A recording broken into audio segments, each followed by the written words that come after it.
Welcome to Fiction Audiobooks. If you enjoy the content, like and subscribing would be greatly appreciated. If you have any recommendations for novels, comment below. Chapter 1, Caught in Act. A skinny boy was walking along the busy streets while keeping his head low. The boy looked to be around 10-year-old and his clothes were a bit shabby. His raven locks hid his bright amber eyes and most of his face. Thump asterisk. Hey. Watch it, squirt. Sorry. Replied Axel to yet another random passerby, making sure to keep his head low. He wasn't behaving so timidly out of fear or nervousness. No, he was just trying to make sure that the random passerby he had just bumped into had nothing to remember him by. A smirk rose from the corner of his mouth as he pocketed the loaded wallet of yet another rich target. Yes, he was currently picking pockets in the cold streets of London. He wasn't ashamed of it. In fact, he took pride in his skills. After all, he has acquired them after much pain and suffering. Though his only targets are rich people who particularly seem to have this sense of superiority that he wants to smash. It might be unreasonable to some people, but he had personal reasons for his hate. He doesn't steal from people who are poor or good-natured. He might be a pickpocketer right now, but he still had his own pride and principles. These are the only things he can't give up on. Axel has been an orphan for as long as he can remember. Though he didn't used to be as homeless as he is right now. He used to live in an orphanage. It's not like he didn't have to struggle there, but at least he used to have a roof over his head and some food to fill his stomach. But somehow, these almost magical accidents kept happening around him and he was soon kicked out, left to fend for himself. He even had to drop out of the school. Maybe he could have stayed if he endured the beatings of the older kids quietly without losing control, or maybe the orphanage keeper could have still kept him if he begged for it or complained to the local authority. But Axel decided that he had had enough of that place. That was about 3 years ago, when he was 8 years old. Heh, this was a nice haul, he muttered, checking the contents of his wallet. By now, he has amassed enough to last him for quite a while. But Axel wasn't satisfied with just having enough money for food. He knows that he can't keep living like this forever. Pickpocketing and petty thefts are not sustainable and the money is too low for his ambitions. Thus, he's been amassing just enough to start a business of his own. You need money to make money. And once he has enough capital, he has the confidence and smarts to make it work despite his young age, if he's cautious enough. So, who's next, he thought to himself as his eyes darted in all directions. Pickpocketing is a difficult job. He can't just start robbing random people and a lot of time and patience are needed for all the other conditions to meet.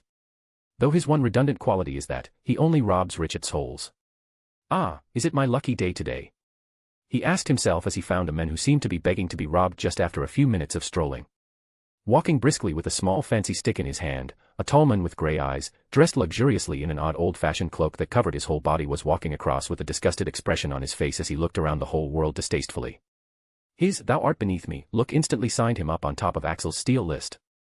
Even as Axel began to make his way toward the men, he had to wonder just why the men seemed so disdainful of everything. He decided that he will not be bumping into this guy. The guy seems to be the sort who'd want to beat him up just for having any physical contact with a street urchin.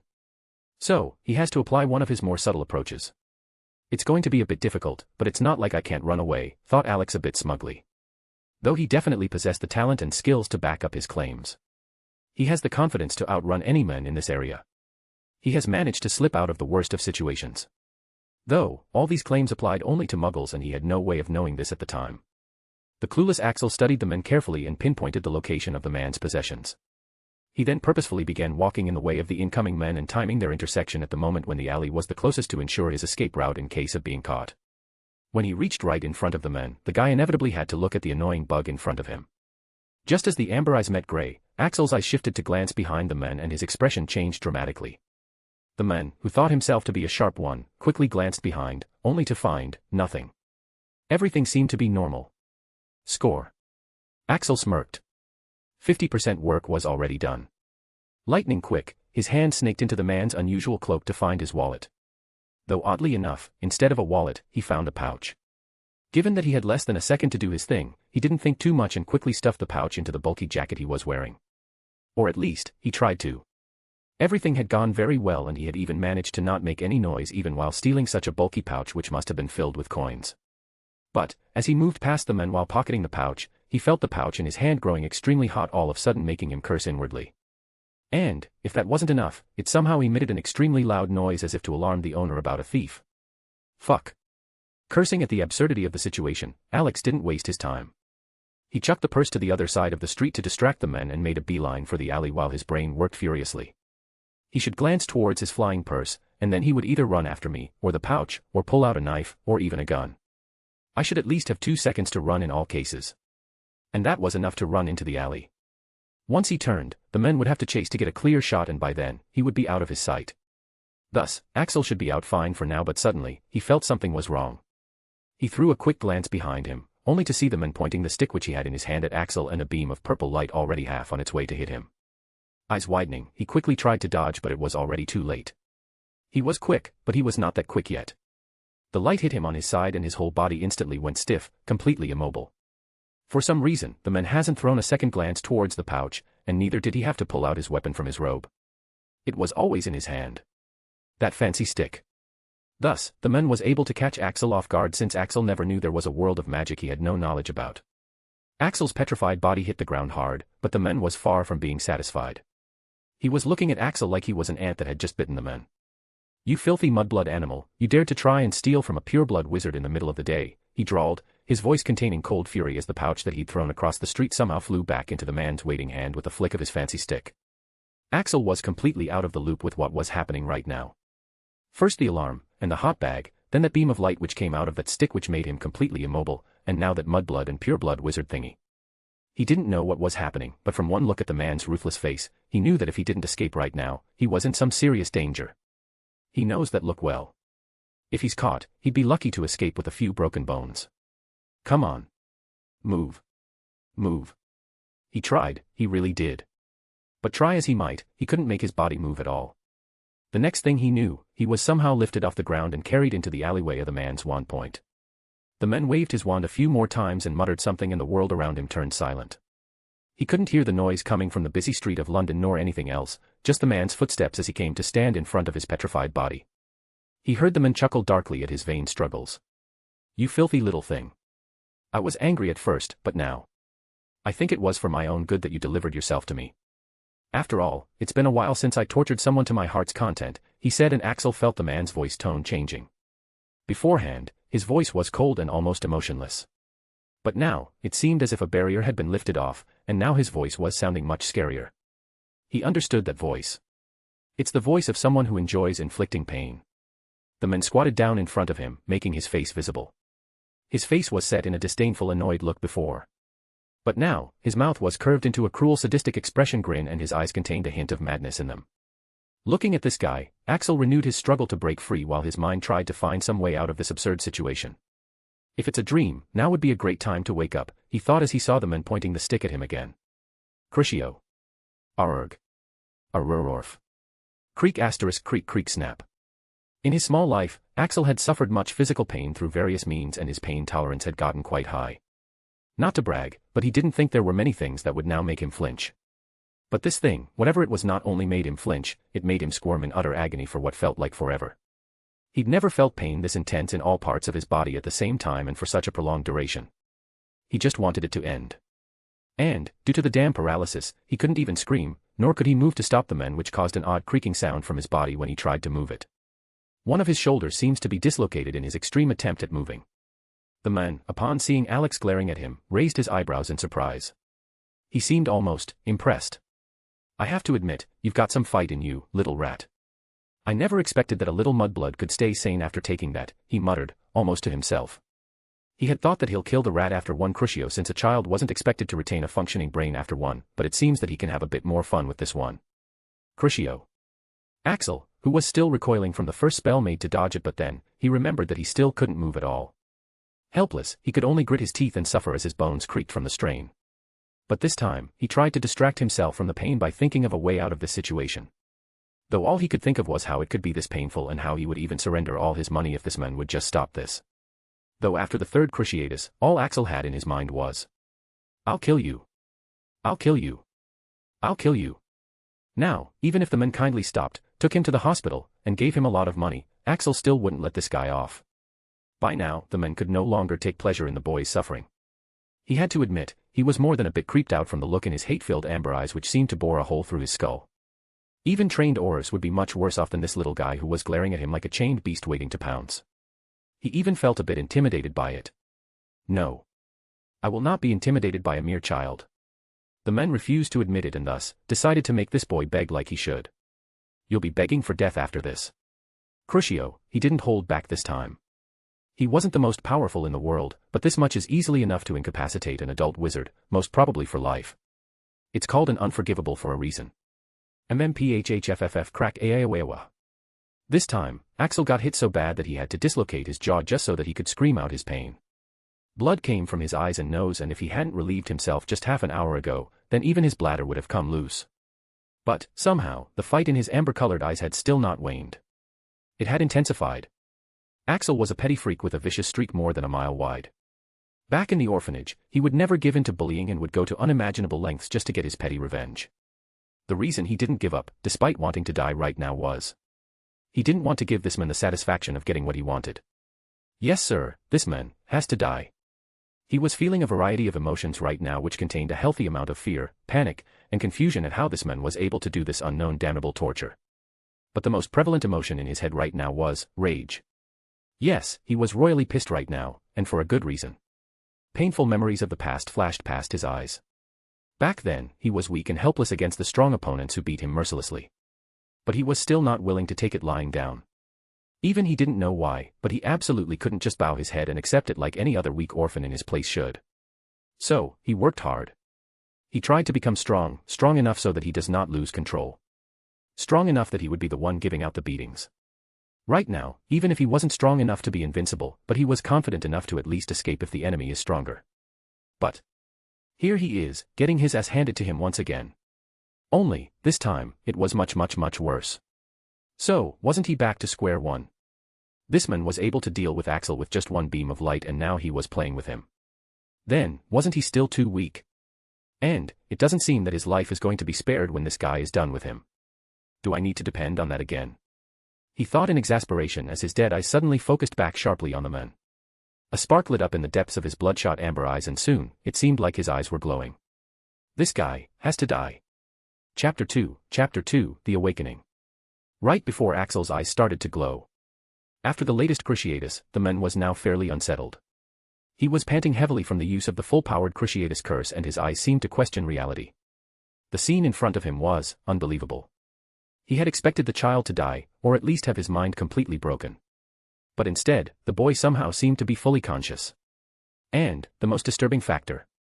He hasn't shown any sign of submission, he thought, looking into the boy's rage-filled eyes that seemed to have no sign of submission, begging or pleading. This was the weirdest of all things.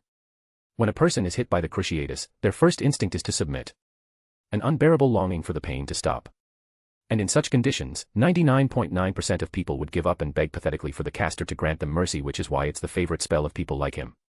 Considering that this boy was a bottom drag of the society, the lowest of the low, and his age should be around 10, then the boy cannot possibly possess such pride and mental fortitude to be able to hold on till now. By now, it was quite clear that the boy was not a muggle. He refused to believe that a muggle child could be this exceptional. He decided it was better to just kill this monster and be done with it since he was beginning to have a bad feeling seeing those eyes. But at this moment, he noticed that the boy's reddish-orange eyes suddenly started to glow, making it look like flames were dancing in those amber eyes. The man's eyes widened. Goosebumps rose on his skin and a chill went down his spine. He hastened his casting. Avada, vroom snap. But before the spell could be finished, Axel screamed at the top of his lungs, and a magical shockwave spread out of his body. The man's wand was blown right out of his hand, interrupting the chant. Axel had decided to put up one final struggle, giving it his all to break out of whatever was holding him back. He was hoping for one of those freaky incidents which had gotten him kicked out of the orphanage to happen. It only used to happen when he used to be extremely angry or panicked. And right now, there was no shortage of any of those. And sure enough, with a snap, he was somehow able to break free. The first thing he did was to kick that weird-ass stick out of the man's hand. In his opinion, it was some kind of new gun that the rich people had the access to. Right now, after 4 cruciatuses, Axel wasn't in the right state of mind. He had never felt such hatred towards anyone else up until now. His whole body was throbbing with acute pain, his jaw and left shoulder were dislocated, blood was coming out of his nose and his eyes were completely bloodshot. Axel had never committed murder in his whole life. But right now, in his half-broken mind, he had only one thought. Kill. How? The man was completely stunned right now. And before he could even bring himself out of the state of shock to think about bringing out the spare wand from his pouch. Shin Ayaha. He found a knife was stabbed right through his crotch. The grown-ass man shrieked like a woman and fell to his knees in pain. What had happened was, as soon as Alex had broken free, the first thing he did was to take out his knife with the hand he was able to move and stab it right into the man's crotch and bring it out, causing blood to start spraying out on the street. While the man screamed, Alex also grunted from the pain he felt upon moving his body. He was having difficulty breathing and his heart was throbbing in pain with every beat. He really would have died if he had to suffer from another cruciatus. Thus, without further ado, he slit the man's throat and started stabbing the knife repeatedly into the man's chest. From his previous experiences, he knows not to let his opponent fight back, at all. Because his opponents are always physically superior, he can't have the luxury to play around. Axel watched almost regretfully as the life slowly drained out of the man's eyes. He would have liked to return at least a bit of the torture that he'd received. But he had to admit, he wasn't in the condition to even struggle if the man somehow fights back. Thus, he could only stab the man's eye to somewhat satiate his mad fury. It didn't help much. Heck, he couldn't even deliver any last taunting words since his jaw was dislocated and his throat sore from screaming his lungs out earlier. After he was done, he felt his head spinning and his vision darkening as he fell back down. It seems he was not going to be able to move for quite some time. Just as Axel was pondering what to do next, he saw a bright light descending on him, and the next thing he knew, he was hearing a voice inside his head. Congratulations. You have proven yourself worthy. You have been chosen by the entity AR. Ding. System activated. Axel blinked his eyes several times upon listening to the robot female voice and seeing the text floating in front of him. What the F***ck is that, he thought in bewilderment. Have I really lost it after that torture? He shook his head, trying to clear his thoughts. He was in a bad enough situation as it is. He'd rather quickly find a solution to his current predicament than focus on these hallucinations. Right now, if anyone saw him with a dead body, his life in London along with his dreams was over. So, he has to leave this place quick. But, the problem is. I can't move. Damn. Even lifting my hand hurts like hell. What did that guy do to my body? Ding. Host, your body is in poor condition and your adrenaline rush is over. Thus you are unable to move. Your jaw and right shoulder have been dislocated. You have been under a prolonged duration of Cruciatus Curse which has caused severe damage to your nervous system and your nerves have been corroded by the dark magic of the Cruciatus Curse. Immediate treatment is recommended. The more time passes the more difficult it will be to move. Delay in the treatment can result in long-lasting or permanent damage to your nervous system and affect your magic casting ability. This ain't no hallucination. Axel concluded after a moment of silence. There's no way it is. Since he couldn't understand even half of it, so his imagination couldn't have made this up. He used to like studying but his circumstances haven't allowed him to have enough education to know all this medical shit. But, he knew enough to understand that he needed medical attention real quick. But, no matter if there was some robotic voice in his head that could tell his body's state. It seems quite useless if it can't take him out of here. What else can you do except telling me things? Can you cure me? Can you give me some energy to move? Asked Axel to this system in his mind. He couldn't speak because his jaw hurt bad every time he tried, so he could only try to project his thoughts with his mind. Thankfully, the system responded. No. Not at the moment. The world laws prevent that level of direct intervention with mortal life form. You need to increase your status first. As the percentage increases, so will the perks you enjoy. Right now, in this situation, Axel couldn't care less about the future. Then, aren't you quite useless right now? Aren't you quite weak? What can I do with just information? Host, if you have the right information, information can be much more powerful and useful than superficial powers. As you progress, you can get the best spells, training methods, rituals of improvement, etc. Not only can you get the information on how to heal yourself, you can obtain powers beyond the bounds of this world. But right now, you are in dire need of medical attention. Damn, strongest in the world. That got his attention. But, if he has learnt one thing after living on the streets for free, it's that nothing in this world comes for free. Who the fuck is AR? Why are you helping me? What do you want in return? He refused to believe this thing would help him without having anything to gain from it. And sure enough, the system's voice confirmed his thoughts. AR stands for the Akashic Records. And I am the entity created by AR. We require your help. There it is. Tell me quick, I don't have time. This world has diverged drastically from the original course. As it is, there would be many wars in the future which would cause the destruction of this world. AR is unable to directly affect this world. Thus, they need a proxy, an agent who can influence things and prevent the destruction. Do understand that the laws of the world do not allow Master to force their will upon you. Thus, you are free to choose whether to accept or not. Axel had to take a pause at that. Damn, this system is like one of those ultra-smooth salesmen. And at this moment, with his debilitating injuries, he has no other choice. Sigh. Alright, what do I have to do? Ding. Quest activated, go to the St. Mungo's Hospital as soon as possible. Reward. 1. Basic knowledge of the wizarding world. 2. Plus 5% approval rate. Failure/delay. The longer you delay the more the damage. Axel felt a sense of urgency seeing the contents of the mission. Where's this place? Will I be cured if go to this place? He asked urgently. Negative. There might be side effect. The heck? You said you had the cure. You'd have to increase your status or complete a difficult mission in order to obtain it.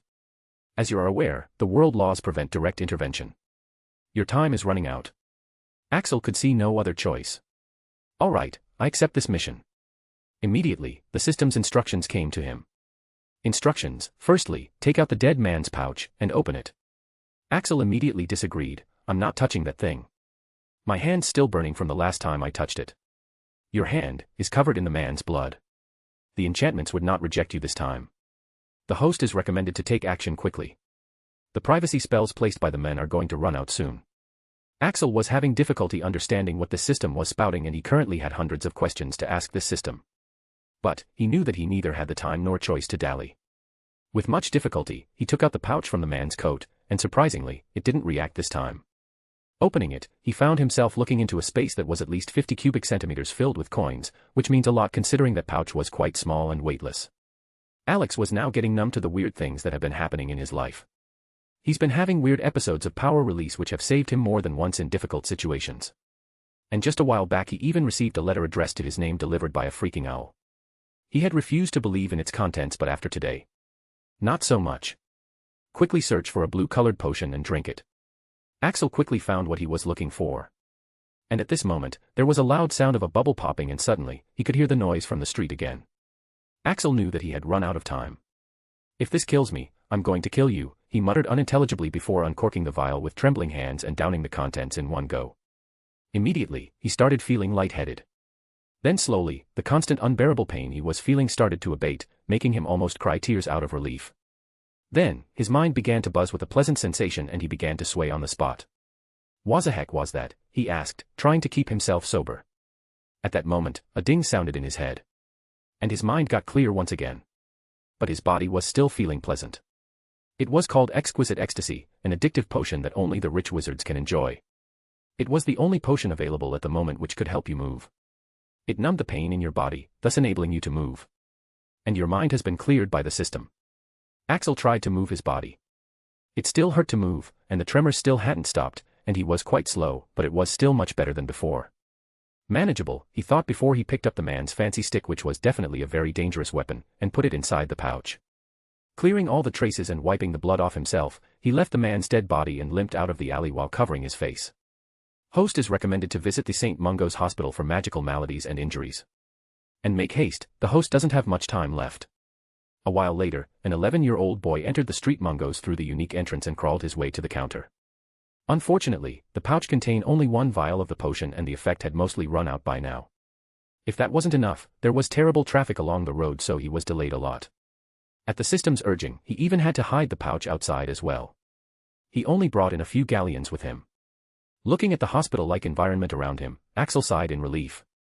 He was doubtful at first, and why wouldn't he be? What kind of hospital can one find if it is said to be hidden under a shabby department store called Purge and Dow's, Ltd? Ding. Quest completed. Congratulations. You have successfully reached the hospital. Reward. A functioning body. Basic knowledge about the wizarding world. 6% approval, you were expected to fall unconscious halfway through the journey. Suddenly, his mind was filled with the knowledge of the wizarding world. But Axel focused more on the penalty part. Damn you, tell me how to quickly do mission and increase my status so that I can get the cure. He said, even as he felt his consciousness slipping away due to his extremely serious condition. The status can be increased by approval rate. It's the rate of the world law's approval of intervention. The higher the approval rate, the more substantial help the system can provide. As for getting the method to cure yourself, you will get the mission very soon. That being said, you now have 6% approval. That means the help system can provide you has increased. Once you cross 10%, a new system feature will be unlocked. Axel had more questions. But right now, he was thoroughly spent. He fell completely flat on the floor. His last action was to toss out a small purse full of galleons at the reception before he passed out. A healer quickly came to check Axel's condition. The healer gasped as she finished diagnosing the patient. Cruciatus. 5th degree exposure suspected. Immediate treatment required. She called out in shock. 5th degree is the highest order of exposure. It means that the exposure is more than enough to be fatal, and it's mostly given to dead bodies. The people in the lobby gasped when they heard the healer's words. Mind you, the hospital has lots of serious cases daily due to various accidents and attacks, but torturing a child with a cruciatus, and to such an extent, death would have been a mercy. Chapter 3, The Changes. When he woke up, Axel found himself strapped to a bed. Startled, he tried to free himself in a hurry. Feeling sore all over his body, the previous events came rushing back to him like a tide. Torture, a wizarding world, and war. Was it all just a fantasy? Was it imaginary? Where am I now? Replying to the host, you do not seem to have fantasized anything. Dang it. It looks like the world really isn't as simple as he had thought. Unlike last time, his state of mind was much better right now. He realized that he had killed someone and he didn't feel the slightest bit of guilt doing it. He also realized that someone else in place would probably be freaking out right now. But well, he grew up in a different environment than those pampered good-natured wannabes. Morality doesn't fill your stomach, nor does it make you invincible. And as for the whole magical world fiasco, he wasn't that much surprised. He had already gotten a letter to Hogwarts, and even if he didn't believe in its contents at that time, he had still somewhat accepted the possibility of magic existing. He scanned his surroundings. He was in a clean room, with some weird-looking gadgets around him, some of which were making beeping sounds. His belongings were taken away, but he still at least had his cross-shaped pendant around his neck. Examining his body, he realized that his shoulder and jaw were fixed, but the same could not be said about his body. When he looked at his hands, he realized that they were still trembling. He clenched his hands into fists. That guy. I really killed him too early, he muttered, feeling unreconciled. Huh. At this moment, he heard rapid footsteps which made him tense up. Oh. You really are awake, she said, looking surprised. She was a beautiful woman, with a somewhat aristocratic bearing, but her eyes conveyed kindness. She slowly approached his side, her gaze not leaving him for a second, examining him like she expected him to do something. You don't need to fear anything, she said slowly, as if talking to a small kid, you are safe here. Nobody's going to hurt you. Looking at the woman with raised eyebrows, Chris replied. Well, I wouldn't have been worried in the first place if I wasn't strapped to a bed like this, he said calmly, gesturing at his restraints. There was a pause where the woman's eyes widened. Then. How? She questioned, looking at him in disbelief. It was assumed that the patient must have gone insane or brain dead after that much damage. Axel was feeling a bit impatient now. Hey lady, can you please undo the restraints? And why am I strapped up in the first place? He asked, looking calm, though inwardly, his heartbeat sped up. Did they figure out I killed a man? The woman recovered quickly as she explained, you have been tortured by the unforgivable curse, it is expected that you will not be in the right state of mind after such a prolonged exposure, she explained. Axel shrugged, well, as you can see, I'm completely sane right now. There's no problem with my head whatsoever. Is that so surprising? The woman nodded, looking at him with pity, it really is surprising. Especially considering your age. It's not like there's no other case of people staying sane after that much exposure. But, they were all adults, very powerful, and skilled in mind arts. You, on the other hand, are too young. Your body and mind aren't developed enough. So the damage and pain your body and mind would suffer would be that much more crippling. If only you had been a few years older, at least you wouldn't have suffered such physical harm. The woman seemed to be ready to go into full-on geek mode, so Axel shook his restraints a little to get her attention. Oh right. I suppose we won't be needing the safety restraints anymore, saying so, she waved her wand and Axel was suddenly free. Thank you, he said politely, though he was still on guard. The woman didn't fail to notice how he had flinched when she had pointed her wand at him. Compassion and sorrow filled her eyes and she put her wand far away as she could before she sat at a chair by his bedside and gave him a gentle smile. You really don't need to worry. I'm Andromeda Tonks, a master healer. What's your name? Axel. She waited for him to elaborate, but Axel couldn't say master thief as his profession, so he stayed silent. Axel, would you like to contact your family or guardian so that they can visit you? You've been here for 2 days, so they must be worried. Axel's eyes grew unfocused for a moment. I don't need to contact anyone, he said, his tone a bit rigid. No one would give a shit whether I'm alive or not, was what he meant. Andromeda paused at that, feeling even more sorry for the poor boy. But her healer duties came first. Can you tell me how this happened? Who did this to you? Axel shook his head. I can't tell you anything, he said instantly. It wouldn't have been a problem if the person in question wasn't dead right now. Andromeda put a hand on his shoulder. Axel, you can tell me. They won't be able to hurt you again. I'm willing to help you. My sister is Bellatrix Black. You might have heard of her. I don't know.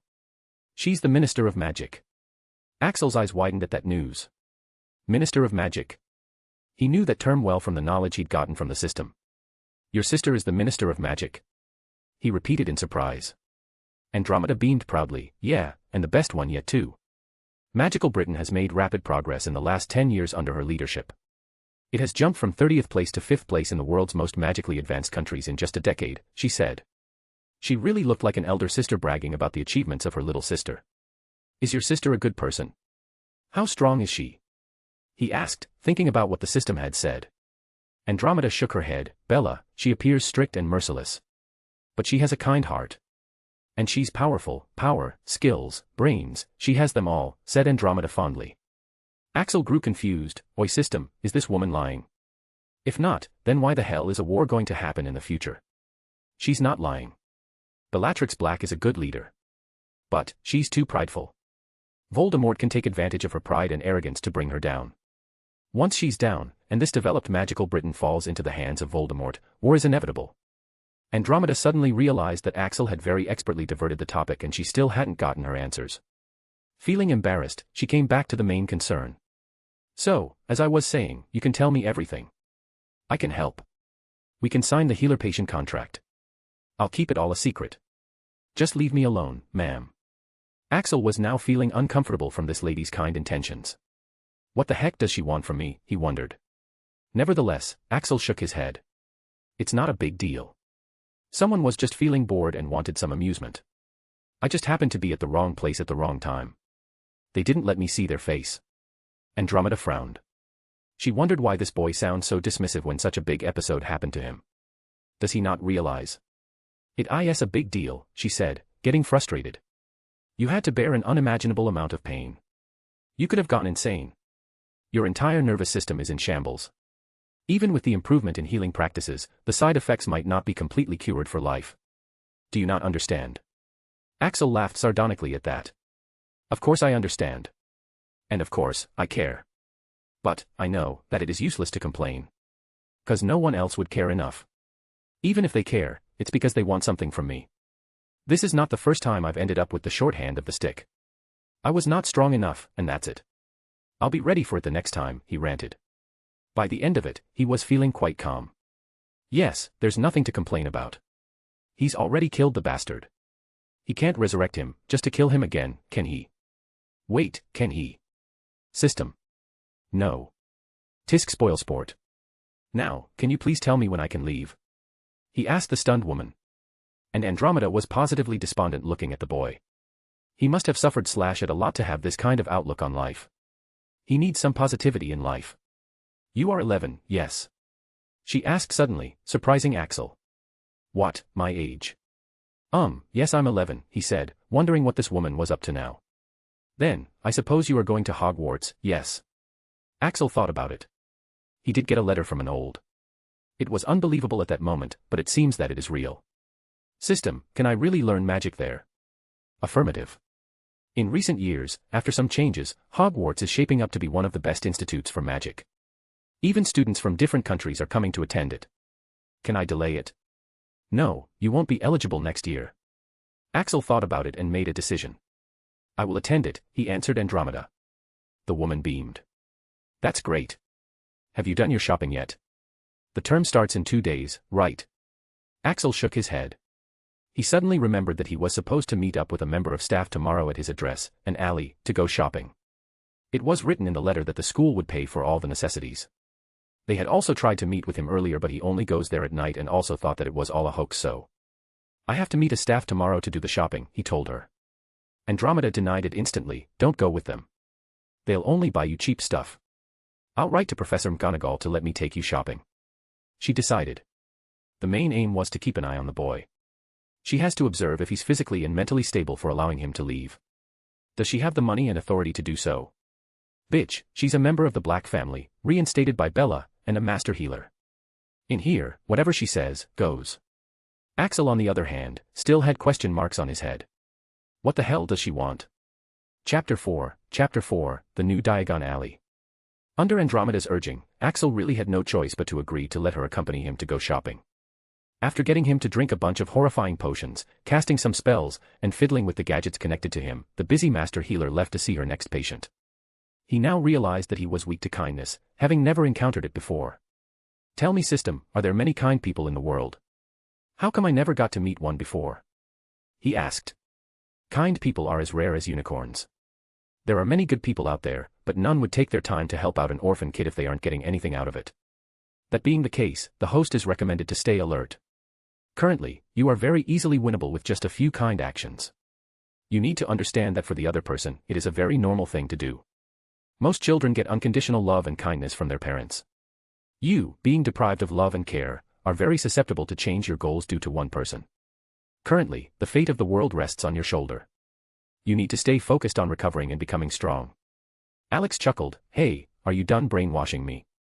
If yes, then quickly teach me how to do magic. I need to be strong. He was beginning to find this robotic female voice cute. Though even if he didn't show it, he took the system's advice seriously. Host is advised to recover more before practicing magic. Also, beginners need a wand for practicing, and the wand you possess is currently lying in the pouch which you hid outside, so you can't cast any spells. Well, that was disappointing. Then, how the heck am I supposed to train? He muttered, but then heard a familiar ding sound. Ding. You have received the best occlumency knowledge from the system. Ding. Quest activated, learn Mind Arts. Mind Arts is a term given to mental or spiritual magic. It is as important as any other powerful magic, if not more. You can start with occlumency. Occlumency. A branch of mind arts that deals with defending and organizing the mind, as well as controlling the emotions. Rewards.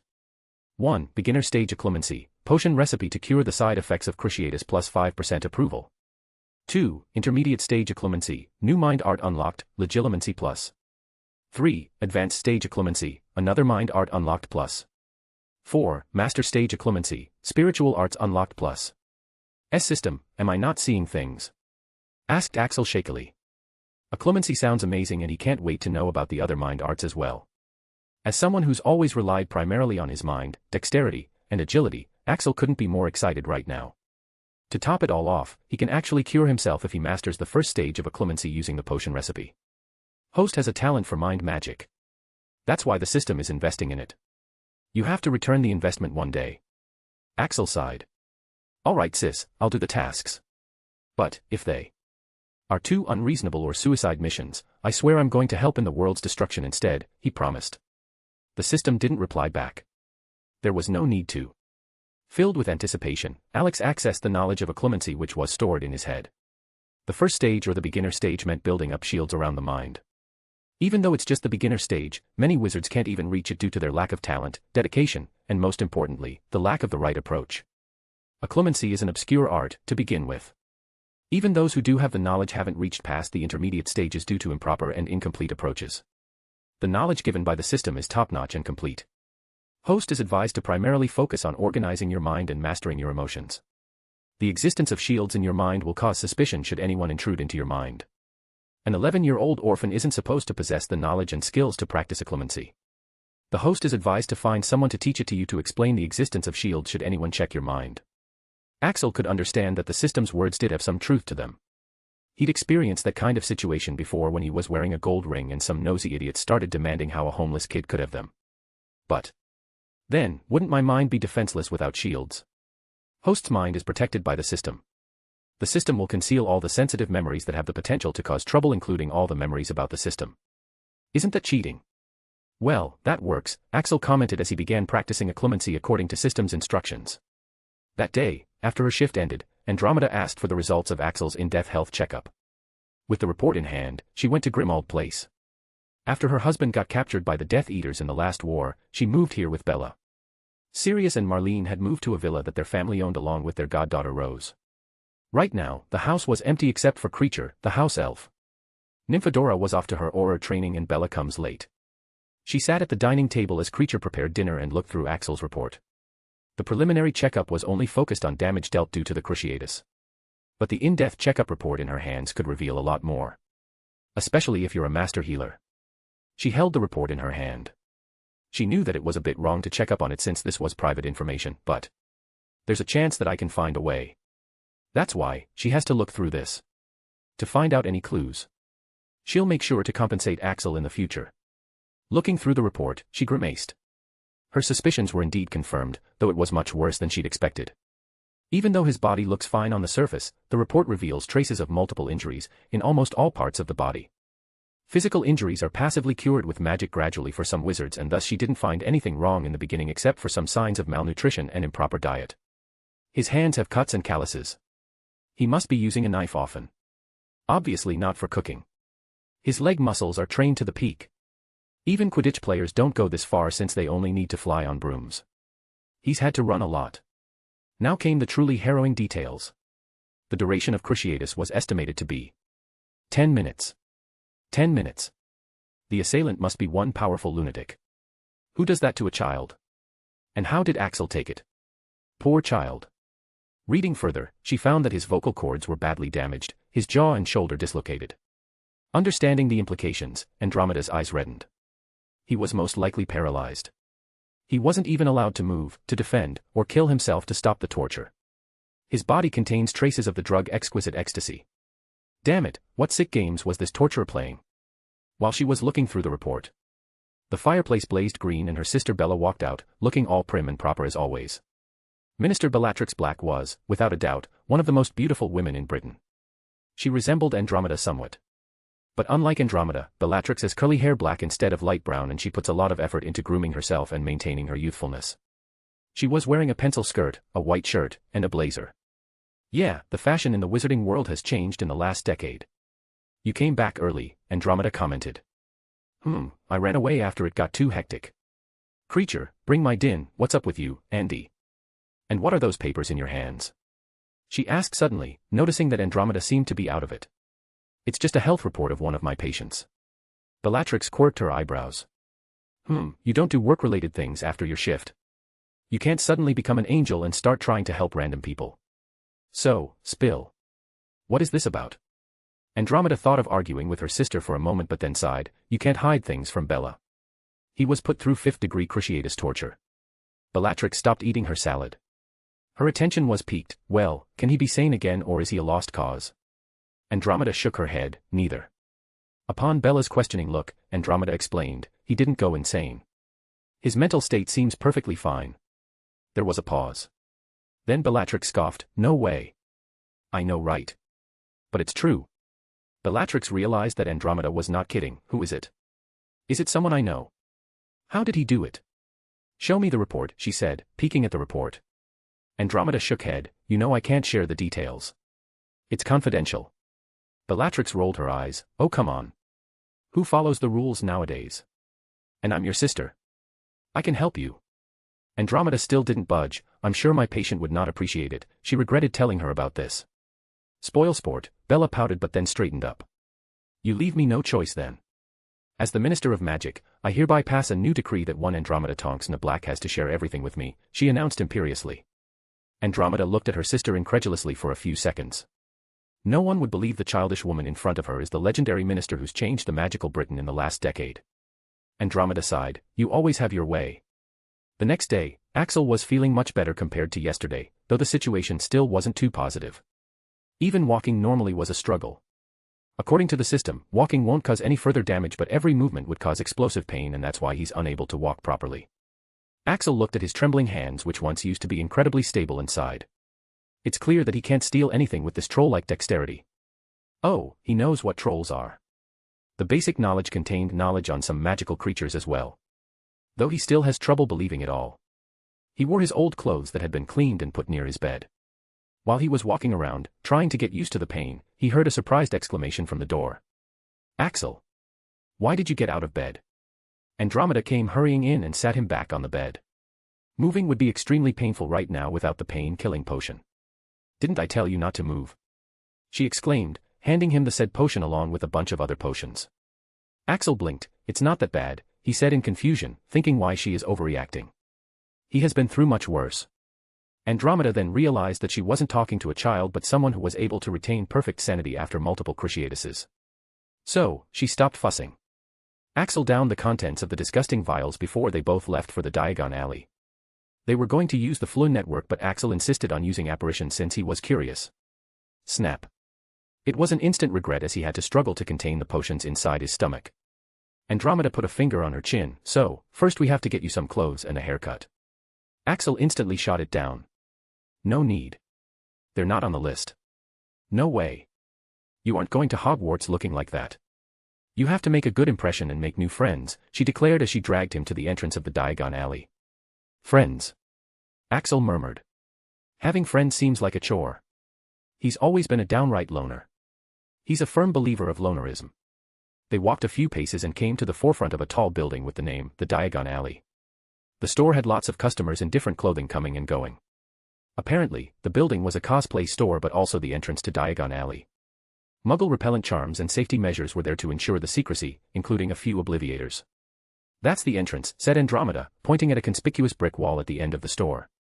Sure enough, Axel saw many people going through it. Andromeda explained that a decade ago, this used to be nothing more than a dingy alley with the brick wall as the entrance. Come on, you're going to love it.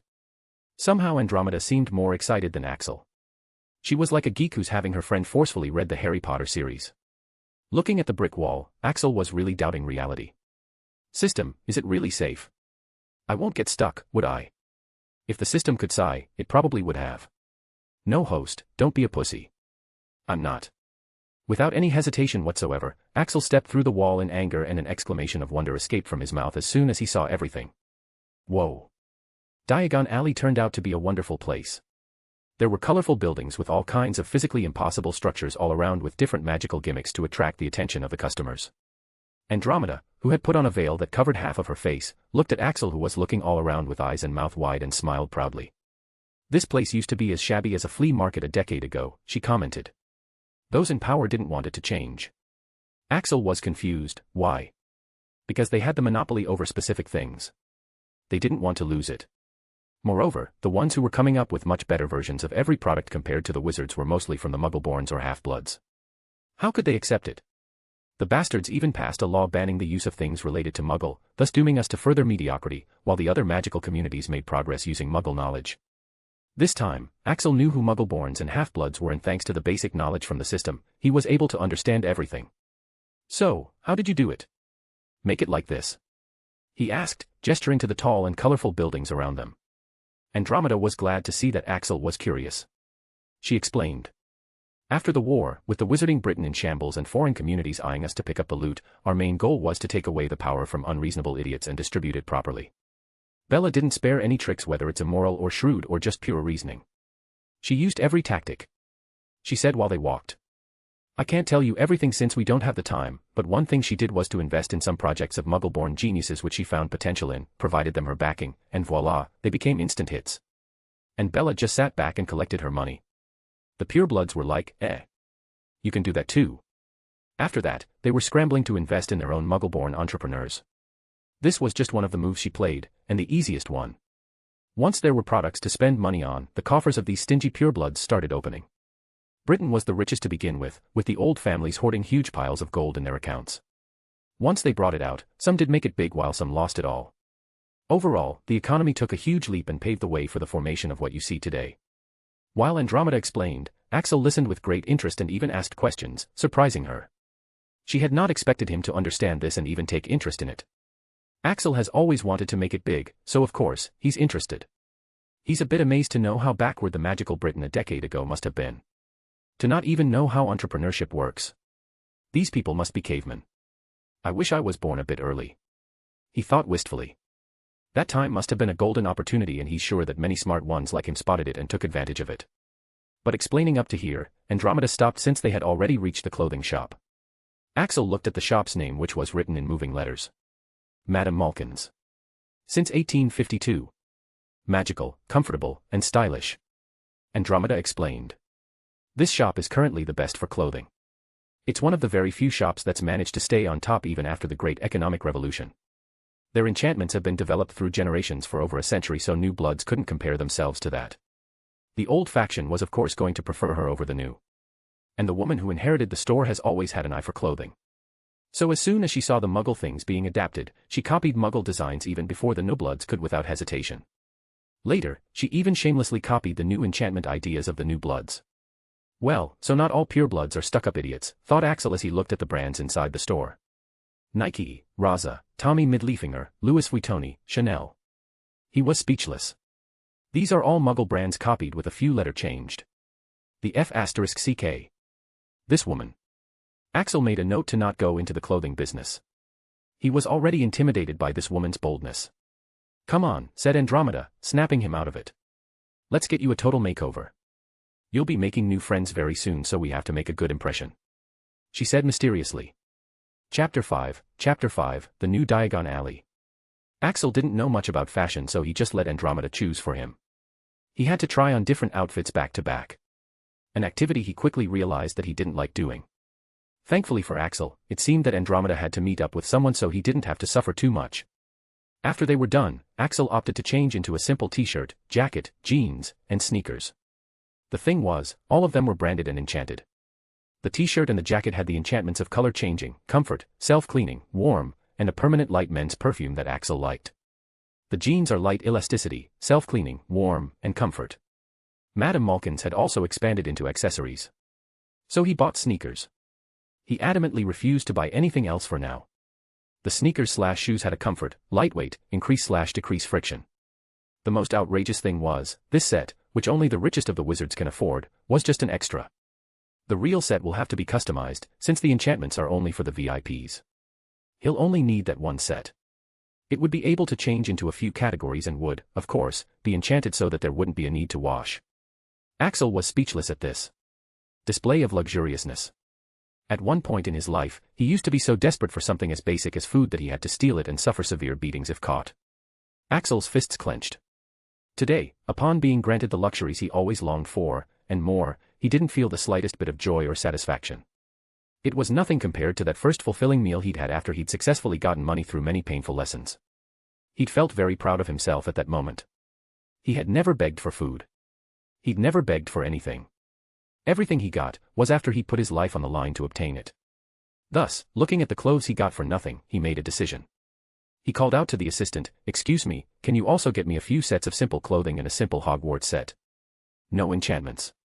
He decided to not wear the enchanted clothing unless he's in real need of them, or unless he's capable enough to get them himself. Currently, he can't waste the stash he got from the men he killed on something as wasteful as this. Thus, he really can't afford the enchanted ones right now. The confused saleswoman complied, and he didn't explain anything to Andromeda. He didn't want to be an ungrateful bastard. As far as she'd be aware, she's bought him the best clothing available on market, and Axel is extremely grateful and happy to wear them. One thing to be noted was that the Blacks were the richest family in Britain right now. So buying him all this didn't cause a dent in Andromeda's wallet. Of course, Axel was currently unaware of this. As they walked out of the clothing store, a newspaper peddler happened to pass him by, and Axel saw the front page had the picture of the men he killed. Axel's heartbeat accelerated. He wanted to buy the newspaper and read it, but he was walking with the minister's sister, a master healer with a lot of experience. She might be able to see through him. Thus, he just kept walking. Andromeda looked at Axel's long hair that looked like a bird's nest and covered most of his face. It was obvious that he'd never cared one bit about how he looked. "Your hair is in dire need of some care, young man." She took Axel to a luxury hair salon. There, the shopkeeper applied various types of solutions to his hair and face, making him exasperated. But the more annoyed one of the two was the shopkeeper. "Have you never taken care of your hair before? So much dandruff. I'm just happy you washed up thoroughly before coming. I can just imagine what state you were in previously. And, what's with this terrifying haircut? It looks like someone just randomly cut it with a goddamn knife." The men droned on and on, not giving the veiled Andromeda a second glance. It seems that Andromeda didn't know the shopkeeper. Though it makes sense. It was a men's salon after all. She couldn't take him to the beauty parlor that she frequents, could she? Listening to the men rant, Axel was a bit speechless. Because. "Well, you aren't wrong," muttered Axel. He used to just cut his hair with the knife whenever his vision was being compromised. Though he'd keep the rest of the hair to hide most of his face. Somehow, even with that, he didn't use to look bad. It was the man's turn to be speechless. While working on his hair, he realized that Axel didn't know anything about hair care at all. So he generously taught Axel the basics. The men somehow convinced the always apathetic Axel to even agree to have a few more treatments. That's how barbers are, no matter which world. They have a way of talking. Soon the haircut was done and permanent setting spray was applied to his newly styled hair, making it so that even after blowing wine through them, they'll settle back down to the set style. Meanwhile, when it seemed like there would be no problems with the hairstyling, Andromeda had left to do some shopping since it was a men's salon and she was beginning to attract looks. But when she returned, she couldn't find Axel anywhere in the large salon. While she was looking around, a striking boy came to stand in front of her. His black hair, which was now styled in a way that made it look like they were messy but still looked stunning they also had amber-colored streaks running through them, matching his eyes. Now that his face was visible, his scars were also visible. He had one vertically passing over his left eye while the other over his right cheek. But the scars only seemed to enhance his looks. His bright amber eyes were still droopy but there was a hint of amusement in them. "Mrs. Tonks, you already forgot me?" he asked, making her come out of her surprise. "No way," Andromeda murmured. "You actually look like this." She wondered out aloud. "This little guy is just full of surprises." Axel shrugged. "Well, I wouldn't know. Even I only properly looked at myself today," he informed her. He'd never bothered before, except for making sure his face was covered. Many times, his head would be covered with a beanie, thus completing his disguise. It was also that even if someone catches him stealing and he escapes with his high agility, no one would have anything to remember him by once he changes his hairstyle. Overall, he'd say that his disguise was 100% practical and functional, considering that even he found himself looking at a stranger when looking himself in the mirror right now. As they made their way out, Andromeda took out her mirror-like object and began talking. "Sirius, where are you?" Axel then heard a man's voice from the mirror. "We've already been here for a while ago, Andy. We're at the new cauldron right now for lunch. Are you coming?" "Yeah, we're on our way," said Andromeda, pocketing the crystal. Axel was surprised. "Are you leaving?" Andromeda shook her head. "No, we are leaving. With that injury, you're going to have problems at Hogwarts. So I thought I'd introduce you to someone in your year. My cousin was also coming for Rose's shopping." "What? No. There's no need. No. I can manage on my own." Axel instantly denied it. He would never agree to it. A few moments later. "How did I even agree to this?" muttered Axel as he walked towards the new cauldron with a smiling Andromeda. "As previously mentioned, you are weak to kindness and puppy dog eyes. You didn't want to disappoint her and make her efforts go in vain," helpfully informed System. While walking, Andromeda turned to him. "Axel, don't forget. You're my friend's son. She died in war and I only found you when you came as a patient." "Yeah, but why is this necessary?" "It's so that she knows I'll be angry if she bullies you." "What the?" Axel barely stopped himself from saying his favorite word. Who the hell was this woman talking about? Andromeda elaborated. "Well, Rose is a little bit mischievous. But don't worry. She's a good girl. She'll definitely help you out." "I don't need any help." Axel looked at his hands which wouldn't stop trembling. He wasn't even sure he would be able to write with this. He quietly put them in his jacket pockets to hide the abnormality. He'd be unable to do magic properly for a while as well. Thus, in such conditions, he's sure to face lots of problems there. But, so what? He's not some ordinary little wimp who'd be scared of hardship. He thrives in hardships. If he can manage to learn magic under such conditions and manage to fight under such circumstances, he'd come out stronger than ever when his body eventually heals. They reached the new cauldron which was located the way they had come from. This is not the best place for food around here right now, but a decade ago, this used to be the only pub around here. So we prefer this one due to the memories. Andromeda took him to the private room that Sirius had booked. "You don't need to be scared. Everyone in there is very good." At this moment, someone opened the door for them. "Oh Andy, I'm so glad you could make it." Only, the person who opened the door wasn't Sirius like Andromeda expected. It was Bellatrix. "Bella. What are you doing here?" asked Andromeda in surprise. Her eyes contained a hint of a warning. Andromeda regretted telling Bella about Axel. She should have expected this to happen. After all, Bella only cares about family. After the shopping today, Andromeda was going to finally ask for Axel's permission to read his mind or at least tell her something about how he was able to resist. It would have helped a lot in her research of curing her husband. Yes, in the war, Ted was captured by the Death Eaters and tortured. She had arrived to save him, but they were too late. Excluding the breaks, the total duration he was under Cruciatus was 9 minutes. Andromeda has never been the same ever since. She pursued a career as a healer specialized in both mind and body and she became a master healer. But she never found any solution. She'd honestly given up and moved on by now, but seeing Axel, she had finally given her hope. She wanted to know how Axel's mind was able to resist the Cruciatus and how she can help Ted regain his sanity with it. But still, she decided that she'll not force the boy and compensate him properly whether he accepts or not. But, last night, Bella had disagreed with her plans. She'd guaranteed that Axel would refuse. And disdained her at how she wasn't simply using legitimacy and being done with it. Right now, Andromeda can't help but be worried about Bella's motives. Currently, looking at the stunned Andromeda and Axel, Bellatrix smiled. It is rare that the family reunites. How could I not come? A pity Dora couldn't make it. Now, don't just stand there. Hurry in. Before someone recognizes me. She exclaimed, ushering them in. Axel right now was quite surprised. The Minister of Magic. He recognized the woman instantly. After all, the whole Diagon Alley had her posters praising her. Heck, there was even a statue.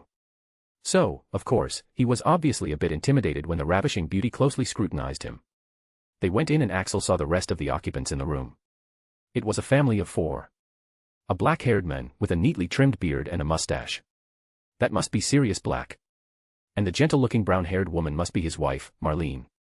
And their son and goddaughter Jamie and Rose. Jamie was a cute chubby boy about 8 years old. And their goddaughter, Rose Potter Black, was a pretty little thing, with red hair and green eyes, and attractive noble features. She said to have inherited the best of both of her parents. Though the only flaw in her flawless appearance was a lightning bolt-shaped scar on her forehead, hidden behind her bangs. All of them were currently looking at Axel with great interest. After all, he was quite the oddball here. Axel has never had so many people staring at him at the same time when he wasn't running away. Andromeda swiftly did the introductions. Everyone, this is Axel. He's the son of my friend who died in the war. I found him when he came to the hospital, critically injured. He's starting Hogwarts this year. Axel, this is my sister Bella. Be wary of her, she bites. Though Andromeda said that playfully, Axel was actually scared of her intense gaze. Bella grinned at Axel, showing her somewhat sharp canines. And this is my dog of a cousin Sirius. He used to be quite wild back in the days, she said, pointing at Sirius. Sirius laughed as he ignored his sister's remarks and instead focused on Axel. I like your hairstyle, kid. It has a touch of Paul. And those scars are absolutely badass. Paul was the name of hairstylist who did Axel's hair. Andromeda cut him off, and the one who's tamed the wild dog, Marlene. She only has to cry a little and Sirius would do anything. I don't cry that often. Protested Marlene, looking embarrassed that her sister-in-law had that impression of her. Sirius instantly took her side. Of course, dear. You know how Andy likes to joke around. She was just kidding. Would Bella actually bite him? Wait, I can't guarantee that. But am I actually a dog? Damn, my point is, you don't cry that often. Listening to Sirius only made Marlene teary-eyed. Everyone was grinning watching their antics. Even Axel was mildly amused. This was the infamous Black family in private. They seemed to enjoy themselves and didn't seem to find Axel's presence awkward or bothering. This made Axel relax a bit. This bundle of cuteness is Jamie. He gets pampered by everyone in here. Jamie hid behind his elder sister and peeked at Axel.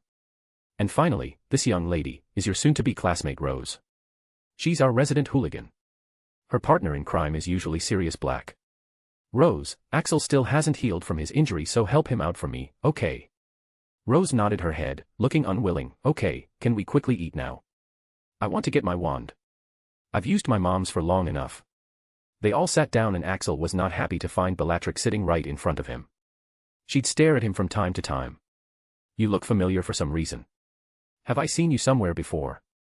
She asked curiously. Axel shook his head. Not possible. I've never been to the wizarding world before and I've had a drastic change in appearance in the last few hours. He said as he trailed off. Bellatrix shrugged. Well, never mind. The food finally arrived and everyone dug in. Though Axel was still staring at the food.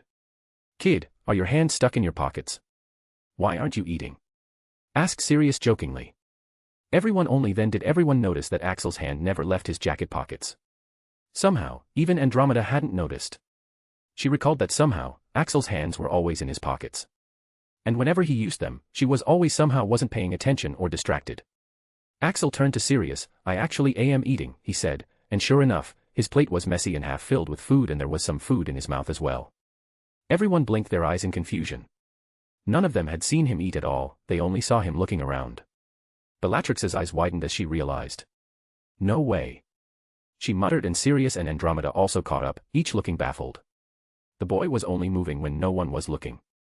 Andromeda was the most dumbfounded of them all. She had gone shopping with him, had him try clothes and walked with him, but never noticed. He'd somehow managed to blindside everyone present while being the center of attention. Though apparently, not everyone. I saw it, said Rose, looking at Axel with narrowed eyes. Your hands, they're weird. Something's wrong with them, right?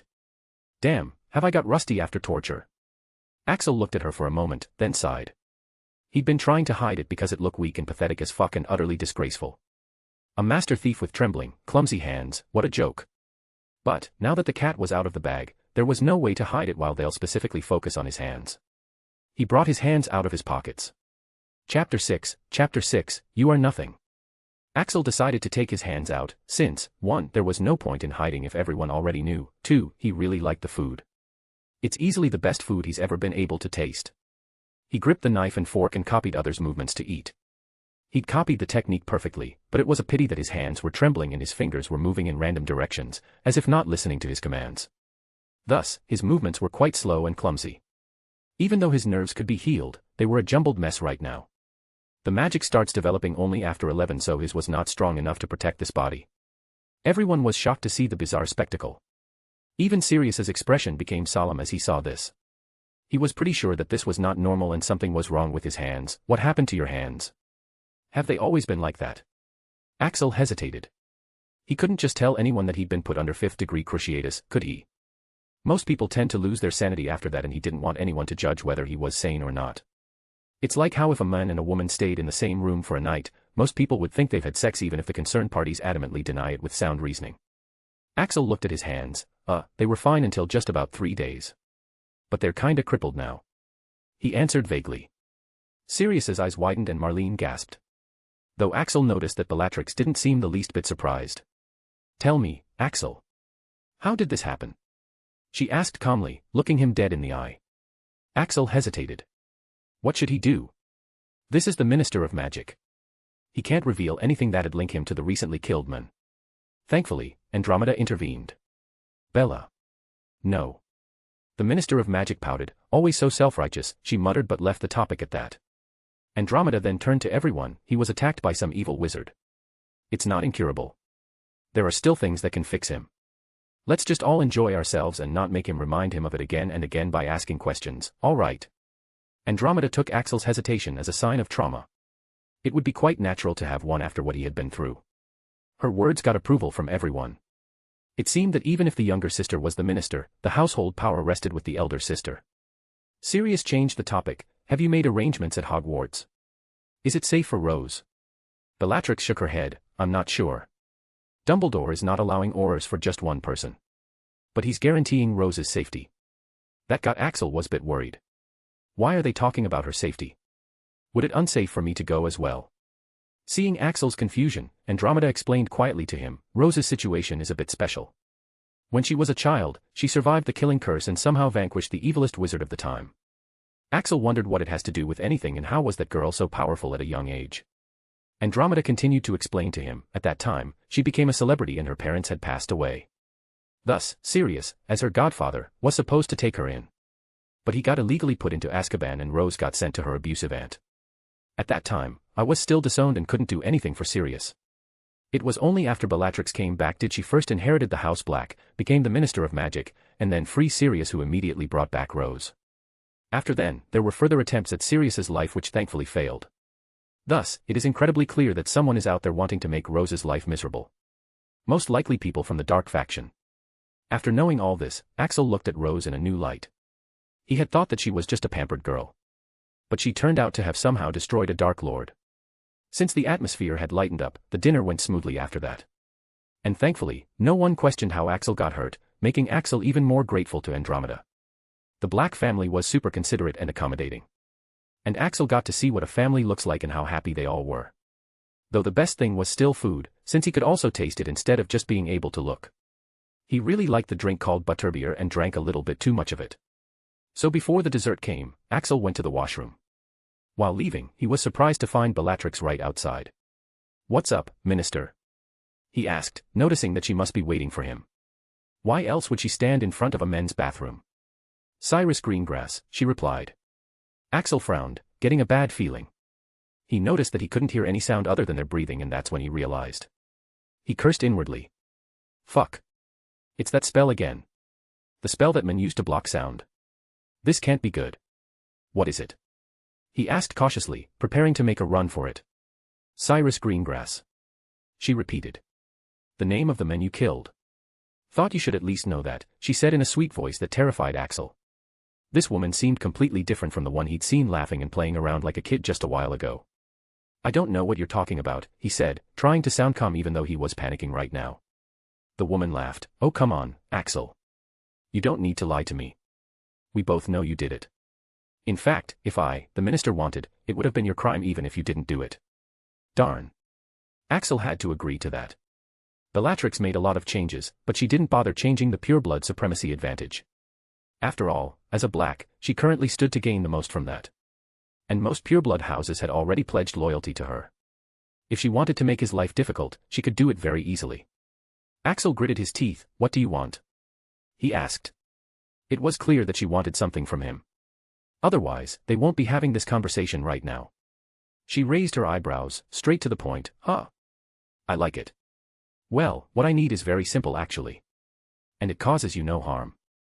The only reason I didn't simply get it from you was that I wanted to do this without breaking any law, and reading people's minds without their permission is illegal. You want to read my mind? Why would you want to do that? I have nothing. You're the Minister of Magic. You can gain nothing from this, said Axel, finding this situation extremely annoying. Bellatrix shook her head. You actually do have something that I want. You see, Andy's husband was tortured to insanity about 10 years ago, and she's been trying to find a solution for this whole time. Now, you were tortured as badly as him, but here you are, somehow totally sane. So? Axel asked, finding it pretty absurd.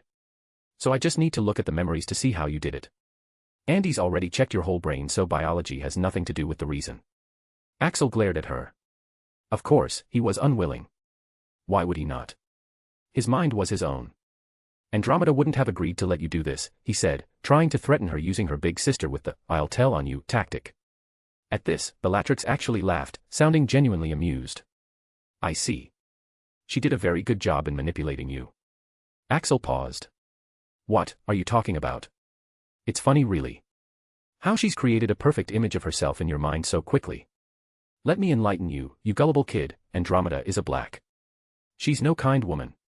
Axel had already caught on to what Bellatrix was implying, and it was what he'd thought of this possibility a lot of times.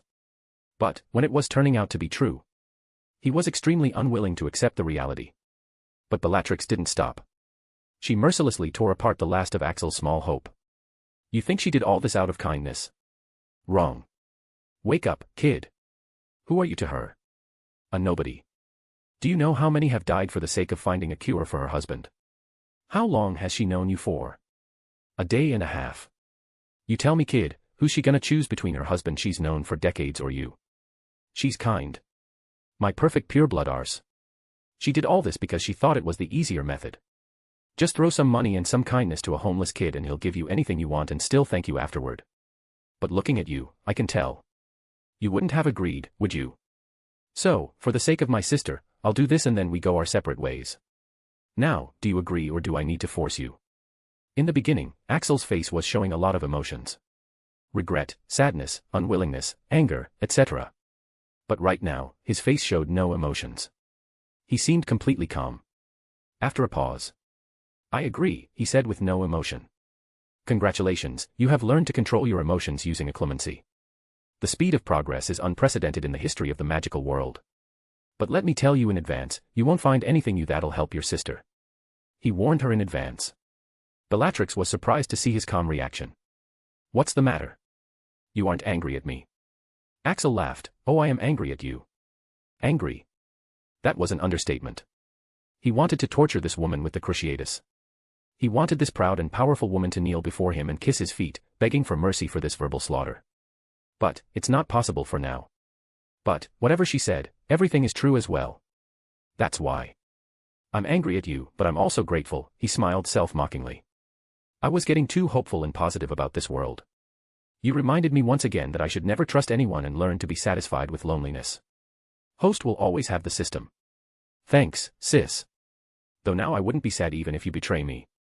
I'm done expecting anything but worst from the people. Anyways, can you block all the important memories from her? Of course, Axel. And I really wouldn't betray you. Replied System, using his name for the first time. Looking at the boy who seemed to have given up on the world despite having done nothing wrong, Bellatrix was now regretting doing what she did. Did I go too far? Looks like her sadistic tendencies still haven't completely gone. But thinking that the boy was someone totally unrelated to her, she squashed down her guilt. She was doing this for her sister. Thus, without much thought, she plunged into his mind. She found the boy's memory of the incident right in front of her. She saw how Axel very easily stole the pouch of the dignified Lord Greengrass's pouch from right under his nose. But of course, it was the pouch of a pureblood lord.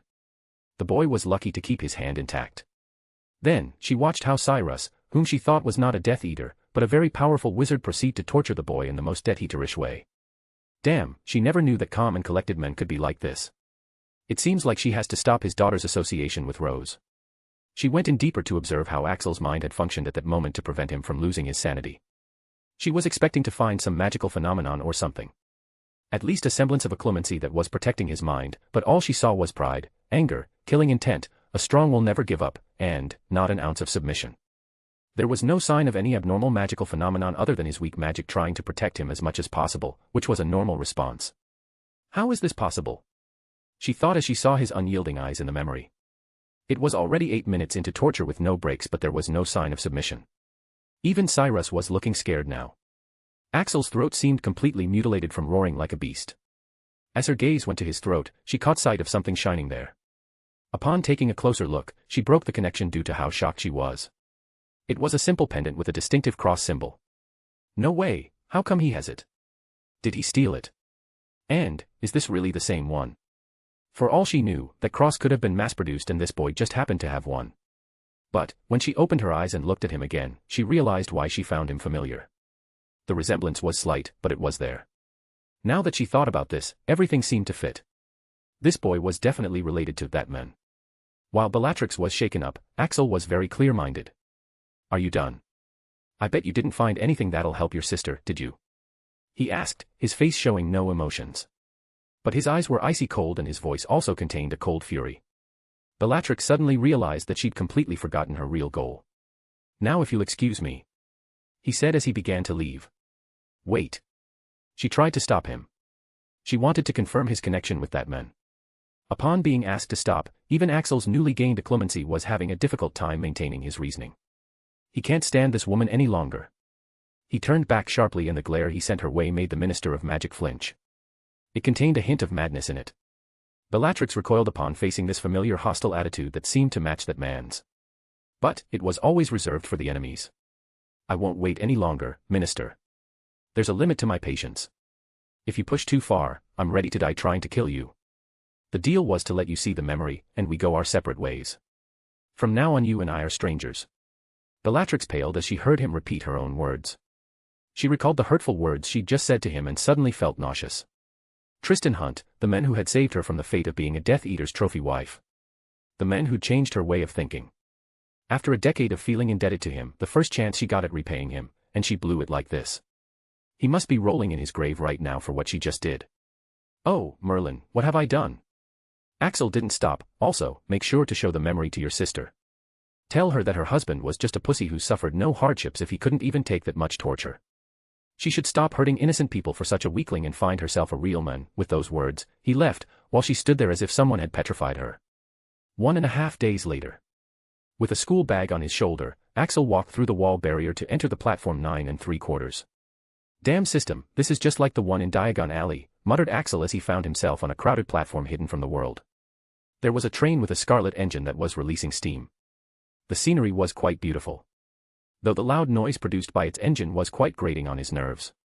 Everything felt quite surreal. He was actually going to school again. A magic school at that. I wonder what I'd be able to do with magic. If I can already be called a magician with just my non-magical tricks. Chapter 7, The Golden Quintet.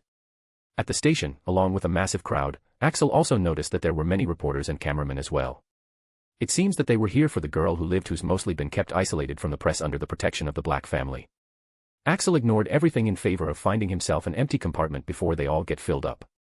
He chose to settle in an empty compartment at the back of the train, thinking that there were fewer chances of him being bothered there. After all, he had things to do. With the money he got from Cyrus's pouch, he'd gotten himself books and a wand and had got started at practicing basic first-year spells. He also had to brush up on many things which he didn't understand due to his lack of proper basic education. With all of this, he also had to keep practicing occlumency so that he can get rid of this fucking disability. The parts of beginner occlumency which are left that can't be mastered through talent, like he mastered controlling his emotions. They can only be mastered through dedicated practice. He took out the wand he'd bought from Ollivander, supposedly the best wand maker. From what he heard from Andromeda, no newcomers could compete with him. His wands are simply much superior. But the wand he bought was an embarrassment, to say the least. It was beechwood, 12 inches, and cherub hair as its core. Host, this wand is best suited to you in your current state. The system fails to understand why you are not happy with the wand, said the system's robotic female voice. Axel looked at the wand that was humming excitedly in his hands and sighed. According to the creepy old wand maker, the true match for a beechwood wand would be, if young, wise beyond his or her years, and if full-grown, rich in understanding and experience. When properly matched, the beech wand was capable of a subtlety and artistry not seen in any other woods. Thus, there was no problem with the wood. In fact, it was the best for him since he'll lack control over his magic until his nervous system gets better. The length 12 inches might be considered too long for a wank, but it was ideal as a wand. So no problem here as well. The true problem lies in the core, cherub's hair. It's said to only bond with a male wizard with a high face value. That is, a handsome wizard. It's said to have a feminine nature and will fall in love with its owner. The strength of the bond will represent the degree of power it can exhibit. Thus, he has to treat it well or it'll not perform well. It ain't no Sakura who'd love a scumbag just because of his face value. How was it good for the current him? Well, all the truly powerful wand cores which were available at the Ollivander all require a certain level of magical strength, control, and talent to submit to the wizard. And with his shitty body, there was no chance any of them would bond with him. Heck, he'd have been lucky to even bond with a wand with a nasal whisker core. And those are one of the weakest. Thus, having a wand that'll submit to him and can even potentially provide him more power than a dragon heartstring one if the conditions meet, is truly a blessing. Combine it with the control and finesse gained from the beechwood, and he truly has the ideal wand for the current him. But why does it feel like I'm using a honey trap to get power like those whores with no pride and dignity? Host need not worry. This wand is temporary. With the system's help, you can eventually forge a wand that can rival even the Elder Wand. Whatever, sighing, he once again began practicing the most basic spell. Not knowing that the Elder Wand that system just mentioned was the most powerful wand in the world. Otherwise, he'd have had a much less lukewarm reaction. Performing the wand motion perfectly, he chanted. Lumos. The wand tip lit up, producing a very dim light. And it seemed like a bulb with a high degree of voltage fluctuations. The intensity of light was changing ever so often. This was already much better than his first try, which had no response at all. And he's been practicing this non-stop ever since. The degree of concentration he's putting into this spell would be enough to baffle anyone. Needless to say, with his natural talent, control, and concentration, he could have easily mastered any first-year spell had his body not been so badly messed up. Seeing his progress, Axel was somewhat proud. He wasn't born good at his thieving skills as well. He'd slowly learned them, mastered and polished them to perfection, step by step through a lot of hard work. Since this shit is so difficult, he can proclaim that no one in his shoes could have made more progress. But at this moment, the door of his compartment was rudely opened, disturbing his concentration. The intruder was a bushy-haired girl who looked to be the same age as him. She was dragging a suitcase with wheels behind her. "Oh, you're practicing the Lumos spell. I've learned it too," she said excitedly, inviting herself in. Question mark. Annoyed, he wanted to snap at her, but hearing that she'd learned the spell got him curious. What would others his age be like without any disabilities holding them back? "All right, show me," he demanded. The girl was all too happy to oblige.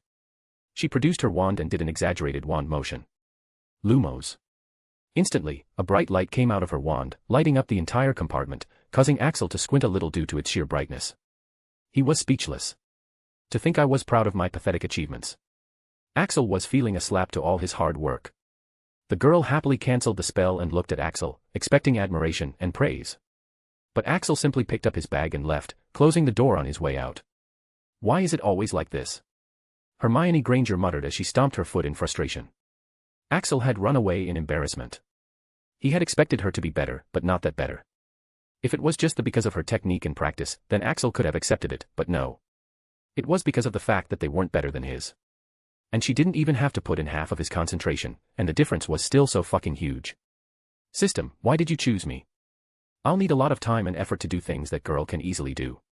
And there must be so many other better options as well. AR did not look at the short-term gains while looking for a suitable candidate. Here are the reasons why you were chosen. 1. Superior talent in mind arts. All of your physical and magical stats can be increased one way or the other. But for the mental training, the system can, at most, give you the right methods. You can only rely on yourself after that. Furthermore, this can be much more advantageous than you can imagine. You will get to see very soon. 2. Right mindset. Power given to a person who does not know how to wield it will only lead to failure or a win with major losses. If given to an evil person, he will misuse it. If given to a kind person, he will hesitate to even use it. You currently have the right mindset and will hopefully use it properly in the future. 3. Right ideology. That girl you just mentioned would have used the power to free up the house elves, which would have resulted in their deaths. Then she would have sped up the process of arrival of war by offending all the purebloods. Okay, I get it. No need for more, Axel interrupted the system since he'd understood now. Anyways, who's this AR you keep mentioning? AR is short for the Akashic Records. They have all the past, present, and future of everything in the multiverse recorded in them. They are an entity who's recently gained consciousness, and after finding the fate of the various worlds, they wish to change it. But they're bound by the laws of the world and can't directly influence anything. Thus, you have been chosen by them to help change the world. I am a part of their consciousness, provided to guide you along the way and help you obtain power. Should you fail, another candidate will be selected, I will be terminated. Fuck. Axel stopped in his tracks when he heard the last part. But just as he stopped, someone bumped into him from behind. Alarmed, he quickly glanced behind him, only to find nothing. Shing. He took out his knife and began twirling it in his hands, ready to attack at the first sign of anything odd. That scared whoever it was. He heard a frantic voice, Wait. It's me. Rose. We met the day before yesterday, you remember. Axel's anger instantly ignited remembering that day. Why were you following me? What do you want now? I have business with you. But we can't talk here. With that, he felt a hand dragging him away. He shook her hand off. I'm not going. Rose huffed in annoyance. Fine. I'll just go to the press which is waiting for me out there and tell them that you're bothering me. You'll have a great time at Hogwarts then. Axel knew how to choose his fights. This girl really had too much power at her disposal, and it would be too much trouble if she really decides to use it against him. But she's going to regret threatening him. As the most vindictive person in the world, he'll make sure she regrets threatening him. He grabbed her invisible hand from over the cloak. So, where are we going? He asked casually as he began to scheme how to make her pay in the future. Rose was speechless at this quick change of attitude. She looked down at the hand that was grabbing hers over the cloak and noticed the familiar shaking and twitching. She'd almost forgotten that he was disabled for life. She calmed down her annoyance at him due to that and took him to her compartment, locked it, and drew the blinds.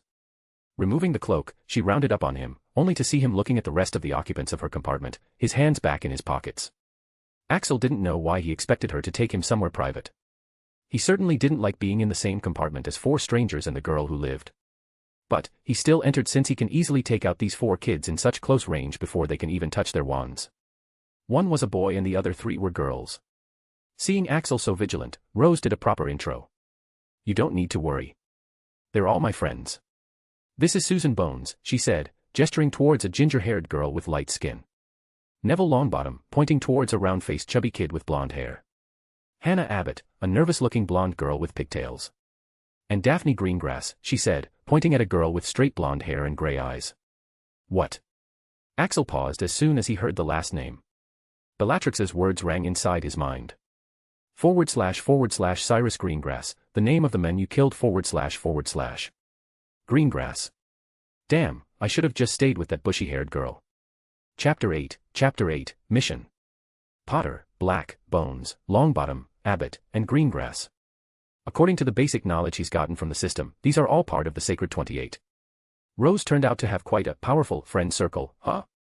Though it kinda makes sense, since Rose might be politically the second most powerful witch, right after Bellatrix. And after knowing that having a good relationship with her means having a good relationship with Minister Black as well, they try any method to get acquainted with her. The easiest being, to let their children become childhood friends with her. But Axel had gotten into a complicated situation now. He was in the same compartment as 6 of the Sacred 28 family's members. And if that wasn't enough, he looked at the girl whose surname was Greengrass. She certainly had the same gray eyes. He can never forget those eyes. And there was a slight resemblance in the facial features as well. So, it was safe to assume that this girl was related to that man, most likely her father.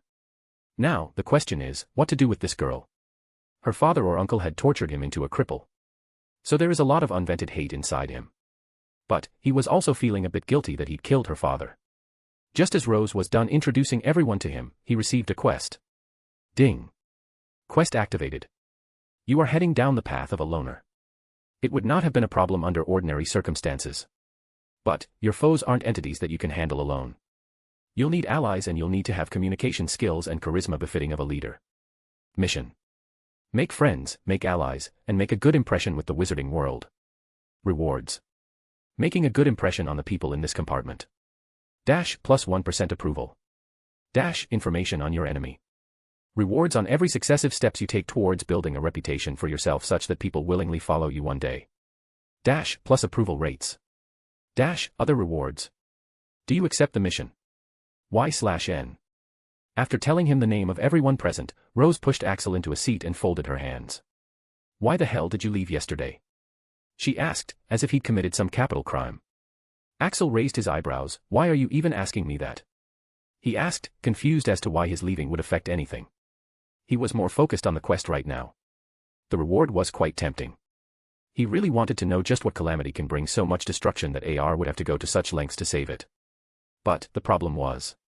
Oi system, how am I supposed to make friends? I've never had one my entire life. And how am I supposed to make a good impression? And also, what if I accept and can't complete it? Can I refuse? The knowledge in your head given by the system also has common knowledge and adequates of the wizarding world. That's how you knew how to eat with a knife and fork. Just try, you won't even realize that you're using them. Though you of course, have the option to deny since the system can't force you to do anything. And there is no penalty on refusing or failing. System is not that kind of system. Well, I'll accept then. Axel saw no reason to deny it. He just accepted since at most, he'll only fail. Realizing that she was not being taken seriously, Rose brushed her hair back in annoyance. Why, you ask? You left without saying anything. And then Aunt Bella came, handed Aunt Andromeda a vial, said something to her, and left as well. Do you have any idea how sad and heartbroken Aunt Andromeda looked? She had even started yelling at Aunt Bella. Axel scoffed. That woman must be sad that her husband can't be cured, he thought. What else could it be? Look, I don't know what you're talking about. I was just busy and had to leave. You should ask Minister Black why she left and what she said to Mrs. Tonks to make her sad. I should have nothing to do with it, he answered, feigning ignorance. It seems like this girl here doesn't know that he was called for the dinner only because they wanted to get a memory from him. Once they'd gotten the memory, of course, he wouldn't go back to be kicked out. Bellatrix had clearly spelled out just how unwanted he was. But he didn't tell any of this to Rose. That dinner with the Blacks was his black history. There he was, enjoying himself, feeling happy and hopeful, and even having thoughts like how good it is to hang out with these people. And there those two sisters were, watching him with amusement, knowing exactly how he was feeling and still doing it just because one wanted to find a clue to cure her husband while the other just wanted to keep her sister happy. After leaving that place, he was feeling hurt a lot, but more than that, he was feeling ashamed. He was proud of everything he'd done in his life, even the murder. But this moment was something he didn't want to share with anyone. Rose was not at all satisfied with his reply. She wanted to refute, but at this moment, Susan interjected. Rose, who's this? You still haven't introduced us to him. She asked Rose. This guy looked too cool with those scars and hairstyle. She wanted to be friends with him. Yes, who is he? Asked Neville as well. For some reason, the thought of this intimidating boy being friends with Rose made him uncomfortable. Rose realized that even though she had introduced everyone to him, she had forgotten to introduce him to others. But, she didn't know much about him, to begin with. Axel sighed. If not for the mission, he'd have left this place right now. The name's Axel. Nice to meet you, he said, nodding at everyone. Susan was instantly excited as she held out her hand. Oh. Hi. My name is Susan. Rose never mentioned she had such a cool friend. Axel looked at the hand she offered. If he didn't shake it, would he be making a bad impression? Looking at Axel's hesitation, Rose couldn't help but speak out. Susan, his hands. But Axel took out his tremoring hand and shook hands with her briefly. He couldn't hide it at Hogwarts anyway. He'll have to write, flip pages, cast spells, and eat in public. As soon as their hands touched, Susan felt his hand twitching abnormally as if vibrating. Her weak hand got trembled along with his and it felt quite painful. Ah. She recoiled back as if she'd been shocked. She looked at her hand and then at Axel's. "What's wrong with your hand?" she asked in concern and panic. "It's weird," Neville commented, looking repulsed. Rose was glad that someone else could also see his hand's abnormality, but she didn't like Neville's attitude. "It's not Axel's fault, is it?" Aunt Andromeda said someone cursed him with dark spells. "She's the one who treated him," she informed Susan. This made Susan and Hannah gasp, but Daphne narrowed her eyes. At this moment, someone else spoke up as he heard a quiet but clear voice. "You were tortured, weren't you?" Axel was surprised to see Daphne looking at him with empathy, like she could understand what he had suffered. "She can tell," he realized. Though he couldn't quite say whether it was because she'd gone through something similar or because she'd witnessed or done something similar to a poor victim like him. Axel just shrugged, neither affirming nor denying. "It's just temporary. I'll find a way to heal myself," he said with certainty. Rose really felt bad for when she saw him saying those words with such conviction. That day, after Axel had left, Andromeda had pulled her aside and clearly explained Axel's circumstances. He won't be able to cast magic, and even moving his hand would be painful every time. That's why she'd all but ordered her to thoroughly take care of Axel at Hogwarts and not let him get bullied. That's the main reason why she had pulled him in here with her friends. Rose had asked how long it would take for him to get healed. At that time, Andromeda had just shaken her head in regret. There was no cure. His nerves were incurably damaged. But right now, she didn't refute his claim. She didn't want to squash his hopes. Susan was angry for Axel. "Did your parents not complain to the DMLE? My aunt would definitely send the culprit to Azkaban." Axel laughed. This girl was quite innocent. He liked it. "Ah. Susan." "His parents," Rose interjected. Susan was an orphan too. So she could understand how insensitive she was when she had just assumed his parents are alive and mentioned them. "Oh. I'm so sorry, Axel. I can understand. Rose and I are orphans too," she said in understanding. Axel just nodded. Though he was quite sure they could understand nothing. They grew up in a luxurious environment, never having to sleep, feeling hungry as hell with their body aching all over from the beatings received and worrying about how to get food the next day. Since they were talking about parents, everyone went back to their previous conversation about Daphne's dad before Rose had left to bring Axel. They had only just met and couldn't even get a chance to console their friend about her father's death yet. "How's your mom and sister doing? Are they still very sad?" asked Hannah. Hannah was quite shy or intimidated facing Axel, a stranger with scars and a cold attitude. But it seems that she can actually speak normally with her friends. To everyone's surprise, Daphne's answer was no. She giggled and everyone except Axel's mouths fell open again. Daphne was usually quite cold and reserved. But unexpectedly, at this time, she smiled. "I could never tell this to you guys before," she began, still smiling genuinely. "My dad was actually the biggest scumbag in the world. He had forbidden us to talk bad about him. He used to check our minds regularly and punish us if we ever stepped out of line." Everyone except Axel was speechless. They had never thought that the always stoic man they had seen before was that kind of person. "Oh, Daph, is that true? We never knew." Rose quickly got up and hugged Daphne. Susan and Hannah also began fussing over her. Though Axel was smiling, just like Daphne. It felt as if a burden had been lifted off his shoulders. Even though he had felt no guilt towards the man, he had felt bad for the man's family. What if his children have to live a life similar to his? But now it seems he was worried for nothing. Soon, they had stopped bothering him with questions, so Axel took out his wand and charms book to start practicing again. Rose raised her delicate eyebrow. "What are you doing?" she asked curiously. Axel's mouth twitched. "What does it look like?" "I'm practicing magic, of course." She frowned. "Didn't Aunt Andromeda say that you won't be able to do that unless your injuries are healed?" Everyone was surprised. He can't do magic. Even though they felt bad for Axel, their first foremost thought was, "Thank Merlin it's not me." If any of them ended up not being able to do magic, they'll definitely cry all the time. Listening to Rose, Axel nodded thoughtfully as if he just remembered. "Well, she did say that. But," he looked her in the eye, "that can't stop me from giving it my all." He said simply as if stating facts. "I'll still be the best wizard in the world one day," he added in his mind. In the next moment, he flicked his wand, Lumos, his wand tip lit up, producing a flickering light surprising Rose. That light seemed to represent him, fighting to stay bright despite all the attempts to extinguish him. Looking at Axel, who was clearly struggling to keep up the spell, with the flickering light illuminating his serious and concentrating face, Rose felt her heartbeat increase for some reason. Chapter 9, The Threat. While Axel practiced his magic, the system gave him a surprise. Ding. Mission completed. Making a good impression on the people in this compartment. Rewards. Dash plus 1% approval, total 7%. Dash information on your enemy. Information will be transferred whenever you give your approval. Axel paused. What the F*** CK? He was still thinking about how to start on his mission. Until now, he had just tried to tolerate their presence a little and answered some of their questions while trying not to be rude. And they were already impressed. I mean, what the actual fuck? Is making a good impression so easy these days? He was a cripple for God's sake. He had totally expected to be called a cripple, squib, mudblood, and whatnot. Why, system? The children in this compartment have good characters. Not everyone will be like them. So, that's it. Axel went back to practicing, no longer paying attention to the other occupants. He knows that he's incredibly weak right now. He is no longer as dexterous as he used to be.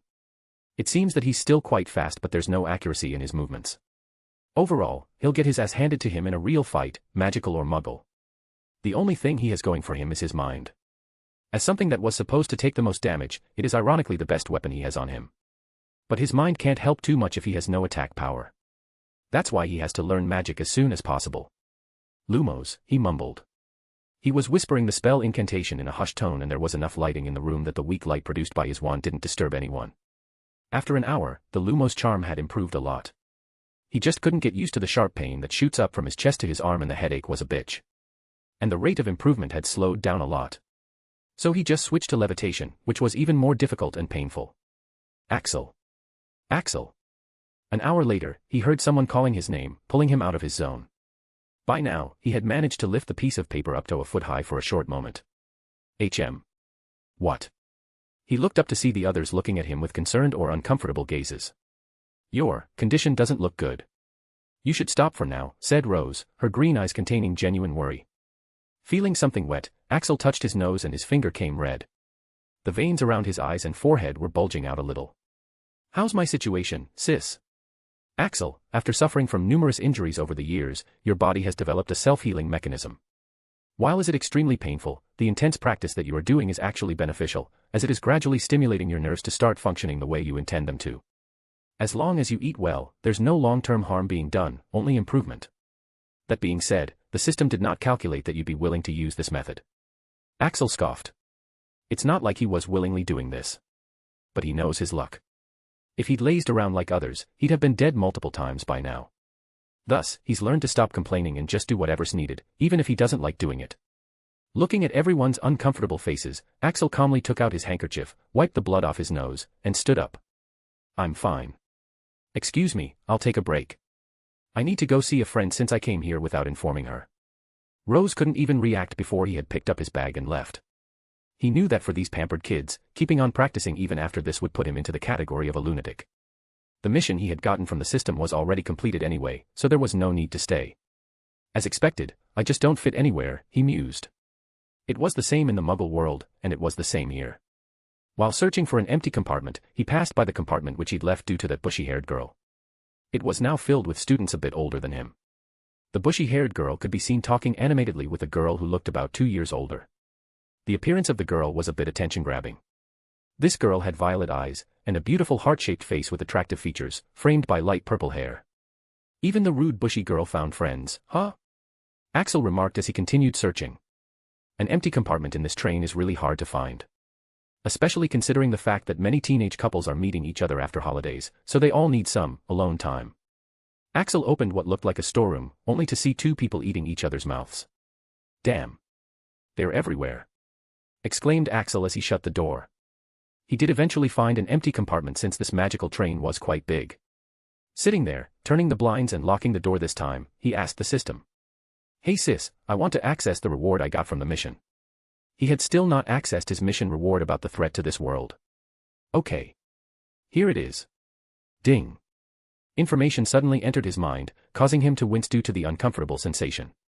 He carefully browsed through it and soon, a peculiar smile came to his lips. Well. I'm fucked, aren't I? He had expected it to be difficult. But this is hell mode. What in the hell is this netherworld, he asked.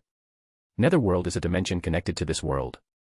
As the name suggests, it is a dark domain. Its inhabitants are all creatures with an affinity to dark magic, whether they are intelligent species or not. An example of the inhabitants of that world is Dementors. Dementors are not creatures of this world. They are one of the few species that have the ability to travel between the two connected dimensions. Axel slumped in his seat. And this Voldemort bloke. After he almost died, his wraith form somehow ended up there. From the basic knowledge, he already knew that this Voldy dude was super powerful and even almost won the war. Affirmative. Voldemort already had a high affinity with dark magic. He could even communicate with Dementors and fly using darkness. He thrives in darkness. Once he was there, he found ways to restore his power back to his former level and even surpass it. During the last decade, he's conquered a majority of the netherworld and his forces increase every day. So, if he suddenly decides to attack, how am I supposed to defeat the guy? Host need not worry. While he's been trying to find a way back into this world, he has only had minor breakthroughs. He has found ways to influence this world, but he still can't directly enter. Axel snorted derisively. And that fills me with so much joy. He replied, his thought dripping with sarcasm.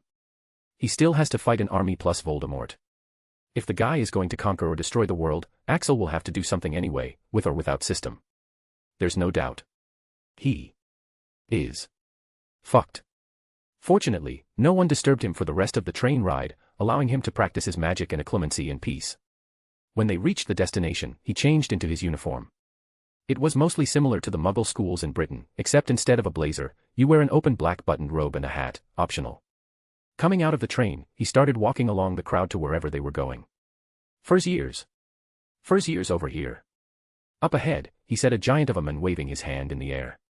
Damn, this guy could easily snap any kid in two. Going there, he found Rose, Neville, Susan, Daphne, Hannah, and the bucktooth girl as well. Seeing him, Rose waved, how are you now? If you're not feeling well, there's a hospital wing here. Axel shook his head, feeling exasperated.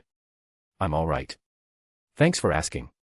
He gave himself a mental thumbs up for leaving her compartment since his training had resulted in soaking his whole handkerchief in blood. After sitting in the self-driving boats, Axel got his first look at the castle. Under the moonlight, the view of the magnificent castle above the hillock, linked with the back of the lake, looked breathtaking. I'm going to be living in a freaking castle. He thought in amazement. He has been homeless for 3 years. So the thought of living in a huge castle seemed quite novel to him. Reaching the bank, they walked up a flight of stone steps and crowded around the huge, oak front door. Everyone here? The giant asked, looking at everyone. There were quite a lot of students.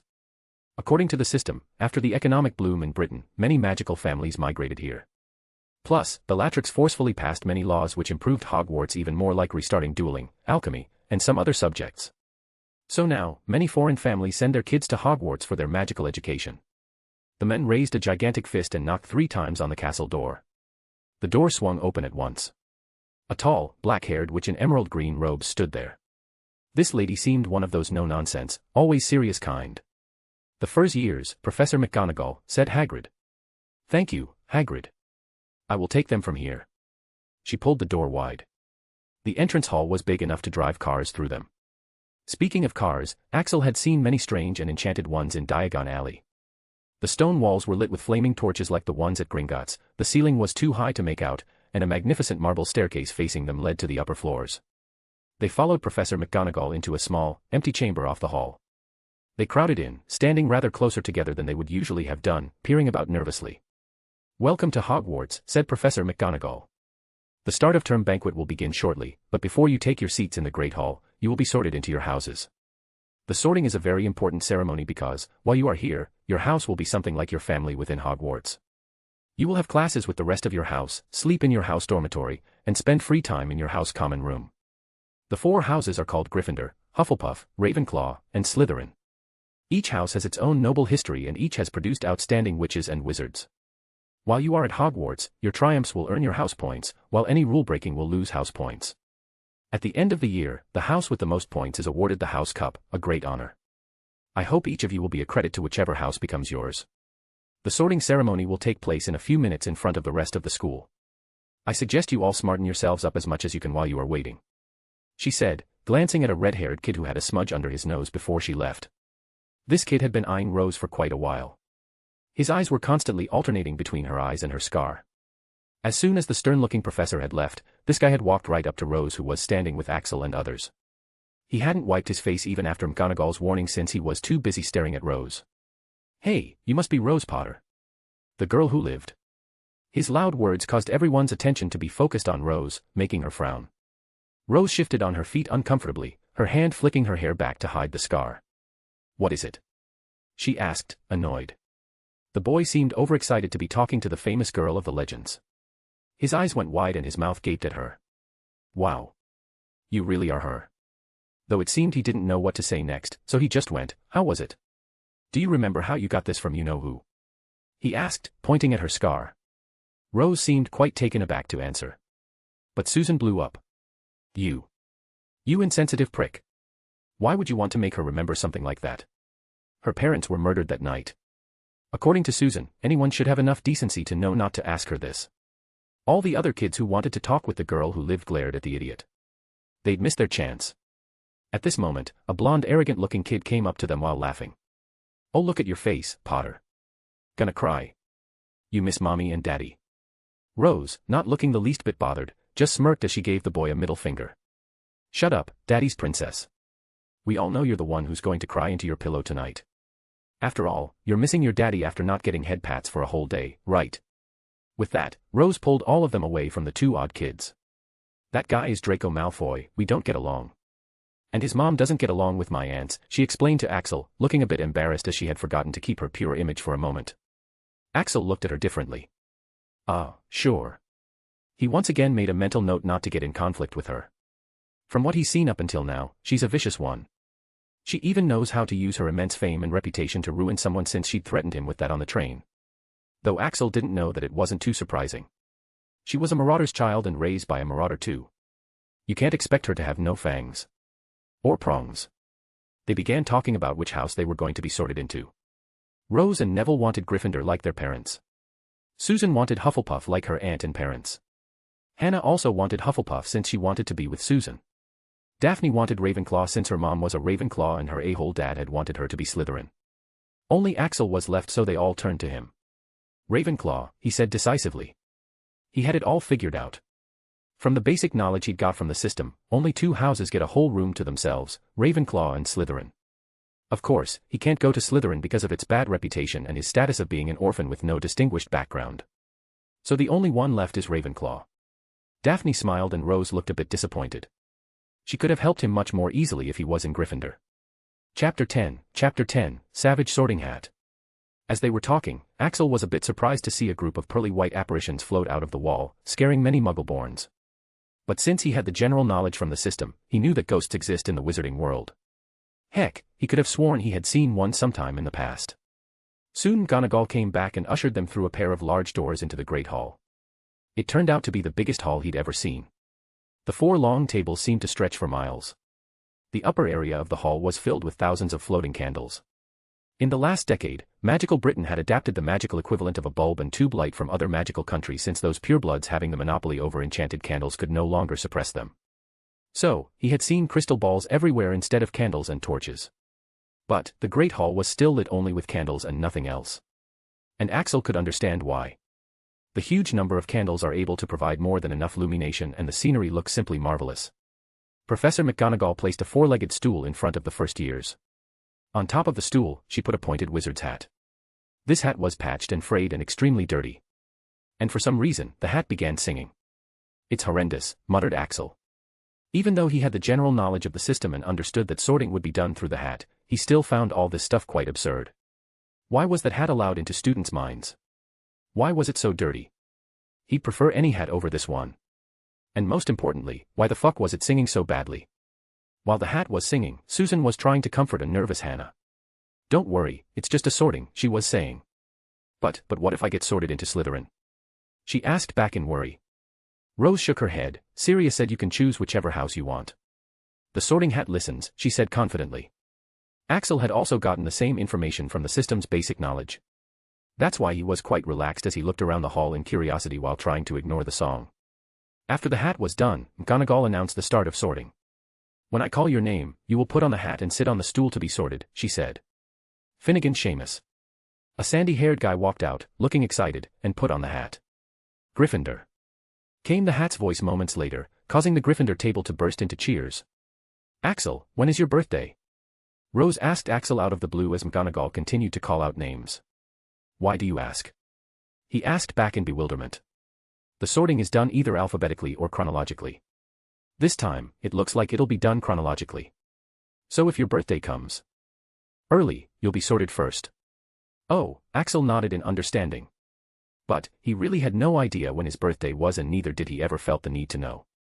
Thankfully, Neville's name was called at that moment, causing the subject to be dropped. Axel watched as the students got sorted one after another. Rose, Neville, Susan, Hannah, and Daphne all got sorted into the houses they wanted.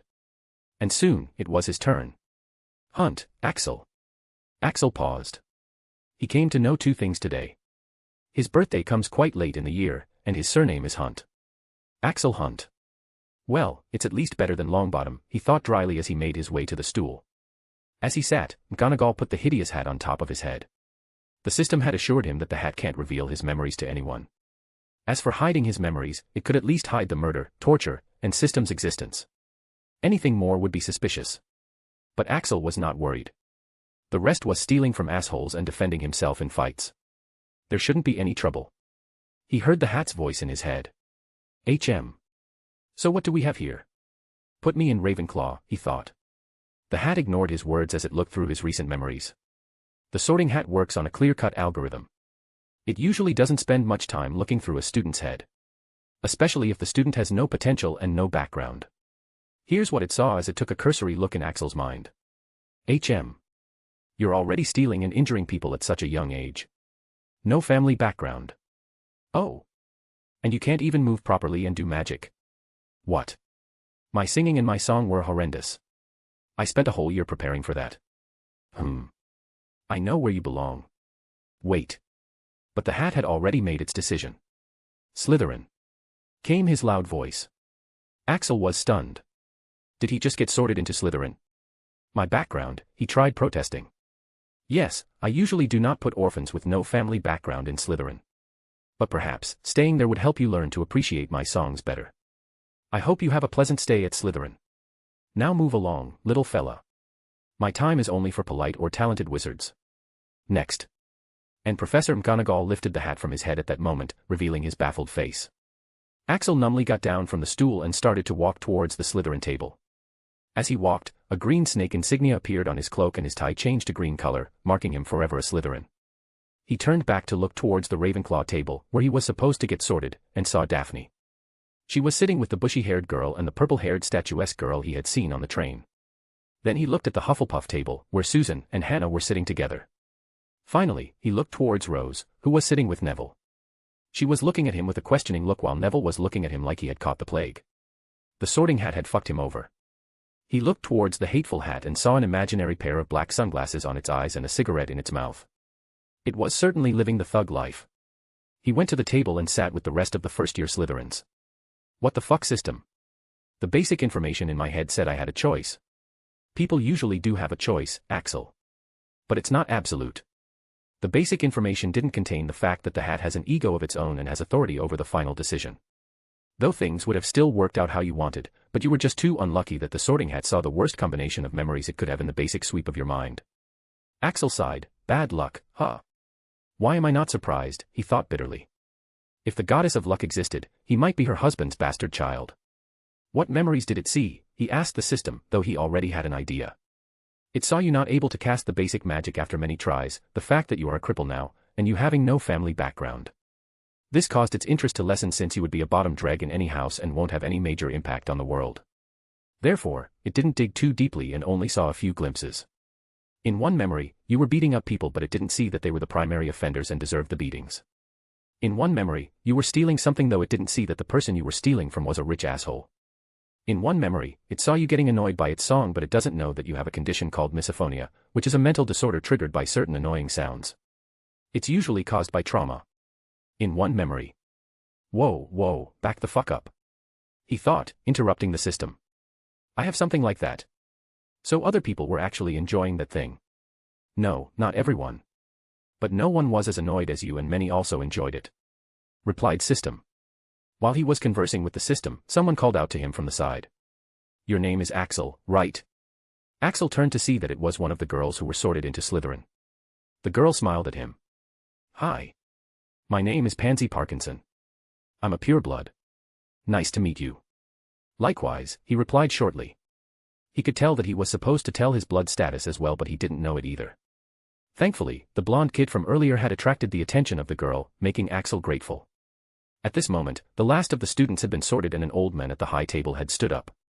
Axel guessed he must be the famous Albus Dumbledore. He was beaming at the students, his arms opened wide as if nothing could have pleased him more than to see them all there. Welcome, he said. Welcome to a new year at Hogwarts. Before we begin our banquet, I would like to say a few words. And here they are, Nitwit. Blubber. Oddment. Tweak. Thank you. To Axel's delight, the plates and goblets in front of him were now filled with huge amounts of food. Putting aside magic, I'd have come just for the food, he thought as he took his hands out of his robe pockets. Hiding them would be impossible anyways if he's going to attend classes and eat here daily. Why are your hands shaking and twitching like that? And sure enough, someone asked him the expected question soon. He found that it was another girl. She was sorted right after him, so he remembered her name. Tracy Davis. Axel shrugged. It's an injury. It'll be healed soon, he said evasively. But Tracy's words had attracted others' attention. What kind of injury was it? Asked another boy in curiosity. Axel didn't know his name, but he was tall for his age with a thin frame. Draco Malfoy, who was sitting on the other side of the pansy girl and had been hogging most of the limelight, was annoyed by this. Though he did find the idea of gaining attention by pretending to be injured somewhat appealing. He'll try it in the future. He sneered, why are you getting fooled, not? He's obviously lying. What kind of injury makes your hands like that? Axel mentally sighed. How can he explain to these kids that when Cruciatus is cast on the body, as the region with most nerves on his body and the area which his magic didn't seem necessary enough to protect, the nerves of his hands and fingertips were the most badly damaged? His shin, knee, and elbow being the other unimportant regions with a high number of nerves, were also constantly hurting. It was a miracle he was behaving normally right now and not crying and moaning like other people in his position would. And then someone has the audacity to say that he's faking his injuries to get attention. Axel gave this blondie a deep look. This guy is going to pay someday. Axel has always had a nasty vindictive streak. But for now, he just focused on eating. Anyone with half a brain can tell he's not pretending. Only an idiot would think he's pretending. And he does not view these idiots as significant enough to explain himself. Pansy Parkinson turned to the blondie. Draco, why did you have to say that? He can't be pretending, can he? Look how difficult it is to eat food. This made Blondie Idiot even more annoyed, but Axel had already reached his quota of social interactions for today. He ignored everyone for the rest of the meal. The purebloods were still talking. So, are the rumors true? The famous mafia princess is studying here. Yeah, I heard she's a genius. Is that her? Yeah, I think that's her. No one has the same appearance. The mafia prodigy. I heard she could already cast wandlessly when she was 5. Rumor has it that the products the Valentino family is selling were invented by her. But why would she come to Hogwarts? I don't think she needs classes. Hearing their conversation got even Axel curious. He followed their gazes to see who they were talking about. It was the same purple-haired girl he'd seen talking with Hermione and Daphne. From what he gathered from their conversation, her name is Martina Valentino and she's from the most powerful magical family of Italy and also a genius. Oi system, why didn't you choose her? Asked Axel curiously. Axel, there's no information on her in the records of this world. Further information on her is locked. The heck? Chapter 11, A Toad-like Woman. Chapter 11, A Toad-like Woman. Axel couldn't understand the meaning of the system's words. There were no records of the girl in this world. And further information was locked. What the hell does that mean? He asked. It means that the system can't give you any information on her at the moment. The system, like Akashic Records, is bound by the laws of the world. The entity AR has managed to secure a business relationship between us. Thus, many things cannot be given to you unless you have the required approval rate or unless one of us pays a penalty or completes a task of equivalent difficulty. Axel nodded slowly. Is that why you can't provide the information on ways to cure me? Affirmative. Axel gave the purple-haired girl another look. Who the hell was she that this world doesn't even have records on her and the information on her is locked? Well, whatever. Not his business. Delicious free food is the priority right now. Can he take some back to his room? After the feast, Dumbledore stood up once again. Now that you have been fed and watered, I have a few start-of-term announcements to make. The staff remains the same except for the defense against dark arts. It will be taken by Professor Dolores Umbridge, who's shown remarkable mastery of the subject in her interview. Let us all welcome her. Axel saw that it was a woman in pink whose looks matched fairly well with a toad's. The students seemed to have never heard of her, so they just gave her a polite applause, to which the woman gave a sickly sweet smile that made Axel cringe. Anne. Hem. Dumbledore was going to make further announcements, but he stopped since Dolores Umbridge had stood up for some reason after clearing her throat. Pardon me, headmaster. But I'd like to say a few words to the children on this occasion, she said in a high-pitched voice that grated on Axel's nerves. Of course. You're most welcome, Professor Umbridge, said Dumbledore magnanimously. Hello, my children. As the headmaster said, I'm going to be your defense against the dark arts teacher from this year. But, that is not my main aim of coming here, she said and paused for the dramatic effect. I'm here to teach you things that'll change your life and can change the world. I want to find capable children who are willing to be enlightened. So, let us all get along, she said and let out a high-pitched fake laugh in the end before sitting down. There was a lukewarm applause for her, since most students didn't seem to share her passion. Though among the students, someone was much more reactive than everyone. It was Martina Valentino. She was looking at Umbridge with a frown, as if she was surprised and disgusted by her presence. After the applause, Dumbledore went on. Thank you, Professor Umbridge, for your kind words. Now, I have an important announcement to make. I must tell you that this year, the third-floor corridor is a prohibited area. Students are not allowed to enter, unless they want to die a painful death. That got Axel's attention. He was now feeling somewhat curious about what was inside. The old man shouldn't have left it like a cliffhanger. Dumbledore made a few more announcements before it was time for the feast to end. And now, before we go to bed, let us sing the school song. He said enthusiastically, and Axel, who was rather tired and sleepy, suddenly jerked his head up. What did he say? He thought, hoping it was not another song from the hat. But alas, it turned out to be something worse. Everyone pick their favorite tune, said Dumbledore, and off we go. And the school bellowed. Hogwarts, Hoggy Warty Hogwarts. Teach us something please. This thing made Sorting Hat's loud and annoying sound tame in comparison. It seems he'll have to keep a set of earplugs during his stay here. Damn it, a warning would have been helpful, he thought as he pulled his hands off his ears which he'd covered in annoyance. Now that the feast was finally over, the first-year Slytherins followed their prefect into the dungeons where the Slytherin dorms were located. While the other first-eyes had no idea where they were going, Axel made sure to memorize all the paths carefully. They all stopped in front of a bare stretch of stone wall in the dungeons of Hogwarts Castle. This is the entrance to the Slytherin common room, said the prefect.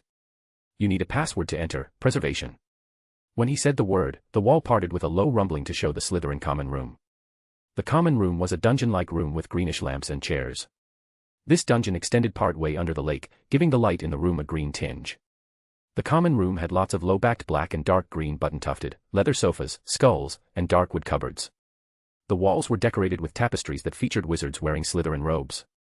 Even though it had quite a grand atmosphere, Axel felt quite out of place here. Currently, the huge common room was dimly lit with the many crystal balls levitating in midair. And it was filled with students. A tall blonde-haired boy stepped out of the crowd. He had the head boy badge on his chest, indicating his position. Performing a noble courtesy, he addressed everyone. Welcome and welcome back, everyone. To those who don't know me, I am Alaric Malcolm, the head boy of Hogwarts, he said, his voice having a slight Russian accent. Most of you already know, but just for the information, I'm a pureblood from a pureblood family. The Malcolm family is an influential family of Russia. We branched out to Britain 7 years ago. He then swept his gazes over the first years. Before everyone goes to their dorms, I need to make some things clear, especially with our new members, he said as he relaxed back into an armchair. 1, he said, raising his finger, as everyone must have heard from many sources, anything that happens in Slytherin, stays in Slytherin. We will always present a strong and united front. Second, Slytherin House has been winning the House Cup for the past 7 years, and I intend to continue that. So, you all would do well to gain points, and if not then at least try not to lose them. Professor Snape will handle the rest, he said, adding the last part with a slight smirk. Third, and the most important one, he said, sitting up straight.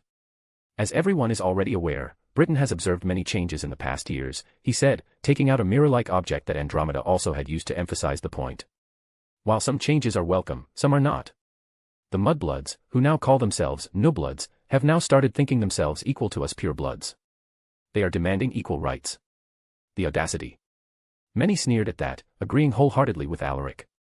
No, he said, shaking his head. The Malcolm family came to Britain thinking of it as a land of opportunities and old heritage. But it's turning into a festering ground of mudbloods. So, everyone should do well to not lose to mudbloods and remind them of their place from time to time. Many people began voicing their agreement on the last one, some sporting cruel smiles like the bulky-looking crooked-teeth dude standing behind Malcolm like a bodyguard. Axel on the other hand was worried about his blood status. What the hell is he supposed to do here? It seems like there's no Muggle-born in here. Malcolm raised his hand to silence everyone. So, now that we're done with the basics, let's get an intro of our new members. The name, blood status, and your family background. Just like how I introduced myself in the beginning. Make sure not to lie since whatever you say can be confirmed easily. And, it would be better if you didn't hide your background since your background will decide your treatment and standing in the house. No. Hearing the words, Axel felt a sinking feeling all of a sudden. He had planned to remain low-key and not reveal his family background to anyone. Even Andromeda, Rose, and the others didn't know that he grew up in the Muggle world and was most probably a Muggle-born. When Andromeda had asked him, he had just said that he didn't want to call anyone he knew and that he didn't have parents. They just thought that his parents were dead. But like Rose and Susan, he had been raised by a wizarding family. How else would he have the knowledge to come to the St. Mungos by himself along with the other basic knowledge if he was raised by Muggles? But, what was he supposed to do now that everyone has to reveal their blood status and family background? He was a guy who didn't even know his full name until an hour ago. And now he's supposed to tell his family background and blood status. He sighed in exasperation. Actually, Axel's plan wasn't too bad. Usually, the first-year Slytherins don't have to introduce themselves. But this year, the first-year Slytherins have at least 5 to 6 prominent pureblood family heirs that everyone knows about. And many other influential pureblood families from other countries or magical communities have also migrated to Britain or just sent their children to Hogwarts. Thus, Alaric Malcolm just wants to build connections with these kids so that they'll be helpful to him in the future. Axel just happened to be unlucky enough to suffer from the collateral damage. System, can I lie about my family? Will they find out? It's not recommended, Axel. The mirror in his hand is a device with which he can access information about most of the pureblood families. Axel was surprised. Really? What the heck is that device? Everyone seems to have it, he asked curiously. Even Rose and the others each had one and they had spent most of the time of their train ride together playing something with it and he'd seen it being sold in many shops. It's called a Magi mirror. It is a device that has been complexly enchanted to perform a multitude of tasks. The wizards have made their own version of the internet which they call the Magi Hive. Anyone can search the information you provide through the Magi Hive using that device. Axel shook his head. He shouldn't get sidetracked. Currently, the main question is, what the fuck is he supposed to do right now? Upon being asked for an introduction, the arrogant blondie from earlier pompously strutted forward. I am Draco Malfoy. I'm a pureblood with direct relation with the Black family. And the Malfoy family is a rich and influential pureblood family, he announced proudly. While some were impressed, Axel only felt disdain at how these people were being all proud and arrogant at having something they never had to work for. After listening to the very unreasonable words the Malcolm guy said and observing the attitude of these people, a deep sense of disdain and contempt had developed in his mind. He doesn't want to be a part of this house. While the others were introducing themselves, he quietly slipped out of the first years and mixed in among the other Slytherins. With the skills he'd picked up, this much was easy to him, even when he was a cripple. There were about 50 students that were sorted into Slytherin this year. No one paid attention when he didn't introduce himself. After the introductions were over, and when the first years were being taken to their dorms, Axel joined the others, though he still made sure to keep his presence low. Unfortunately, someone did actually see him. Hey, Axel. Where did you vanish during the introductions? Came a girl's annoying voice. Pausing in his steps, he ground his teeth to suppress the urge to punch whoever had asked that. It turned out to be the pansy girl. And when she had asked that, several people also heard it. Unfortunately, that Malfoy boy had also heard it. Yeah, you didn't introduce yourself, he exclaimed. Why did you not do it? Are you a half-blood? A Weasley? Don't tell me you're a mudblood. Draco Malfoy didn't really care whether he was Weasley or a mudblood. He was just jealous that Axel's appearance and temperament were much more attention-grabbing than his. Axel frowned. He'd not said a word to this guy up to now. But the guy was repeatedly attacking him for no apparent reason at all. Axel was not a monk and his patience was not infinite. You should ask that to your mother, Blondie, he said blandly. Gasp. Many people around them heard his reply and some people like Pansy gasped while some sniggered. Axel didn't pay attention to any of them as he moved on. In Slytherin, everyone had a room for themselves, and when they were sorted, their luggage had been transported to their rooms by the house elves. Axel walked along the doors and quickly found a door with his name written on it. Malfoy, who was too stunned to speak for a few moments, finally came to his senses. You mudblood. I'm sure you don't have any family background. You think you can get away with this? But Axel was not in any mood to listen to his threats. He entered his room and shut the door behind him. He examined his room. It was a big room, mostly decorated in green and silver. There was a soft bed, a study table, a wardrobe, and some other miscellaneous furniture. He found his bag lying on the bed. It was the first time he was going to have a room of his own. He hadn't slept on a bed for 3 years, and the one at the orphanage was a bunk bed with springs sticking out of the mattress. Not a soft and comfortable one like this one. Too bad he was never going to be able to sleep on it.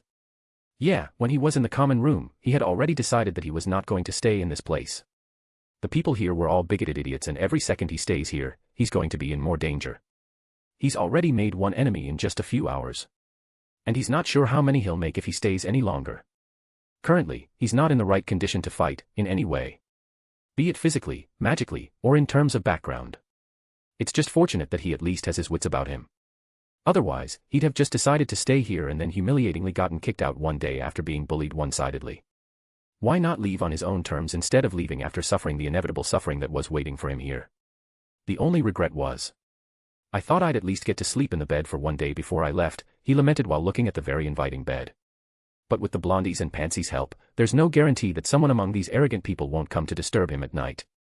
Due to magic, locks are useless. If anyone comes, he's not confident he can defend himself without killing or maiming anyone. And that'll just bring more trouble and enemies. He is not going to let anyone bully him. Thus, after an hour of wait, giving a last glance at the room, he left the Slytherin dorms for good with his backpack sling over his shoulders. Chapter 12, The Encounter with the Mafia Prodigy. Martina Valentino, the beautiful girl with purple hair and violet soul-stealing eyes, walked through the halls of Hogwarts under a disillusionment charm.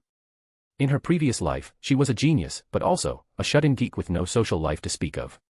At the time when the worst pandemic struck her world in 2030, it made the previous one look quite tame in comparison. Scientists were unable to find any cure.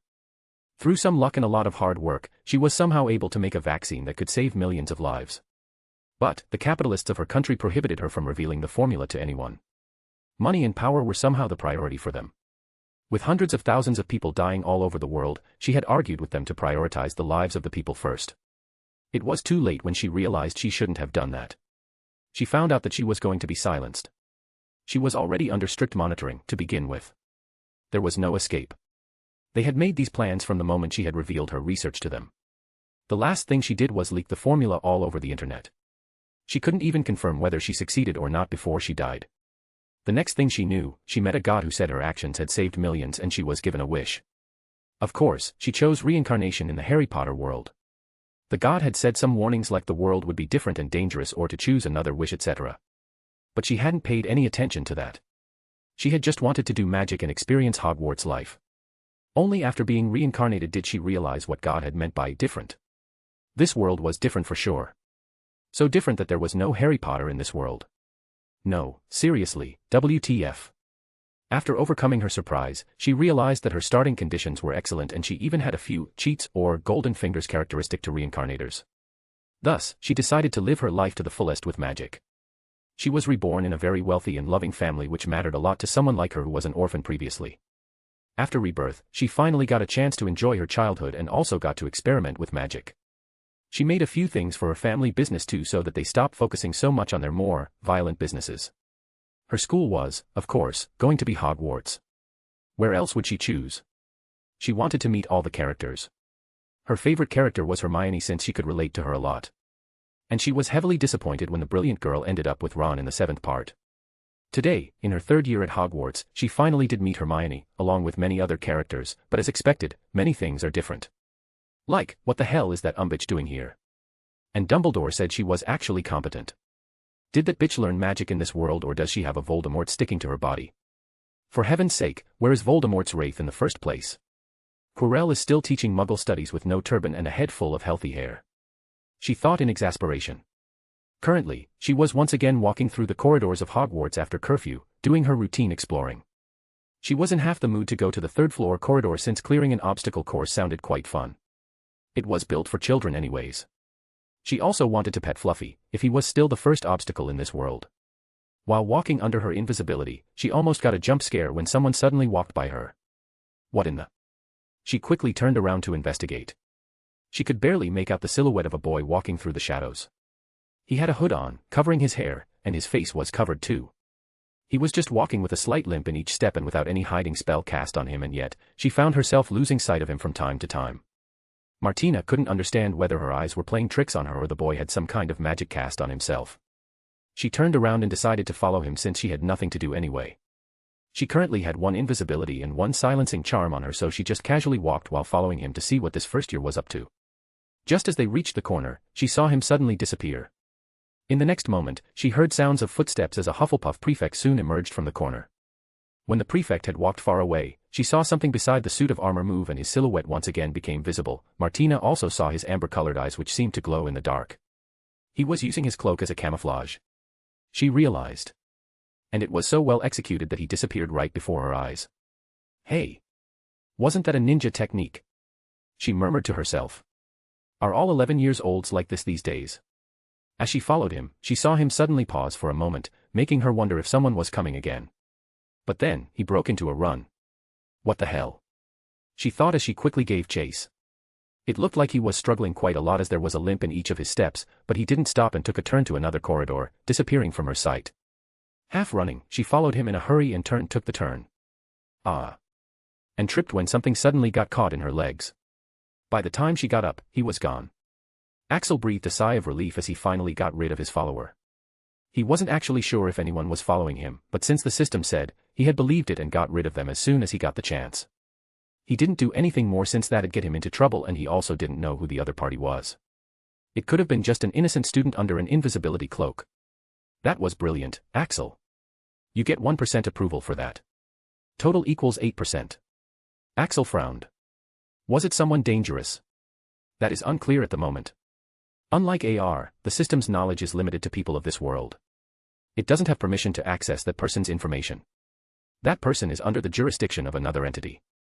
Axel realized who his follower was after connecting the dots. There was only one student who had such a description. It was that purple-haired girl, right? So, she's under the jurisdiction of another entity, right? So that's why you didn't choose her. Affirmative. AR hasn't taken her presence into consideration in any of the future events. She's a variable that can either be an ally or another enemy to be eliminated, hence the warning. Axel nodded, but then paused since he had another doubt. Wait, but didn't you say that the Akashic Records is an entity that has the records of the past, present, and future of the worlds? Then why does it not already know how things will turn out? He asked in confusion. That is only the case if there's no outside interference. The future is now unclear after the arrival of that girl into this world and your acquisition of the system. Alright, I got it. AR is just playing a gamble, thought Axel as he walked along the winding corridors of Hogwarts. Now let's focus on finding me a place to stay. With that, he began to look through the corridors in search of a place to stay. While walking alone along the dark corridors, it suddenly occurred to him that nothing seemed to have changed yet. He was still as homeless as he was 3 years ago when he was kicked out of the orphanage. At least I left by choice this time, was his only consolation to keep his fragile pride and dignity intact. The next day, Axel woke up in an abandoned class that was near Slytherin dorms. He was tired last night, so he decided to postpone trying to find an ideal location. Thus, he just cleared a place in this abandoned classroom, locked the door, set some bells on it, and crashed here after taking out his sleeping bag from his backpack. The backpack he had was, of course, enchanted with a space extension charm and a permanent featherlight charm. The enthusiastic Muggle-born shopkeeper had explained to him that a decade ago, most people used to use heavy metal trunks with an almost negligent featherlight charm on them. The enchanted ones were just too expensive and still quite heavy. But after the economic evolution, half-bloods and Muggle-borns were able to buy or rent land in the Diagon Alley. And trunks with new designs, better enchantments, and cheap costs were allowed to be sold without having their shops stormed or banned under some silly law. And Axel was quite grateful for that. Otherwise, he'd have been lugging a heavy trunk instead of this light and handy backpack with his aching body.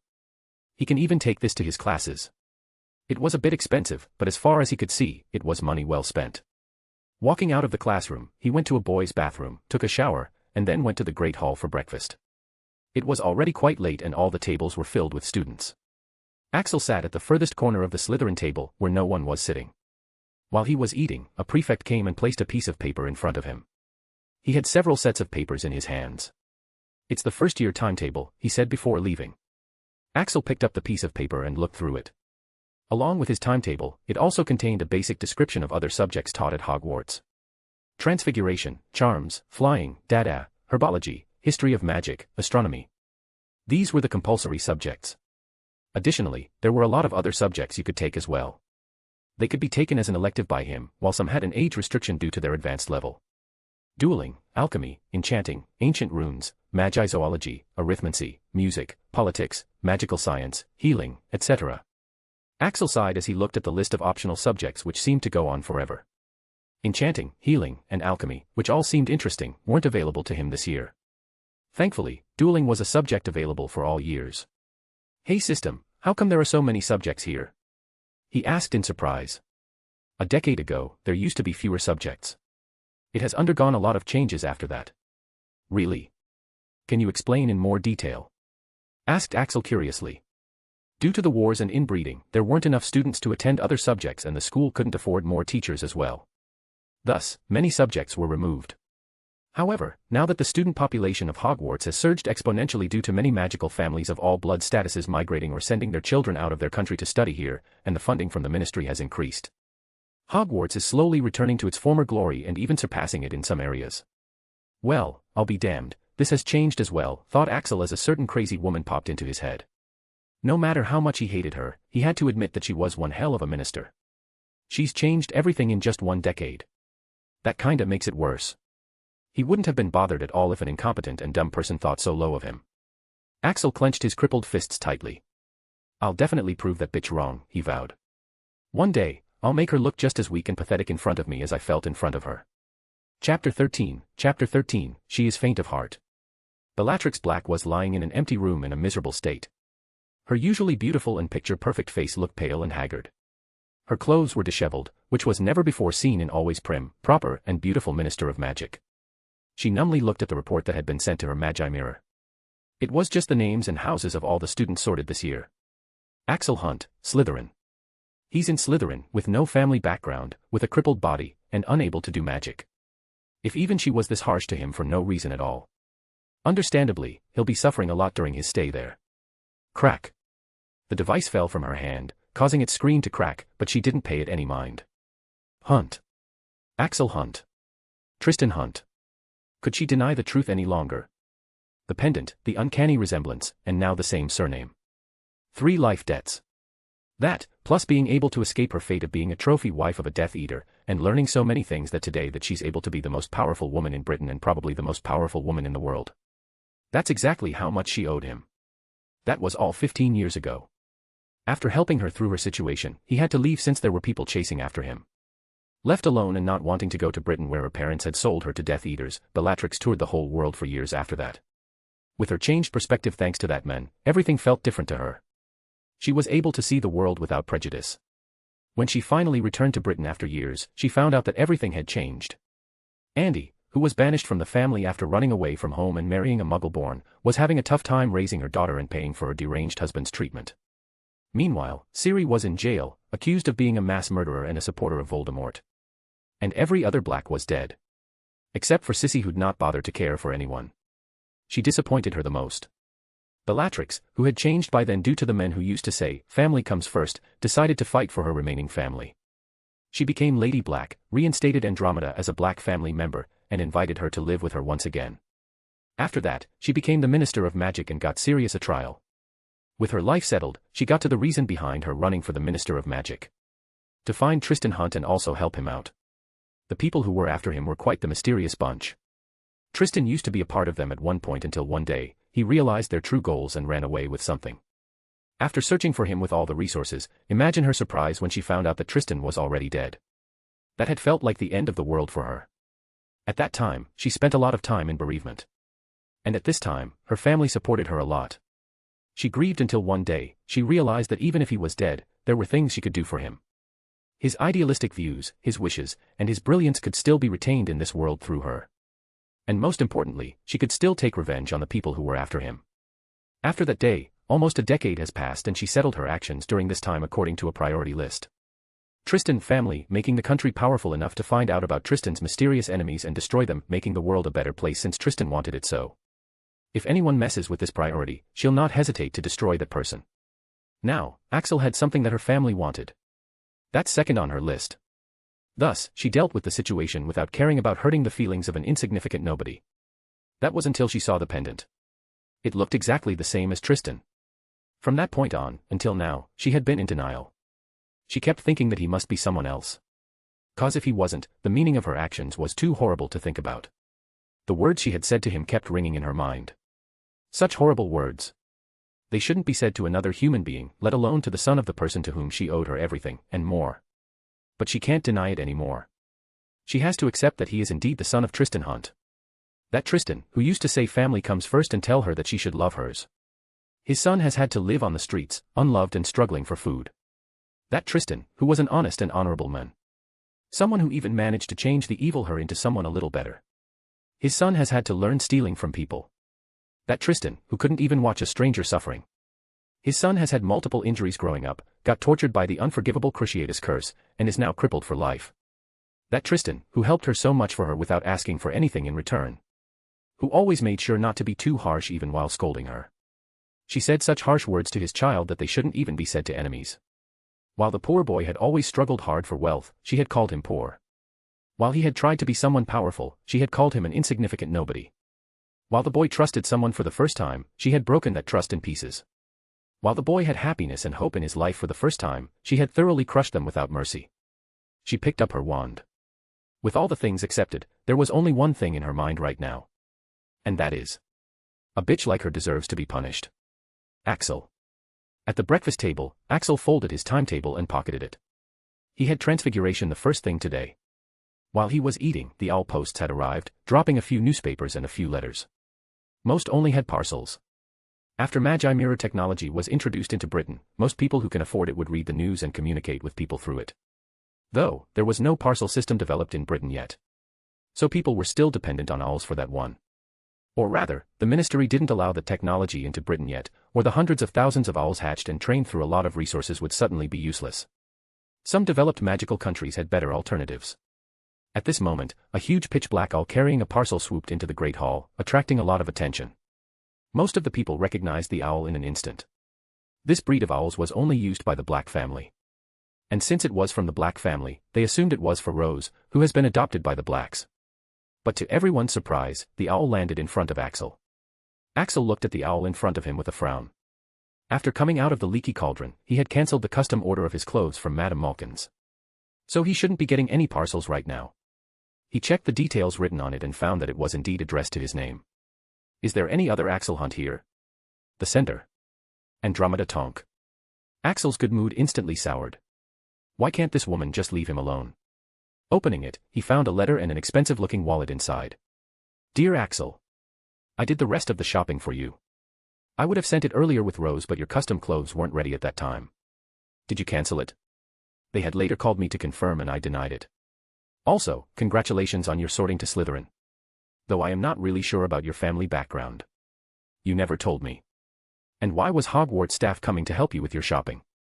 Is there really no one to take care of you? Anyways, I saw the memory. I never knew Cyrus Greengrass was such a sick and deranged person. You have the strongest will I have ever seen in my 10 years as a mind healer. I am glad the man is dead. I was so furious when I found out that my sister has got your memories.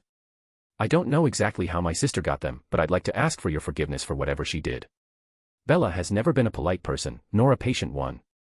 She did say you gave it voluntarily, but then I don't know why you left. Can you tell me exactly what happened? Bella hasn't come home ever since. A lot of problems are cropping up after her sudden and unexplained disappearance. She isn't replying to any of the calls. The Aurors are going to start investigating very soon. Anxiously waiting for your reply. Andromeda. Axel crumpled the piece of parchment in anger. These people just wouldn't let him off. If that bitch minister wasn't found soon, the Aurors would start investigating. And as the last person who was alone with her, he'd likely be the first person to be suspected. Even if they consider the fact he was just a crippled child, they'd at least question him, and probably take his memories as well. He doesn't know how it works in the magical world, but does know that police do know how to make people talk. And those methods are not pleasant. He's had first-hand treatment. Those people were merciless even to a child. Axel opened the black leather wallet to realize that it was a lot bigger from the inside. Bigger than the space in his backpack. It had all the equipment, books, and other things on the shopping list and more. Axel didn't even give them a second glance before closing the wallet and putting it in his backpack. The way he saw it, these things were just a hoax. The main reason was that she was just worried about her dear sister. As Bellatrix had said, this much was just chump change to their coffers. When he looked up, he was surprised to see most of the students looking at him for some reason. Even some professors. Well, I'm fucked, aren't I? He realized. The last thing he wanted was attention. Attention would lead to curiosity, and curiosity would lead to people investigating his background and history. If this was still not enough attention, the girl who lived herself came to stand behind him along with Neville. She could recognize that owl from a mile away. Its name was a tear. What was it? She asked Axel as the owl flew over to settle on her shoulder. Why are you here? Axel asked her instead. She showed her timetable. We have transfiguration together. I was wondering if you'd like to come along. He was about to deny it, but when he looked at the curious students, he sighed. They had heard her invitation already. He couldn't deny it. This wasn't a question since he wasn't given a choice. Lead the way, he said, slinging his backpack over his shoulder. So, began Rose as they exited the Great Hall. You still haven't answered what a tear came to deliver. Axel shrugged, just some shopping items. Your Aunt Andromeda was asking if I knew where your Aunt Bella was. So, do you know anything? Asked Rose, almost too quickly. Axel sighed inwardly. He already knew that she already knew. She's not too good at acting. Axel looked at her like she was an idiot. I don't know. Rose looked at him dubiously. Really? Are you sure? She didn't look fine after she came back. Axel stopped walking for a second. He could see a noticeable change in her attitude from yesterday. Until sorting, her tone was friendly and gentle.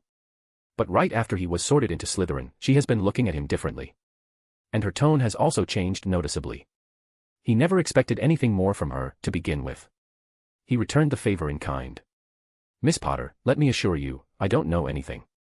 I have never met your aunt before, and I'm just a cripple who can't even do magic. Is there any way for me to know? He asked coldly before leaving the two behind. Neville snorted. See? He's already showing his Slytherin colors, isn't he? I told you yesterday. Most Slytherins are evil. Gran and Dad and Uncle Sirius also say the same thing. Rose shook her head with a guilty look. But he did have a point. Why did I even bother asking? She was just worried for her aunt. The private forces were already moving, trying to locate her. After all the previous attacks on the minister in the past decade, they were also not wrong for worrying. Axel didn't go to the classroom first. Instead, he asked a student for directions to the Ollery. There was a problem he needed to fix before doing anything else. Otherwise, he'll have Aurors coming to Hogwarts for questioning very soon. He had thought he'd settle it after classes, but after Rose had confronted him, he realized that it is better to do it as soon as possible. He went into an empty broom closet and took out his wand. When he touched the wand, it gave a hum of vibration along with a spark. Well, someone looks eager, he muttered. He was also eager to learn magic, but he had to do this first. Closing his eyes, and touching the tip to his head, he brought a silvery thread out of his head and stored it in a plastic water bottle. The method to do this was included in the beginner clemency package, and he was able to do it since it did not need magical skills but mind skills. Damn, that actually worked, he muttered in slight disbelief. He was used to failing at magic by now. Host, you are quite talented, actually. Have some patience. You'll excel eventually. Like I don't know that, he thought while getting out. He was just worried that with his luck, he'll be dead long before that happens. The shining silvery thread was the memory of his entire meeting with Bellatrix. Though it excluded the part of what exactly she saw in his memories. He excluded it since this could now be shown to the authorities in case Bellatrix really went missing and they wouldn't know that he had an encounter with Cyrus Greengrass, a man who had been recently murdered. And, this memory would most likely also stop Andromeda from continuing her fake act of caring after knowing that her sister had already exposed her. He would have liked to add a note as well, but as expected, he can't write anything comprehensible with his fingers so unsteady. He could only tear a slip containing Andromeda's signature and stick it to the bottle. When he finally stepped into the Ollery while panting due to exertion, he stopped dead in his tracks. There was a girl standing in front of the open space of the Ollery, looking at the scenery while gently stroking the plumage of an owl that was resting on her shoulder. He wouldn't have bothered if it was any other girl, but it was the same girl who was following him last night. Martina didn't feel like attending the class right now, so she just skipped it. She had long realized that she can do a lot of things that others won't be allowed to do. That included skipping classes as well. Though some teachers do tend to have her learn something challenging while they teach the other students. Sadly, potions wasn't one of them. So she came to meet Rowlet, her dear owl. She had named her after the cute Pokemon Rowlet since the two looked quite similar. At this moment, Rowlet suddenly turned her head 180 degrees to look behind them. Turning around as well, she saw that it was a boy who was looking at her with surprise. Just as she was about to ignore him, she saw that his eyes looked familiar. As the boy turned around to find an owl, his figure overlapped with the person who had tripped her last night. Any other person wouldn't have made the connection, but she was a genius with monstrous intellect. So, it was this little guy here who did that, huh? She thought with a frown as she recalled how disgraceful it was when she fell flat on the floor while running. Even her skirt had ridden up, showing the forbidden scenery. It was fortunate she was invisible at that moment, or she'd have straight up used her powers then and there. Hey, you. She called out to him, making him stop. Axel cursed under his breath when she called out to him. System, should I make a run for it? Calm down, Axel. There's a 0.02% chance of you being able to run. System would recommend talking things out peacefully. The magical fluctuations coming from her are insanely high. Damn. Talk about being unlucky, thought Axel as he slowly turned around to face her. He didn't know what he was expecting, but he certainly didn't expect her to just keep staring at him. Host, she's currently reading your mind. Axel jumped in surprise. What? But I didn't even keep the eye contact for more than a second. And how come I didn't feel a thing? She's at a surprisingly high level of legitimacy. She doesn't need eye contact and you can't detect it at your level. Axel panicked. So what do I do now? Don't worry. It seems like she wouldn't last long. And sure enough, Axel saw her suddenly jerk back with a gasp. System, what happened? Did you block her? No, blocking her would have led to more trouble as you are not supposed to be able to block her. System simply concealed all the information about itself along with other sensitive information and threw out some of your bad memories to test her out. She didn't last long. It seems that she is faint of heart. Gasp. Martina gasped as she retracted her legitimacy probe. She just couldn't watch it anymore. Like most reincarnators, she had no qualms about casually entering people's minds. She had just wanted to check what kind of person he was and how he knew someone was following him yesterday, and if he had gotten lucky and caught a glimpse by chance, but who would have thought that things will backfire on her again and she'll be traumatized just by watching an 11-year-old's memories. How can someone live properly after experiencing all that? Scratch that, how can someone be alive after suffering through all those beatings? At this moment, she heard him call her, bringing her out of her state of shock. Excuse me, did you have any business with me? No. He didn't wait for a reply and just went along on to find an owl to put the small transparent bottle in his hand into the owl's pouch. As soon as he was done, Axel made a beeline for the exit before the stunned girl could do anything. Chapter 14, An Angel. Axel walked into a large classroom that had at least 100 students at the moment. He had barely made it in time. There was a black tabby cat on the table, staring at all the students with its yellow eyes. Axel went straight to the last table to sit and took out his transfiguration textbook along with his wand. Whoa. Blimey. Professor. The tabby cat turned out to be Professor McGonagall, which kinda impressed Axel. He wondered what animal he'll turn into. His excitement, however, quickly died down. He'd been called a street rat too many times. He's terrified that it'll turn into reality. McGonagall ignored the surprised reaction of the students as she began the classes. Welcome to your very first class of Transfiguration. Transfiguration is a very systematic, exact magical discipline, working best for the scientifically inclined mind, and as such, it is deemed very hard work. Especially compared to charms, which affords a much larger margin for personal creativity. Also, when transfiguring, it is important to make firm and decisive wand movements. Do not wiggle or twirl your wand unnecessarily, or the transfiguration will certainly be unsuccessful. Axel instantly started to dislike the subject just by the description. But then, McGonagall, as if knowing what the students were thinking, pointed her wand at the desk, which instantly turned into a pig. Though, with experience and practice, you can do things with transfiguration that can help in infinite ways, she said, turning the desk into a few more things before turning it back into a chair. The students grew excited upon seeing the magic, so she gave out a warning. Transfiguration is some of the most complex and dangerous magic you will learn at Hogwarts, she said. Anyone messing around in my class will leave and not come back. You have been warned. McGonagall had the students write a lot of complicated notes, none of which Axel could write with his crippled hand. There were a number of factors a wizard had to take into account when carrying out transfiguration spells. The intended transformation, T, was directly influenced by body weight, A, viciousness, V, wand power, W, concentration, C, and a fifth unknown variable, Z. Only after she was done explaining did she allow the students to turn their matchsticks into needles. Axel frowned. System, was McGonagall also considering these theories and this complicated formula during her transfiguration? That was instant magic, with no precise wand waving, chanting, or calculation. No, Axel. After a large amount of practice, you can gain enough control over your magic that it simply listens to your will and executes it. Most of these formulae and theories will be useless by then. Axel frowned as he tried the spell following everything instructed by McGonagall. With his trembling hand, he couldn't even perform the wand movement correctly. Not a single change happened to the matchstick. When he looked at Rose's table, he saw that she had already changed hers into a silver-pointed needle. Though he saw that most of the students were in a similar situation as him. Only those who had practiced with a wand before were able to do it. Axel shook his head. Nope, this won't do, he thought. Just like in charms, wand movements are a no-go for him. Professor, he called out, raising his hand. McGonagall, who was praising Rose, turned towards him. Yes, Mr. Hunt. Oh, so she did remember his name. Her acclimacy must be impressive. There were so many students. Can I get more matchsticks? Yes, how many do you want? Ah, about 100 will do, ma'am. That got a few raised eyebrows, a few turned heads, and some snickers. McGonagall frowned, but she did humor the boy. You are only allowed to use one at a time, she said, before sending out a box of matches to his desk. She remembers his name because the Master Healer Andromeda Black had personally sent a letter to her, requesting her to take care of Axel since he had recently suffered debilitating injuries which have rendered him unable to use magic and write his homework. McGonagall has also passed on the message to other teachers.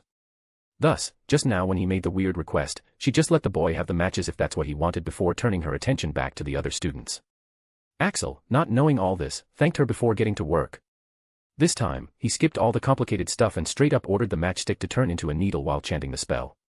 He also made sure to shield his face with his other hand. Puff.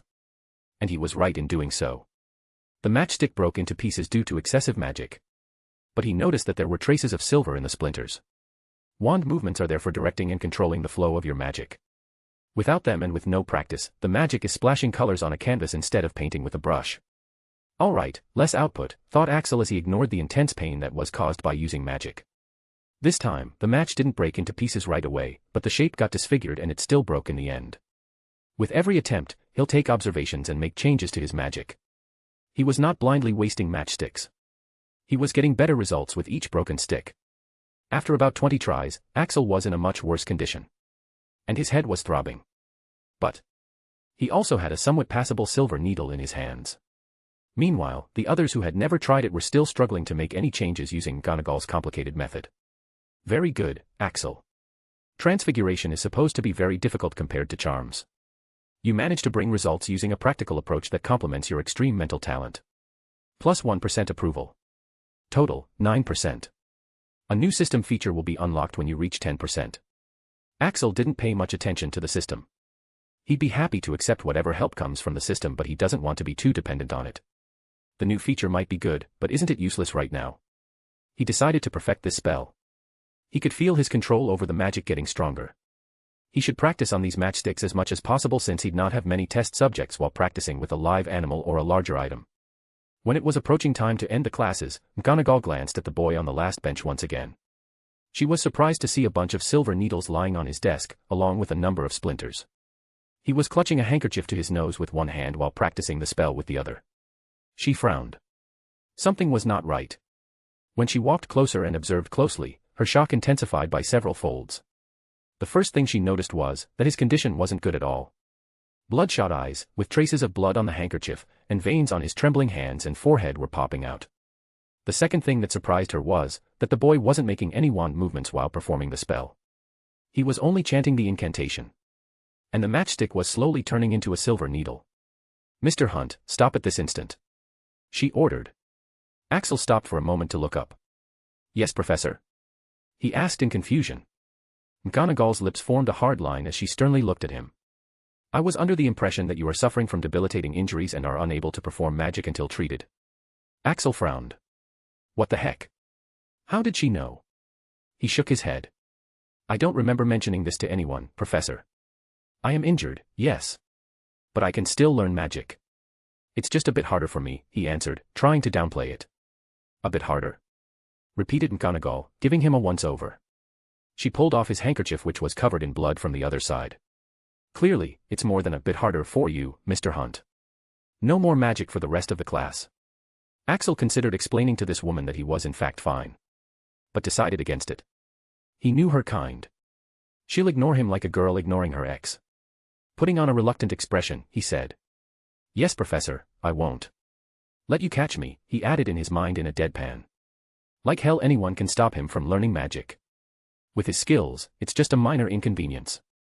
But he'll have to get formal proof from the healer here stating that there was no harm. Seeing the obedient boy, McGonagall's eyes softened. That being said, you put in a tremendous amount of effort and managed to learn the spell while a certified master healer said it will be impossible for you to cast magic. 10 point to Slytherin, she said, and Axel could have sworn he saw reluctance in her expression.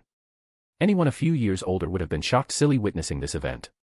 McGonagall, awarding 10 points straight to a Slytherin. Now that's something you don't get to see often. Axel nodded and thanked her. But in actuality, he couldn't care less about some silly house points. Especially for Slytherin. He'd rather Slytherin come last in the House Cup.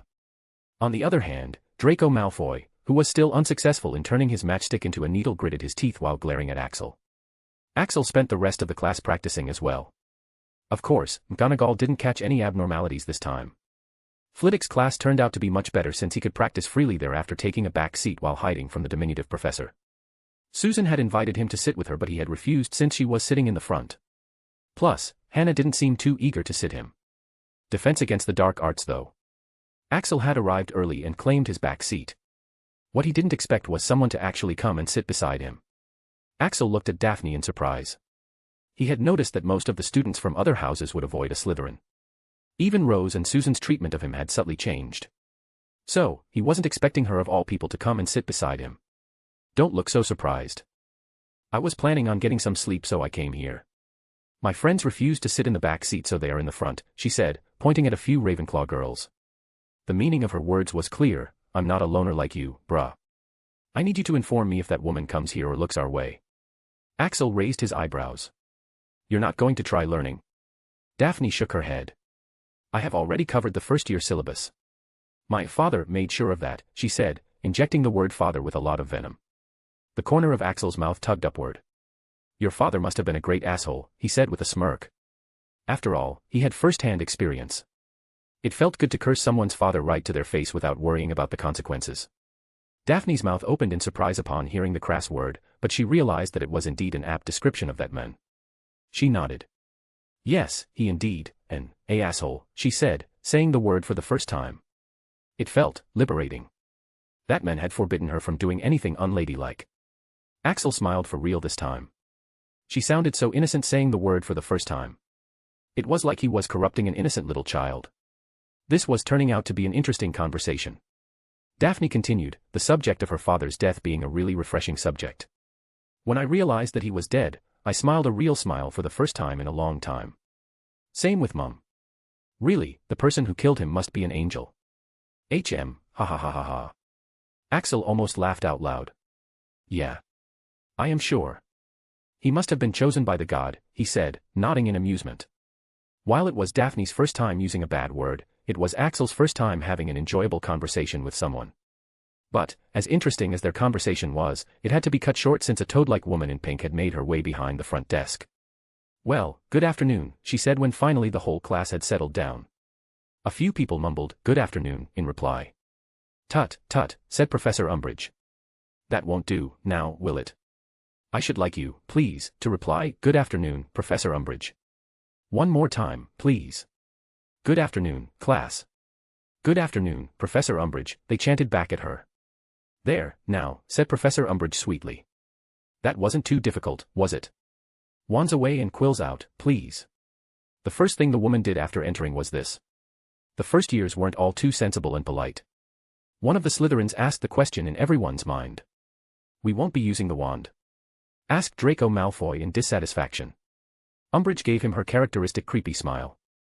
What is your name, dear? Malfoy puffed out his chest. I'm Draco Malfoy.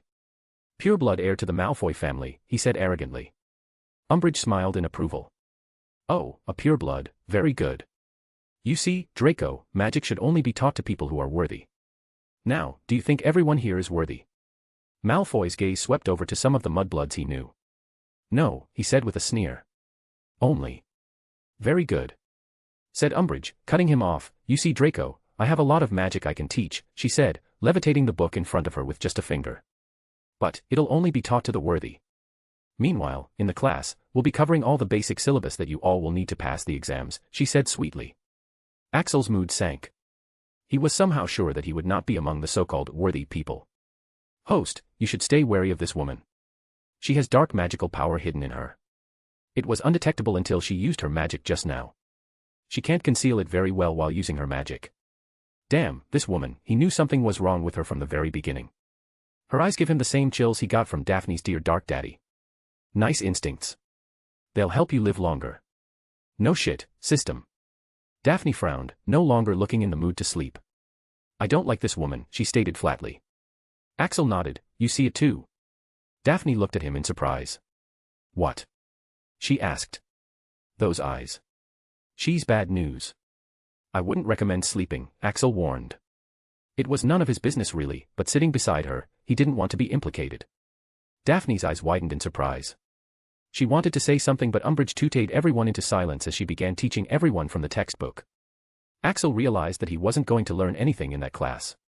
So, he started practicing levitating under his desk. After this, it was dinner time but Axel didn't directly go to the Great Hall. Instead, he first went to the library. He was already feeling lethargic from all the exertion but it's not the first time he's feeling like shit. He can count on his fingers how many times in the last 3 years he was feeling completely fine with no injuries, no hunger, not freezing with cold, not feeling feverish, etc. Thus, he's learned to stop complaining and just do it. While panting, he soldiered on to climb the stairs and walk the long corridors before finding the library. Oi, system. Recommend me some books on offensive magic and other useful magic which are good enough that I can actually learn from them, he ordered. If this thing can't even help him this much, he's straight up rejecting the whole saving the world thing. Thankfully, the system didn't turn out to be completely useless for once, and recommended to him some books which he had to dig out and pluck out from all kinds of places in the library. He realized that these smart-ass students had hidden the good ones at places where no one else would find them and these books had been hidden for God knows how long. Anyways, why is he borrowing the books? It's because after attending these classes, he has realized that even with his crippled body, he is already getting ahead of what McGonagall and Flitwick are teaching the students. Which is nothing to be impressed about, considering the strength of his enemies. In fact, it's quite funny and worrying how he is fretting about school bullies while he has to fight an army of creatures from another dimension along with the most powerful Dark Lord. Thus, he's going to have to learn magic on his own, ahead of everyone else. He needs to gain strength quickly. Chapter 15, not weak anymore. Axel brought the books recommended by the system to the librarian for borrowing. Upon seeing the titles, the lady looked at him in pleasant surprise. She let him borrow the books and even thanked him for finding them. Some of them have been hidden for centuries. I wouldn't mind even if you borrow these for a year now. Of course, Axel had to answer how he found them, to which he simply said. You just have to find the best places to hide them. With the books in his bag, Axel made his way back to the Great Hall for dinner. He took a seat alone at the furthest corner of the table, near the professor's table. He decided to check out the books he'd borrowed. While he was eating peacefully while reading one of the books, someone annoyingly disturbed him. Hey, Hunt. I heard you were a cripple. Asked Malfoy, purposefully making his voice loud so that others could hear it too. Axel mentally let out a sigh. This guy is starting to get on his nerves. Just a disclaimer, but those who get on his nerves don't usually end well. Axel nodded, looking at him with a sympathetic look. Yeah, Blondie, must have sucked right. Even a cripple is better than you at magic, he said, one hand holding a goblet while his face made a lopsided mocking expression. / meme Leonardo DiCaprio // There were some sniggers and catcalls from those who heard. That should have shut him up. Sadly, this guy was denser than Axel gave him credit for. Oh, you think you're better? How laughable. He said, pulling his wand out. Axel didn't look the least bit fazed. Yeah, I think I am. At least I read the rules before coming here and haven't embarrassed my house in public, he said before glancing at the teacher's table, where some of the teachers had their eyes on them. He had expected his head of house Professor Snape to take action, but the bastard just stared at them like he didn't intend to do anything. Git, thought Axel. He had seen the same guy taking action against several Gryffindors this morning for the smallest of things. No matter, someone could match him in his pettiness, apparently. Mr. Malfoy, it is against the rules to point your wand at a fellow student. 5 points from Slytherin, said McGonagall from her seat. Axel was sitting in the corner, being the closest to the teachers for a reason after all. Malfoy's face was worth watching at that moment.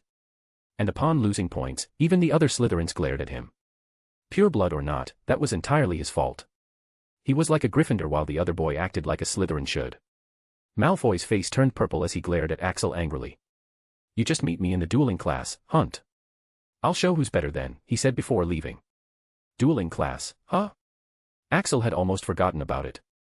It was tomorrow and it was held together for all the houses of the same year. He glanced at the professor who was going to teach them dueling. It was a tall and athletic beautiful woman with blonde hair and hazel eyes. Her name was Alice Longbottom, an ex-Auror and a famous duelist. Neville Longbottom doesn't act so confident at Hogwarts for no reason. His mum teaches dueling at Hogwarts. Axel would have looked forward to the dueling class if he had a good background and a healthy body. But in his current state, it's going to be difficult. But he still has to go. He knows nothing about magical combat and the fights from now on are going to heavily involve magic. That night, the first thing he did after going to the Slytherin dorms was to change his doorplate with another doorplate containing a different name. This one was stuck to a room that was not occupied by anyone. After that, he put his own doorplate in his bag and left the dorms for good. Though he could technically stay in another dorm as well, but it's not worth it staying at this place longer. The people here are very punchable and his crippled hands have been itching for a while. Malfoy's already after him and retaliating openly will attract attention and curiosity to his background. Now that he has no room to his name in this huge dorm, no one would find out that he never stayed in his room. There are so many rooms and they'd never even find his name. This is in case someone like Malfoy tried to ambush him at night, only to find that he was not in his room. Then they can complain that he's been breaking the curfew. Now, he won't bother showing up here at all. There's so many students that even he can't tell whether any of them are coming to the dorm every night or not. With things sorted out, he had officially left the Slytherin dorms. Somehow, he felt much more comfortable now. Maybe he's used to being homeless now. Now he can stay wherever he wants in this castle. Right now, even though he was dead tired, he decided to practice some magic and occlumency first. Being tired is no excuse. If you can do it without suffering any consequences, then you're just being lazy. It also helps that he has a genuine drive to learn magic. While navigating between his classes today, he had also been scouting for locations to practice magic and sleep. He had come across a huge room with hundreds of training dummies, targets, and other dueling equipment. It was the place where the dueling classes are usually held. But of course, he's not going there right now. He is not the only one who would want to practice magic at night. Thus, he's sure there'd definitely be someone else there, or at least the prefects would go there to check if anyone was there. During the day, he had casually stolen a few dummies and targets from there after confirming with the system that there was no risk. Now they'll come to his use. He went back to the classroom that was his bedroom yesterday, locked the door, and set up the dummies and targets. By now, he'd only learned 3 spells. 1. Lumos. 2. Levitation. 3. Transfiguration of a matchstick into a needle. Quite useless, if I do say so myself, he muttered. He took out the books he'd borrowed from the library. Gulp. Flipping through the pages of some of the best books of Hogwarts library, he gulped upon seeing so many types of spells. These included the spells in Hogwarts' normal curriculum as well along with the other spells. And the difficulty varied from the first year to the 7th year and some even above that. All right, let's start slow, he muttered. He was sure he can't learn any of them with his disabilities. Heck, even his Lumos light is quite weak and fluctuating. Thus, he has to do something about this. There has to be a way. That's his primary goal. His other immediate goal is to learn some spells that can be used even in his crippled state. For that, he examined his current state. His hands, specifically, his fingers had suffered major damage and he had little to no control over them. But his legs, even though they hurt all the time, and he can't make rapid movements, his legs are still fine. That is, he still hasn't lost the incredible balance and grace of a master thief. It can be used, he thought as all sorts of fighting scenarios flashed through his mind. Alright, system, can you tell me which spells I can cast with my current condition and are useful to me? With 9% approval, affirmative. It is possible if you ask. The system recommended to him a few spells which he could practice. Ah, system, are you sure I can do all these? Asked Chris, checking the difficulty level of some of the spells. There was one even above 7th year difficulty. Affirmative. As previously mentioned, you have an extreme mental talent, Axel. Not even those above 7th year are able to take a Cruciatus curse without suffering mental damage. A spell requires both magical and mental contribution to complete. The spells recommended by the system need about 90% mental contribution and only 10% magical. Great. He looked at the spells. Some of them are going to take a long time to practice. It's better to just learn the easiest ones first in order to at least have some modicum of safety. So that he won't be helpless in case someone attacks him. The very first spell. A smoke-producing spell. Yep, as an experienced thief, he knows the fundamental requirements of becoming strong. Step 1. Learn how to distract and run, so that you survive long enough to make the tables turn. Officio fumus.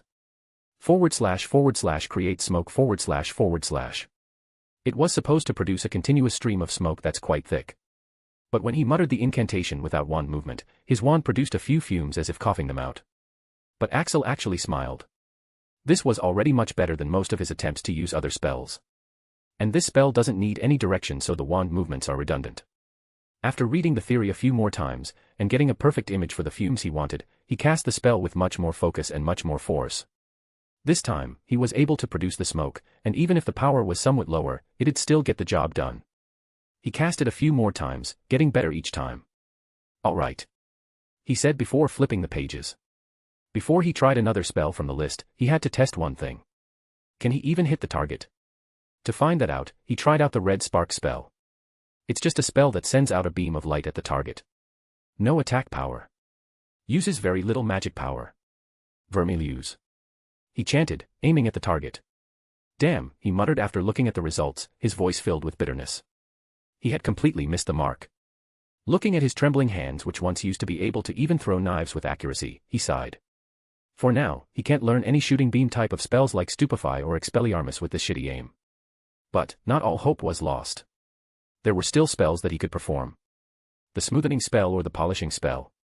It temporarily makes the object very smooth by layering the spell magic on top of the object. The spell effect can be stacked. Lubricus Niterem. Once again, no need for direction. This is another spell he can use very well. This is going to be a very useful. He quickly learned this and its countercharm as well. Now, for the next and probably the last spell today, Electric Zap. He really liked this one. It was one of the more unique spells in the book. You just chant the spell repeatedly. After every chant, the charge keeps accumulating on your wand. The amount of charge you can accumulate depends on your mental strength. He thoroughly read the theory. One benefit of these books was that the theory and explanation was quite precise and practical. After building up his intenta for a while, he gave it a try. Electrica Impulsa, he muttered, and was rewarded with a small shark travel up his wand. He grinned. Putting more power, he tried again. In his second try, the spark had much more power than the previous one. This really is quite interesting. He muttered. B. A few minutes later. Crackle crackle. Crackle. This is amazing, he exclaimed over the loud crackling noise, looking at his wand crackling with an incredible amount of power accumulated on it. He was in a tremendous amount of pain right now. It was almost similar to Cruciatus. And it was because using magic hurts even when he used to use a little bit of magic. Right now, he'd used up all of his magic and was holding it all together with his mental power. The number of times an average wizard could stack up the charge with this was 3 times before it blows in their face because they can't control it. How much have I already loaded, system? He asked the system while the whole room was lit with a dazzling blue glow. Axel, you've chanted the spell for exactly 34 times by now. It is recommended that you don't go any further. Axel was already feeling lightheaded. Looks like this was the extent of his magic, for now. His magic power. He still had some mental power to spare. Hey system. How do I cancel it? He asked. There's no way you can release it here without blowing things up. You need to release it out of the window. What? This thing can be released as well. I thought this wasn't a ranged attack and I have to touch my wand to them in order attack. He asked. Yes, but the amount of magical power you've put in it has made ranged attacks to be possible. Alright, Axel didn't delay any longer. How do I do this?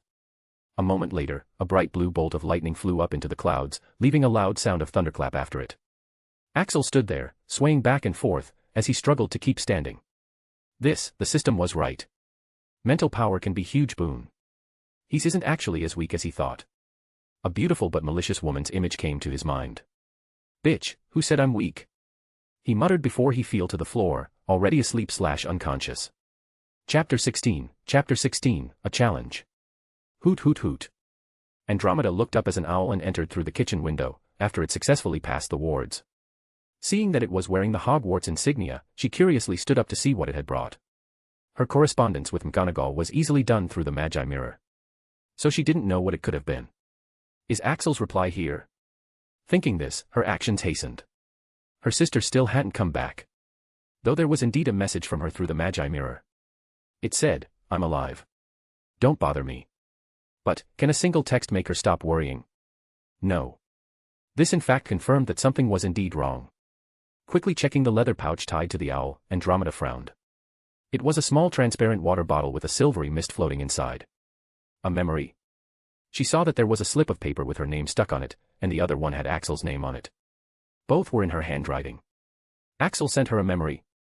This reminded her of the last memory she'd seen. It was of Axel being tortured by Cyrus Greengrass of all people. Andromeda shuddered. She had cried for a whole day after seeing that.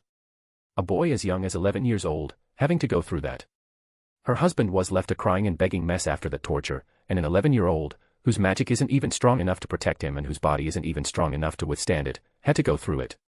And surprisingly, unlike her husband, that boy is so strong that he was still fighting till the last minute. Even now, she couldn't tell how. After going through all that, when he woke up after 2 days and after releasing that he'd been crippled for life, all he did was nod his head calmly as if that's what he'd expected. It was so absurd that she suspected whether this was an adult sitting in a child's body. At that time, realizing that the boy must have suffered a lot to have matured this early, she had felt a strong desire to protect this boy and let him have a happy life. It was because she thought that even if she couldn't cure her husband, at least this child could still be saved. Thus, she tried to help him, and tried making him feel happiness by taking him out to Diagon Alley. She had even introduced him to her family, in hopes that he'll have a good time. And in hopes that he could get along with Rose, someone his age. And it did seem to have worked. She had seen the boy start to genuinely enjoy himself and smile more. But, after that, he'd gone to the washroom and Bella had gone out saying she had an urgent call on her Magi Mirror. And boy did she regret believing her sister and letting her go. When Bella returned with the memory, Andromeda had instantly lost her temper at her. But Bella didn't seem to hear her as she just replied that it was consented before she disapparated off to Merlin's knows where. Axel had also left without saying anything. Now, he sent another memory. What could it be? Did he know what happened to Bella? Andromeda brought out one of their pensieves to check it out.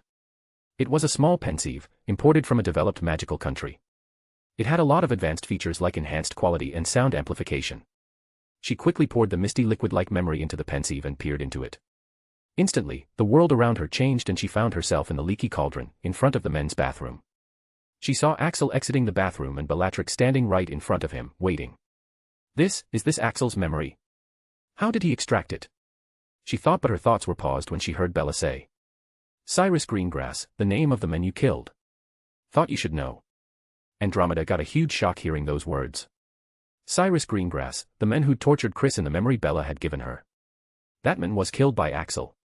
So, he even had to kill someone while so young. Life is so unfair sometimes, she thought, but her thoughts paused again when she witnessed Bella blackmailing Axel for the memory. Andromeda wouldn't agree to this, she heard Axel say, trying to look calm. Yes, I don't agree. Andromeda exclaimed. She didn't like where this was going. But Bellatrix actually laughed, sounding genuinely amused. I see. She did a very good job in manipulating you. No, I didn't. Not this time. Shouted Andromeda.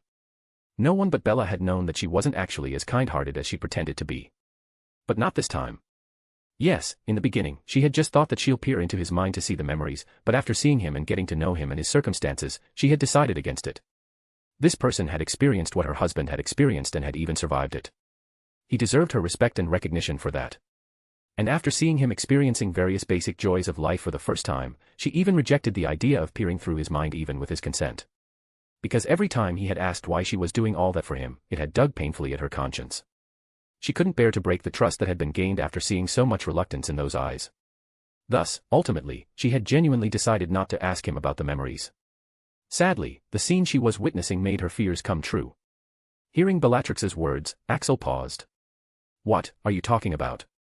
Andromeda could hear the edge in his voice and see the last bit of hope in his eyes. It's funny really. How she's created a perfect image of herself in your mind so quickly. Let me enlighten you, you gullible kid, Andromeda is a black. She's no kind woman. No, she whispered as she saw the last bit of hope die out from his eyes, his hurt emotions clearly visible on his face at this moment. The first time Andromeda got to see his true emotion turned out to be like this. Bella was right. She was no kind woman when it comes to the well-being of her husband and daughter. But, not this time. Or was it? She herself didn't know anymore. But Bellatrix wasn't done yet. Andromeda knew that once Bella decides to do something, she'll finish it without care. She just wants to get the memory. She wouldn't care about Axel. And though her fears came true, Bella turned out to be much more brutal than she had thought. You think she did all this out of kindness? Wrong. Wake up, kid. Who are you to her? A nobody. Do you know how many have died for the sake of finding a cure for her husband? How long has she known you for? A day and a half. You tell me, kid, who's she gonna choose between her husband she's known for decades or you? She's kind. My perfect pureblood arse. She did all this because she thought it was the easier method. Just throw some money and some kindness to a homeless kid and he'll give you anything you want and still thank you afterward. But looking at you, I can tell. You wouldn't have agreed, would you? So, for the sake of my sister, I'll do this and then we go our separate ways. Now, do you agree or do I need to force you? Tears came out of Andromeda's eyes when she heard her sister's words. She saw how Axel's expressions changed with each sentence, as they were cutting deep into him, scarring him forever as his pain turned into apathy. He actually agreed to Bellatrix's oh-so-polite request and even thanked her. I was getting too hopeful and positive about this world, he said self-mockingly. You reminded me once again that I should never trust anyone and learn to be satisfied with loneliness. It broke her heart to hear him say that. She knew that he had changed, almost irreversibly. She could almost see the walls building up around him once again, shutting out everyone. This time, stronger than ever. Then the scene in the memory changed to the time right after Bella had exited his mind. No one, not even Axel, would notice anything about her, but Andromeda could. She looked, shaken, almost as if denying reality. What happened? Thought Andromeda. She saw Bellatrix trying to stop him and then recoiling back when Axel glared at her. He refused to stay even a moment more, and his final words got ingrained in Andromeda's mind. Also, make sure to show the memory to your sister. Tell her that her husband was just a pussy who suffered no hardships if he couldn't even take that much torture. She should stop hurting innocent people for such a weakling and find herself a real man. With those words, he left, while Bella stood there as if someone had petrified her. The memory had ended, but Andromeda just stood there, too stunned to even speak. Why was Bella looking so panicked after seeing his memory? What did she see? Was it the reason for her disappearance? Are her efforts really so useless? And, was Ted, N.O. The memory Axel thought would clarify everything had instead left Andromeda much more distressed and disconcerted than before, and his last words had left a lot to think about for her. Early in the morning, Axel went to the dueling arena for the dueling class. He was surprised to see that most of the first years had picked dueling even though it was an extracurricular subject. That was clearly indicating its importance. Neville's mom was standing in the middle of one of the dueling circuits. She was wearing a pair of jeans, a dueling robe, and a t-shirt underneath saying Super Mom. Good morning, sweetie bun. How was your first night in the dormitory? Did you sleep well? She asked Neville right in front of everyone. Mum. Embarrassment was understandably written all over Neville's beet red face, and for once, Axel was grateful he didn't have parents. Professor Alice just laughed, finding her son's reaction cute. All right class, gather around, she said, clapping her hands together. So, she began. Dueling. We all know what it is, but let's just recall it once again. Would anyone venture to explain? There were several people who raised their hands, but Professor Alice chose a bushy-haired girl who seemed much more eager. Yes, Miss Hermione Granger, ma'am, said the girl before she instantly began speaking. Dueling. In Wizarding Britain, it used to be a formal practice in wizarding culture in which two or more wizards or witches engaged in combat under the condition that only magical means could be used. But, after Britain reconnected with the International Committee of Dueling in the past decade, the rules have changed since many magical communities depend heavily on body movements like the Greek warriors or the Japanese ninjutsu users. Now, the combatants face each other and bow, as a sign of respect, before they place themselves in an accepted combative position and, at the count of 3, attempt to disarm, stun, injure, defeat, or kill each other in order to force submission, through either physical and magical means. She finished. In wonder, Professor Alice clapped for her. You have a very detailed knowledge, Miss Hermione. Does anyone else have anything to add? Nothing. Then let's move on to demonstrations. Any volunteers? Apparently, that was enough weight for someone. Me, Professor, shouted Draco Malfoy, before stepping up into the dueling circuit. Turning around to face everyone, he loudly yelled. I challenge Axel Hunt to a duel. Chapter 17, Insane Skills and a Thorough Crushing. Chapter 17. Standing at the elevated dueling circuit, Draco Malfoy yelled. I challenge Axel Hunt to a duel. What the? Before Professor Alice or Axel could say anything, the hundreds of first-years who were piled around them started making a ruckus, cheering or hooting. You have to say, wizards are a drama-loving bunch. These kids didn't know who the heck Axel Hunt was, but they knew they were in for some drama. Axel pondered what to do. It wasn't like he was particularly angry, just annoyed. Who would bother losing their temper against an annoying bug bugging them? But that's not to say that they won't take satisfaction in crushing that bug. He looked around at the naive kids cheering for Draco, as if they'd get to see a duel similar to how they'd seen on their magi mirrors. He mentally shook his head. He wasn't in a good condition, he can't deny that. He can't do magic properly, he can't deny that. He isn't fast or dexterous anymore, he can't deny that. But, even without any of this, he'd never be in a bad enough condition that bugs like these start to think they can beat him in a fight. Alright, he was done thinking everything through. There weren't any consequences major enough to stop him from giving this bug a good crushing. Cracking his neck from side to side, he stepped forward. I accept, he announced in a voice that wasn't loud, yet it reached every ear through the noise of the crowd.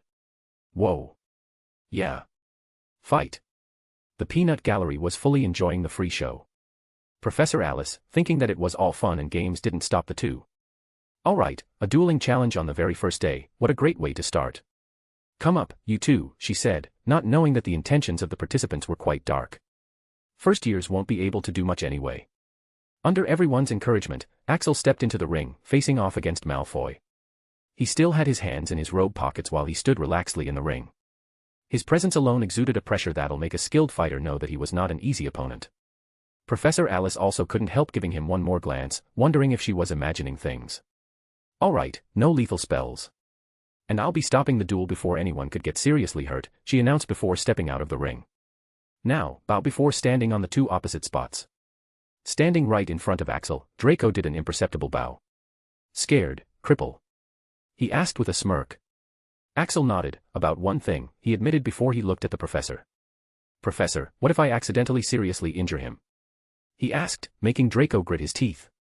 Professor Alice had heard this question too many times. Too many students hesitate to even cast spells at each other these days. Even her Nevi has similar problems. Don't worry, dear.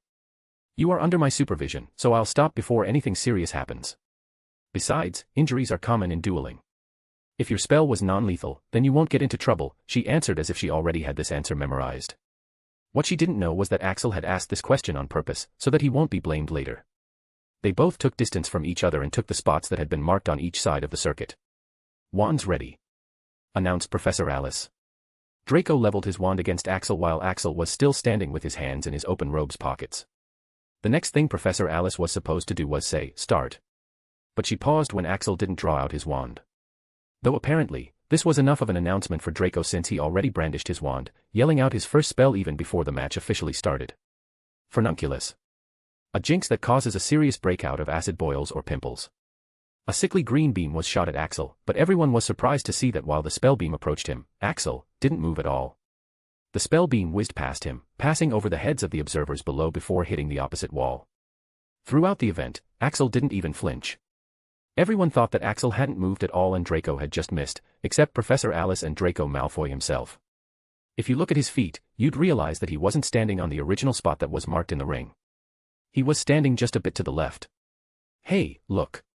He's not standing on the marked spot. Many among the students also only noticed it now as they began pointing it out to others. Malfoy glared at Axel.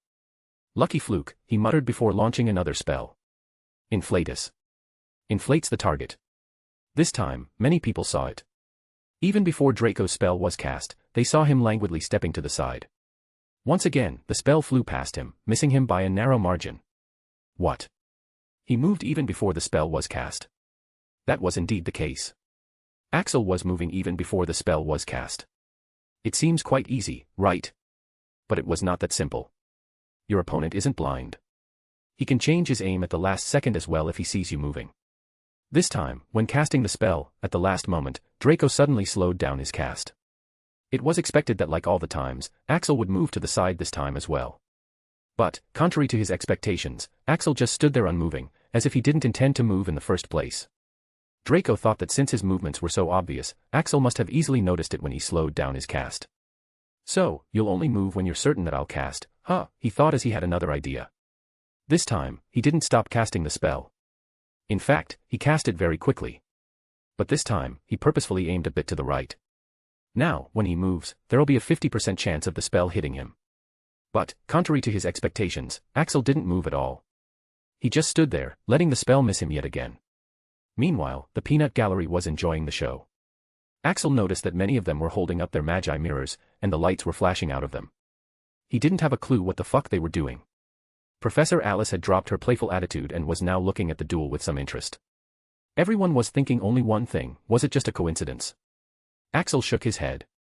You don't get it, do you? He asked Draco as he stepped forward. Flipendo. This time, Axel had once again moved to the side before the spell was cast. His movements weren't fast or hurried. He seemed to have just randomly stepped to the side while walking. Densajo. Case's grotesquely elongated teeth. He once again moved and the spell missed. Flipendo. He had just leaned to the side. Spell after spell was fired from Malfoy's wand and Axel was dodging them all even before they were fired. All the while, he was calmly walking toward Draco with his hands still in his pockets. Let me explain it to you, you dumbass, said Axel between his spells. I'm simply predicting the path of all of your spells based on your movements, from the direction your eyes are looking, to the direction your wand is pointing to the twitch of your every muscle. And moving out of the way at the moment when you can't change the direction anymore, he explained simply. Anyone was welcome to try if they had the talent. He might be crippled and might not have much magical capability. But I'm still the master thief, you bastard. He was still the guy who'd honed his talent and skills for years. Some of his skills might have been disabled after that incident, but he still had many skills that were far more rare and valuable. Some of them were his sharp eyesight that could read his target's every movement, his sharp mind that could predict all the possibilities and movements in a beat, and his insane reaction speed that enables him to act in an instant, as if he was moving out of pure instincts. Thus, as someone so much superior than this bug, his patience had finally waned after this bug's repeated attempts to annoy him. Cheers. The peanut gallery went insane when they saw the unreal scene happening in front of them. It almost looked like Axel could see the future. The flashes of their magi mirrors intensified. Draco couldn't do anything and Axel was soon standing right in front of him. You need a good thrashing, bug, Axel told him even as the boy almost instinctively began backing up. Axel's one hand finally came out and it snatched Draco's wand right out of his hands. He noticed that Draco's wand seemed to pulse in his hand. It wasn't as strong as his wand, he could feel the wand eager to draw his magic. Hey, give it back. You filthy little, Axel ignored him as he focused on the wand. Loyalty by conquest. Said system helpfully. Interesting, he thought. Electrica impulsa, he murmured. Crackle crackle. Axel grinned. It wasn't as powerful as his wand, but the spell did work. Draco Malfoy was infuriated when his wand was snatched right out of his hand. It was almost similar to having your girlfriend stolen from you. Give it back. He yelled as he tried to seize it back. Zap. But instead, he got lightly electrocuted as soon as his hand touched his wand's. Ouch. Axel nodded in satisfaction. This guy, he was already on his shit list from their very first interaction. He has always had a problem with this kind of person due to past reasons. The reason he was kicked out of the orphanage in the first place was because he had dared to defend himself against a rich second generation like this guy. Now, if this guy had any sign of human intelligence, he'd have learned his lesson after knowing his skills and won't mess with him anymore. Well, apparently not. You. Jerking his hand back in pain, Draco's anger reached its peak. You filthy mudblood. Give my wand back to me. My father. Shut up, ordered Axel in annoyance. Yep, they were the same. Do they think they can do anything just because they were lucky enough to be among the privileged? Electrica impulsa. Crackle crackle. Well, they didn't know that he was the same guy who didn't submit even when he was tortured inhumanely for 10 minutes straight. But Draco didn't care. All he could see was his wand in the hands of this guy. Having never been punished his whole life, he simply didn't fear Axel. He tried to clutch Axel's throat as he yelled at the top of his lungs. You filthy mudblood. My father would, he screeched but stopped was when his own wand was shoved inside his mouth. Notice, it was charged with 2 Electrica Impulsa spells. What? Gasp. Damn. Whoa. There was a mixed reaction from the crowd. It was so out of the blue that even Professor Alice didn't expect it. She was just going to announce the end of the match. She wasn't worried about anyone getting injured since all the spell could do was zap people. How was she to know that Axel would shove it in Draco's mouth? A strangled sound of a pig being slaughtered came out from Draco as his whole body shuddered as if having a seizure. Magic suddenly surrounded both of them and separated them, taking the wand out of Draco's mouth, courtesy of Professor Alice, but the damage had been done. Axel dusted his hands off while looking at Malfoy, who was lying pathetically on the ground, and there was a wet patch forming between his legs. "That should keep your mouth shut for a while," he murmured. His only regret was that he should have charged it a few times more before plunging it in. Since his magic was too weak, the damage this boy suffered can't be called an injury. But he knew it was the best he could do considering the fact that Professor Alice would have stopped them as soon as it got even remotely dangerous. Professor, would I get into trouble for this?" Professor Alice, who had diagnosed Draco and found that this drama queen hadn't actually suffered any serious injury, gave Axel a helpless look. "There's nothing serious. He's just shocked." "So, you won fair and square." At this moment, someone clapped. And clap. Clap clap clap. Cheers. Soon, the whole class was cheering for Axel. Axel looked at everyone in puzzlement. What the heck is with these people? Why are they making so much noise? Though at that moment, he was distracted by a system notification flashing in front of his eyes. Ding. Quest progression, make friends, make allies, and make a good impression with the wizarding world. Rewards on every successive step you take towards building a reputation for yourself such that people willingly follow you one day. Dash, you've made a very deep impression on the people by showing your capabilities. Rewards. Dash, plus 3% approval. Total 12%. Dash, advice on how you can increase your magical output and learn other spells. Though apparently, the system wasn't done yet. Ding. Congratulations. You have successfully reached the first milestone of the approval rate, thus enabling the Akashic Records to provide you with much more substantial help. New feature unlocked. Congratulations. You have unlocked the class feature. You have unlocked your first class, Arcane Thief. You will be given techniques, magical spells, and missions to master this class and ascend to the next. With such a massive input of information in his head, Axel didn't know what to do. It was so much information that he decided to look through it after he's dealt with the current situation. Even though his actions might seem impulsive, as if he didn't care about the consequences, but he had done everything after careful calculations. Chapter 18, The Arcane Thief. Chapter 18. After sending Draco to the hospital wing, Professor Alice gave Axel a deep look. Axel Hunt, right? Axel nodded, wondering whether he was in trouble after all. Though, contrary to his expectation, Professor Alice had an impressed look as she actually smiled at him. The way you predicted the spell trajectories while moving in such a calm and composed manner when spells are being thrown at you, it was truly impressive. I don't think even a professional duelist could have done it better. You have a tremendous talent for this. Take 10 points for Slytherin for an excellent demonstration of skills. It was the first time a student had received so much praise from Professor Longbottom. But Axel just sighed upon unwittingly gaining more points for the Slytherin. After that, Professor Alice took the safer approach for the rest of the class as she taught them some basic stuff about dueling. While she taught, Axel just blended himself among the students to hide from all kinds of gazes that were being thrown his way and to check out his rewards. Even though his actions might seem impulsive, as if he didn't care about the consequences, he had actually done everything after careful calculations. No one except the headmaster really has the power to expel him from here. Apparently, there used to be an option to have a seat in the Board of Governors by paying money. But now, money is the last thing Hogwarts needs. This he has known from the basic knowledge. And from what he's seen, the Malfoy family isn't really much of a big shot since it hasn't even got its own seat in the Wisengamot. So, there shouldn't be any drastic actions. Now, the only other problem is this attention, he thought, looking at many who were trying to find him among the crowd. Especially Rose Potter. She was the one who started the applause for him. Now, it's safe to assume that all this attention might cause some problems. But his eyes went to the system interface in front of him. A massive 3% increase in the approval rate and a suggestion on how he can increase his magic power output. Both of these rewards were so huge that he couldn't understand what exceptional work he did to deserve this. What could the impression of a few first years matter? But, whatever it was, he figured that it was totally worth it if he's got such insane benefits.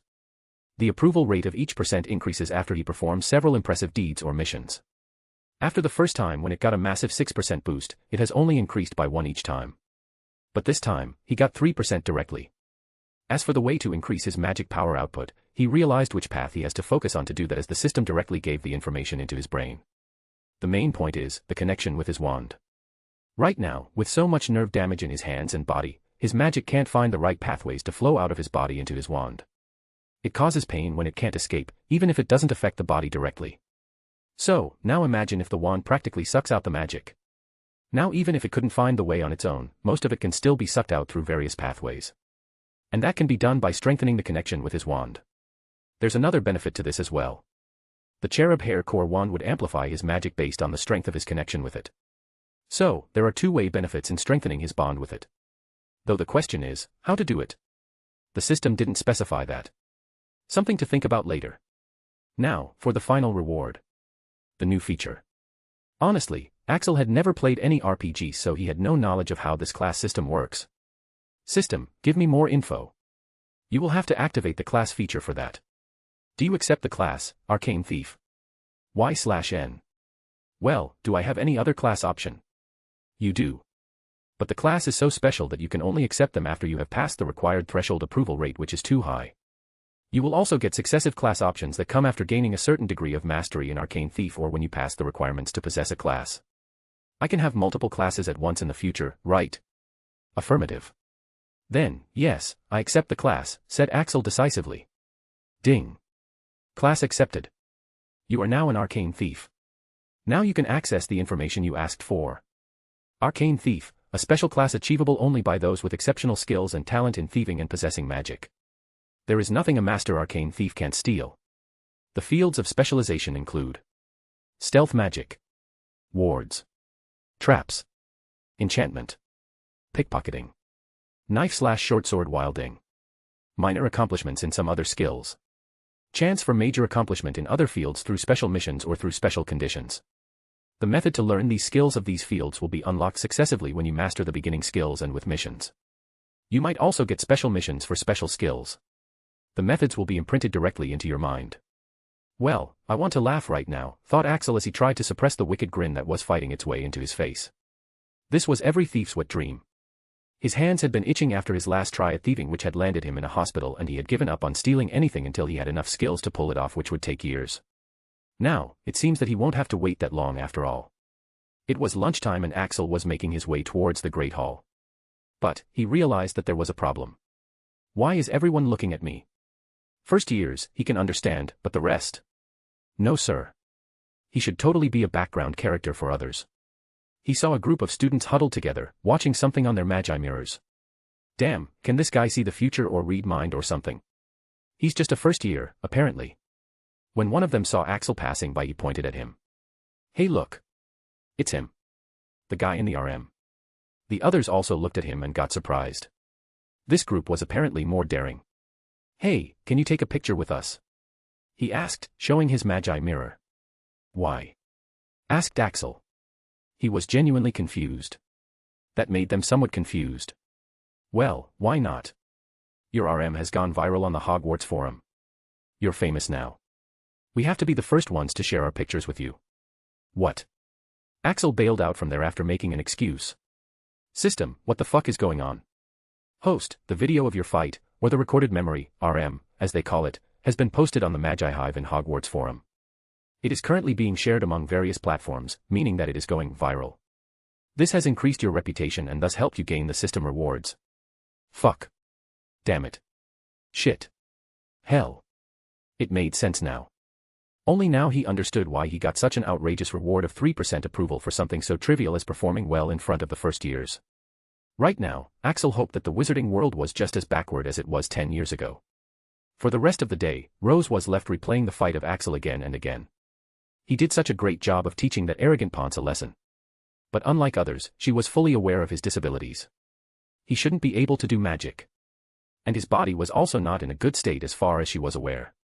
But still, he had managed to win the duel in such a domineering fashion. She noticed that he never made any rapid movements, because he simply couldn't. And he could actually do magic. The last time she had seen, he could barely cast a Lumos while struggling.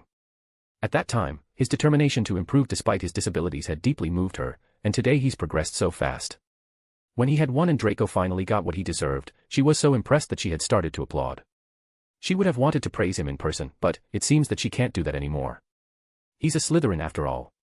Even though her two aunts were Slytherins, Sirius had still never stopped on passionate hate for Slytherins. Especially the greasy git. Those two might be the rare exceptions, or they just got their head right afterward, he'd say for her two aunts. Thus, it was understandable that Rose had gotten quite a lot of prejudiced opinions about the Slytherins. Thus, when Axel had gotten sorted into Slytherin, she had been quite disappointed that he actually turned out to be a Slytherin. She had begun wondering if Axel was an evil person or not.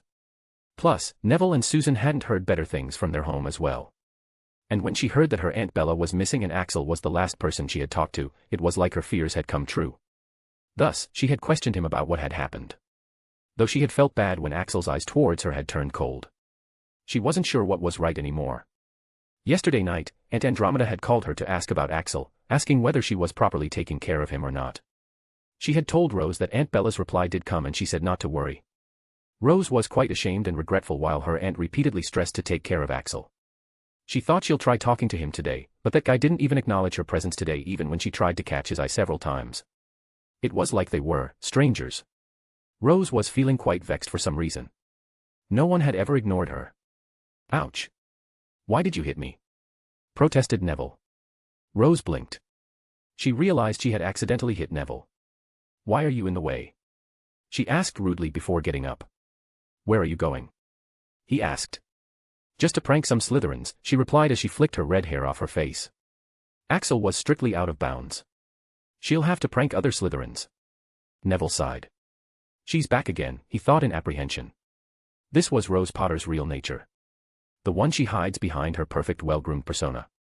Chapter 19, he's a Sigma. Fucking magi mirrors, Axel cursed under his breath as he walked towards the Great Hall after avoiding yet another group of curious students who were asking for a picture. This was not in his calculations. Most of the students seemed to have already seen his fight and now many would inevitably try to research his background and shit.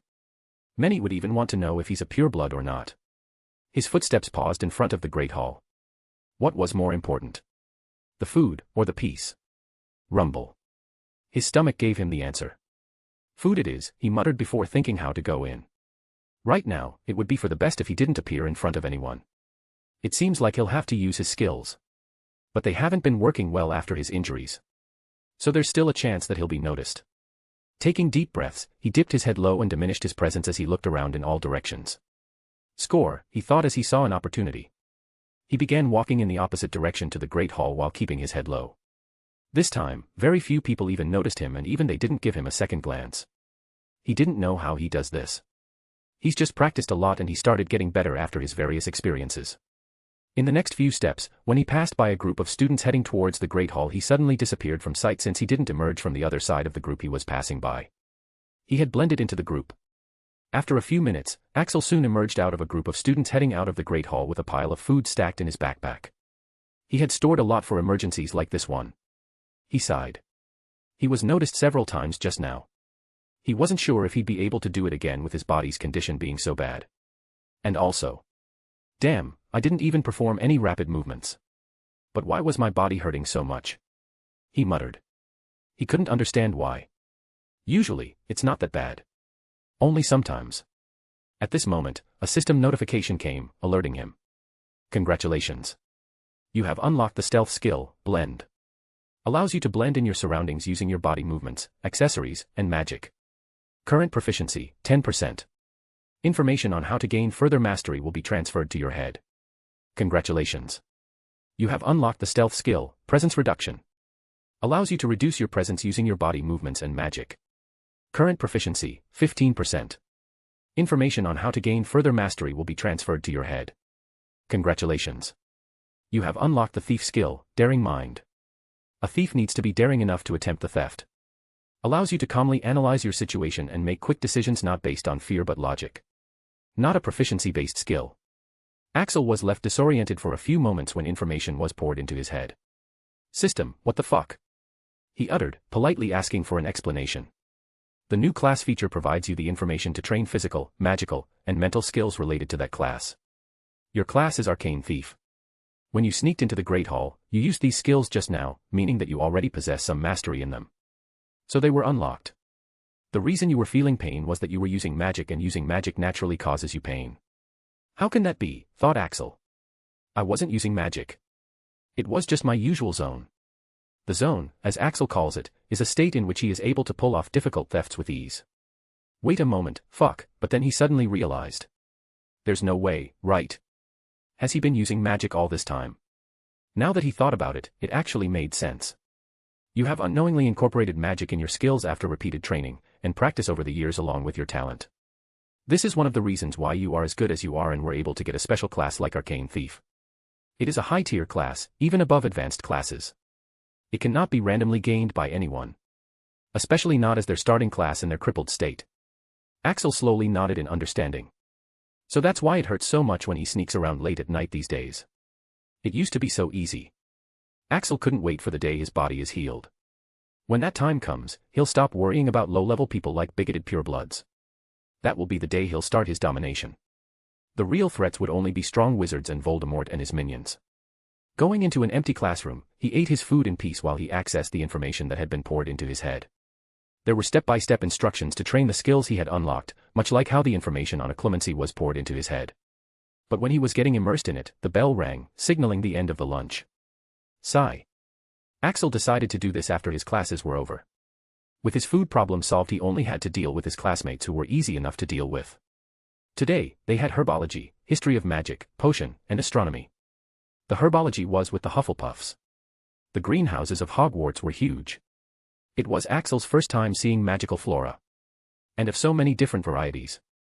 He listened attentively when their squat professor with gray hair and muddy clothes Pomona Sprout told them about the magical properties of some of the plants to catch their attention. But he quickly lost interest when she had them do it practically since he couldn't do anything with his hands. Need help? Asked someone from the side. Axel glanced over to see Susan standing beside him, Hannah right behind her. No, said Axel simply as he focused back on his work. Susan pouted. Well, it does seem like you do, she said, looking pointedly at his handy work. The magical plant looked as crippled as his hands. Why do you want to help me? He asked. He didn't know why Susan would approach him while leaving her large group of friends. Susan was honest. I sort of feel bad that I thought you were a bad person when you were sorted into Slytherin. Axel didn't stop his work, not the least bit affected. And what makes you think I'm not a bad person? He asked, with all the bad person vibes coming out of him. Susan shook her head. I don't know. Because you were so cool today at the dueling. Because you shoved that snob's wand right into his face. Axel nodded in understanding. He had understood that he can't understand this girl. But, he really liked her honesty. I appreciate your honesty. Would you prefer my honest reply or a dishonest one? Susan smiled. The honest reply. She chose instantly. Axel stopped his work for a second and gave her his full attention as he looked at her. I don't have any problem with you, but I'd prefer it if you left me alone. Susan's confident smile slowly disappeared upon listening to his reply. Oh, okay, then see you around, she said, trying to hide the sting that reply gave her. She really wanted to ask why he didn't want to be friends with her or how could he not want to be friends with her, but she was now somewhat scared of his honest reply. Axel simply shook his head. He had nothing in common with that girl. And she was so superficial. It suddenly didn't matter if he was a bad person if he could duel well. They had nothing in common and she was a bit too immature. Though it's not her fault since she's only acting her age. Very few 11-year-olds would be mature enough that Axel would tolerate them.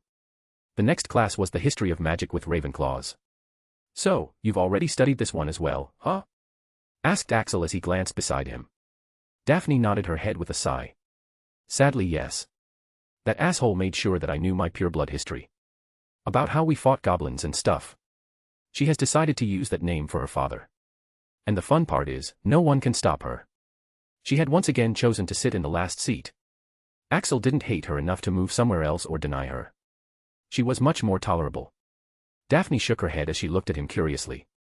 But forget about that. Tell me, how were you so good at the duel today? Who taught you? The streets, thought Axel.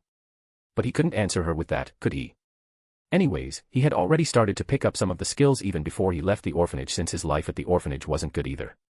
Axel just shook his head mysteriously. It's a secret, he said.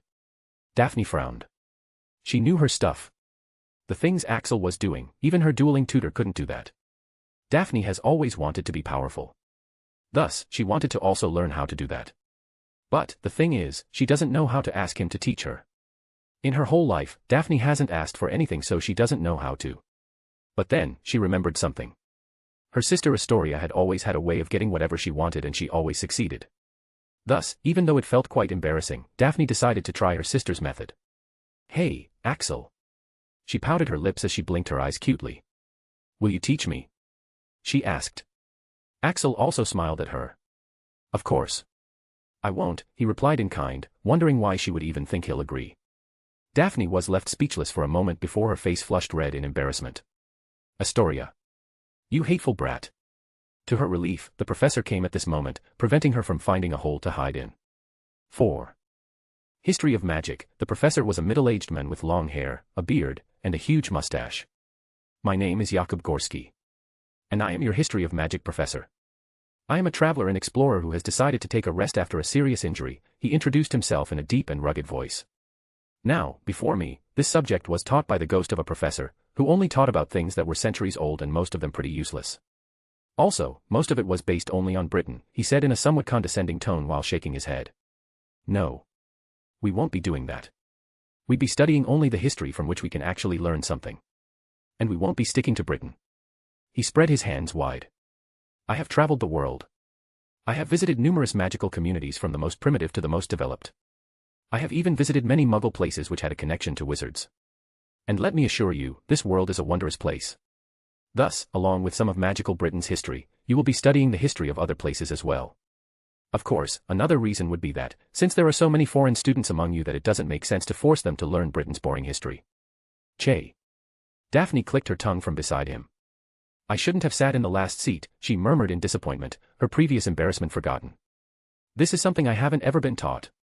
Axel had to admit, this teacher was interesting. Much better than a boring ghost professor who everyone would ghost. But it was also a pity that he can't just do his other pending things instead like he had thought he would, since he has to pay attention. First is a clemency. As much as he'd like it, he can't just focus only on a clemency. He really needs power right now, and a clemency is going to take time. The first stage, as System put it, isn't really that simple. For most of the wizards who have practiced a clemency, that is the final stage for them, and it takes them at least a decade to reach it for average wizards. That's why everyone isn't rushing to learn a clemency. Even with his talent, he can't master it instantly. And that can be fatal if he doesn't improve on other aspects during that time. His luck has always been shitty and life keeps throwing obstacles at him from time to time. If he's only focuses on a clemency, he'll be weak as hell in this condition to face those obstacles. So, now has several things on his plate at once. First, he has to learn a clemency, then he has to unlock and learn his Arcane Thief skills, and finally, he also has to increase his magical output by the method he received from the system. Chapter 20, Mysteries and the Greasy Git. So, let's start with the important history of Britain, shall we? Said Professor Jakub Gorski, rubbing his hands together. In this lesson, we'll mainly be focusing on the important events that have happened in Britain along with their consequences. In my class, there's no need for learning precise dates since I think those are the single most boring and useless thing that we can learn from history. Also, do remember to take notes. At the mention of notes, there was a hustling noise since there were many first years who hadn't bothered taking out their notebooks. Daphne glanced at Axel's hands when Professor Gorski mentioned taking notes. Can you write with that? She asked as she took out her notebook and fountain pen. Axel looked at her as if questioning why she was questioning the obvious. No. Daphne couldn't understand the situation. Then, how are you supposed to take notes, and do homework, and write exams? It would have occurred to her in the last class if Umbridge had actually taught them something worth writing. Axel actually didn't know it himself until yesterday. He didn't know anything about Hogwarts. And he didn't know why he had assumed that a magical school wouldn't stress on having you write stuff and just let you learn magic through wands. Thankfully, there was a solution. Professor McGonagall has allowed me to use self-writing pens. She said I'll get them soon. He had a signed slip from McGonagall to explain his situation. Daphne was surprised to hear that. Weren't they banned until the third year? These days, self-writing pens were so advanced and convenient that they had become a norm in the wizarding world. But it was banned at Hogwarts until the third year since the students then wouldn't properly have practice in spelling and writing. It's quite easy to detect when something is written by one, so the younger students do struggle a lot writing everything with their own hands. Self-writing pens are banned for all years in the library since you need to dictate in order to write and no sound is allowed in the library. Otherwise, except for exams, the older year students are free to use them if their dictation isn't disturbing anyone since it's fast and convenient and they can spend more of their time practicing magic. Daphne sighed. How Luke, she was about to say lucky, but she stopped herself. Having his hands in that condition, he's probably the last person to be called lucky. After everyone was ready, Professor Gorski began. Magical Britain is believed to be the origin of witchcraft and wizardry for many wizarding communities. Its history can be divided into three parts: primitive, early, middle, and recent. Let's begin with a brief description of each, shall we? The primitive age, we are directly going to skip. There are barely any factual records of that time and there's nothing concrete. It doesn't come under studying history, it comes under researching history. Have you ever wondered how wizards came into being? Where do wizards get their powers from? It's about that. Obviously not for the first years. Now, the real stuff in Britain started with Merlin. No one is really sure about his origins, or how he gained his power despite there being multiple stories. But, it has been widely accepted that Merlin was the most powerful sorcerer and the origin of most of the witchcraft and wizardry we have now. He had several apprentices at the time, each of whom he taught different fields of magic and even trusted some of them with his deeper secrets, like how he gained his power. These apprentices then branched out to many places, spreading what they had been taught and researching their own magic as well. This was how a lot of different magical communities were formed in different countries, with Britain being the most powerful and progressive. One of these apprentices, the one with whom Merlin had shared the secret to his powers, actually turned on him. Her name was Morgan Le Fay, more popularly known as Morgana. We'll study in detail about it later. Also, the founders of Hogwarts were also in this age. He took a pause here, seeing that many were struggling to keep up. Axel was fascinated. He wondered where Merlin got his powers from. The information is currently locked at your level. Damn, must be a hell of information to be locked even after 13% approval. Professor Gorski continued, this was the most important stage, so even while giving a brief description, I had to say so much. Now, the third stage is the medieval stage. This lasted the longest. It was after every one of these powerful people had either disappeared or died. This is the stage of degradation. Many families started to hoard their magic, and conflicts continued to grow between them, causing the loss of a lot of valuable magical knowledge. A great many Dark Lords emerged as well. During this age, Britain didn't make any significant improvement in magic and instead went backward. Then comes the period that historians called the Recent Age. It's called such because it started just about a decade ago. Yes, Britain was in its medieval age until a decade ago. It's after the demise of the most recent Dark Lord. This is a period of rapid progression. Britain already had the foundation and funds befitting of the origin of many countries' witchcraft and wizardry. Under the phenomenal leadership of Minister Bellatrix Black, it is rapidly gaining back its lost status and reforming to be a powerful and prosperous magical country at a rate never seen in any other magical country or community, finished Gorski. So, this was a brief description of the history of magical Britain. Now we'll go into detail starting from the early age. And so, the history class went on. After history, they had potions with Gryffindors. Why exactly are you here? Axel asked Rose, who was standing beside him in front of his potion-making counter.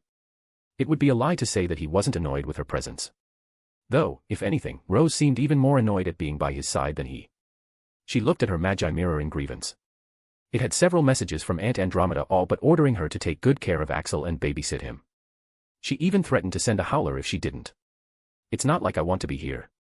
I simply don't have a choice, she said in a peeved tone. She looked at Axel with narrowed eyes. What exactly did you do to Aunt Andromeda? She's been awfully concerned with your well-being. Axel frowned. Must be that woman who asked her to sit here. He had mixed opinions about this woman. Her actions don't make sense and they're contradictory if he takes Bellatrix's words into consideration. Her letter to McGonagall did help him in the end, since he now had her signed note stating his injuries, and she did get him to have a good time, and now she's asking Rose to take care of him. Axel didn't know if she wanted something else from him. But, does it really matter? He thought to himself. He realized that he couldn't really bring himself to care. Whether it was some kind of compensation due to the memory extraction or whether she wanted something else from him, he didn't really care anymore. The situation is, he has to partner up with Rose for this class. It can't be that bad, can it? Does he really need to struggle so much to reject it? Rose was even more annoyed when her question was ignored. So, did you do anything to her?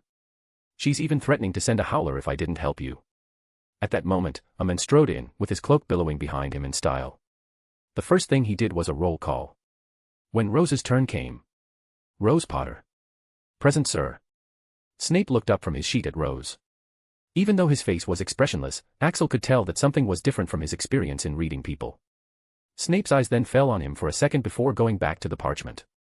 When his turn came, Snape had looked up at him again, and Axel didn't know why, but he had a bad feeling about this. Just great, he muttered in annoyance. After roll call, the man swept his gaze around at the class. You are here to learn the subtle science and exact art of potion making, he began. He spoke in barely more than a whisper, but they caught every word. As there is little foolish wand waving here, many of you will hardly believe this is magic. I don't expect you will really understand the beauty of the softly simmering cauldron with its shimmering fumes, the delicate power of... Axel glossed over the rest. The men seemed to be exaggerating quite a bit. He'll have to see if this man can really teach them to brew glory and stop her death. But suddenly... Hunt. What would I get if I added powdered root of asphodel to an infusion of wormwood? What the fuck? Of course, Axel didn't know. Potions aren't going to help him when he's in a fight. And, with his condition, can he even brew potions? Thus, he hadn't bothered even touching the book. I don't know, Professor, he said simply. He didn't think it was a big deal. He could bet even half the students didn't know anything based on what he's seen from his previous classes. But Snape's lips curled into a slight sneer. Tut, tut, you should be more qualified before trying to leech off someone's fame, he said, glancing at the person beside him. For a moment, the Slytherins and Gryffindors seemed to unite as many of them had problems with the girl who lived and the adopted daughter of the most powerful pureblood family partnering up with him. Many of them snickered, sneered, or smirked at Snape's comment. Though Axel was surprised. He didn't know so many people minded. He was just minding his own business. It seems he had underestimated her fame. If he knew, he'd have kicked Rose out ages ago. He was also surprised why Snape would target a Slytherin. From what he had heard and observed, he was a discriminatory bastard who always favors Slytherins. Let's try again. Where would you look if I told you to find me a Bezoar? Axel had had enough.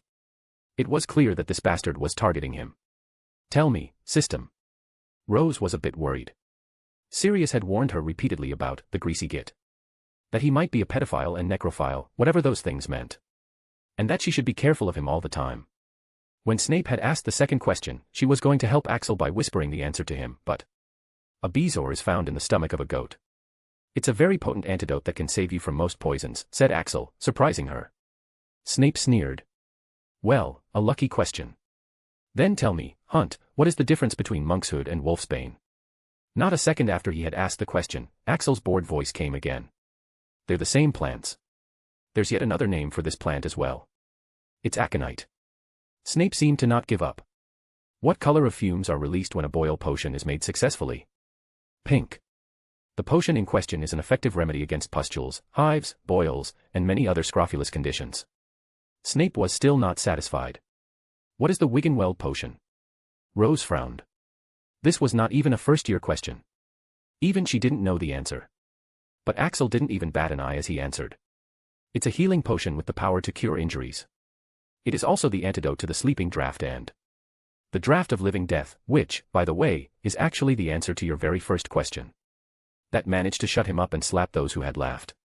Snape looked at him for several seconds before looking at the rest of the class. Well, why aren't you all writing that down? Axel had managed to answer all the questions. Rose was impressed and confused at the same time. Why didn't you answer the first question earlier? Axel shrugged. I was trying to keep a low profile. Not everyone has a powerful background to fall upon like you. She was a bit speechless to hear that. Low profile. He was probably the most high-profile first year right now after her. Though looking back, he did try his best. He never sought any fame. But he'd be bullied more if just he let bullies like Snape and Malfoy walk all over him. So, when there was no other choice but to stand out, he stood out in a way no one would dare to mess with him again if they were not idiots. When thinking about it, she could understand why. Slytherin is infested with purebloods like Malfoy. So he understand why he would want to keep a low profile. Axel raised his index finger. Also, let me make clear, I am not sitting with you in the next class. No matter what. I was an idiot to even think this could work out fine, am I clear? By now, even Rose knew better than to mess with this guy. She was so overwhelmed by his rhythm that she found herself nodding obediently. If anyone who knew her saw this, they'd have their jaws dropped so low that you'll have to dig them out. Snape had them brew a potion for the rest of the class. Axel and Rose's potion was progressing just fine since Axel was doing almost nothing. But of course, someone had to have a problem. Hunt, why aren't you doing anything? Axel produced 2 pieces of paper from his pocket. One was his condition report he had got from St. Mungo signed by Andromeda which mentioned his current body's condition and another was McGonagall's signed note on the state that he be given some liberties on things which he can't do. Axel had thought that this should shut him up since everyone was always just too surprised to know just how bad his body actually was. But apparently, not Snape. Axel knew that the man was indeed surprised to know about his condition. But, he didn't seem to show the same empathy as the other teachers.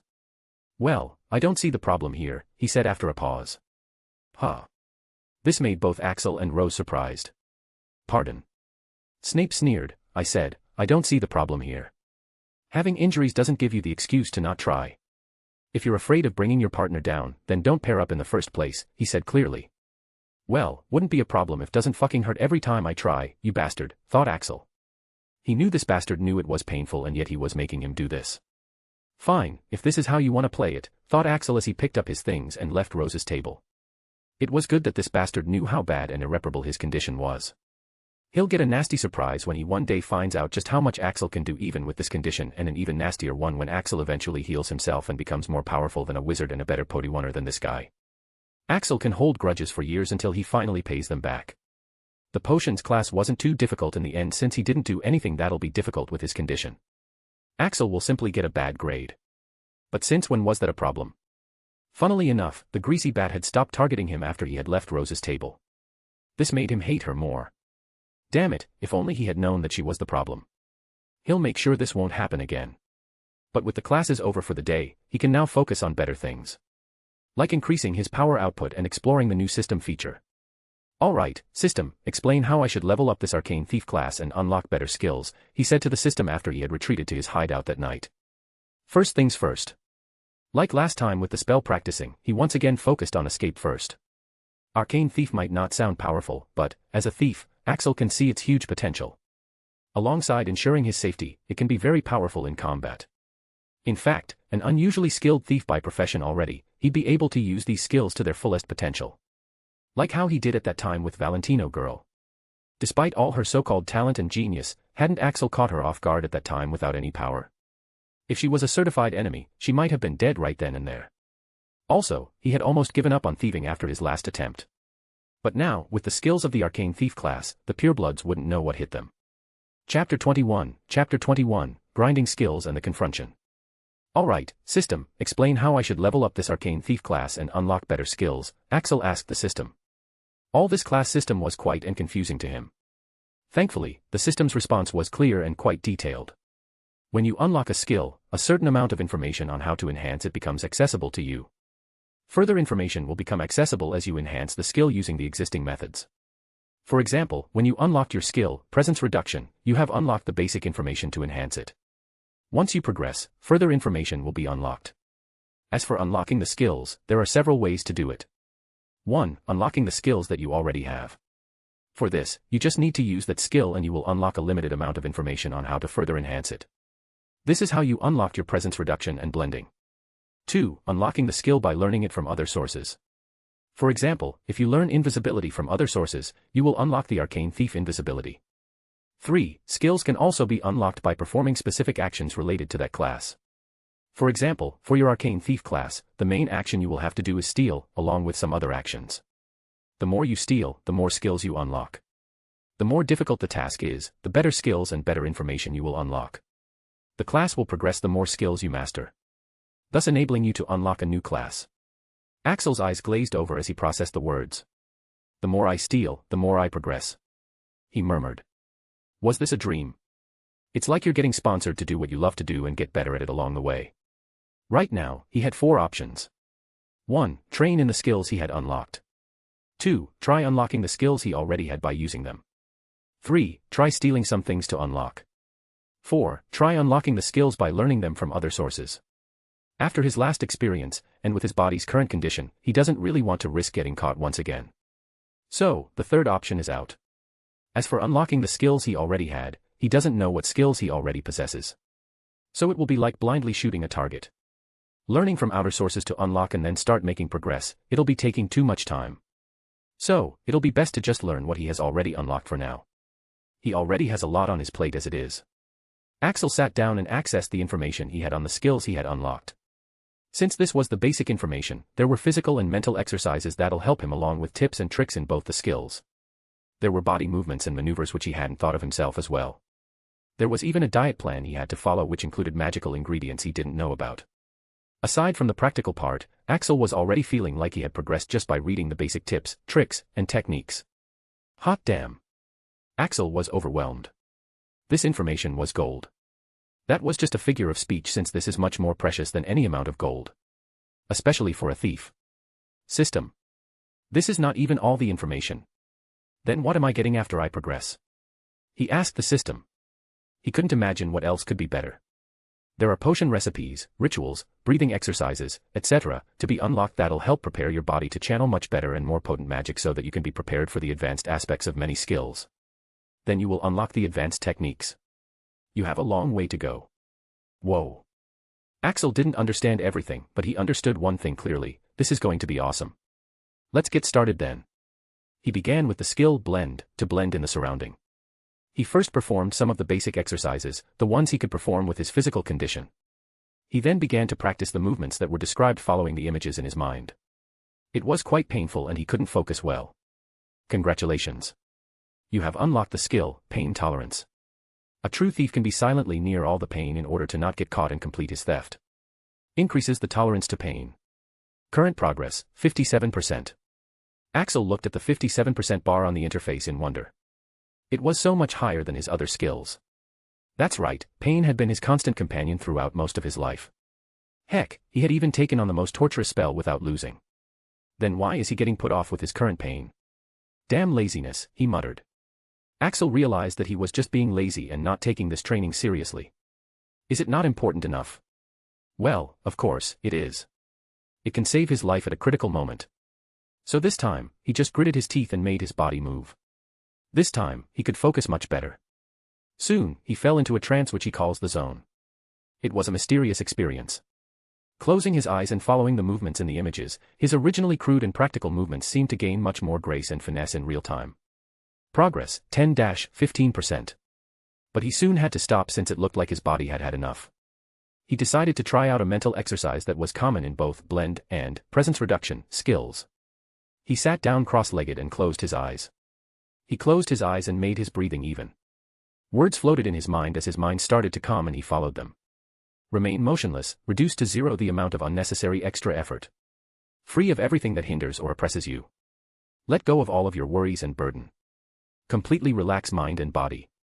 Slightly open your arms laterally, turning our palms slightly upwards. Direct the head in a straight and natural frontal upward direction so as not to restrict the flow of breathing.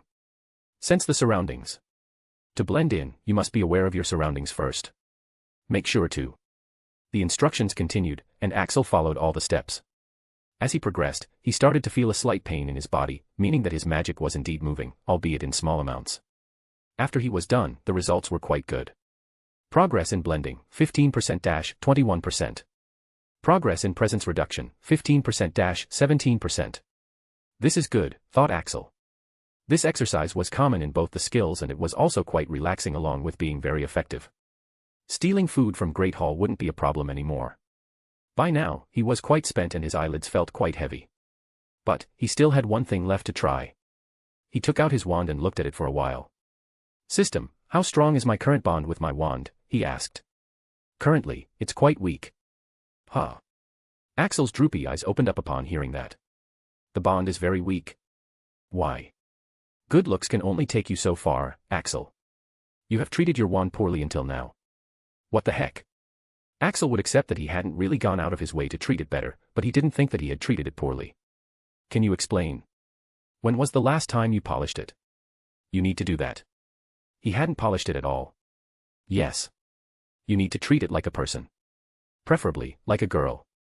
Other wands don't need such treatment, but cherub wands are quite sensitive and have a womanly heart. It would be advisable to polish/groom it daily. Aside from this, there are several other reasons. You have never praised it for its work. The time when you charged the electric zap spell to your limit, you were not the only one who was struggling. These are some of the reasons. Am I a scumbag? His actions did seem quite scummy. Well, I'll try to do better, he muttered. Thanking it and treating it like a woman seemed too much for his sanity at the moment, but Axel made sure to polish it before sleeping that night. Late at night, the front door of a house slowly opened and a woman slowly stepped in. The woman's beautiful face was expressionless and her posture was straight. Nothing would have seemed wrong with her if not for her gaunt face and her pale skin. She slowly made her way up the stairs to her room, not making any sound. Just when she had opened the door to her room she heard a voice from behind. So, you finally decided to show up? Asked the voice. There was something peculiar about this voice. It wasn't loud and it didn't contain much emotion. Yet, it had this terrifying quality to it and it that made the pale woman flinch. "And you're awake? Why are you up at this time of night?" asked the pale woman. Her previously expressionless face had changed into a bright and cheerful one. But her voice sounded a bit hoarse. Andromeda wasn't fooled by her sister's fake smile. "I am awake because I have been waiting for my sister who suddenly disappeared out of nowhere. Do you think I can sleep?" She asked, still trying to keep calm, and sure enough, her eyes were bloodshot and the dark circles also indicated her lack of sleep. If she could have felt worse, Bella did. Which was an achievement considering how bad she was already feeling. Andy, she began, her visage not looking that of a genus minister but of a little girl being scolded. Don't Andy me this time, Bella. There is a limit to how absurd your actions can be. You are running a country and you have a family who was worried sick that you might have been kidnapped or worse. What was so important that you couldn't even properly inform anyone? Just tell me, was it something so urgent that you couldn't inform us, yes or no? She demanded, her voice containing more disappointment than anger. Bellatrix opened her mouth to speak, but no, she couldn't respond. She simply hadn't bothered to care about anything else. Andromeda shook her head in disappointment. And don't even get me started on how you are enjoying torturing children these days. She raged. This made Bellatrix flinch. A crack appeared in her mask. Do you have any idea how much damage your actions have caused Axel? The occlumency shields Bellatrix had been using went down and her cheerful persona broke down like a sand castle. But Andromeda was just getting started. It was already a miracle that boy had been sane after the things he had been through. He had already built walls around himself so high that he didn't trust anyone. He has never even talked to anyone properly and never had any real joy in his life. Neither did he ever have someone who'd care if he was tortured to death. Because no one would care enough, that's what he had answered when I had asked why he was emotionless even after being tortured. Did he not have feelings? He did. But he didn't express them because no one cared. Andromeda paused as she breathed in deeply, trying to calm down. She was never the one to lose her composure. But this time, she had. She was explaining all this to explain why she minded it so much if Bellatrix targeted Axel. Calming herself, she continued in a lower voice. She was so disappointed that she couldn't even bring herself to be angry. She was just so disappointed, so regretful. And to such a boy, you said those words. For what? Your amusement. You could have easily taken the memories without saying those hurtful words, whether they were true or not, she said, her voice lowering further during the last part. She herself didn't know how much of Bellatrix's words were false anymore. But by now, she at least knew that she cared. In such a short time, while helping the boy gain happiness, she had come to care about him. It was quite surprising, considering the fact that there was no end to the pitiful patients she had treated professionally in her 10-year career. The conditions were unique and the boy had a way of drawing people in. Even without intending for it or even while consciously avoiding it. How? Tried Bellatrix. She didn't know how Andromeda knew this. You want to know how I know this? It's because the boy sent me the memory. He had to. He was the last person you were with and then you disappear without a word. The Aurors were going to take action. He might have been scared. She looked at Bellatrix who had totally lost composure at this point. Well? She asked, looking for a response. Sniff. Sniff sniff. Though whatever response she was expecting, she certainly wasn't expecting this reaction. She hadn't seen Bella cry ever since the time she found out about her savior's death. Like a dam that had broken, Bellatrix broke down in sobs as she hugged Andromeda. Sob, Andy, sob, I screwed up, Andy. I screwed up so bad, sob. Andromeda was so surprised that she even forgot her anger and disappointment for a moment.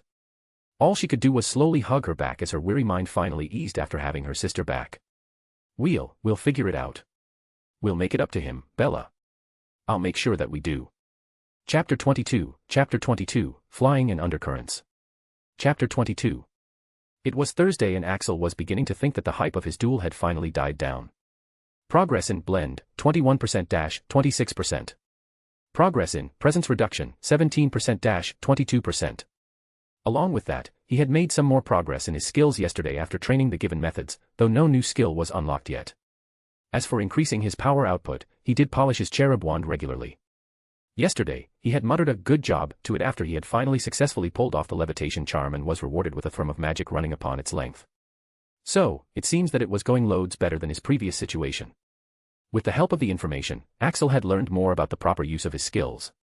He was soaking in that valuable knowledge like a sponge. Which is why, today, he found himself sitting on the Slytherin table along with the rest of the students. He sat there, with a serene expression, as minute amounts of his magic slowly flowed through his body, blending him with his surroundings, and reducing his presence. It's actually working, thought Axel as he ate his food in silence, making his movements blending in with the other students, no making any move that'll be attention-grabbing. It's not as difficult as it seems. He just has to make others think he is just another student, just eating his breakfast. He had covered his eye-catching hair with the Hogwarts hat which many students wear regularly. Along with a little help of his magic, anyone looking his way would just glance right over him. Though, there was a problem. The progress had slowed down as those exercises weren't giving the same results. To get new information, he'll first have to complete what he already has. And that can't be done unless he changes his diet. The things he was supposed to take, like eating ingredients of some magical plants and even things like hippogriff milk, how was he supposed to get them? System, any idea? He decided to ask the system. With 13% approval, it wasn't as useless anymore and Axel would get the information he wanted most of the time, like the time when Snape asked him questions. But, he doesn't want to get overly dependent on it, so he usually tries to handle any problem by himself first. You can order ingredients using Big Owl. And where the fuck am I supposed to find this Big Owl? Big Owl is Magical Britain's biggest shopping platform. You can order almost anything and get it delivered to you in the shortest time. Oh. Axel got it now. He wasn't dumb. He had seen other students getting various things delivered as well. Though. How do I order it? Do I write a letter? You can do that, or you can simply order it through your Magi Mirror. It'll take less time. The fucking Magi Mirror again. Axel sighed. He did indeed have a Magi Mirror. It came with the things Andromeda had given him. Though he had still not used any of them. But with the number of events being connected to it, it seems that he has no choice but to use it. While he pondered, the conversation of some older Slytherins caught his attention. So, you also got an invitation, right? Have you thought about attending? Do you even need to ask? Of course I am. Did you see the spells she performed?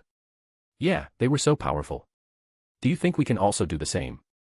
Well, that's what she said, didn't she? She said she also used to be just a mediocre witch, right? Yeah, the only problem is all the restrictions and secrecy.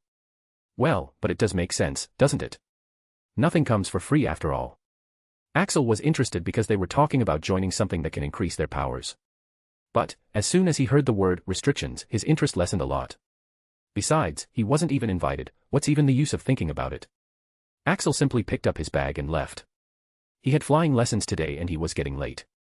He honestly still couldn't even properly get over the fact that wizards can actually fly. He had never thought that he'd be able to fly. And now he actually had a chance. If only his body wasn't in such a bad condition, he'd have been pretty excited about it. To find places to stay and to escape while he was being chased, Axel had picked up traveling through rooftops after much practice. He could have climbed over almost any building. That's why he was so confident in his escape after entering an alley. When jumping through the roofs and seeing the ground below, used to give him the illusion that he was flying. So of course, he found the prospect of actually flying quite appealing. It was just that with his current condition, he isn't sure how well he'll do. Walking alone, he made his way towards the Quidditch pitch. Just as he stepped into the field, he felt his foot sinking in. Frowning, he tried pressing his foot further only to find the ground quite soft and bouncy. The heck is this? He muttered. Up ahead, he saw that the other students were also moving forward, half bouncing, half walking. The whole ground has been enchanted with cushioning magic to prevent injuries and death. Can you believe they used to play without this just a decade ago? Said a voice from behind him. No, Axel didn't even glance behind as he began walking/hobbling forward on the bouncy ground. Rose frowned. She didn't like being ignored. Though she could understand it since she was the reason why he was treated like that in the potions class.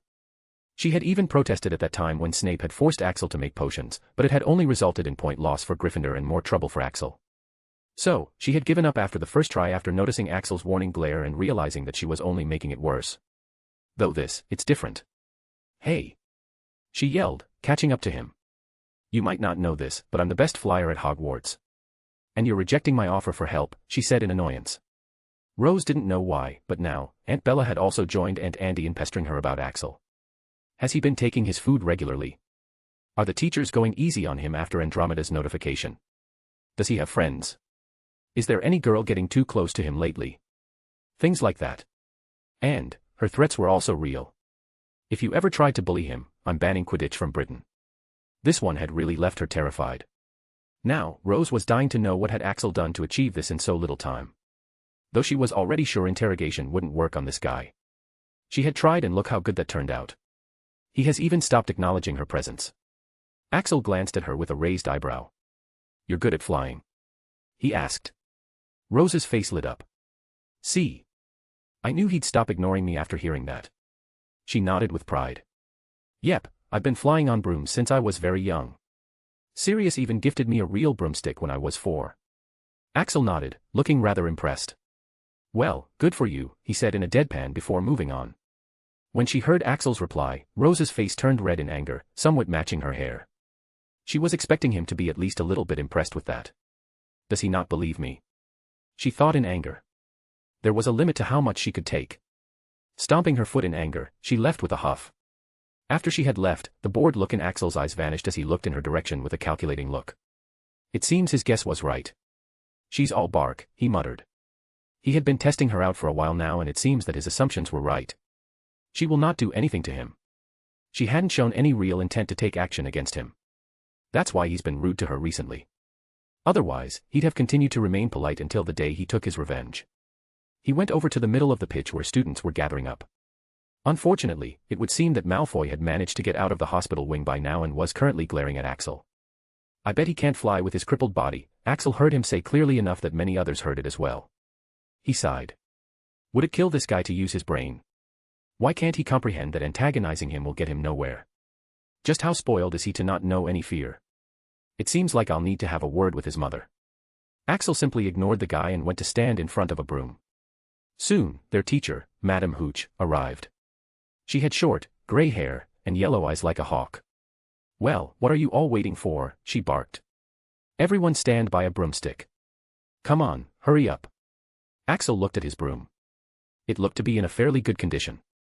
It also had 2 attachments to put your feet on. On its tail, the words Nimbus 3000 were written.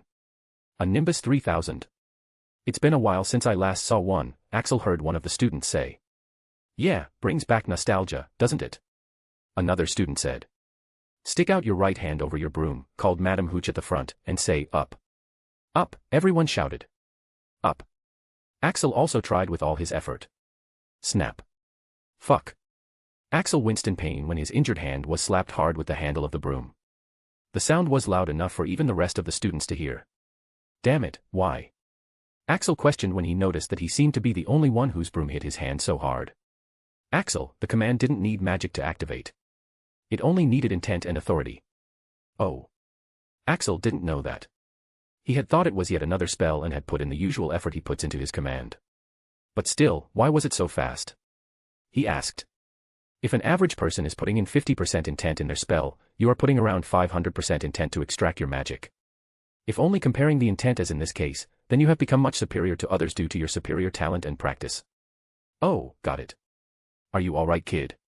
He heard Madame Hooch ask him. She was looking at him peculiarly, as if she also found this occurrence strange. Axel nodded. Good. Now, when I blow my whistle, you kick off from the ground, hard, said Madame Hooch. Keep your broom steady, rise a few feet, and then come straight back down by leaning forward slightly. On my whistle, 3, 2, 1, PTWEEEE. Axel mounted his broom. He noticed that it had cushioning charms on it as well so that it's comfortable to sit without busting your balls. On the whistle, he kicked off the ground hard as his feet could carry him. He had read the instructions from the system already since it was so basic information. He slightly raised the handle, or at least, he tried to.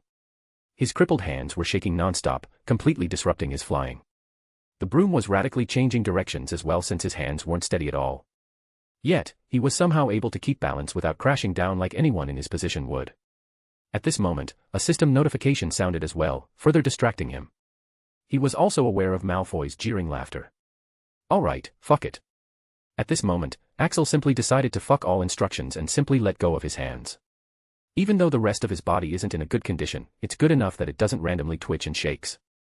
It moves in the direction he wants it to move. And apparently, that was more than enough for him. Those who had seen him had thought that he won't be able to stay on the broom a moment longer. But, as soon as he let go of his hands, his broom suddenly stopped moving in midair, as if someone had paused the video. Well. With his broom now levitating steadily, Axel looked at the broom in slight surprise. He tried steering it left and right using just his legs and found himself flying wherever he wanted with just a slight shift in his legs. Ah, was this supposed to be that easy? He asked himself as he finally looked around at others. It was a mess. Many were lying on the ground, many were flying around here and there with no control, and many weren't even able to stay in their brooms without falling. Well, apparently not. Sitting completely at ease while watching Madame Hooch whistling her lungs off, trying to get the students to listen, Axel finally looked at the notification which had come just now. Congratulations. You have unlocked a new skill, Arcane Acrobatics.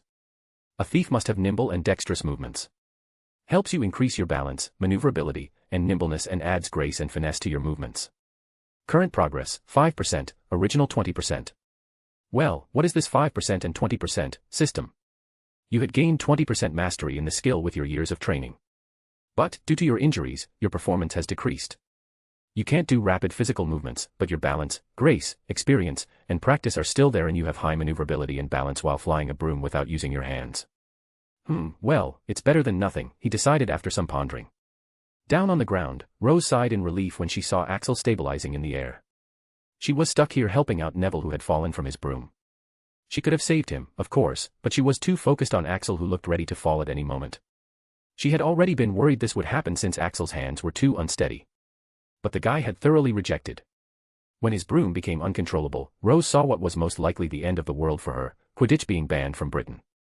Thankfully and surprisingly, as soon as he took his hands off the handle and controlled the broom with the rest of his body, everything seemed to have changed 180 degrees. That guy had managed to fly the broom even with his hands like that. Meanwhile, hey Rose. Please help me out. I think I'm stuck. Meanwhile, Neville had still not gotten over his fear of heights. Dolores Umbridge stepped into her office after passing through several wards. She hadn't learned them herself. She was just granted the ability. Once inside, she opened her cardigan and pulled out a locket hanging in front her of the neck. She opened the locket, which was empty inside. My lord, I have confirmed. The stone was indeed transferred here, she said to the locket with her eyes closed. At first, there was no response. But soon, an obscured face slowly appeared on the surface of the open locket. The only thing that was clearly visible was the frightening red eyes. A hint of a smile seemed to appear on the face. Good, came a raspy voice, though it had a smoothness to it at the same time to contrast it. It sounded terrifying yet charismatic at the same time. But focus on the other task more.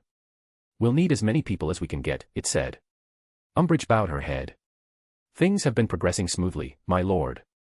I am propagating it as much as I can hear. Good, perform your task successfully and you shall be rewarded. Umbridge knelt down on the ground in glee. Thank you, my lord. I shall not disappoint you. Is that all you have to report? Umbridge hesitated. My lord, about the girl. The voice paused for a few seconds. Leave the girl alone for now. I have plans for her. Umbridge bowed. Yes, my lord. Chapter 23, time skip.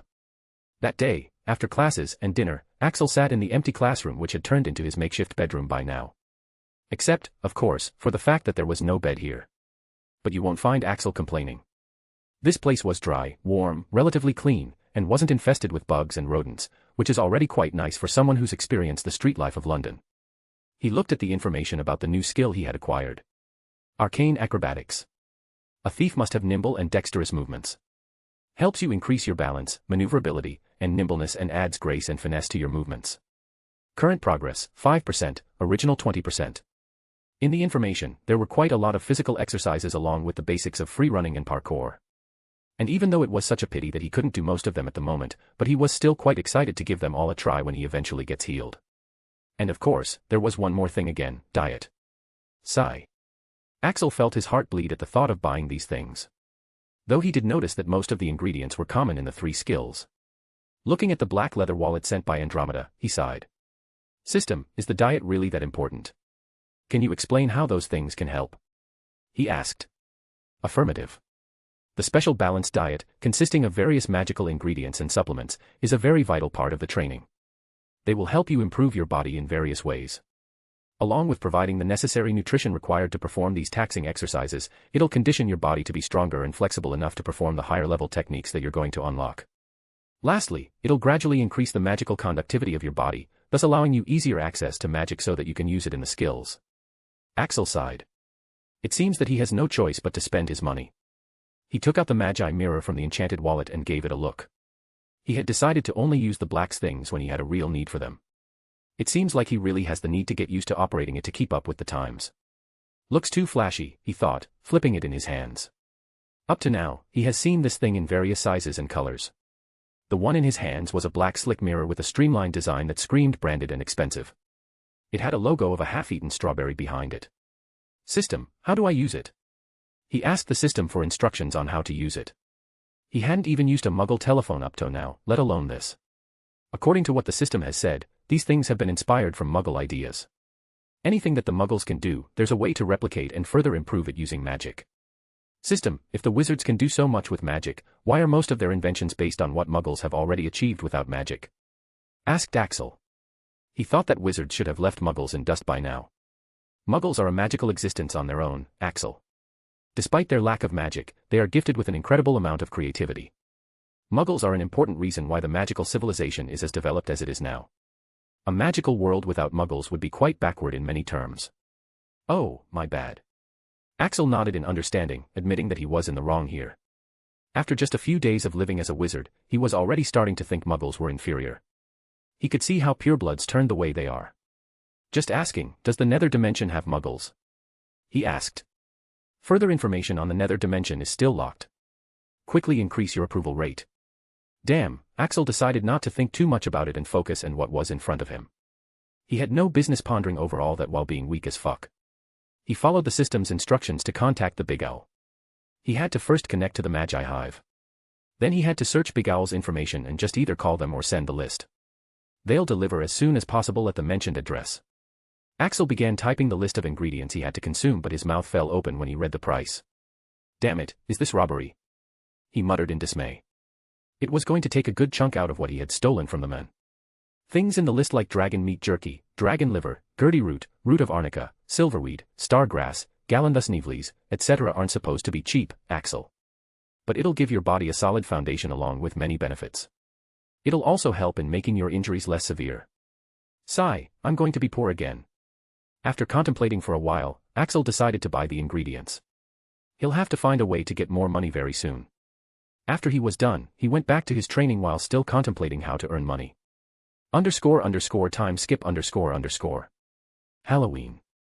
2 months had passed since the start of the new term and Hogwarts had settled into its usual schedule, except for some crazy things from time to time. This year, there were a few noteworthy students at Hogwarts. First of all, there was the girl who had surprisingly managed to get into the Gryffindor House Quidditch team in her first year. And then there was the Mafia prodigy, who's attending her 3rd year at Hogwarts. She is usually staying locked up in her room doing some kind of magical experiment, or she'll sometimes visit the dueling arena where there are always students dueling and a healthy amount of audience watching. She had an undefeated record in the arena.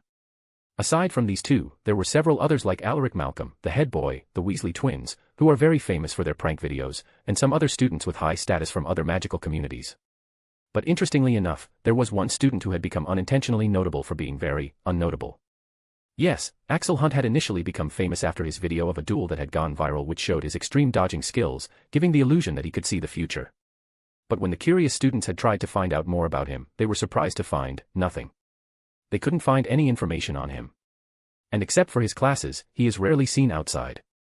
The only people he's ever been seen associating with are Rose Potter and her friends. Another reason for his fame was that the way he handled the duel was apparently too cool and badass.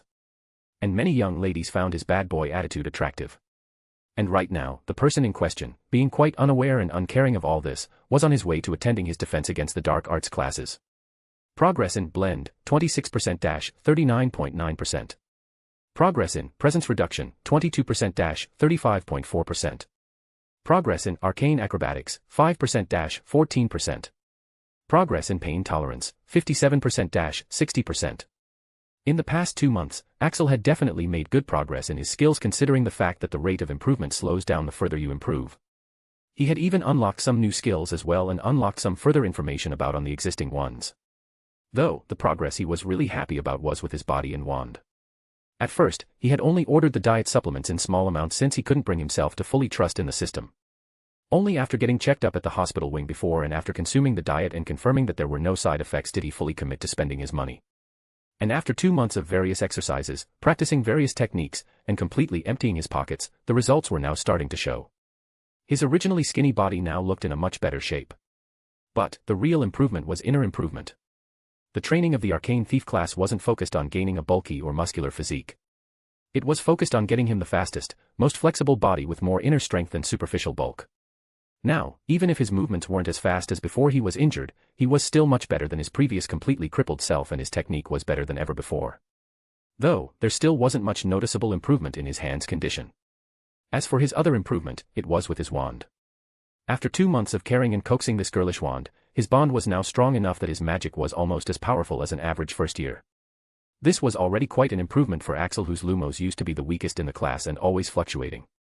His occlumency was also going swimmingly well, but even if he's a genius, he can't be expected to achieve in months what others have spent years, decades, and even their lives mastering. But he was close. He walked into the Dada class, ignoring anyone who was looking at him, and went straight to the last seat. Since Dada was with Slytherins, Daphne was, as always, sitting with him in the last seat. So, the Phantom Boy has once again decided to grace us with his presence, huh? She muttered as she looked up from the book she was reading. Axel rolled his eyes in exasperation as he took his seat beside her. Is that what they've been calling me now? I have told you already that I am usually there. It's just that people are too blind to notice me, said Axel truthfully.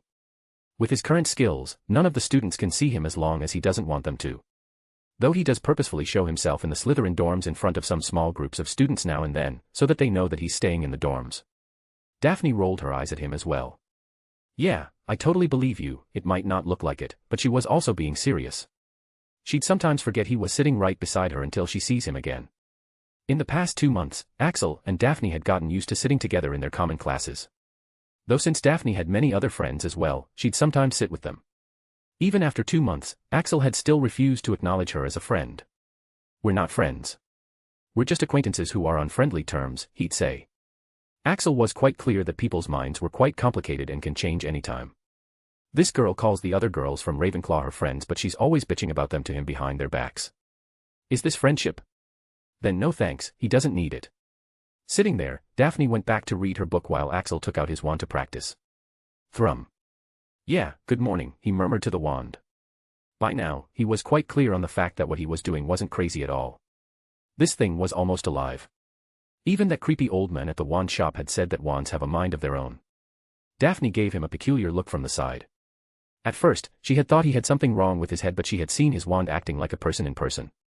So now, all she could think was it might be nice to have a wand like that too. Treats it better than he treats me, she thought with some resentment. She had already given up trying to figure him out by now. She couldn't understand a thing. She just sits with him because she can just observe him if she's bored. Talking to him is interesting, he's always training, and it's quite a novel experience seeing him making progress with each day while knowing that a certified master healer had said he'd be unable to do magic.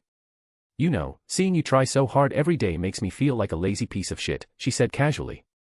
Yep, this was another effect of his company. She had become fluent in using bad language. This was just her small way of showing a middle finger to her dear father who might be observing from hell. To hell with his perfect pureblood lady bullshit. Hearing her words, Axel turned to look at her with a bored expression. Ah, okay. But I fail to see how this is any of my concern. Burn. With her cheeks heating up in embarrassment, Daphne silently wrote down this line as well among the many others. This polite way of cursing was also something she wished to learn. Soon Umbridge had arrived, making her presence known with her annoying hem**. Once again, there was nothing interesting in her class. She only let the students read the chapters in her class and ask her if they have any doubts. This lazy toad. Axel somewhat hated her, but he still made sure to steer clear of her. His instincts always warned him against her. Especially considering how some of the students who had protested had gotten detentions. Axel never saw them dare to even let out a peep from the next class. He practiced covertly with his presence hidden while Daphne read her book. Those who have attended the extra classes. Congratulations on your improvement. And those with invitations who haven't yet attended, please do reconsider after looking at the improvement of those who have attended. Umbridge even called for a demonstration, with a dummy ready. Mr. Malfoy, would you kindly show how much you've improved in the last 2 months? Malfoy, who came out looking quite pompous, nodded with a smirk. He cast a look at Axel before looking back at the dummy. Expulso. Bam. The dummy hit got thrown back with such force that it hit the wall behind. The whole class was astonished after seeing this. I think I'll reconsider going after this. If even that idiot can improve, then it might be worth the restrictions, said Daphne in shock. Daphne was the only one among Rose's group who had gotten the invitation. Only the dark pureblood families had gotten one. Axel shook her head immediately, his expression quite severe. Don't go. It's not worth it, he said, his eyes actually looking at the system notification on the system interface in front of him that was blinking red. Dark magic detected. What is this woman doing? Chapter 24, Trouble comes without knocking. Axel looked at the scene with a slight shock in his eyes. This was just too absurd. This mad woman taught students dark magic. How? Why did no one stop it? System, do they know they're learning dark magic? Do I tell everyone? Axel asked the system urgently. You can try doing that. However, it is not recommended. The people in this world don't even know what exactly dark magic is anymore. Your words will not be believed by most people and your enemies will be alerted.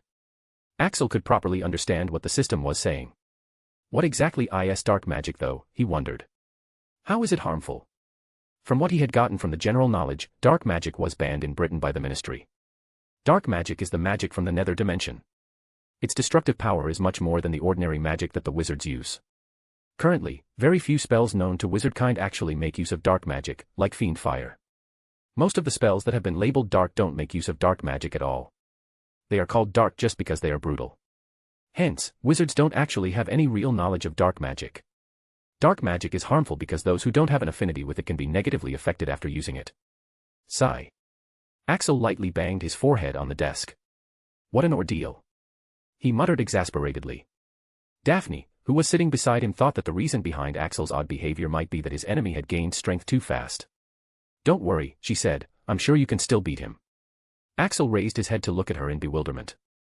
I'm not worried about that. I'm worried that the methods she's using to improve them might be harmful, but, never mind, he said while sighing. It's none of his goddamn business if they harm themselves, he decided. If you look at it from his point of view, there's nothing much he can do about it without putting himself in danger. If he openly claims that they are using dark magic, he'll be in trouble with that creepy woman. As for informing the authorities, as if they're better people. The Minister of Magic herself is a woman who enjoyed forcefully getting information out of him, searching his mind. He's never trying his luck with another person in power. As for informing someone anonymously, in a magical world, there's no way to do it anonymously, considering the fact that his murder was somehow discovered by the minister. It's better to just let the world burn, rather than foolishly putting myself in danger. I'll only think about it when I have the power to do something about it, he decided. You're not going to force me? He asked the system. The system doesn't have any power to do so. Of course, you will get hefty rewards if you do stop them from propagating dark magic. No thanks, I'll pass, thought Axel without hesitation. With his bad luck, he already gets into enough trouble already. He doesn't want to go out of his way to court it. Later that day, after classes, Axel was doing his exercise and training in the abandoned classroom. It was evening now and it seems that there was supposed to be a feast or something in the Great Hall for Halloween, but Axel rarely went to the Great Hall these days. It was simply a waste of time and effort. The diet along with the food he frequently brings from the Great Hall is more than enough to fill his stomach. Why waste the extra time and effort of walking to the Great Hall? Huff huff huff, panting from extreme exertion, he flopped down on the mattress. This classroom was no longer the dingy, unwelcoming place it used to be. With the castle being so huge, no one really comes into this part of the castle since there's nothing important here except for some creepy-looking abandoned classes.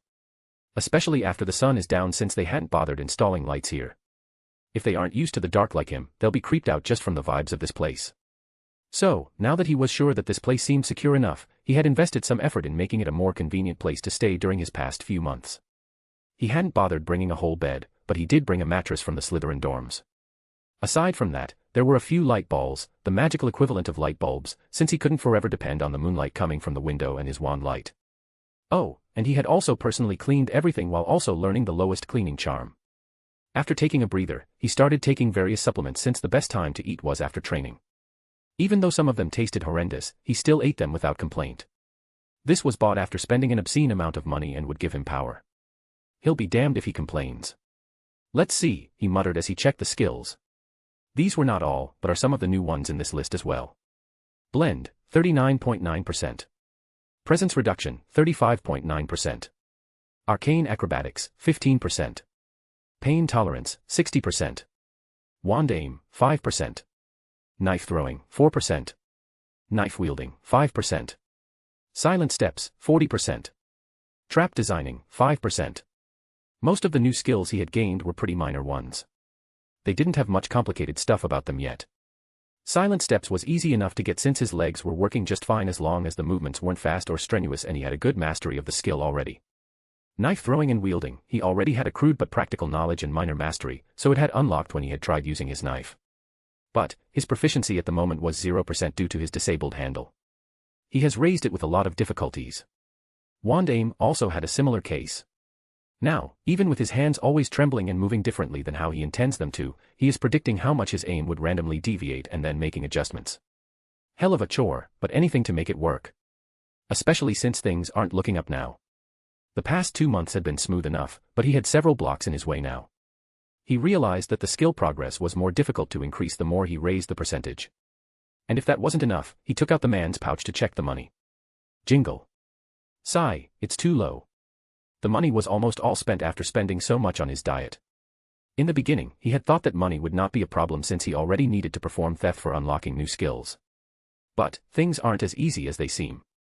First of all, with his hands as they are, he can't make use of all that dexterity he had. So, picking anyone's pockets was simply not an option. But, that is not the only way to steal, is it? Axel sighed as he laid down on the mattress, putting aside all the ingredients. Crippled hands weren't exactly the real problem here and he knew it. The real problem was that he just couldn't bring himself to actually steal after his last attempt had gone horribly wrong and he had to suffer such consequences. Even if it was supposed to benefit him by unlocking his skills, even if he liked stealing from the rich, and even if he really needed the money, he just couldn't. For 2 months, he had tried.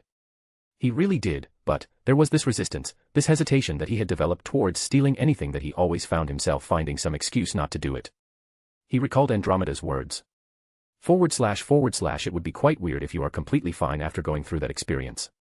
There has to be some kind of impact it would have brought on you // Axel hadn't thought there was anything wrong with him, but it would seem that the torture might have left behind one small trauma after all. It wouldn't have been a big deal at all to most people. After all, they are better off not stealing at all. It would instead be counted as a plus point.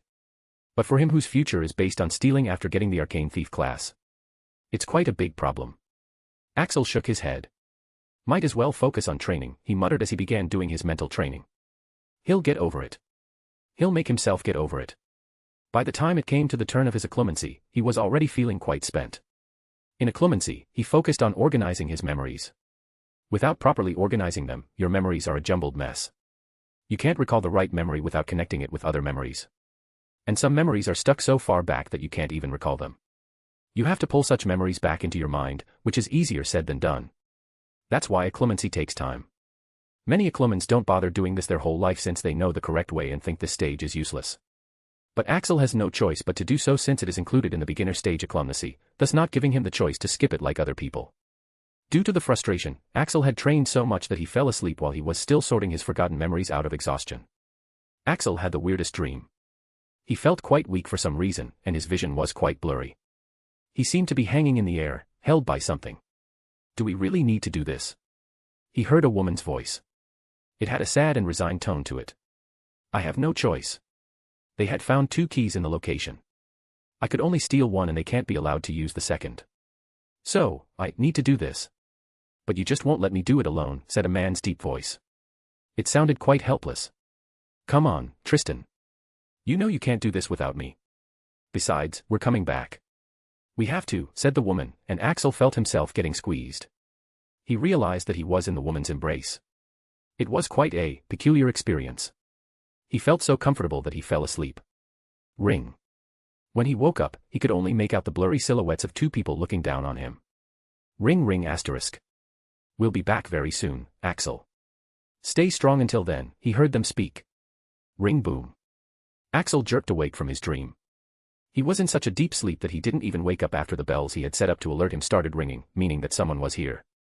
As soon as he opened his eyes he saw red words flashing on the system interface. He then heard the system's voice. It's a mountain troll, Axel.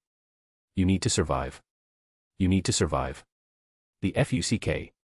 Axel questioned, grabbing his wand and knife in each hand. He couldn't understand the situation. A mountain troll, here.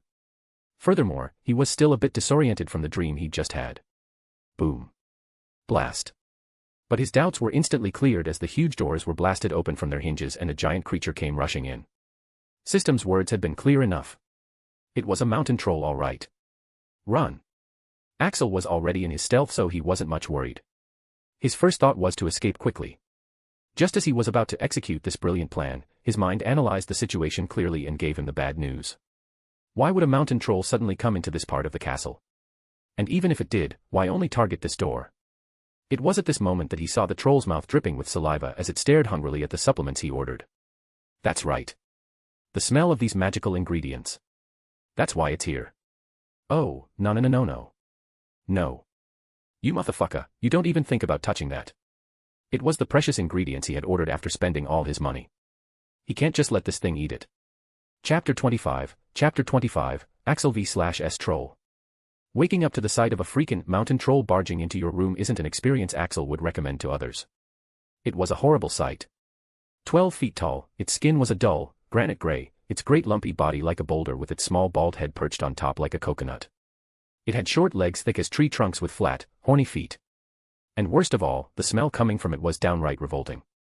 It was holding a huge wooden club, which dragged along the floor because its arms were so long.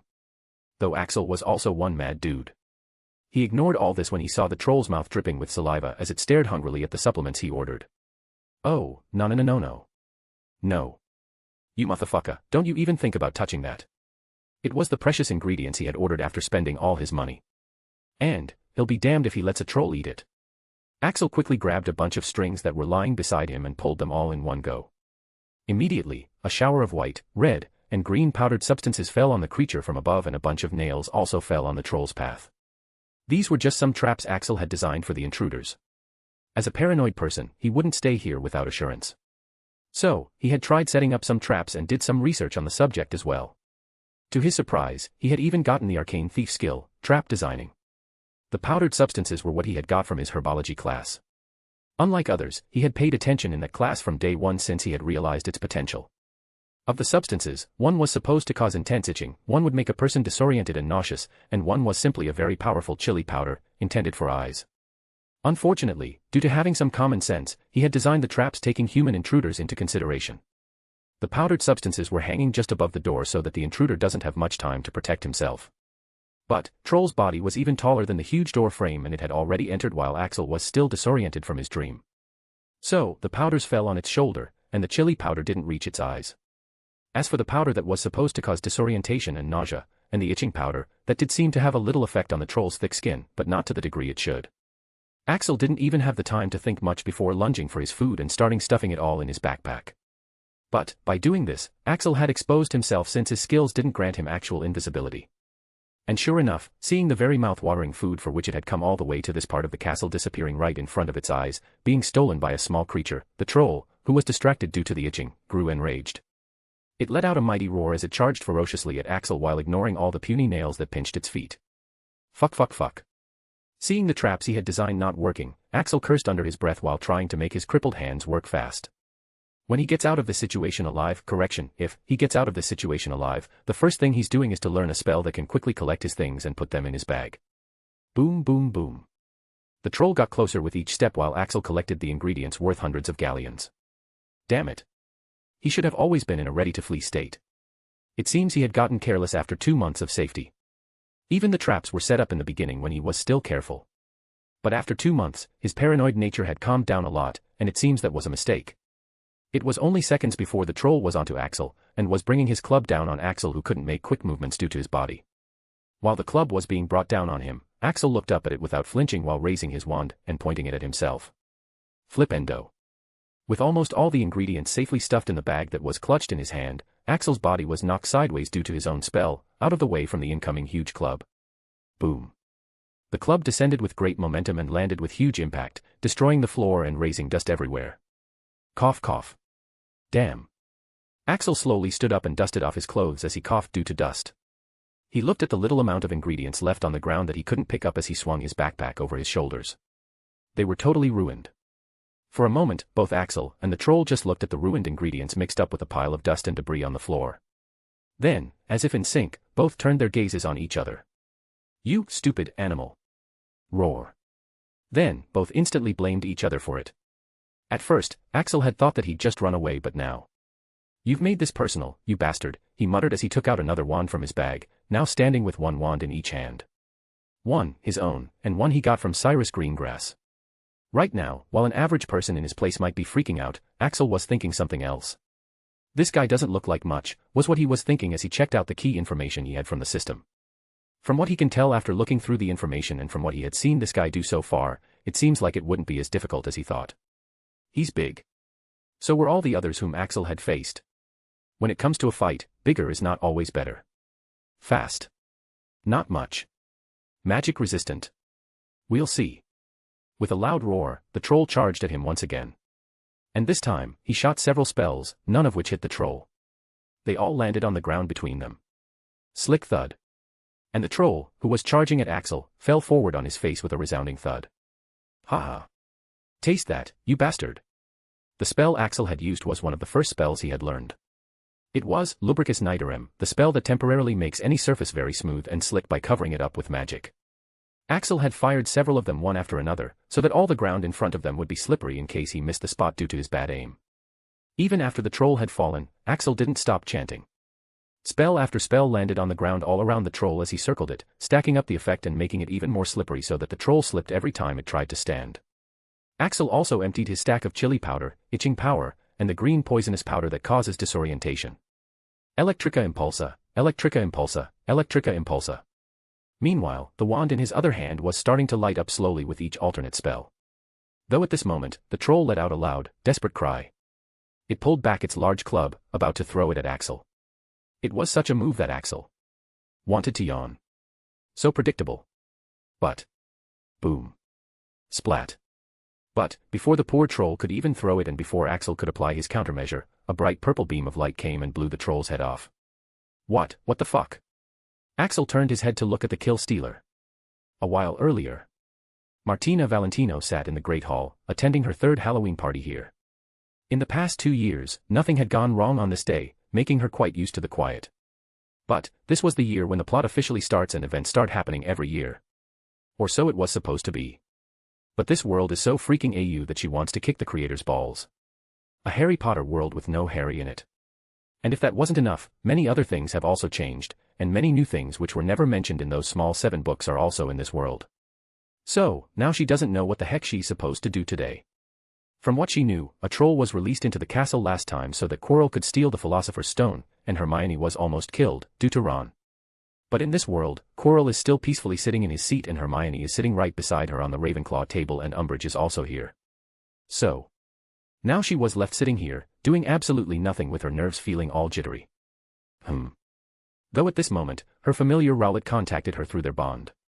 She had asked her to keep an eye out for any signs of abnormal activities today. Just as Martina stood up, the door to the Great Hall was also opened and the head boy, Alaric Malcolm, rushed in. There's a troll in the dungeon. Martina didn't even listen to Alaric's words before she ducked down the table, turned herself invisible, and left the Great Hall while everyone was still panicking. With such a big and diverse student population, there were many students who were currently out of Great Hall. Martina would feel guilty if she let innocent students die for no reason. She rushed to the location that her familiar had told her of. This was one of the more remote and desolate parts of the castle. Even Martina doesn't like to come here at night since she finds it a bit scary. She was already scared of ghosts and other things in her previous life, and in this life, they all actually exist, so she usually tries to steer clear of such places. Though, there was one benefit. No one's at risk here, she thought with a sigh of relief. She couldn't imagine any students wandering around here at this time of night. Boom, roar. Though, just at this moment, she heard a distant noise, making her frown. This must be the troll. But why would a troll make noise? Unless... Once again, Martina was rushing forward, right in the direction where the sound came from. Boom boom. As she got closer, the noise grew louder, the smell grew worse and... Lubricus nitrorum. She heard another voice as well. She found a destroyed door, peering through which she came across the scene of a troll charging at a boy. Martina had her wand out in a second, ready to blast the troll off, but before she could do that, she saw the troll falling face first to the ground. After that, it seemed that the boy had everything under control for a while as he kept changing positions, throwing out spells and some powders at the troll from all directions. What? As the boy moved around the troll, she finally got to see his face, and she recognized it instantly. Axel Hunt. She recalled his name due to his viral video. This is the same guy who had made her fall that night and the same guy whose memory she had seen the next day. And what horrible memories. Martina has tears in her eyes every time she remembers them. She has wanted to meet this guy again ever since, to talk to him and try to help him out in some way. But, she hasn't seen him much ever since. And, she also hesitates to approach him. She doesn't even know what she's supposed to say once she did talk to him. Hey, I looked into your mind without your permission and now I want to help you out in some way. Yeah, her awkward otaku shut-in nature doesn't seem to have improved even after reincarnation. Roar. She was brought out of her thoughts when the troll suddenly let out a deafening cry as it prepared to throw its weapon. Panicked, Martina didn't even think twice before she unleashed one of her full-powered attacks on the troll, causing its head to be blown up into pieces. What? Even Martina herself was surprised. She had read the trolls were magic resistant, so she had put in some extra power. But she quickly turned her attention to the more pressing topic. Are you okay? Are you hurt? She asked Axel urgently while approaching him quickly. He was up against a damn troll. He might have been in need of medical attention. The boy looked at her with an unreadable expression. I'm fine, he said as his gaze went lower, towards her legs. Martina, who was still approaching, realized a moment too late why he was glancing at the floor as her foot suddenly slipped due to stepping on an extremely slippery surface and she found herself falling back. Thump. The floor she had stepped on was quite slippery and she fell back on her butt with her skirt riding up and her spread open in M shape. All Martina could think at the moment was, again. Are you kidding me? What Axel was thinking. She seems to like purple a lot. Chapter 26, a troll might be easy but. As Axel turned around to look at the kill stealer, he was surprised to find Martina Valentino standing in the doorway with her wand raised. Judging by the power of the spell, he was expecting some professor or something. Certainly not a student who's barely 2 years older than him. Are you all right? Are you hurt? Before Axel could even think of what action to take, she was already advancing toward him. He was quite intimidated by her graceful and noble bearing as she walked toward him with no sign of fear or hesitation. Overtaken by her momentum, Axel considered running away from this powerhouse who had casually blown away a troll's head just moments ago. At least this time, his chances of successfully running away were much better than last time. Just as he was pondering this, he saw her stepping on the area of the ground that was affected by his Lubricus Nidorum spell and fall to the ground on her posterior. Axel looked at the girl who had fallen in front of him in an embarrassing position. All of her mighty image had been effectively shattered into pieces with this. Now he was rather worried that she might blame him for it. After all, that spell beam was no joke. It blew the magic-resistant troll's head apart. During the past 2 months, Axel had researched this girl who seemed to be special enough to have her information restricted on the system. And the results seemed to be in his favor. Despite her family's infamous reputation, and having more than 100 times the money and influence than the Malfoy family, she hasn't shown any sign of negative behavior at school, nor has she shown hostility towards him. And Axel wanted to keep it that way. He knows how to differentiate between someone like Draco Malfoy and her.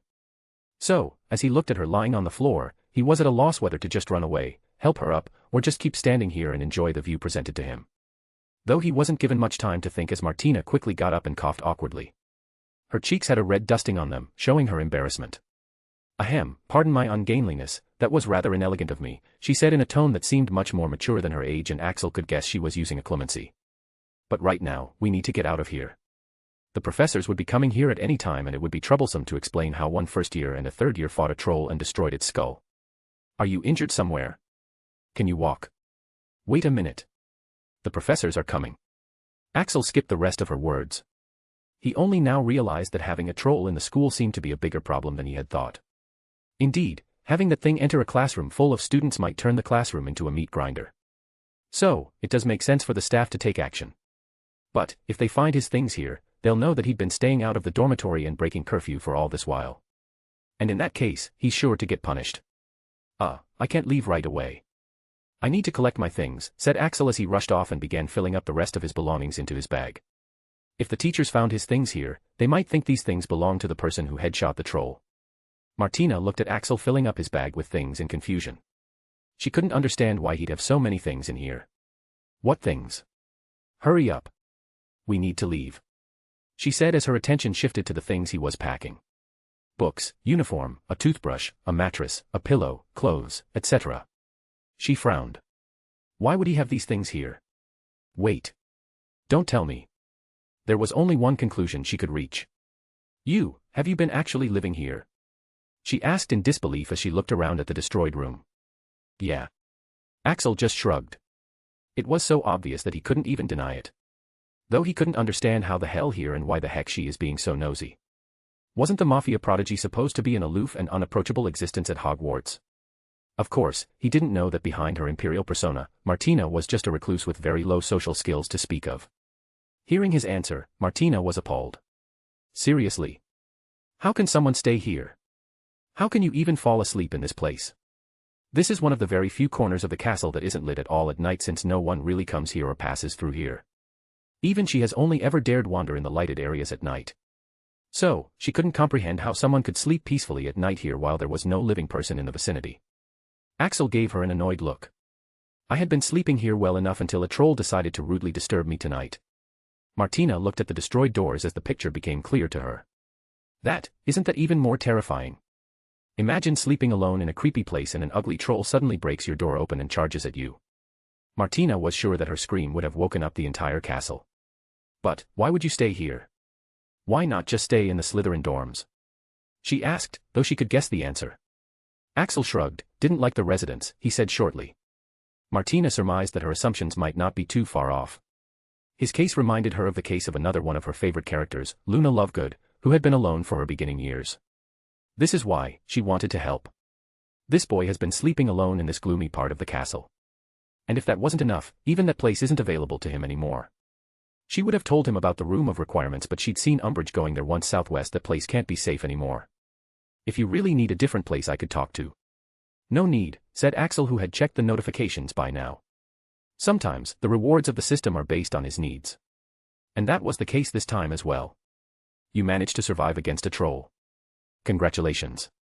Dash plus 2% approval. Dash information on a secret room. Good work, system, he praised. He's realized the power of information many times over by now. When Axel was done cleaning up all the cases of his presence in this place, with some magical help from Martina, he looked at the room with a complicated expression. This had been a nice place for the past 2 months. But, it seems like he wouldn't even be given the time to reminisce as Martina's owl hooted and they heard rushed footsteps coming from the way they had come. X2. Both Axel and Martina got startled by that. Both didn't want to be found here. Axel's reasons were clear and Martina's reasons were a little complicated. She didn't want everyone to know that she had so much power since she had read too many scenarios in her previous life that could go wrong. Heck, she didn't even know if this was a good Dumbledore or a dark and manipulative Dumbledore world. Thus, she only wanted to be a genius within the bounds of reasoning, not someone who could blow off a troll's head with one spell. Thus, when they heard the footsteps, both of them hurried off in the opposite direction of the footsteps. Search the whole area. They heard Professor Longbottom's voice. That was it for Axel. He took out a broom he had borrowed from the broom shed and started to fly since his legs couldn't quite run yet. When he eventually stopped, he was surprised to find Martina right behind him. Why did you follow me? He asked her, trying not to show his annoyance. She had tried to read his mind without permission. So he obviously didn't have any favorable impression of her. He had planned to find the place which was in the system's information after ditching this girl. But surprisingly, during all those different paths he took during his flight, she had still managed to follow him. Axel wondered how she followed him. She didn't have any broom in her hands. Martina frowned. I just panicked and followed you. Is that a problem? When the professors came, she panicked and started running on foot along with Axel, but then she saw him calmly moving, while glancing back, almost phasing in and out of her view like last time, and then he took out his broom. Suddenly, she remembered that she can also fly, making her curse her muggle-mindedness. After that, she just followed him wherever he went since he seemed so calm and composed, as if he knew what he was doing. Axel shook his head. Not a problem. Now, why don't we go our separate ways? Shiver. It was getting quite cold. Axel wanted to quickly find the new place system recommended and sleep, but he couldn't go in her presence. In the first place, where the fuck were they right now? Axel had no idea. He had just flown randomly wherever. He took out his wand and lit it up, only making their immediate surroundings visible. Martina also shivered. She shook her head. No. I can't leave you here alone, it's Halloween, I can't just let you find another place to crash. It's not safe, she said as she looked around to identify where they were. Axel stopped walking as he looked at her. Correct me if I'm wrong, but we're just strangers. I don't understand why you are going so far to help me out. Is there something you want from me? He asked clearly. He wasn't feeling good right now, so he was having difficulty having this girl barely 2 years older than him being all nosy and bossy on him. Martina grew dazed as she realized that her actions did really seem abnormal, especially considering the usual persona that she usually uses to avoid people. But, she can't just tell him that she had seen his memories without his permission, could she? Hoot hoot hoot asterisk. At this moment, Rowlet, who was on perched her shoulder, suddenly started hooting urgently, making her confused. What is it? She asked. Martina was exasperated at first. They had just escaped from one danger, and there was another danger approaching already. Though the urgency and fear she felt from their bond told her that the situation was not to be taken lightly. Wrapping her arms around herself due to the cold, she turned to Axel. Axel, where exactly are we? She asked as she lit up her wand, and was surprised to find that her breath was misty due to the cold. There were no lights here and she was getting very cold and desolate vibes from this place. Unknowingly, she had moved closer to Axel for some warmth. Axel shrugged. No idea. We might be somewhere around the second or the third floor, he answered with a frown as he realized something. He was feeling cold because he wasn't wearing the enchanted clothes. But Martina should be wearing the enchanted ones, right? Similar to the ones Andromeda had bought him. Martina paused. Wait, did you say we might be on the third floor? At this moment, the red system alerts from earlier suddenly popped up again, making him startled. Axel, you need to run. Now. What the fuck? It's Dementors. The system is not able to protect you from soul attacks. Axel realized that the system was not playing around right now. But, before he could do much, he heard a rattling breath, coming from somewhere above him. An intense chill went down his spine as he quickly moved his wand upward, making more of the area above them visible. And what he saw made him catch his breath in his throat. Two towering figures, wrapped in dirty and tattered black, hooded cloaks were swooping down towards him. Ayahawa. From right beside him, Axel heard a piercing scream coming from Martina, but he couldn't pay it any attention since the creature's target was not Martina, but him. She didn't even have to be so scared since she can just run while these creatures are busy with him. Axel was suddenly feeling very cold. The cold seemed to pierce his clothes, penetrate his skin and go right through his very heart. Suddenly, images were flashing in front of him, images of being tortured, being beaten. It was as if he was reliving his worst. Though the images cleared as he heard the ding from the system, giving him some clarity. His other wand slipped into his hand from his sleeve. Electrica. Impulsa. What the fuck? Why was he feeling so hopeless? Why does struggling seem so futile? Electrica Impulsa. Why is he even living anyway? What's the purpose of his life? Who would even care if he died? But then, a voice from inside his mind spoke up. Fuck, I'm living for myself, damn it. I don't give a fuck whether anybody cares or not. Yes. He was living for himself. Is that too insignificant for others? What was his goal? Well, it was to be the greatest of all time and give a giant middle finger to everything that had tried to bring him down. So, even if he has to die, he has to at least give a memorable middle finger to his attackers. Electrica Impulsa. Crackle crackle. Axel's dazed eyes snapped back into focus as two glowing blue rods were impaled into the two Dementors who were looming over him. E expecto patronum. He dimly heard a voice beside him, but his consciousness was already phasing out as he fell to the ground. The gloomy feeling was gone and all he was feeling was weak. So weak and pathetic. Chapter 27, Sleeping with Martina. This must be a dream. Just a nightmare. That was what she was thinking as she lay collapsed on her knees right after she first saw the Dementors.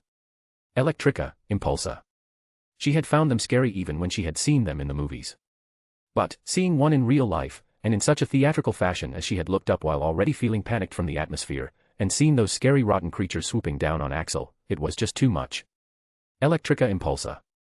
She had reincarnated in this world and had been treated like a princess by everyone, always being protected and cared for. She had never suffered any hardship here, making her forget the darker aspects of this world. She had forgotten that this world wasn't just sunshine and daisies but a dark world where terrible dangers were waiting to surface. She was dimly aware that she had to do something, but she was in a state of shock. Just the rebound of the Dementor's attack on Axel had left her frozen in fear. Electrica Impulsa. At that moment, she heard Axel's loud voice which snapped her back into reality. She saw his amber eyes blazing with fire as he stabbed the two Dementors with wands that were crackling with blue magic. Martina came to her senses with a start as she witnessed this scene. There he was, an 11-year-old boy fighting desperately against the Dementors while they were clearly attacking him with all they had.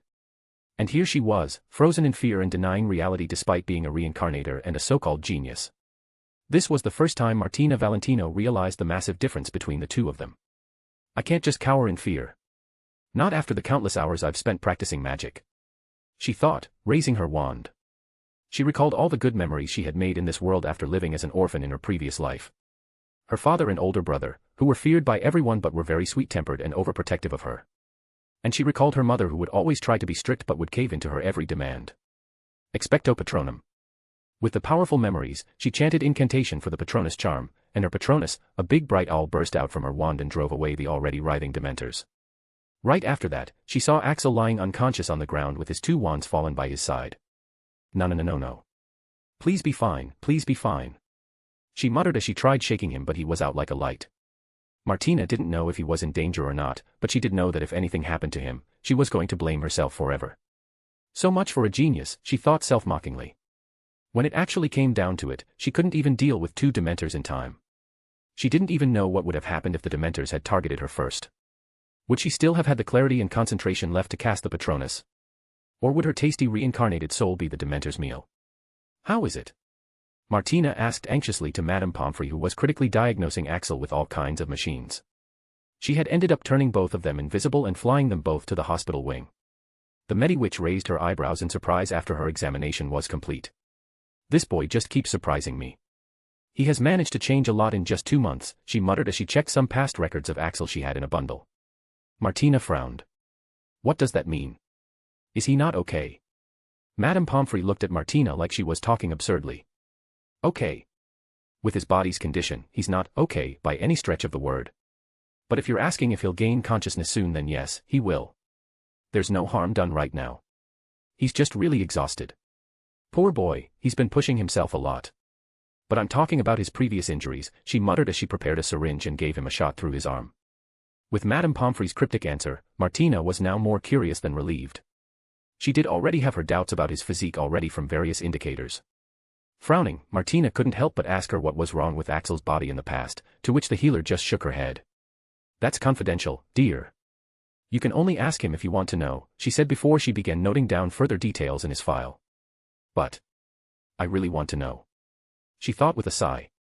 She had seen him being beaten and injured in the memories she'd seen, and even when she'd first seen him when he was sneaking out in the dark, his movements seemed to indicate that he was having difficulty moving.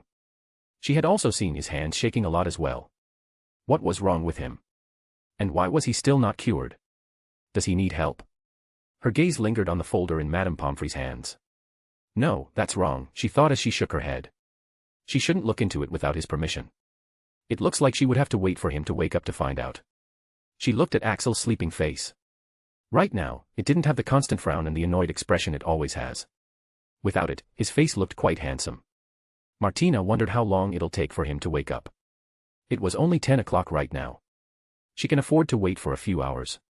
Though while waiting for him to wake up as she browsed through her magi mirror, Martina, after being tired from the incident, found herself falling asleep. Axel woke up to an unfamiliar ceiling. He didn't feel like moving at all. His brows furrowed as he recalled last night's events. First the troll, then the Dementors. Man, this school is really hardcore. To think he had heard it being called the safest place in Britain after Gringotts. He examined his surroundings. He was in the hospital wing. Just as he sat up, his gaze went to his side and he almost jumped out of the bed. What the? Right beside his bed, sitting in a chair with her head propped on the side of the bed, a girl was sleeping peacefully. Her long purple hair was spread all over the bed and her sleeping face looked much younger than her usual face, when she looks far older than her age. Axel realized that she must be the one who brought him here, but why is she sleeping here? With the disturbance caused by his reaction, the girl's eyebrows creased before she slowly opened her eyes. Martina opened her eyes to see Axel glaring down at her. Aya, she almost screamed out aloud before she clamped her mouth shut. Last night, she had waited for him to wake up while browsing through the Hogwarts forums for the discussion on Troll. She had wanted to ask about his body's condition and help him out if she could. After all, with her family's resources, even Phoenix Tears could be arranged if they tried hard enough. But she'd accidentally fallen asleep, it seems. Axel frowned. Does he look that scary? Well, he was hoping he does. Did you bring me here last night? He asked. Martina quickly raised her head from the bed as she tried to compose herself, schooling her features and tossing her hair back. Though the drool at the corner of her mouth didn't help at all. Yes. Pardon my crude conduct, I fell asleep while waiting for you to wake up, she said after clearing her throat. Axel shrugged. Well, thanks for saving me. I'm awake, so can you tell me what you want now, he said to her. It was clear she wanted something since she decided to wait, but he couldn't imagine having anything that the mafia prodigy might want. Martina shook her head. No, I don't want anything. I just... But she paused when both of them heard voices approaching from outside the partition screen. Do you reckon they might still be here? Well, the photo was quite recent. I think we're the first ones to come here, so there's a chance. Well, I'm quite scared, to be honest. You two can go ahead and check. I don't want anything to do when the Valentino family is involved. Oh, no. Martina's eyes slowly widened as she comprehended their words. As she had fallen asleep without intending to, she had not even been able to set up wards around the place. On the off chance that someone peeked through the blinds, they would have been able to see her. And, it seems like that had turned out to be the case. Damn it, In her panic, she didn't even bother using her wand and simply put up the wards wandlessly, making it so that no one would be able to find this area so as to block those idiots. She quickly took out her magi mirror and opened the Hogwarts forums. Shit, she muttered as she found that the forums all blowing up with discussion. And the reason was just one damn photo, posted anonymously by someone. Ring ring. As if to make the situation worse, her magi mirror began ringing as she found her brother calling already, and more calls and messages were starting to pop up with every second. On the other hand, Axel had also heard those kids. And after 2 months of adapting, he had some idea what they could be talking about. He found his bag beside his bed. He fished out his magi mirror and quickly checked the forums as well. When he saw his photo with the beloved princess of the most dangerous mafia family sleeping right beside him, he saw his life flash before his eyes.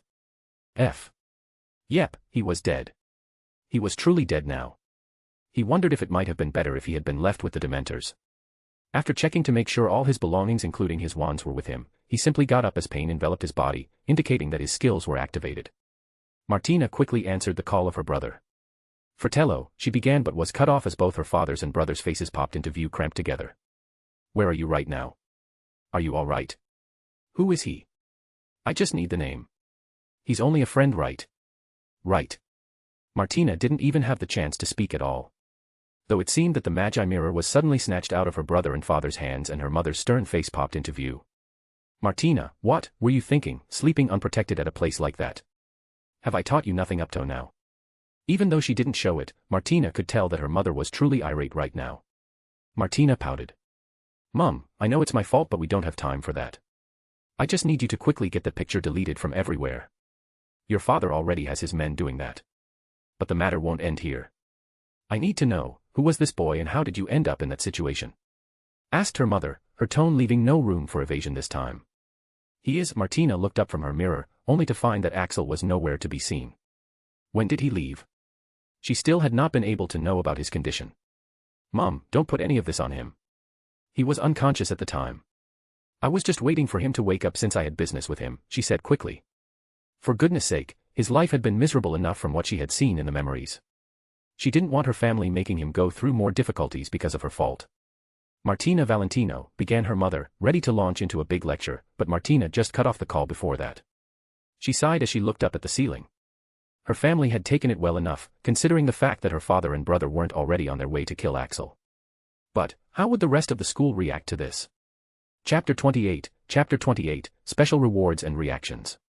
Axel walked through the corridors of Hogwarts while feeling like murdering someone. As he had feared, the picture had spread everywhere already. The effort he put in the last 2 months into putting a low profile had all gone to shit as now even the previous recorded memory, of his duel was once again being shared, to inform everyone who exactly was the lucky bastard who had the mafia prodigy sleeping at his bedside. First the troll, then Dementors, and now this. Yep, I think I officially hate Halloween now, he thought irately. It was quite absurd that his biggest problem until yesterday was just money. Money that he could steal but wasn't stealing for no real reason at all. After one encounter with the Dementor, he could no longer give a fuck about getting caught or some shitty trauma. He realized that after 2 months of living a better life, he had begun to think that he had a choice. Hell no, he didn't. He doesn't even know what would have happened if that girl hadn't been there. He would have been grateful if she had not gotten him into so much trouble. That's why he had just left without listening to whatever she had to say. After sitting on the Slytherin table for breakfast under his stealth skills, he finally checked the system notifications of yesterday. When the Dementors had attacked, he didn't have the leisure to see what mission he had been given. Congratulations.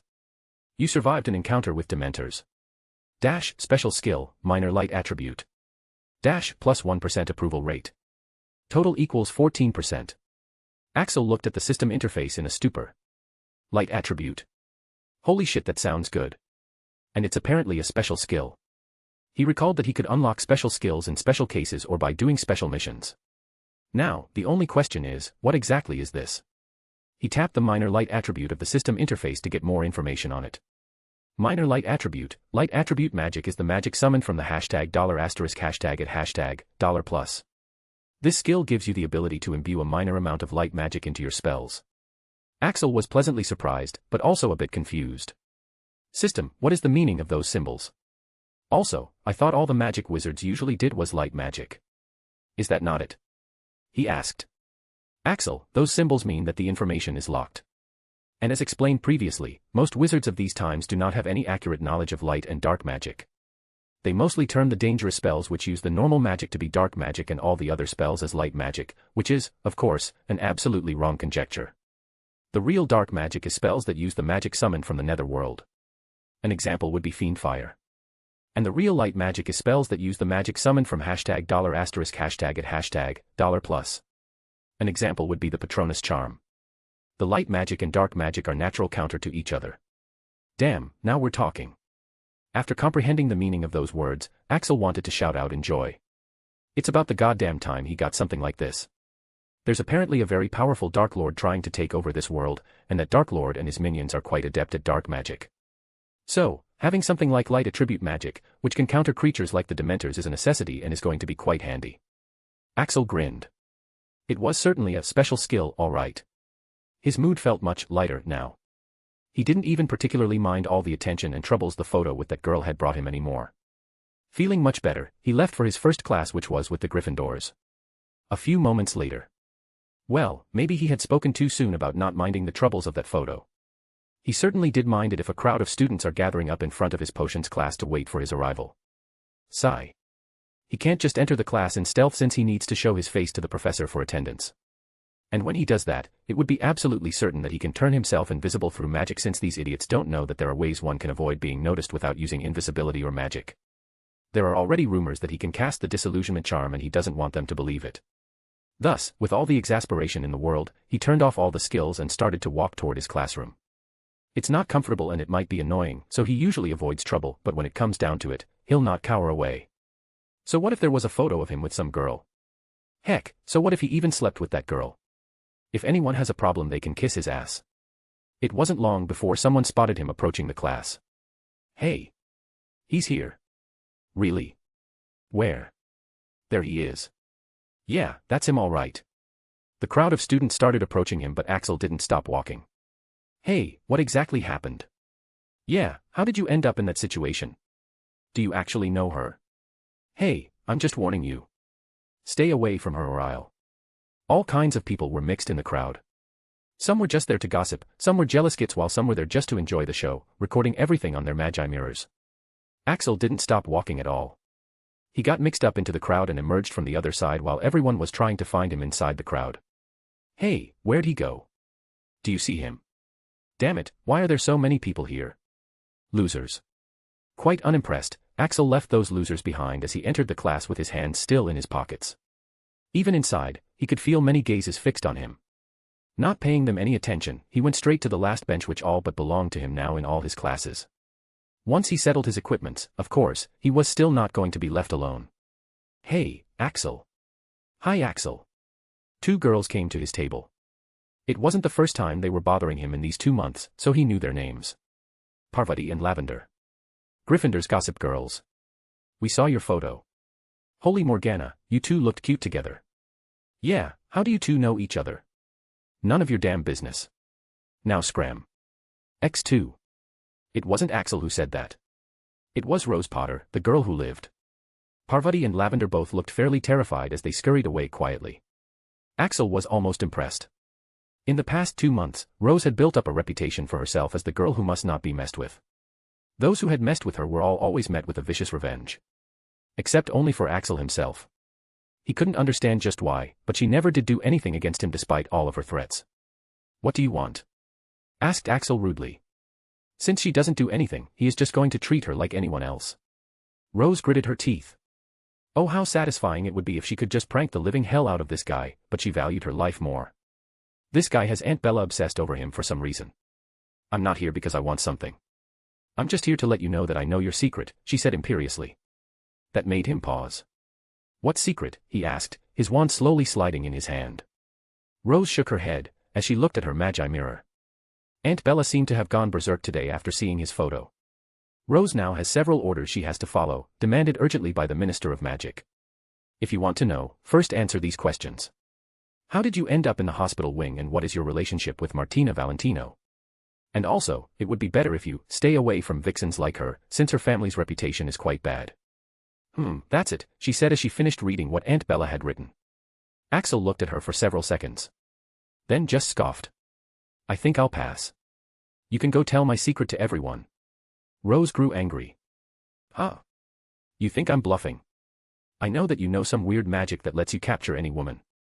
And what's with that face? You're probably wondering how I know, right?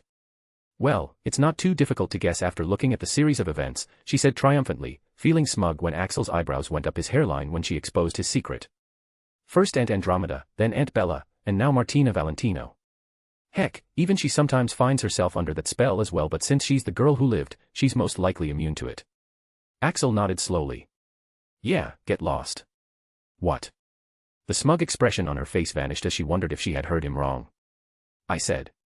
Get lost, do you get it now? You can go and expose my secret everywhere.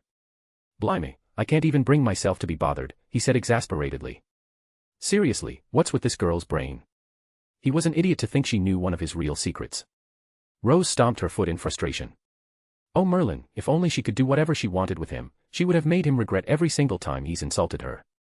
Too bad she can't do anything with a somewhat psychotic minister of magic protecting him like her love child. With a huff, Rose stalked off while wondering how she was supposed to answer Aunt Bella now. She thought for a while. Well, isn't it obvious? If Axel isn't giving her the information, then she just has to invent it herself, right? Let's see why Axel was in the hospital wing. Let's just attribute it to the troll. He was out wandering and got done in by the troll, seems legit, huh? What's the relationship between her and Martina? Let's see. Both are having a romantic relationship and Axel is getting help from her. Yeah, that's good. Axel is seducing women to get benefits. There. It's done. Isn't she simply a genius? Rose simply sent the made-up answers to her aunt, not knowing what results it would bring. She then quickly began setting up the equipments for the potions class. Snape is no longer kind to her and instead treats her badly in the classes now. But that has been the case for every Gryffindor, isn't it? Oh well, she knew enough to get by. Axel walked out of potions class with another troll, T, grade to his name. But as he already mentioned, he couldn't care less about this shit. What would he even do with full grades? Get attention? No thank you, he was already struggling with what attention he had. Otherwise, grades are only useful to those who are going to apply for some job. And Axel wanted to be someone who hires, not someone who gets hired. As he walked along the corridors, his footsteps slowed down as he noticed a difference. He was expecting the students to flood him again, but funnily enough, none were coming. Shrugging to himself, he went to attend his next class, going almost unhindered save for a few stragglers. It was history class, and despite it being a much more interesting class, that couldn't prevent him from taking the last seat. Daphne was sitting there while reading some book. When he came, she didn't even glance up at him. What's up with you? What book is it? Asked Axel as he sat down. She wouldn't usually ignore him like this, so he thought that the book must be really interesting. Daphne didn't even look at him. Oh. I'm trying not to bother you, so that your girlfriend doesn't come after me, she said, turning the book, since it was upside down. Axel grew puzzled at her absurd words. The fuck are you talking about? There was no need for a language filter when talking to her. Daphne sighed. I forgot that your magi mirror is just a showpiece. For fuck's sake, do try to use it sometimes. Your girlfriend has made a declaration. Axel frowned as he took out his magi mirror to check the forums. Oh, hell, he muttered as he saw the changes. The photo had been deleted from the forum and now there was another post pinned to the top, posted by Martina Valentino herself. Anyone bothering Axel Hunt will have to answer to me. Axel's mouth twitched. What's the problem with this girl? It seems that he can forget about having a peaceful life at Hogwarts. Daphne finally looked at him to see his reaction. You sure work fast, Mr. Charming. You managed to land the Mafia princess in just 2 months. Axel looked at her in annoyance. What's up with you? Why are you being so bitchy? Daphne looked back into her book. You are such a liar. You deny even being friends with me and would even make that bimbo your girlfriend because her family is more powerful. I didn't know you were so superficial. Axel rolled his eyes. Have you ever seen me talking to her? Daphne paused. No. Have you ever seen her talking to me? No. Have you ever heard me even mentioning her? Then the fuck are you assuming she's my girlfriend? Geez. You're being so annoying. That's why I don't make friends. It's more trouble than it's worth. Daphne's brain started to work normally again after she calmed down. She realized that the photo had Axel unconscious or sleeping, so it's not like he was willingly having the Valentino girl sleeping next to her. And as for the post that Martina posted, he didn't even know about it. And now that she thought about it, she couldn't even imagine Axel making her a girlfriend for superficial things. It all seems one-sided. She realized. And now she was feeling stupid. She had just gotten wrapped up in her friend's discussion. Really, why does she even bother listening to those immature girls? In the first place, she sits here in the last seat instead of the first only because she finds those of her age too immature and annoying. And sitting here is quite peaceful and refreshing as they both usually do their own thing and don't annoy each other. But she had done it, she had annoyed him over silly nonsense. Though another reason for her unreasonable behavior would be the inferiority she felt when compared to Martina Valentino.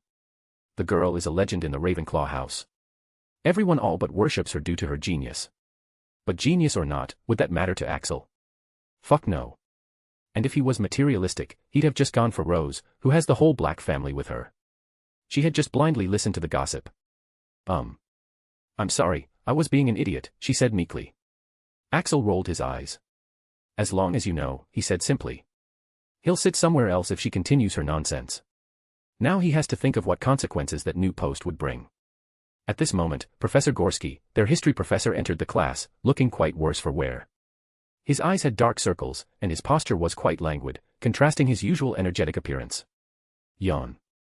Excuse my unrefined appearance, I have had a tough night due to my injuries flaring up. I won't be teaching you anything today so you can quietly do whatever you want for the period today, he said, making many students disappointed along while also making some happy. Axel just shrugged. He had a never-ending list of tasks, so it was all right for him, though Daphne was not happy. I have nothing to do, she complained. Axel put his notebook in front of her. You can just do my homework if you're so free. Daphne wouldn't have done it and she knew that Axel was also just joking, but, this time, she accepted the notebook and took out her pen. I'll do it, she said, making Axel surprised. Just as a payback for saying those things, she said. Axel shrugged. She didn't owe him anything really, but who is he to decline a gift horse in the mouth? You have failed, came a creepy rasping voice from a locket. Umbridge knelt down. Forgive me, my lord. The voice grew colder. Even after arranging 2 Dementors and a helper for you, you still have failed in the task. Does this deserve forgiveness? Umbridge bowed lower. There was an interruption, my lord. I think it was Dumbledore. All the other professors except myself and our helper were after the troll. That made the voice even angrier. Dumbledore. It's Dumbledore again. It seems that we have no choice but to execute the task in Dumbledore's absence. Leave the stone, for now, focus more on the other task.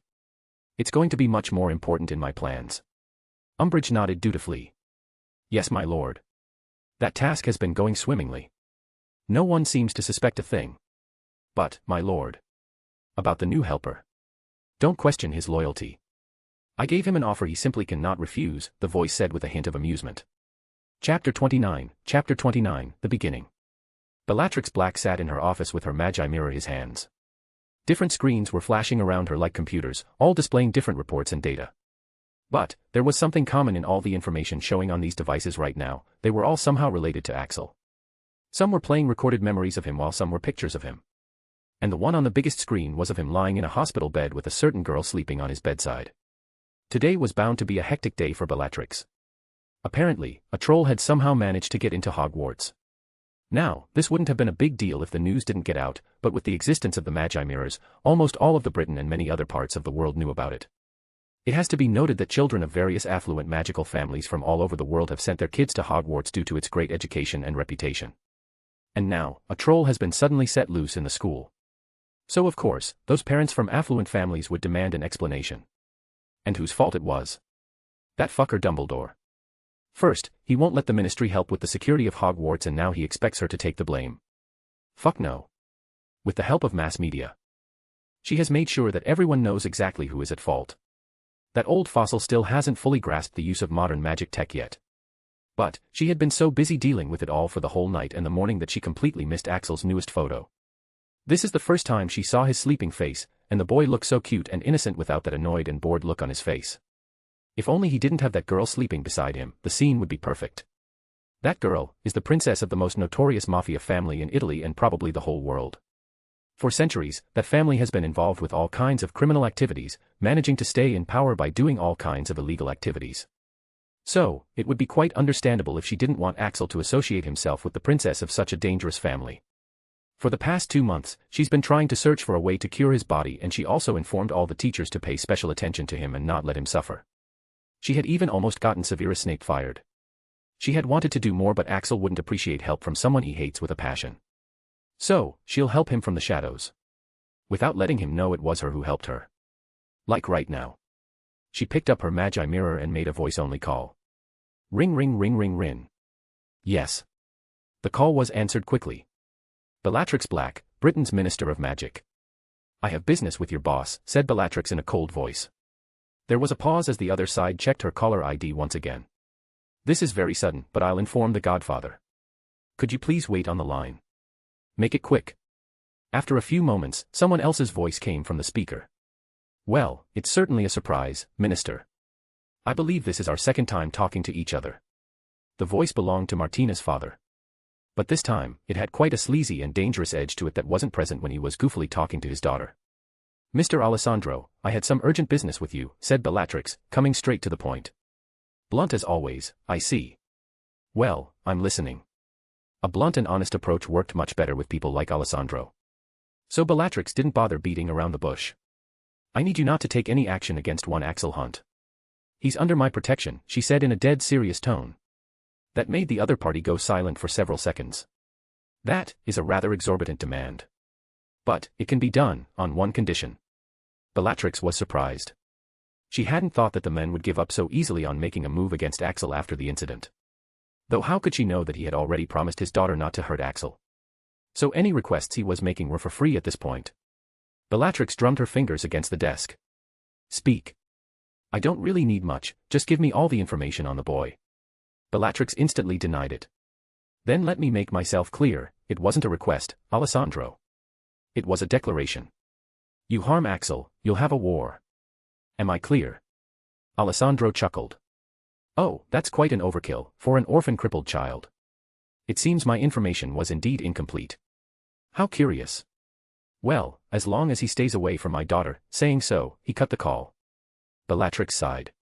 If anything happens to Axel, war would be the least of your concern, she muttered. Ding. A notification rang on her personal Magi mirror, and she quickly opened it when she noticed who sent it.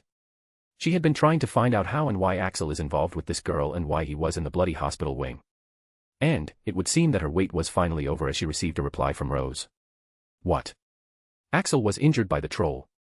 And, he seduced Martina for benefits. The things in her office started shaking due to her magic flaring up. No. She had been wrong once again. She had thought that she could simply help him from the shadows until she finds the cure and properly apologizes to him. Because she couldn't bring herself to face him, or even dare to contact him after what she had done. She knew from the look in his eyes and that voice filled with cold fury that he wouldn't forgive her. We're nothing but strangers were his words. She didn't think she could handle his rejection again. That's why, she had been trying to make her apology substantial and sincere enough that something might change. But, she didn't anticipate that Axel wouldn't settle for a crippled life and would start trying to seduce that girl to get her help in fixing his body. And now that her passiveness had caused these events, what should she do? It's almost 2 months and she's nowhere near finding a way to heal him than before. It would seem that she can't stay passive forever. And as for the troll? She hadn't given the matter much though, but now that Axel had been hurt. Dumbledore is going to get hell. After dinner, Axel had followed the directions he had gotten from the system to claim his rewards. The directions for a place to stay at Hogwarts. And the room found was awesome.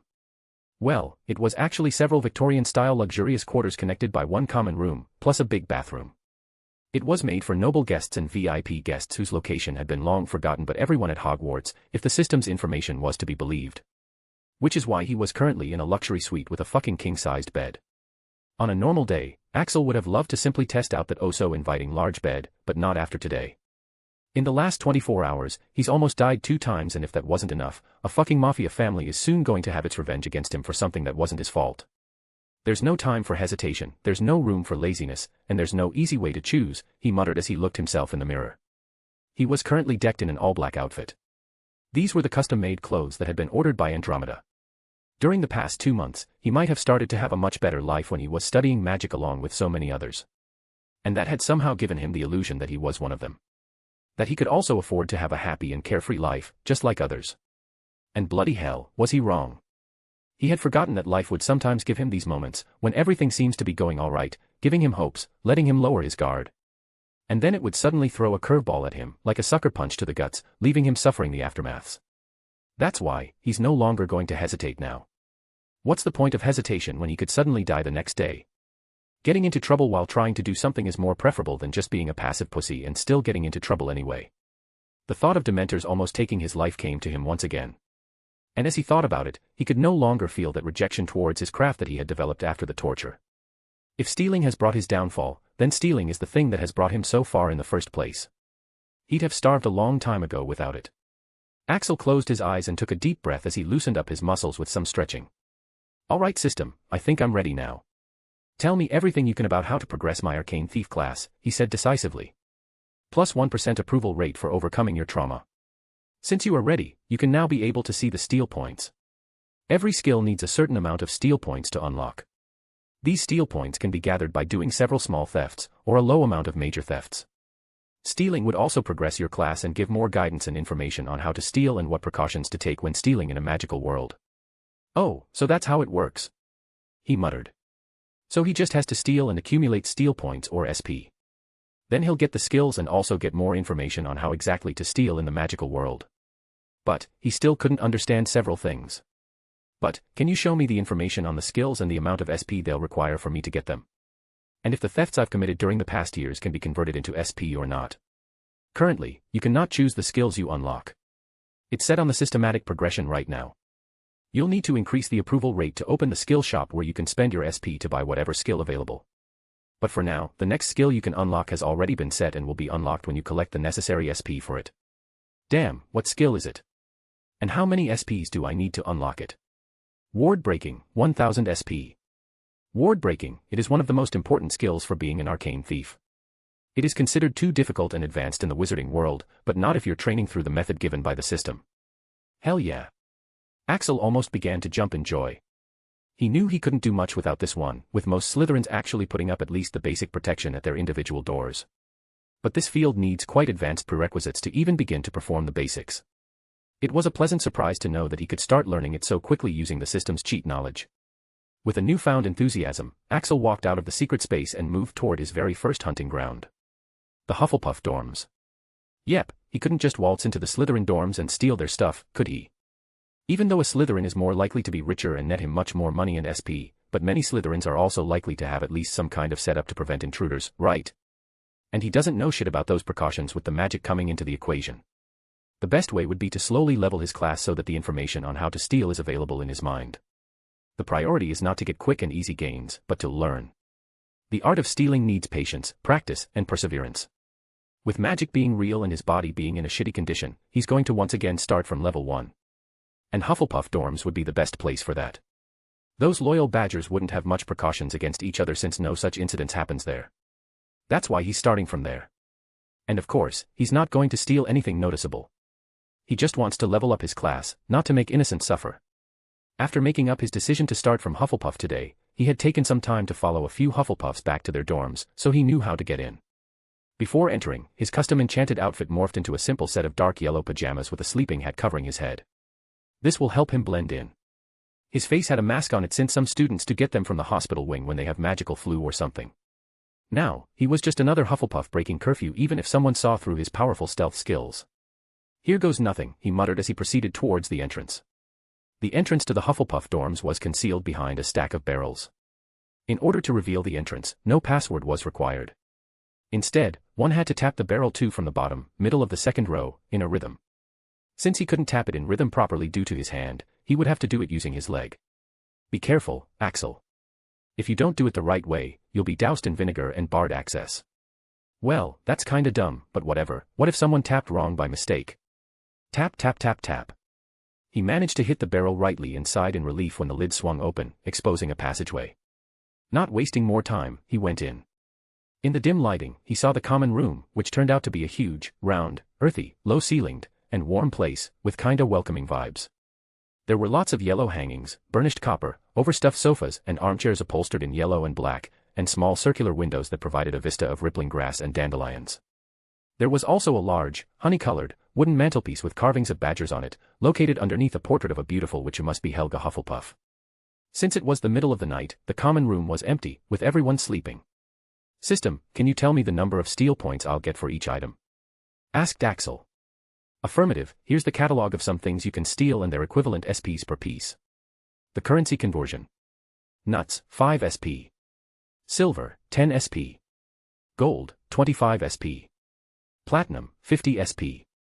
The price of items can be different based on different qualities and who they belong to. But here's the general price. Quill, 0.2. Notebook, 0.4. Shoes, 3. Broomstick, Nimbus equals 20, Clean Sweep equals 10. And the list went on. It was so long that Axel hadn't even heard of several things. What in the world? And there were several weird things as well. Used panties, 10 SP. What the fuck system? 10 SP. Why the hell is it such a useless thing has so much SP? Axel, those things have a market of their own. If you sell to the correct buyer, you can gain a lot of profit. The points can even go up to 1000 SP or higher depending on the identity of the person you stole it from, since it would have a large value to certain people. For the life of him, Axel could not comprehend what kind of sick bastards would pay for things like that. So what was he supposed to do now? Steal women's underwear. Axel Hunt, the panties thief. Yeah, how glorious. But from this, he learned another lesson: different things would have different values to different things. Even useless things could get him SP, and the list of things he could steal was so large that he didn't even bother reading the whole of it. Well, it seems I have my work cut out for me, he thought as he realized just how much he'll have to steal to unlock various skills. He can't just steal a lot of galleons from one rich Hufflepuff and be done with it, since 1. He doesn't steal from those who weren't rich assholes. 2. If he went for a big hand, everyone will be alerted of a thief and will get more precautions, thus making things difficult for him in the long run. Thus, he's only going to use the daily life tactic for now. It's a very effective way of stealing, in which you only go for things whose absence would be gone unnoticed and whose absence wouldn't be missed much by the owner. In this way, they'll just think that they either dropped or forgot it somewhere, or it is just misplaced, and later, they'll simply forget about it. This way, he won't be harming anyone since they'll barely be bothered, and he can continue to steal for the upcoming years without students and authorities taking action while also making progress. As he began sneaking into the dorms, he began to feel a familiar feeling of thrill and anxiousness. It's not like he hadn't tried stealing in the past 2 months. Old habits die hard. Heck, he'd even taken a broom from the broom shed. But, every time he tried, he just couldn't focus at all, and his hands would start shaking much worse and the pain in his body would intensify. He would find himself just delaying it or making excuses. But right now, he could no longer feel those things. And instead, a familiar excitement once again began bubbling inside him. He had forgotten just how much he liked this profession. It gives him a thrill that makes him feel more alive, more special, more powerful. A feeling of concentration enveloped him as he found himself entering his most focused state. These past months, despite living in such a fantastic and magical environment, he had always felt that something was missing. And he realized what exactly it was. It starts here. Several things had happened, and he had lost his way. But, the real journey of the Arcane Thief starts now. Chapter 30, A Letter. After the troll incident, Hogwarts experienced several changes. For example, a few auras of the Minister's Choice were instated along with other security measures. And alarm systems were installed, so that the others can be informed if such a thing happens again and prevent a troll from going on a killing spree. But it wasn't actually that big of a deal. Hogwarts is relatively safe compared to other magical schools. And the student who was in the middle of all of it, Axel Hunt, was having his own share of complications. What the fuck? Is this woman crazy or something? He thought as he looked at the letter from the Minister of Magic herself. After the recent events, he had expected many things, but never did he expect this. It doesn't make sense at all. Dear Axel, I know that I'm probably your most hated person in the world, and I know that almost anything I do to remedy that might only make you resent me more, but I just wanted you to know that I have really regretted what I did to you that day. I know that nothing I can do to remedy that, but there are certain things that can be remedied. I have been trying to search for a way to heal you. There isn't much I have found yet, but there is still a good chance that I might find something. Meanwhile, there are other things I have sent so that you don't have to associate with someone to get something. I know I can't take back what I said, but I'm trying to make up for it. Please consider joining us for the Christmas holidays. I'd like to tell you some things about your father. Waiting for your response. Best wishes. Bellatrix Black. Rip. The only thing this letter managed to do was rip open the weak band-aid he had managed to put over the wound he could only remember as the blackest day of his life. Bullshit, he muttered as he crumpled the letter and threw it in the corner of his bag along with the small purse she had sent him without even checking its contents. He already has felt so much reluctance and repugnance just by using what Andromeda had sent him. And that woman could be considered a saint if compared to BBWWBB, biggest bitch worldwide Bellatrix Black. So, he didn't even consider using it. He was a thief with principles. And what was she implying anything when he said he didn't have to associate himself with? She is only sending this after seeing his picture with a rich girl sleeping next to his bed. What could be the implications? That he's some gigolo? He is not. And what would it make him if he accepted any help from the woman who has metaphorically stripped him naked and taken his dignity as a person just for her amusement? Accepting her help would definitely make him someone much worse than a gigolo. And she knows about his father. Well, this is somewhat new. Axel recalled the dream he'd seen on Halloween Eve. Right after seeing that dream, he had been attacked by the troll right after he woke up and then saw a girl blow its head off, right after which the teachers came and he ran and got attacked by dementors, and woke up to find himself in trouble due to a photo. So, he couldn't be blamed if he forgot most of the dream and couldn't recall it. The only thing he could recall was a man and a woman, who were definitely his parents, leaving him with the caretaker of the orphanage. So, he also couldn't be blamed if he didn't want to know about his parents. He just wanted to have nothing to do with this woman until the day he makes her kneel in front of him as he does things to her that are a lot worse than things she'd done to him.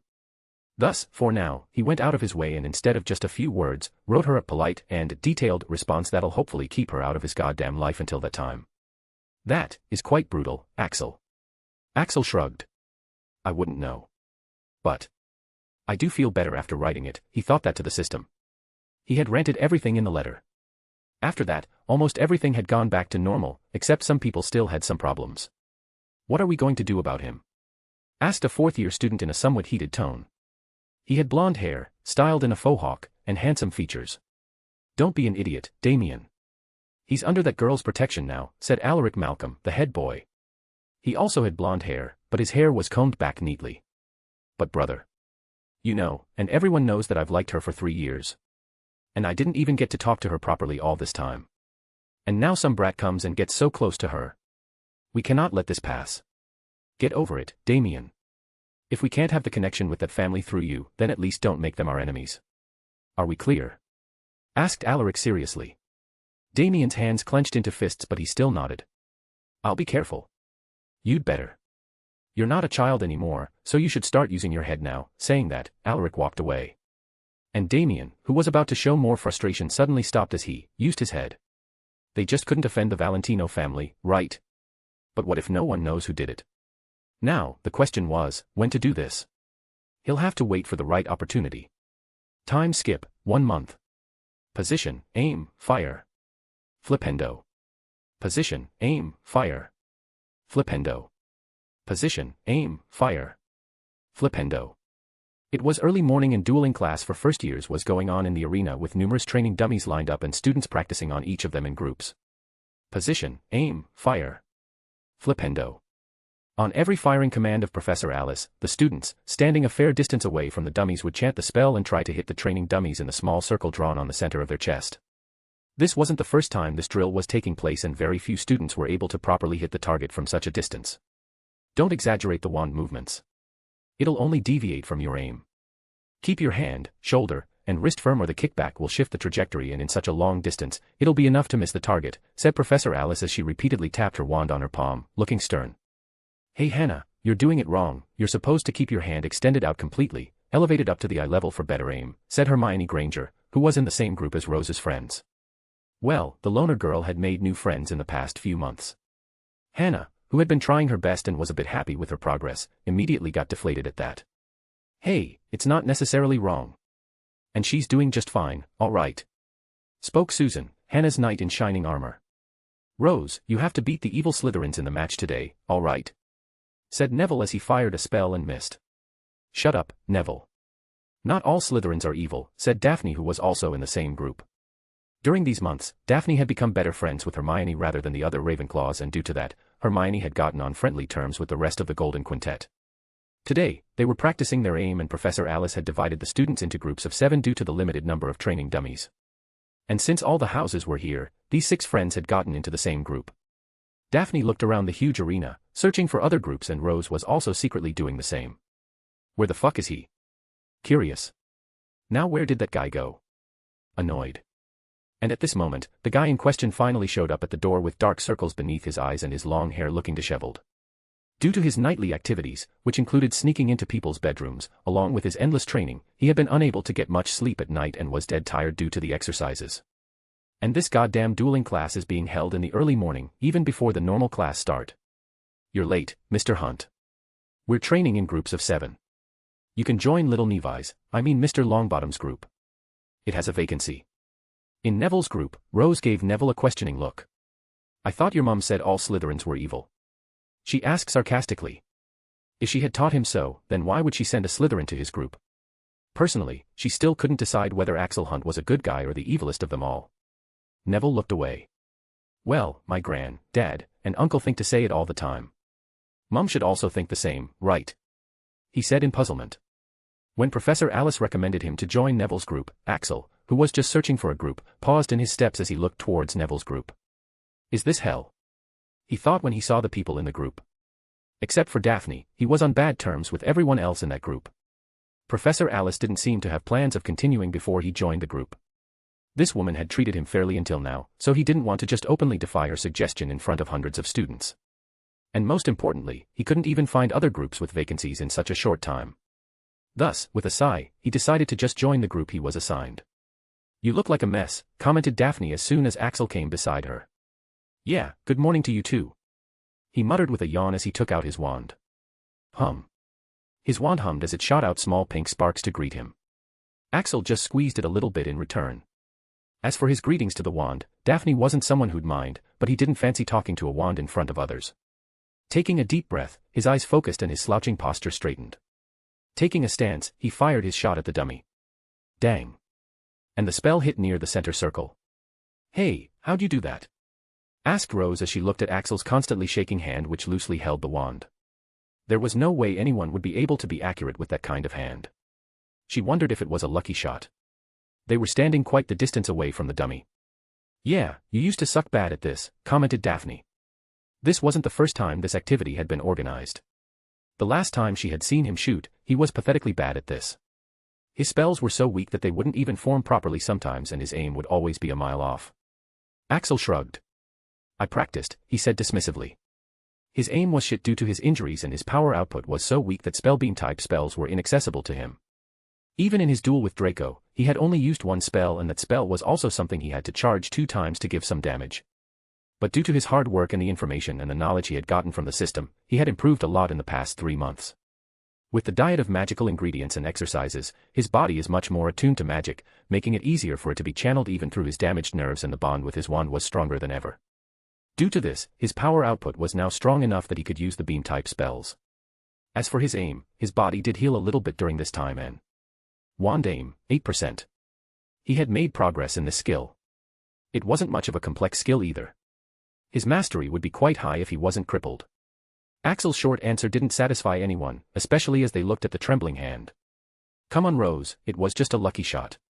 It's not possible to be accurate in that condition, said Neville. Axel just ignored everyone as he shot out a few more spells, almost all of them hitting the dummy. How are you doing this? You aren't doing the wand movement and also, the professor said we can't hit the target without keeping our hands steady, questioned Hermione who couldn't take it anymore. She was quite jealous that he was under the protection of her idol, Martina Valentino. Hermione had thought that she'd be the only one to receive Martina's attention but after Halloween, things had changed. Sigh. Seeing that they weren't practicing and only disturbing him, he decided to satisfy their curiosity and be done with it. It's not a big deal. I'm just holding my wand straight up and have it pointing at the dummy, he said, holding out his wand and aiming at the dummy's midpoint. Now, if my hand doesn't shake, the spell will directly hit the bullseye.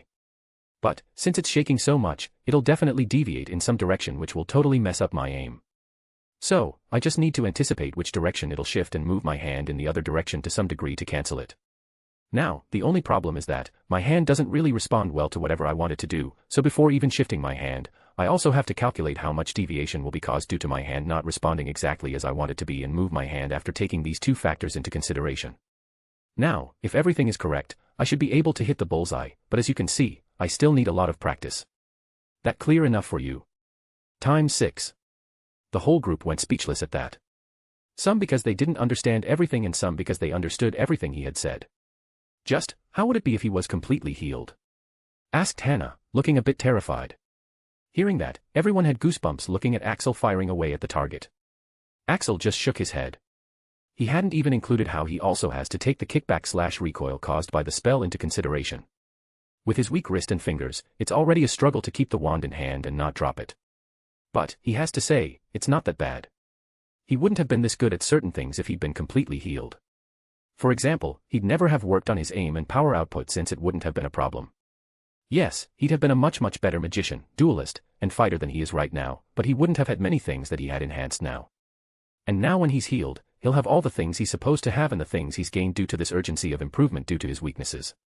Though, I'd still rather avoid being a cripple if given a chance, he lamented. After all, 3 months was such a small time. He may have improved faster than anyone, but all things considered, he's still quite weak in a fight. That's why. Flipendo. He began training seriously. Though, the same couldn't be said for the rest. The students of all 4 houses were quite distracted today. Because, today noon, it was Gryffindor v/S Slytherin, the start of Quidditch season. And also, the meeting day. Normally, it wouldn't have been this much of a big deal, but several factors have led to increasing the hype by a lot. First of all, the girl who lived is going to be participating in this match, getting selected in her very first year. Then there was a different reason as well. A bigger reason. Apparently, the conflicts between the Slytherins and other houses have been slowly escalating for some reason, making Slytherin quite hated by the other 4 houses. And now, most of the Hogwarts population wanted to see Slytherins getting their ass beaten. As they practiced, Daphne turned to Axel. "Would you like to come and see the match with us?" she asked. Axel looked at her absurdly. "You're going. Didn't you find it quite meaningless?" he asked. Daphne shrugged. "Have to cheer for my girl Rose. At least tell me you're coming so that I won't have to suffer alone." Axel shook his head. "Not coming," he answered. Sure, he was a bit interested in Quidditch, but he didn't want to waste his time. Daphne sighed. She didn't try to persuade him otherwise since, for Axel, no means no. Unless. I had hoped that it wouldn't come to this, but it seems I have no choice. I'm calling in my favor for doing a majority of your homework for the past month. It's your choice now. Axel looked at her in annoyance. Seriously? This is how you waste that favor? Hey. I think it's worth it. Homework wasn't that big of a deal since they both had the same homework, only different times of submission. And she didn't even have to write his homework since he was allowed self-writing pens. On the other hand, Rose listened to the banter between the two speechlessly. Axel could actually willingly talk that much. And, is that a hint of a smile she's seeing tugging at the corner of his mouth? Susan was much more vocal about it. Hey. How come you're such good friends with her but not with me? This is unfair. Axel and Daphne rolled their eyes. We're not friends. Chapter 31, A Letter and Reunion. In the past decade, the Wizarding Britain and Hogwarts have experienced changes in various fields. One of these fields also happened to be Quidditch. The popularity of the sport is at an all-time high. And with the huge population at Hogwarts, the Quidditch field needed some changes. The stands are nowhere to be seen as there is a stadium all around the pitch now, to accommodate all the audience. And today was a special day. Because today was Gryffindor v/S Slytherin and the start of the season. So even the bigger stadium was bound to be packed. After breakfast, Rose and her friends made their way to the Quidditch stadium. And of course, since Axel had already given his word, he had to join them for it. Hermione had chosen not to come though. I have so much to study. Hey Susan, is your aunt coming? Asked Daphne as they walked. A question mark popped up on Axel's head. He didn't know why Susan's aunt would be coming. Susan nodded excitedly. Yep, she is. Though, not for the match of course. She's just coming to see me. I don't even know if she'll be able to stay for the whole match. What about you, Rose? She asked Rose, who was walking ahead of all of them. What the heck? Axel didn't like where this was going. Not one bit. Rose, who was decked out in her Quidditch attire, nodded excitedly. I know for a fact that Sirius is definitely coming. He's such a Quidditch fanatic. Little Jamie would also be coming since he misses his big sister a lot. I don't know about the rest. Hey, what are they talking about? Axel asked Daphne in a low voice. Daphne looked at him in puzzlement. What are you talking about? I mean, how are their relatives coming to Hogwarts? He whispered. Daphne blinked. Wait, you didn't know. Today is also the meeting day. Outsiders are allowed entry into the Quidditch stadium on matches. That's always half of the reason why everybody's been waiting for this day, she said, looking surprised that he didn't know that. With such a large stadium, anyone was welcome on the match days. Parents, Quidditch fanatics, and even the selectors of league teams looking to sign up promising players. Really, how can you not know any of this? She muttered in exasperation. It was even brought up in the announcements by Dumbledore. Axel just shrugged. Well, at least that explains why you're dragging me half an hour early. He rarely goes to the Great Hall these days and the only person he ever talks to is Daphne. So it wasn't a big deal if he didn't know. My dad is busy. But my gran is coming. And of course, I met my mother only this morning, offered Neville. What about you, Daph? Are Astoria and Mrs. Greengrass coming? Asked Rose. Daphne checked her magi mirror once again. No, they can't make it today, they're out of Britain, she said a bit anxiously. What? What do you mean out of Britain? Asked Susan. Axel didn't pay attention to the rest of the conversation as he was too distracted in understanding the implications of the information he had received. They reached the stadium where there was a long stream of people entering the stadium. The scene around here was quite heartwarming as many parents were coming here from Hogsmeade and reuniting with their children after a long time. As they reached the entrance, Axel saw everyone taking out tickets. Wait, did we have to buy tickets? He asked. Daphne waved the 2 tickets in her hands. Don't worry. I already bought 2 for us days ago, she said proudly. Axel looked at her in bafflement. But, you only asked me today. Daphne tilted her head. So. Hey. Isn't that Potter? Yeah, that's her. Axel couldn't continue the conversation since they had to quickly go in as Rose's Gryffindor Quidditch attire was too eye-catching among the crowd. So, where are our seats? Asked Axel after seeing that they were not separating from the rest. He had thought that in such a huge stadium, they would be able to sit away from the rest since everyone would be going to see their relatives. The VIP box, of course. It's the best place to see the match, said Daphne, making Axel pause his footsteps. Hey, why don't we sit somewhere else? I don't want to sit there, said Axel. VIP box is going to have all kinds of people. No. Rose. Why? Daphne. Axel and Daphne both looked at Rose, who had an unexpected outburst. Upon being stared at by the two, Rose looked away. I mean, it's none of my business, she muttered. Daphne then looked at Axel funnily.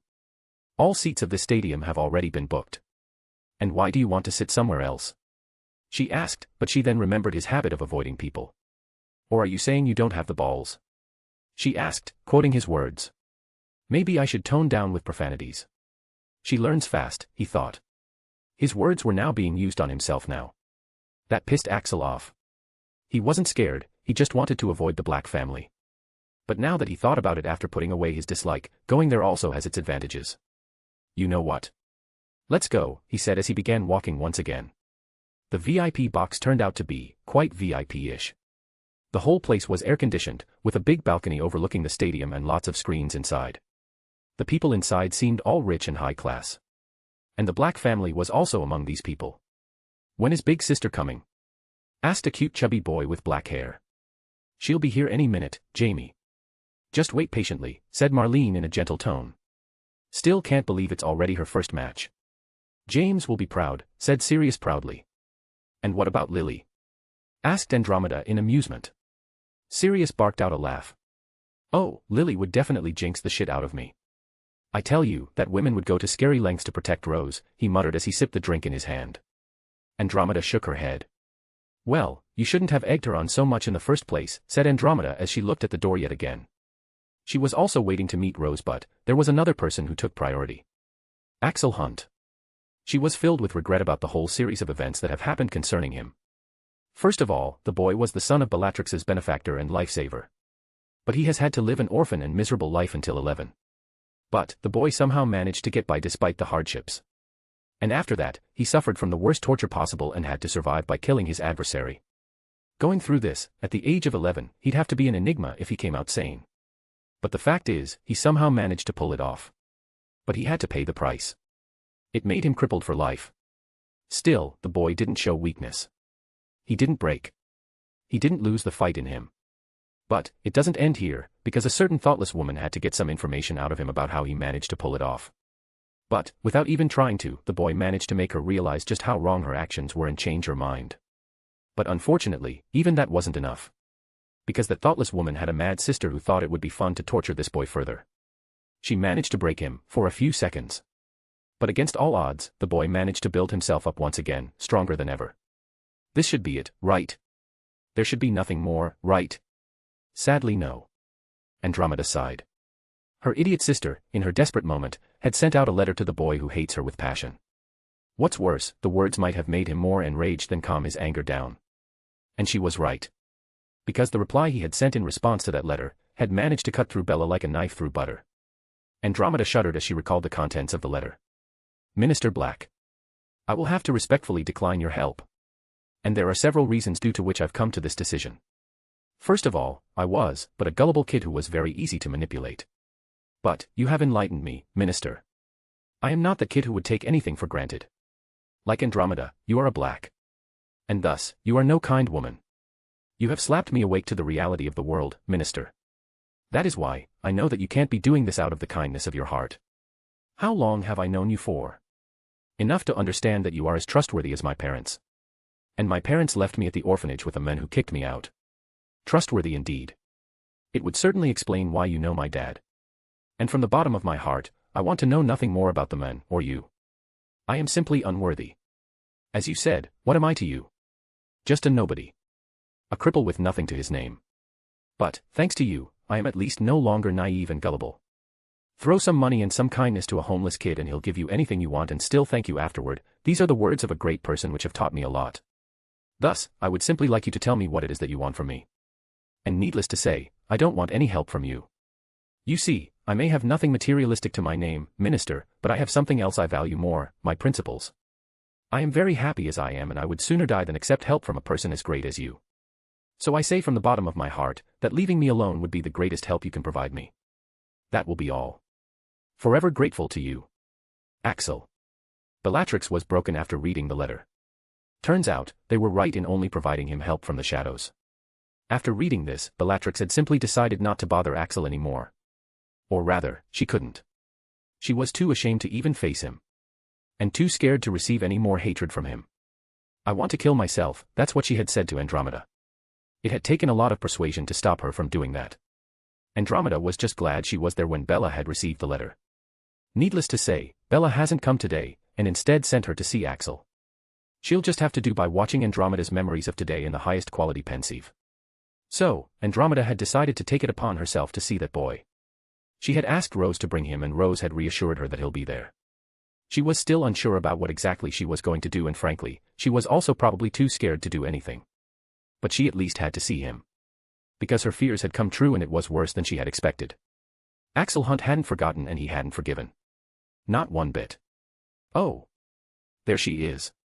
Exclaimed Sirius, bringing her out of her thoughts as he began rushing in one direction. Big sis. Exclaimed Jamie, the miniature version of the men as he too rushed out. Andromeda followed their line of sight to Rose and her friends coming over. Sirius. Jamie. Rose quickly ran up to the two and hugged them. Andromeda smiled when she saw Rose. The girl seemed to have grown up a lot in the past 3 months. She was a bit taller and the baby fat on her face had gone, maybe due to the Quidditch, making her look more beautiful rather than cute. Marlene and Andromeda also hugged her. Rose, where is Axel? Asked Andromeda as she hugged her. Rose's smiling face became annoyed. Why do you want to see him? Well, he's right there, she said, pointing towards Daphne as she became busy chatting up with Sirius and Jamie. Where? Muttered Andromeda as she looked in the pointed direction. She could only see Daphne. But then, she saw Daphne tapping someone beside her as she pointed out somewhere while saying something. And with a start, Andromeda realized that it was Axel. Sweet Merlin. What's wrong with her? He had been standing right there and she didn't even see him. Andromeda was quite surprised when she saw him. It was definitely him, she could tell, but he had changed a lot. The originally short and skinny boy was nowhere to be seen. He had grown a lot taller than he originally was. Almost too much for just 3 months. His emaciated frame had turned into a fit one, almost too fit for just 3 months. His face was much brighter now and his skin much healthier, as opposed to his originally pale and sickly look. And that wasn't the only thing that had changed. His aura seemed to have changed. Just standing there relaxedly, he somehow seemed to give her a similar feeling as those of the Special Forces hit wizards. But it must be her imagination. Now that she was finally seeing him, Andromeda just stood there frozen, unable to move. She was too apprehensive to approach. After 3 months at Hogwarts, he almost seemed okay. He was just standing there, with his hands in his pockets, exchanging words with Daphne and even having a hint of a somewhat amused smile at the corner of his mouth. Although he still had that somewhat annoyed expression on his face, but no one could tell that this boy had been tortured and had to kill a man just 3 months ago. This made her even more hesitant to approach him and remind him of the past. She saw as the rest of Rose's and friends went to their own families and Axel and Daphne went to their own seats. He had totally ignored her presence and yet, she could only keep observing his every action. As soon as he had sat down, she saw him taking out his wand and smile while looking at it. A genuine smile. Something she hadn't seen him doing at all. What a pity, she thought as she saw his trembling hand and recalled his condition. With nerve damage like that, even doing the smallest bit of magic would make a grown man cry and the magic would be incredibly weak. She saw him take out a handkerchief and wave his wand over it. And to her surprise, the handkerchief started to change. Transfiguration. At that level. How is this possible? He shouldn't be able to do this. He was practicing magic. Andromeda almost rushed over and stopped him. Because, doing magic in his condition was nothing but torture. Andy. Hey Andy. Just at this moment, she felt Sirius tugging at her, making her snap out of her shock. Yeah. What is it? She asked, trying not to show her emotions. Sirius pointed in the direction of the entrance. Look who's here, he said with a disgusted expression. Andromeda followed his direction, only to have a frown on her face as soon as she saw the person. It was a beautiful woman with blonde hair and features similar to Andromeda and Bellatrix. Sissy, whispered Andromeda. Traitor, uttered Sirius. The joyful atmosphere they'd going around them vanished as they saw her. Narcissa Malfoy Black was the black history of Black family. It would ruin both Andromeda's and Bellatrix's mood whenever Narcissa is mentioned. Not because of the things she did, but because SHE was the one who did those things. Her change had disappointed the sisters a lot. Mother. Upon seeing Narcissa, a boy came forward in a hurry. He tried to hug her but Narcissa stopped in his tracks. Draco, said looking down on him, I've heard of your deeds in these past months. Draco looked puzzled. I'm sorry, Mother. I wouldn't do those things now, he said uncertainly. Slap. That is not the problem, boy. If you challenge someone to a duel, make sure you win next time. Don't embarrass me next time, she said strictly. That's what Andromeda was talking about. The Narcissa of the past would never do that. Their dear sister had changed. She'd become a bitch. Chapter 32, Meeting the Valentinos. Sissy, whispered Andromeda. Traitor, uttered Sirius. The joyful atmosphere they'd going around them vanished as they saw her. Narcissa Malfoy Black was the black history of the Black family. It would ruin both Andromeda's and Bellatrix's moods whenever Narcissa is mentioned. Not because of the things she did, but because SHE was the one who did those things. Her change had disappointed the sisters a lot. Mother. Upon seeing Narcissa, a boy came forward in a hurry. He tried to hug her but Narcissa stopped in his tracks. Draco, said Narcissa while looking down on him, I've heard of your deeds in these past months. Draco looked puzzled. I'm sorry, Mother. I wouldn't do those things now, he said uncertainly. Slap. That is not the problem, boy. If you challenge someone to a duel, make sure that you win. Don't embarrass me next time, she said strictly. That's what Andromeda was talking about. The Narcissa of the past would never do that. Their dear sister had changed. She'd become a bitch. And for the life of them, they couldn't tell why. As Axel entered the VIP box, he surveyed the surroundings. There were professors, some students of Hogwarts with their parents, and of course, the Black family. But when he saw Andromeda, he had to use a clemency to keep calm. He just decided to ignore the presence of Blacks. So, it's just us now since my family couldn't make it, muttered Daphne as she saw others meeting up with their family. What about you? She asked tentatively though she already knew the answer since he didn't even know about the whole thing minutes ago. She just wanted to know more about his situation. No one's coming, he said evasively. Bloody hell, this place seems like a paradise, he said, changing the topic as he looked around. Daphne once again didn't push it. Isn't it? There's popcorn, drinks, and even the best view. And you were telling me to go to the normal seats. That was the thing with Daphne.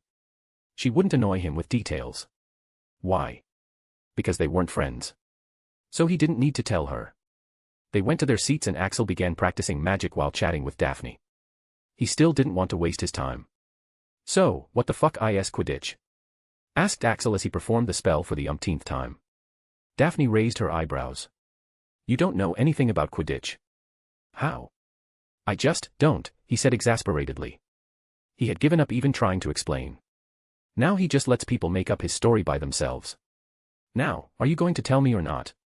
Daphne narrowed her eyes at him. So, you do have an interest, huh? Axel rolled his eyes. I do not. Never did. But don't know if I ever will, he replied. The thing is, he never had time for these things. He always had better things to do. But now that he's stuck here for the time being, he might as well know what the fuck is going on. Daphne shrugged. Well, I don't particularly like the thing either, but I do know a little bit since I do not live in a cave. So, there are 7 players in each. She began to explain everything in detail. Game lasts for 90 minutes and the team that scores higher wins. Any questions?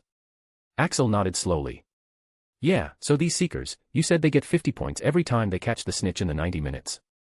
While scoring with a quaffle only gets you 10. Why is that? Because apparently, the snitch is very small and fast. So, it's very difficult to spot, let alone catch. But, if you think it's unfair, then you've got another thing coming. Because just until a few years ago, catching the snitch would have ended the match and given the Seekers team a massive 150 points. Really? Axel snorted. If the Seekers decide the match, then why are other players even playing? That sounds bullshit. Daphne nodded avidly. It is, isn't it? It's like the game was made by a Seeker or someone who wants Seeker to be the main character. I like it much better now. Axel fixed her with a scrutinizing gaze. So, you have an interest, don't you? Daphne paused. I don't. Absolutely not. Axel tilted his head. Okay, if you say so. He offered, not knowing why she'd insist on it. Anyways, can't believe it used to be an international sport even before the rules were changed. Daphne nodded, once again failing to hide her enthusiasm. Yeah, it used to be an international sport, but not that popular. But after these changes were proposed by the new chairman of IQA, the popularity of the sport exploded even more. Now Quidditch has become full of opportunities. Axel didn't understand properly. What does that mean? It means that, if you're a good player, you can get a Quidditch scholarship. And look at those guys, she said, pointing towards a few men and women in suits but wearing scarves of different colors around their necks. They're selectors. If you're a good player, those guys will recruit you to their team and you can make crazy money and get famous if you play well. Isn't that exciting? She enthused. Axel looked down at his trembling hands. Yeah, very exciting, he muttered in sarcasm. It was so exciting that his hands couldn't stop trembling due to the excitement. At this moment, they saw Rose jump off from the balcony as she mounted her broomstick and flew down to the Gryffindor locker room. Axel and Daphne looked at each other. Gryffindor, they muttered. The time for the start of the match was near and Axel was beginning to think that maybe sitting here wasn't as bad as it seemed. But. Excuse me, this is an announcement. The first-year student Axel Hunt is required in the VVIP box. Thank you. The hell is going on? Muttered Axel. Daphne looked at him. Well, you tell me, she muttered as eyes began gathering on him. Damn it, he thought as he realized that he can't even use his skills now with so many people watching. I think you should go, said Daphne. Axel thought about it. Since the other party can make the announcement to the whole stadium and stay in the VVIP room, it's quite obvious that they'll find him anyway even if he doesn't go. And right now he has the advantage. Everyone is his alibi in case something happens. Hey, I need you to do this, he said as he gave Daphne a few instructions before he went off. Better get this over with now, he thought with a sigh. Today was the first Quidditch match, along with the visitation day. Today, outsiders get to come to Hogwarts and families have a chance to reunite. So of course, the Valentino family was also coming. I still think you guys shouldn't have come. You guys are busy and I think I handle myself here, said Martina in exasperation. Come on, Tina. You know I can't live long without my martini. I had to come, said Alessandro Valentino, the godfather of the Italian magical mafia. He was a middle-aged man with a handsome face with purple hair, blue eyes, and a scar on his forehead. Usually, he'd intimidate the hell out of anyone, but right now, he was just a doting father. Martina shrugged. No, I didn't mean it like that. But someone should have stayed behind, right? To look after the whole business. Usually, Martina's mother would stay back while her dad and brother would visit. Martina's mother, Francesca, sighed. Well, I had to come this time, dear. Your dad and brother are going to need some babysitting this time, to make sure that they don't go overboard, she said exasperatedly. Francesca was a beautiful woman with auburn hair, violet eyes, and calm and collected temperament. She has always tried to be strict with Martina. Martina frowned. Not go overboard. Mom, what exactly are they up to? She asked apprehensively. Martina's brother, Enzo, raised his hands. Oh, dear sister. Why are you looking at us like that? We just need to run some tests, okay? We need to see for ourselves, he said mischievously. Enzo had his mother's auburn hair and his dad's blue eyes. His ears and eyebrow had piercings. He was handsome, but in a crooked sort of way. He was currently 20, much older than his dear little sister who was only 14. The apprehensiveness increased when she saw that look on his face. It meant trouble. Enzo, Dad, can you at least tell me first? A miracle happened. Alessandro actually denied his daughter's request. I'm sorry, Tina. Some things just need to be done. It can't be helped, he said as he checked his magi mirror. Oh, it's already done, he muttered as he stood up, and Enzo stood up along with him. Good thing we blocked outside sound for now. You ready, Enzo? Enzo nodded as he took out his wand and knife. Oh, I am. But I'm not for the beatings we'll receive from our little powerhouse later. Damn right, son. But we do what we gotta do, right? We've to make sure he's not a pussy who's only after the benefits. Knock knock. At this moment, the door was knocked and both the father and son fixed their sight on the door. I'll get it, Dad. We got need to use a fiend fire to burn a tiny candle, do we? He said as he went to get the door. He readied his wand and knife and opened the door with the start. You piece of, he began as his wand began to conjure binding ropes, but... Shing swipe thump. The sound of knife slashing was heard and in the instant, they all saw Enzo on his knees, with a knife on his jugular and a wand pointed at them, held by trembling hands. Blazing amber eyes peered cautiously from behind Enzo's head, showing irritation due to the sudden attack. The professors, the headmaster, and the media know I'm here. So I thought you'd be wise enough not to harm me. But if you insist, I'm taking down this guy with me, along with as many of you as I can, he said calmly. Talking to those behind me as well. Just try, he uttered, making the guards behind him also stop dead in their tracks. Axel. Martina was too surprised to react, but then her eyes glowed in fury as she understood what her dear father and brother had been up to. Put your wands down. All of you. She said, turning to the guards and her father. Everyone dropped their wands except Axel.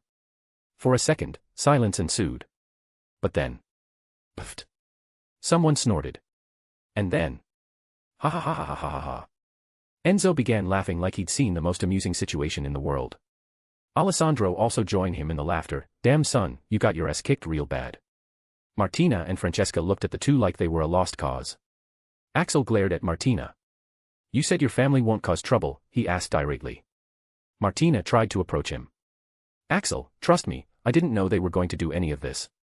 She said as she glared at her family. An absurd laugh escaped his mouth. Could have fooled me. What am I supposed to do now? He had a knife to the throat of the son of the Godfather. The situation seemed quite volatile since even a small movement can end up hurting Enzo. At this moment, Francesca, who had been here to babysit, spoke up calmly. My daughter is telling the truth, Mr. Hunt. These two idiots tend to go a bit overboard when it comes to Martina, she said as she brought out a pensive and showed him what happened a moment before his arrival. It was a test, boy. We wanted to see if you're worthy of associating with my daughter, said Alessandro excitedly after the memory played out. Yeah man, it was just a prank, said Enzo as he laughed, though you played the reverse card. Axel shook his head absurdly. He was finding the whole situation crazy. And why, pray tell, would you assume I would even want to associate with your daughter? This time, both Alessandro and Enzo had the expression that they found his words absurd. What are you talking about? How can someone not want to be close with Tina? Yeah, she is perfect. Who would not want her, agreed Enzo. Oh God, just kill me. Martina groaned in mortification. They've gone and done it. How would she ever face Axel now? In response to the two, Axel shrugged. Well, I don't. She is the one who's been bothering me. So just tell her to stop if you don't want her associating with me. Just don't bother me next time. With that, he was off. Everyone else stood there as they saw Axel disappear from their view. There was a silence and everyone was too stunned to speak. Well, he's a badass, declared Enzo, breaking the silence. And he has awesome scars, added Alessandro as he caressed the scar on his forehead. I see why you would like him, Martina, said Francesca as she sighed. Purple magic exploded out of Martina. I've told you, IIT's not like that, she yelled with a face that had gone beet red. Chapter 33, Daphne's Problem. When Axel finally returned, the game was going full on and the noise was everywhere. So, what was it about? Asked Daphne, not looking away from the game. Axel scoffed. Just a waste of time really, he said exasperatedly. But. A smirk came to his face as he recalled the red face of the thoroughly embarrassed Martina. It was also worth it. Martina Valentino. To everyone else at Hogwarts, she was this genius beauty who was perfect in every aspect. She would always give out this elegant and unapproachable feeling, as if she was above everyone else without even trying. At least that's what everyone thinks and that's what she wants everyone to think. In fact, she even had him fooled. He was terrified of the girl who even the system wanted him to be careful of. That was until he easily tripped her and ran away. He thought it might be a fluke, but the next day, she couldn't even handle his memories and got scared. Though, it was still all right. Her image was still mighty in his impression. But, on Halloween, she ended up tripping due to a minor lubrication charm and falling in an embarrassing position with her underwear exposed to him. Then when the Dementors came, she screamed so loud that even he got scared due to her reaction. She was no help despite being perfectly capable of handling the Dementors. And today, it turned out that she was just a little girl who is doted on by her family. So, it was quite amusing to slowly unmask the girl whom everyone thought of as a high, mighty, and aloof existence. It was a waste of time, but also worth it. How's that possible?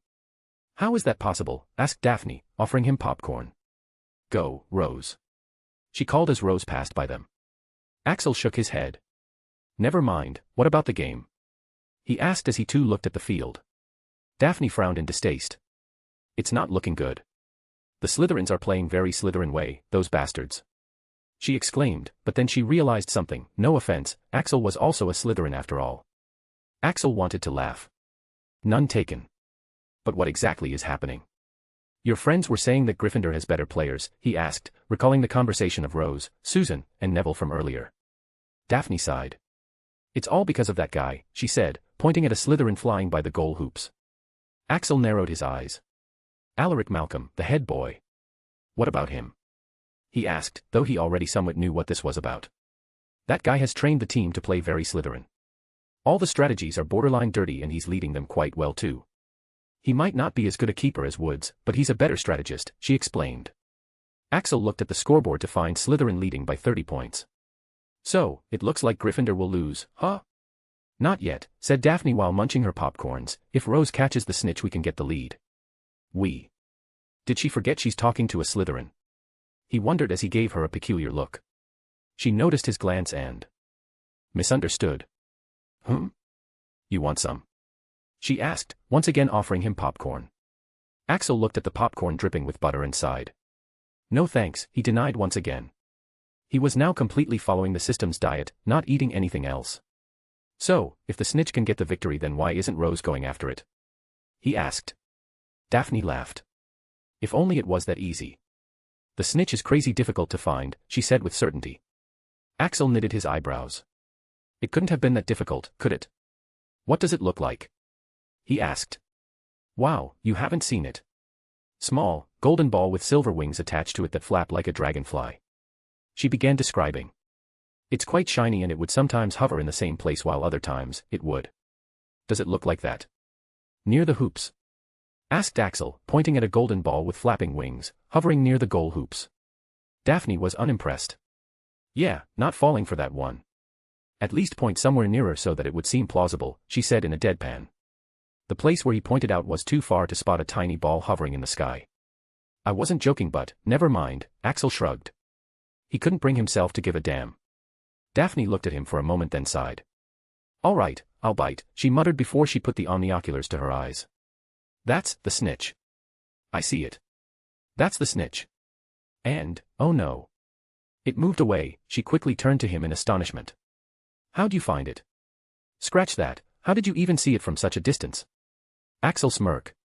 Because it was golden and shiny, he answered. It was one of the reasons.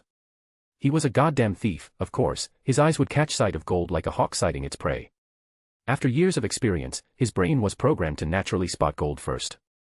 And the other reason was arcane eyes, progress 10%. An arcane thief's eyes need to be special. To search treasure, to detect traps, to see through the enchantments, to see in the dark, and so on, eyes are as important a tool for a thief as any and more. Yep, a new skill. In the beginning, he had attributed it to be just another common skill, but it was not. That's why it took so long to unlock. Axel was looking forward to abusing the skill after his proficiency increases. Daphne gave him a deep look. You would have made a fantastic seeker if you were more dexterous, she muttered before she checked her magi mirror yet again. She'd been doing this since the morning. Dexterous. Axel shook his head ruefully at the irony. He probably used to be the most dexterous person you can find in the whole of Britain. And here she is, talking about dexterity. Oh. Looks like the Gryffindor seeker, Rose Potter has found the snitch. She's flying full throttle. Is this a feint? Or is she really onto something? And the Slytherin seeker Terence is on the chase. Rose makes a dive, and she's got it. I can't believe it. 30 minutes into the match, and she's captured the snitch. The GRY. The commentator and the crowd were going mad, and even Axel nodded in acknowledgement at the nice catch. But, with the absence of the expected cheering from beside him, he turned his head to look at Daphne. "What's up?" he asked in confusion. Daphne was looking at her magi mirror, and a curtain of her blonde hair was obscuring her face. But he could see that her hands were gripping the magi mirror very tightly, with her fingers digging into it. "Sniff, nothing." Daphne shook her head as she wiped her eyes. Her face was pale and she did not seem happy at all. "Hey, you can enjoy the match." "I remembered I had something urgent to do," she said as she stood up and started to leave. "What the heck?" murmured Axel. "Is she seriously going to ditch him like this after dragging him into this place?"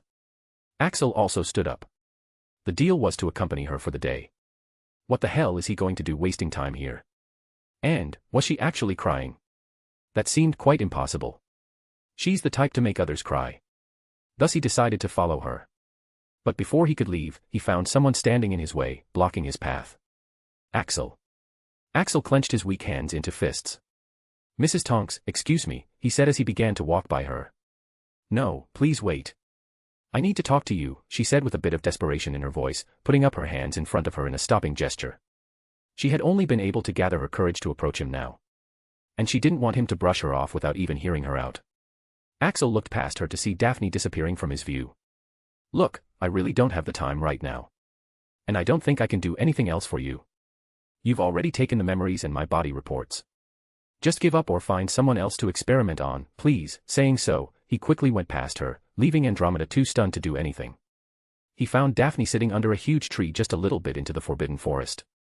It wasn't far from the stadium. As he had expected, something was indeed wrong since she was actually crying.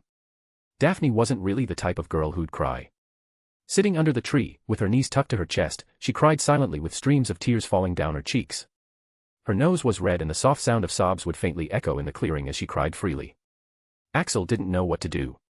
He couldn't even remember the last time he had cried like that. Probably never. Because he never actually cared so much about anything that he'd cry over it so badly. He always thought of how to make things better instead of hopelessly crying like this. He couldn't help but wonder if he was wrong to come here and witness her in such a private moment. But then he thought. Fuck it. She shouldn't be crying so pathetically no matter what the case. Whatever her problem is, she should either be able to do something about it, or she can't do anything about it. Either way, crying seems quite meaningless, right? At least that's what he thought. Thus, no longer hiding his presence, he freely walked into the clearing. "So, this is the important thing you forgot to do, huh?" Daphne seemed to almost jump out of her skin when she saw him. "What the fuck, Axel? What are you doing here?" she asked, quickly wiping her tears. Axel stood there with his hands in his pockets. "Well, I wasn't going to just stay in there with the rich assholes. The deal was to accompany you, so here I am," he said with a shrug. "Now, are you going to tell me why you are crying?" he asked. Daphne quickly dabbed her eyes with a handkerchief. "Who said I was crying? It's just that, something got in my eyes," she said very truthfully. Axel nodded in understanding. "You do realize that you're not fooling anyone, right? But I'll buy it if you insist. Anyways, if you want to talk about it, I still have to accompany you for about 1.5 hours for the favor. And if you don't, I'm walking away," he said as he started to leave. Daphne looked lost for a moment. But then, she sat back down under the tree. "It's about Astoria," she said quietly. Axel turned around and came to sit beside her. "What about her? I thought she and your mother were out of country today." Daphne nodded. "It's for Astoria. Daphne choked a sob. "She isn't expected to live a long life. She has a blood malediction," she said as tears once again began to pool in her eyes. Axel nodded in understanding. "So, I take it your mother took her out for treatment?" Daphne nodded. "The asshole didn't want to spend money on her. Now that he's dead, my mother has been taking my sister to other magically advanced civilizations. Today, she went to Atlantis, the most developed magical civilization." Axel recalled what Professor Gorski had said about Atlantis. The civilization had reached its peak a lot earlier, but it has a lot of internal warfare for the past few thousand years. So, it's still much older than Britain's magical civilization, which only started with Merlin. "But, isn't it closed to the outside world?" Daphne nodded. "Yes, that's the problem. All the other communities either rejected or couldn't cure her. And Atlantis, the last hope, didn't work out as well. Now my sister can't be saved," she said hopelessly. Axel listened attentively to her problem. Then, Ha ha ha ha, he began to chuckle lightly in response. He couldn't help it since it was funny. Daphne looked at him, completely discombobulated. Sorry, sorry, I couldn't help it. Hey wait, before he could even finish speaking, Daphne had gotten up, about to leave.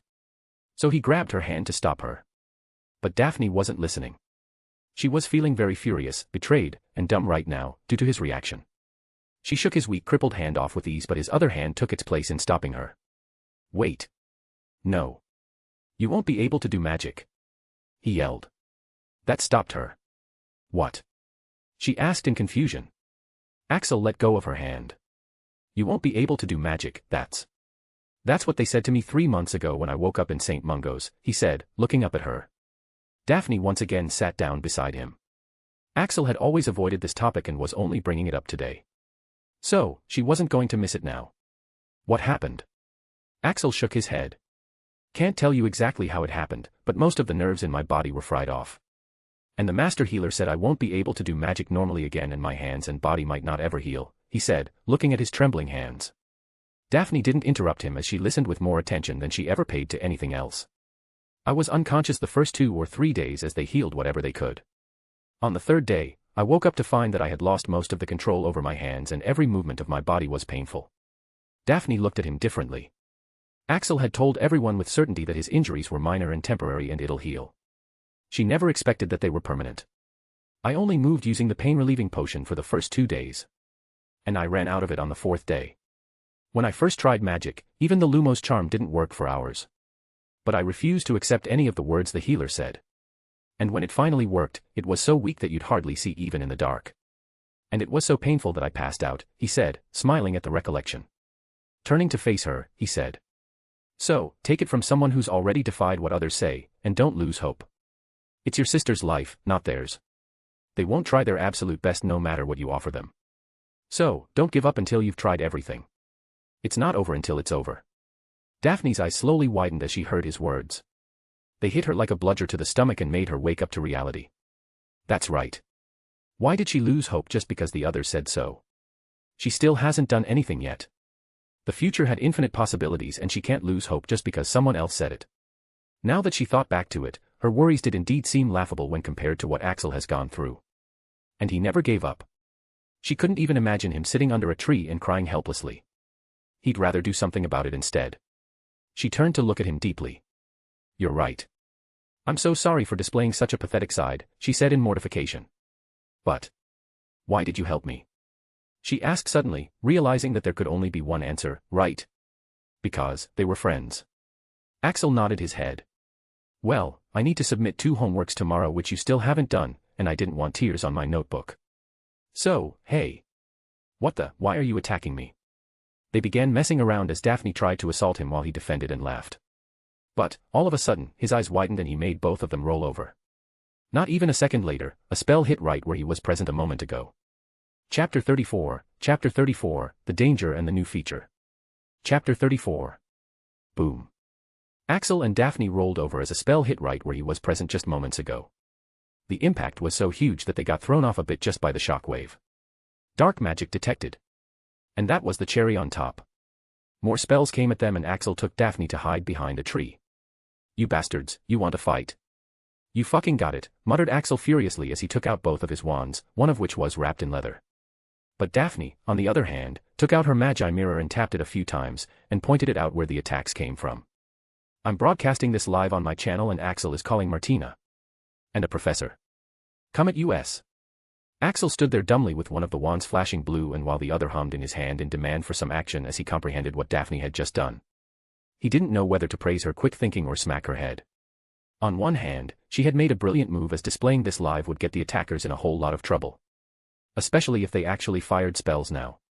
Plus, him calling Martina would sound quite legit and threatening as she had personally warned everyone to lay off him. But on the other hand, this is giving the chance for the attackers to escape and he doesn't even know who they are. And also, he doesn't even have Martina's contact. But. Hello, Martina. I'm being attacked. Fly to the Forbidden Forest. I'll send out a red spark to show our position. But, in the end, he still decided to go with Daphne's approach. Because right now, he was at a complete disadvantage. There were more than one opponent and one of them knew fucking silent casting, meaning very skilled. They could use dark motherfucking magic, very dangerous. He didn't even know their numbers, their level of skill, how powerful the dark magic was and how it worked, their identity, etc. Plus, he also had Daphne as a baggage if it came down to a fight. He can't fight in his style since these guys would simply target her as soon as he disappears or evades too much. With such massive odds stacked up against him, he decided to go with Daphne's approach and fired red sparks into the sky. He also fired a sticking charm at Daphne's hand, sticking her magi mirror to her hand, in case the attacker summoned the magi mirror out of her hands. He wasn't sure if it was enchanted with an anti-summoning or not. With everything done, he waited as he heard hushed voices arguing before they began to fade away. Daphne giggled quietly. They ran away, she whispered, feeling accomplished. A vein popped on Axel's forehead. Not until I know who they are, he muttered before he started to fade from view as he activated his skills. It's their wishful thinking if they thought they could attack him with no consequences. Stay here. I'll be back. Keep recording on in case they're idiotic enough to still come, he ordered Daphne before leaving. Wait, but before she could stop him, he was already off. Axel quickly caught up to his supposed attackers. We could have still attacked, you know, said a boy to his accomplices as he took off his mask. He looked at least above the 5th year. Idiot, they've already called for help and sent out red sparks. Students are wandering around here with their families. People are bound to come and investigate. If we're caught, there'll be hell to pay, said another guy with blonde hair. He was younger than the other two but he seemed the leader here. Axel knew this guy. He had seen him at the Slytherin table. But Damien, why are you even trying to attack him after Valentino's warning? Don't tell it's that stupid jealousy. Asked the third guy who was walking with them. Damien pointed his finger at him. It's none of your business, foe. I gave you one task, hit silently and run. And you managed to fail spectacularly at it. Don't expect any payment now. Foe looked outraged. It wasn't my fault. I tell you mate, that kid is abnormal, he is. I even used the power of the circle. Damien shook his head. Don't make, but he paused since the sound of approaching footsteps alerted them. SHHHH, someone is coming. Turn around and start walking the way we came. He ordered in a whisper as they began retracing their steps. Axel, who was standing on a tree branch, observed everything. People were coming. That's the reason why these guys didn't continue their attack on Axel. Though ironically, this was also why Axel didn't attack them just now. Besides, even if he did ambush them and win right now, then what? He can't kill them at the moment since he'll get caught and letting him leave after beating them would reveal his cards to them. They'd know that. 1. He knows it was them who attacked. 2. They'll know that he was actually skilled enough to beat all 3 of them together. 3. He isn't going to take Martina's help. So the biggest deterrent preventing them from attacking him won't exist. Thus, attacking them right now is just making things more difficult for himself. Soon, 2 wizards in aura robes came into view and they easily spotted Damien and company who were walking ahead. Hey, you 3. We saw red sparks in the sky. Do you guys know anything about it? The 3 shook their heads, and Malcolm stepped forward. No, we were also going to investigate just that, actually, said Damien smoothly, indicating the way they were going. What a Slytherin move, he muttered as he witnessed the Aurors ordering Malcolm and his goons to go out of the forest, which was exactly what they wanted. This guy wasn't dumb. He waited for the perfect opportunity to ambush him and has the ability to think on his feet and improvise. Earlier, he made the decision to retreat quickly instead of continuing to attack, avoiding the chance of Martina ever discovering who the attacker was. Though, leaving was also his biggest mistake. Because now, Axel is the hunter. And they will be his prey. You picked a fight with the wrong person, rich guy, he muttered as he once again faded from view. As the most vindictive person here, he wasn't going to let this go unpunished. Just like them, he can also bide his time and strike at the perfect opportunities. And just like them, he wouldn't let them know who attacked them. But unlike them, he won't fail miserably at both tasks like they did. While making way back to Daphne, Axel checked the system notifications. You managed to handle the unexpected situation. Plus 2% approval. Method to remove the trace from your wand. Axel returned to Daphne making her way in his direction, still recording and looking scared. Why the hell did you not stay there? He asked her irately as he emerged from behind a tree. Ah. Daphne jumped and he quickly had to put a hand over her mouth to stop her from screaming. But then he got a punch to his stomach. Why the hell did you go after them? They are so dangerous. Axel glared at her. Because, I am more dangerous. Now shut up and follow me. We have to leave. Daphne found herself obediently shutting up and following him. When he claimed to be more dangerous with those amber eyes deadly serious, she somehow believed him. Was the recording really live? He asked, wondering if it would be troublesome. Daphne shook her head. No, it was just being sent to my mother. I couldn't do more due to panic and urgency, she said sheepishly. That's good, Axel sighed in relief. You handled the situation quite well, he said after a pause. It was a genuine praise.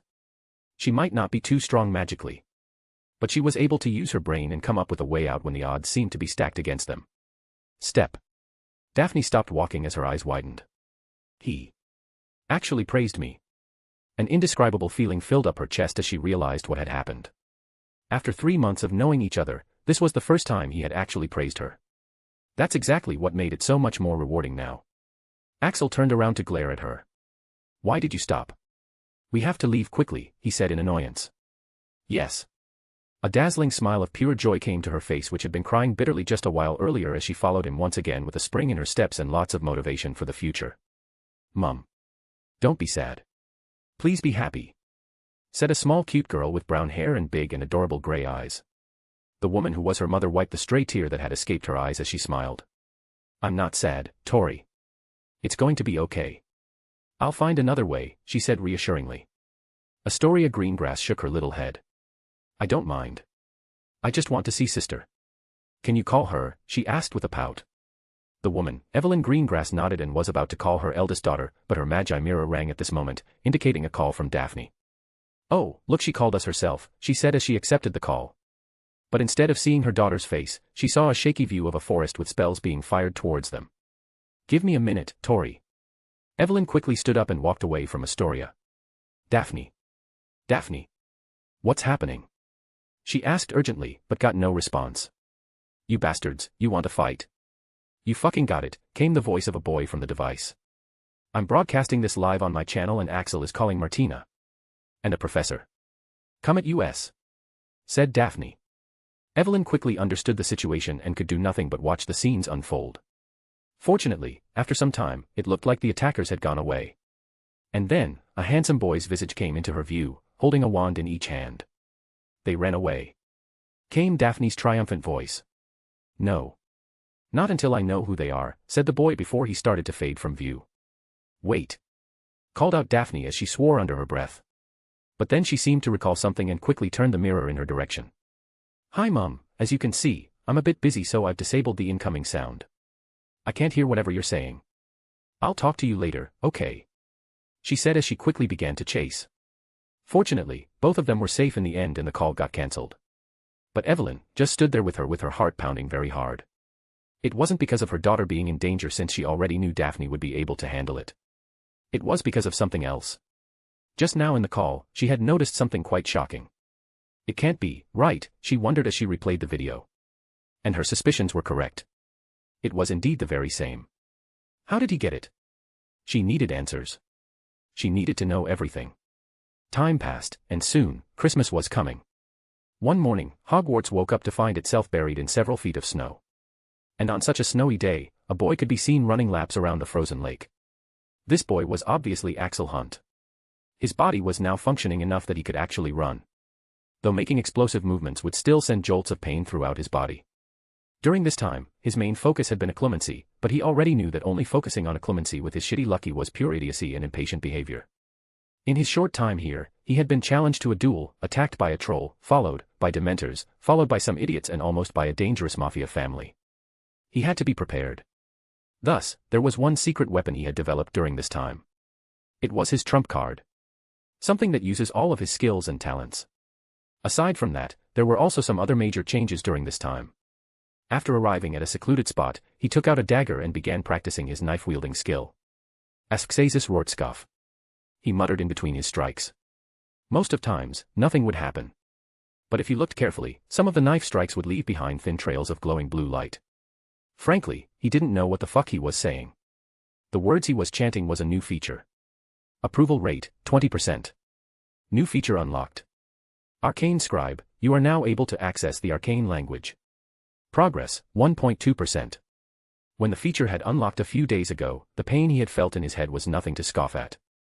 It was as if head was being split open. After reaching a threshold, many of his skills had stopped progressing. But after this upgrade, His skills started to show incantations and the progress percentage started to increase once again. It means that he would have never mastered those skills without increasing his approval rate and unlocking this feature. He imitated the swiping, slashing, and stabbing motions of the dagger as the images in his head played.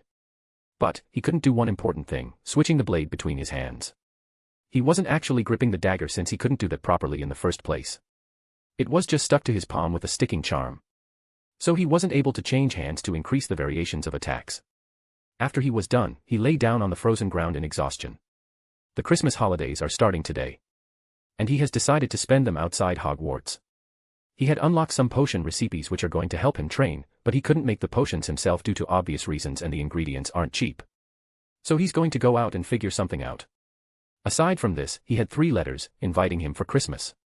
One from the Black family, one from the Greengrass family, and unbelievably, one from Valentino family. The latter letter came as a surprise to him, to say the least. After he had threatened them with a knife to their successor's throat, an invitation for Christmas was the last thing he was expecting in that letter. Of course, he politely declined the invitations of Blacks and Valentinos saying that he had prior arrangements. But for Greengrass, it was troublesome. Daphne had once again cashed in her homework favor. That is why, he had agreed to have the Christmas dinner with the Greengrass family. But that's just one day. He had other unfinished business to attend to in London. Something he thought he'd need a long time to accomplish but was possible after the crazy changes he had gone through this year. Unfinished business indeed, he thought as he traced the scars on his face. He's no longer as weak as he used to be. Worthless street rat, huh? Let's see who's the rat now, he muttered as his eyes began to glow. He had waited enough. It's time for some retribution. Chapter 35, Gangsta's Entry. Worthless street rat, huh? He muttered as his eyes began to glow. He had waited enough. Lying in the snow, Axel recalled what happened in the past. Get out of here, squirt. How'd you even get in, said a burly guard as he threw an 8-year-old Axel out of a bar. Laying down on the ground, little Axel sighed. It had been a few days since he had to leave the orphanage and he had been wandering to all kinds of places in order to get some kind of employment to get money. He had gotten so desperate that he even tried entering this high-class bar. On his way back, the burly guard bumped into a man as he passed by. Pardon, said the man, tipping his hat to the guard as he came to stand in front of Axel. Kid, how'd you get in? Asked the man, looking down at Axel. Who are you? What you want? Still lying on the ground, Axel turned his head to look up at the man. The man was wearing a pinstrip suit, a hat on his bald head, and had a cigar in his mouth. Also, his face was full of scars. I'm Scars. Johnny Scars. I asked, how did you get into the bar? The security of this bar is quite strict, he muttered, looking at Axel with interest. Sneaked past the guards, Axel muttered with a sigh. He had to wait for a long time to pull it off. But it turned out to be a useless endeavor. The men raised an eyebrow. You snuck past them. How? Axel's stomach rumbled. By minding my own business, he said as he got up to leave. The men smiled as he took out a 20-pound note from his wallet. As a matter of fact, I am. Tell me how you entered, he stated, waving the note. Axel shrugged. Wasn't that difficult? I just had to wait. The black security guard had gone to the toilet. The blonde one was looking at the woman on the counter and the burly one was busy with another person, he explained. The men slowly smiled. Knew it wasn't a fluke. You have talent, kid. Why don't you work for me? Axel shook his head. I think I'll pass. The men tilted his head. I don't understand. Why would a rat like yourself reject me? Axel glared at the men for looking down on him. Because, you're no good. I saw you taking the wallet of that burly guard just now. You also have a bulge in your suit that looks like a gun. So, I think I'll pass. I'm not that desperate yet. Saying so, Axel dusted off his clothes and walked away. Something about this man didn't seem right to him. Seeing Axel depart, a wicked grin came to the man's face, stretching the scars on his face. Looks like I've found a new toy, huh? Axel gave up finding employment and found himself going back to the orphanage instead. It's the only place he's known for his whole childhood. Axel didn't even know exactly why he was kicked out. He snuck in through the first-floor window that he knew will be open since they'd never think someone can climb that high. It was night so all the kids had gone to bed and Axel felt a sting when he saw that his bed was now occupied by someone else.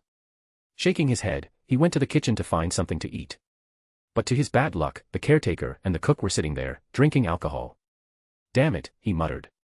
It looks like he'll have to wait for them to leave first. But these guys kept talking and talking. Axel was about to fall asleep when their conversation caught his ear. "So, you finally kicked that freak out, huh?" asked the cook. His words were a bit slurred and his face was flushed due to being drunk. The caretaker laughed. "Damn right I did. He beat up some rich guy's kid in the school and the rich guy asked for his expulsion. So they cancelled his scholarship." Axel's eyes widened after listening to their conversation. So, the reason he was kicked out was that rich bully. Axel hadn't done that much. He had only defended himself. The cook smiled. "That's good. Now the school won't question us when he's kicked out of here." "But, what if he goes to the authorities?" The caretaker laughed. "That doesn't matter. The kid's parents left him with no paperwork. Legally, he doesn't even exist." "It'll be no trouble," he said, taking a swig from the bottle. The cook tilted his head. "Then, why'd you take him in the first place? It could have caused trouble." The caretaker scoffed. "They were offering good money and I thought they'll come back. So I didn't really mind. But who'd have thought they were making a fool out of me? They were just trying to get rid of him. The freak has demonic powers. Beats up other kids. I had to take one to the hospital last week. I tell ya, Jake, I've had enough of him. Good riddance." The caretaker's words were like a hammer to the brain. This man had taken care of him since his childhood. And now he's discovering that the men wanted to kick him out all this while. Unable to bear staying there any longer, Axel just ran away from the place. His parents had left him, and the caretaker, who used to be kind enough, had also gotten rid of him. Is he really so undesirable? He wiped his eyes. Well then, fuck it. If no one really cares about him, then why should he care about anyone else? He had been trying to make an honest living but now he really didn't want to. Axel. Oi. Are you dead?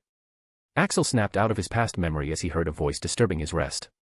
That day was the beginning of everything. Things would have been very different if only he had found help or at least if someone had given him employment. But of course, he'd found 3 enemies instead. First was, of course, the caretaker. Axel had looted all the money from the caretaker's personal locker the very next day. Then there was the rich bully.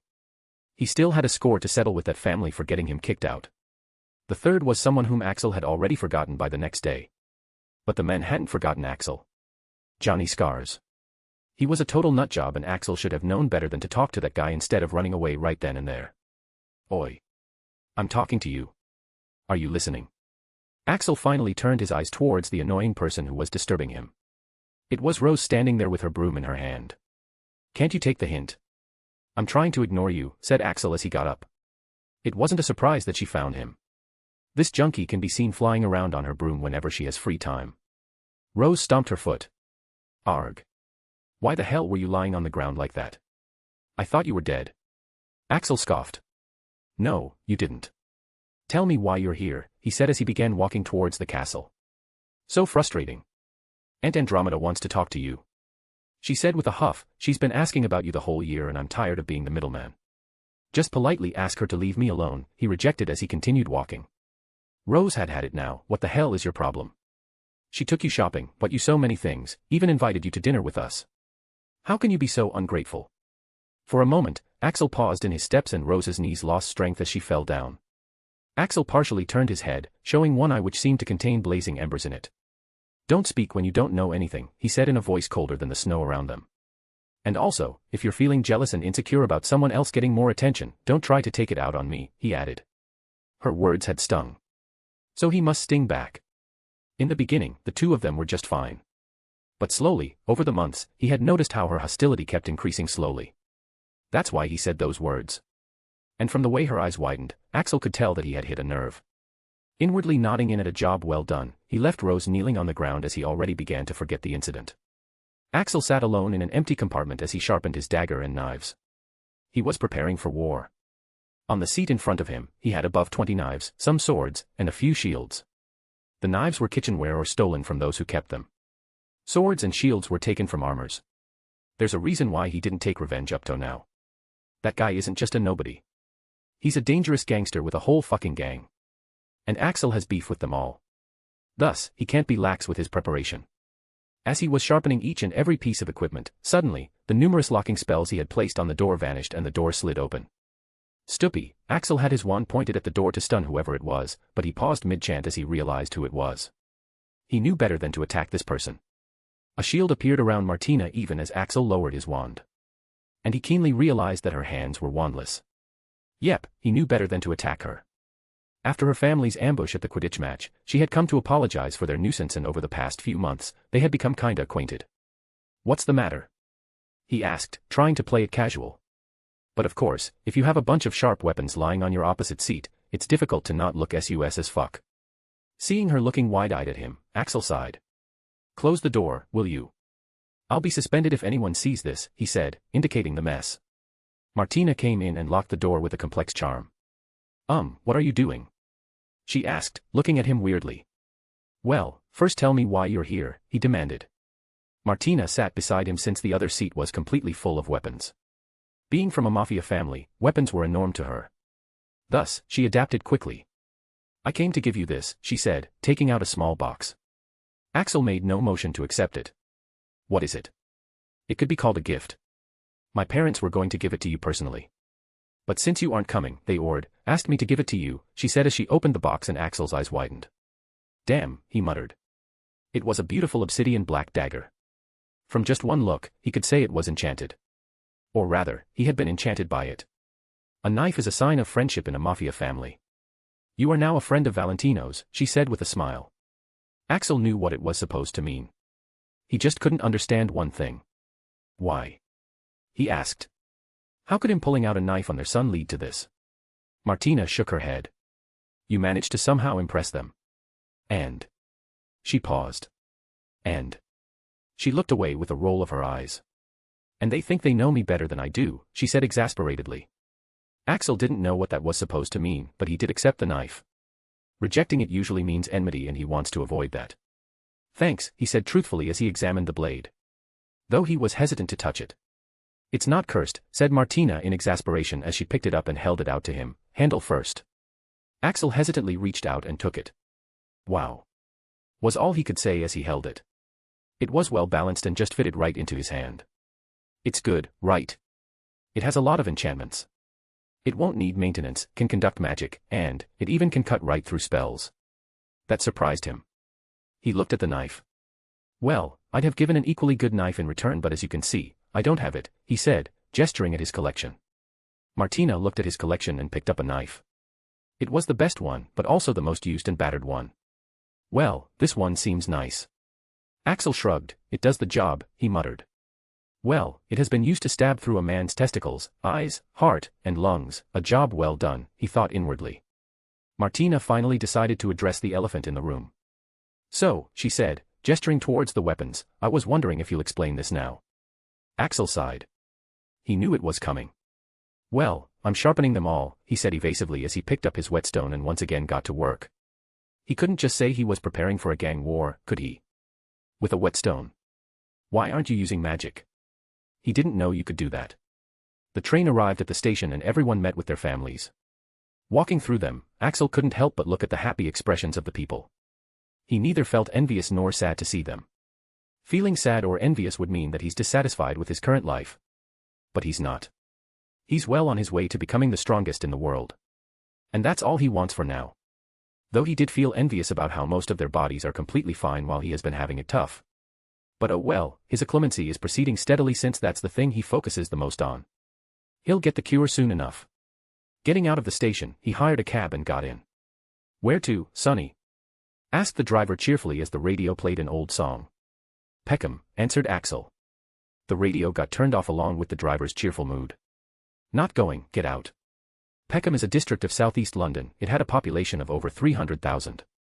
Drugs, knives, guns, and murders were probably just a few things that Peckham has to offer.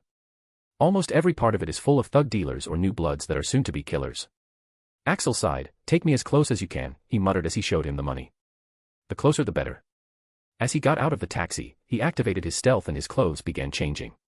His outfit changed into a black hoodie, black jeans, and black boots. His face got covered with a black mask too. The two wands in his hands had leather wrapped around them so that no one recognizes them. "System, has the trace been really removed from my wand?" he asked to confirm. He had gotten that as a system reward when he'd been attacked in the woods. Affirmative. "Well, good enough. It makes things much more convenient."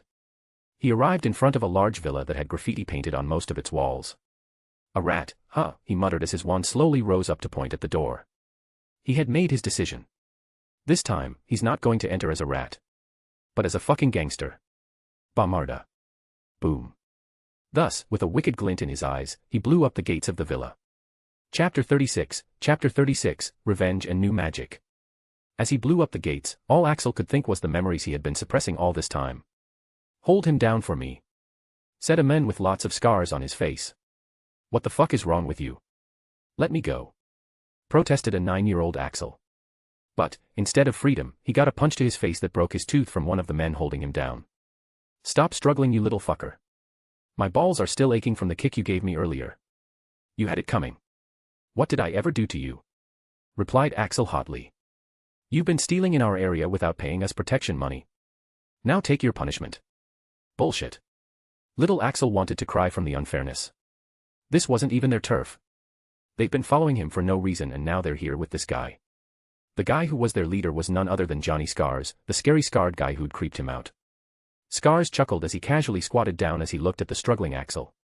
"It is indeed bullshit, little rat. The real reason is that arrogance of yours that has made you reject coming under me multiple times," he said, taking out his knife.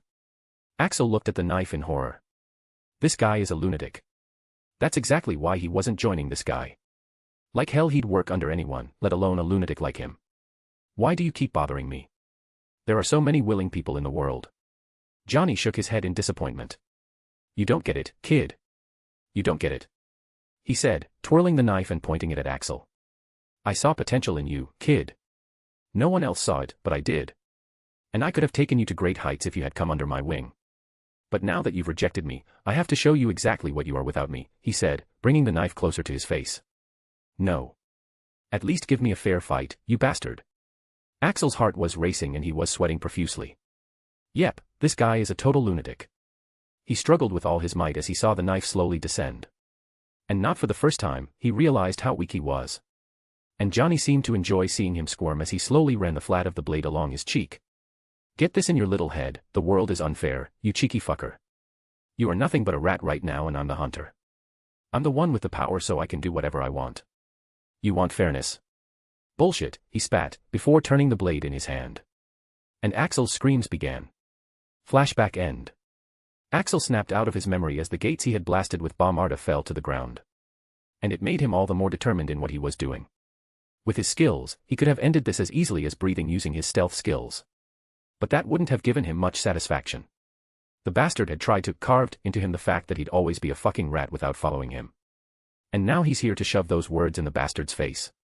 But of course he's not going to be completely reckless about it. His height was currently almost 6 feet due to the potion he had drunk.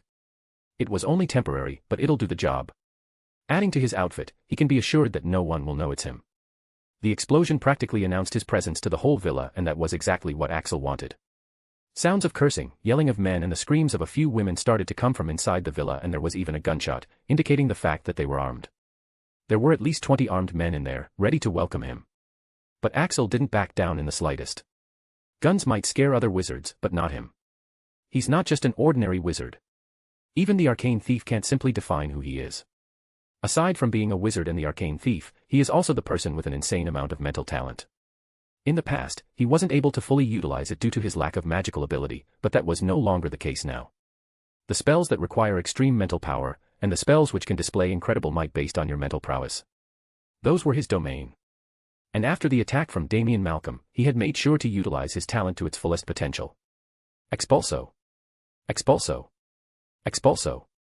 As he walked along the driveway, he shot down those who tried to peek through the windows, breaking the glasses in the process.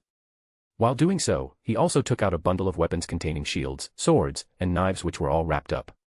The door opened and he pushed whoever it was back with another expulso. "Let's keep it indoors, shall we?" he said to no one in particular as he walked into the villa and closed the doors behind him. As soon as he was in, he dropped the bunch of weapons he had been carrying to the floor. "Man, that was heavy," he muttered as he took out his other wand. "Hey! Who the fuck do you think you are?"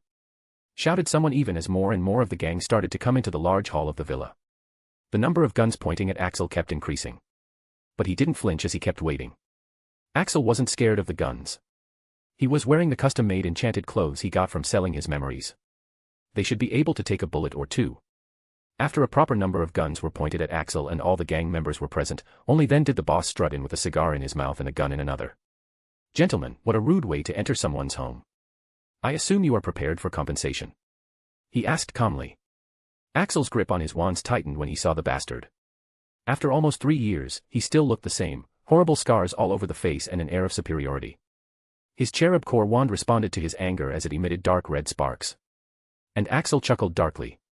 I'm indeed here for compensation, you bastard. Saying so, he pointed his wand at the stack of weapons lying on his feet. A punio totalis. He muttered after gathering all of his focus. At once, all the weapons started to shake. After which they began to rise individually, making all the men present startled. Johnny Scars had a bad premonition after seeing that unusual sight and hearing that voice. Put him down, he ordered. At once, gunshots began to be fired at Axel from various directions, making the situation chaotic. Too late, said Axel as the rectangle shields he had stolen from Hogwarts assembled in front of him with a wave of his wand.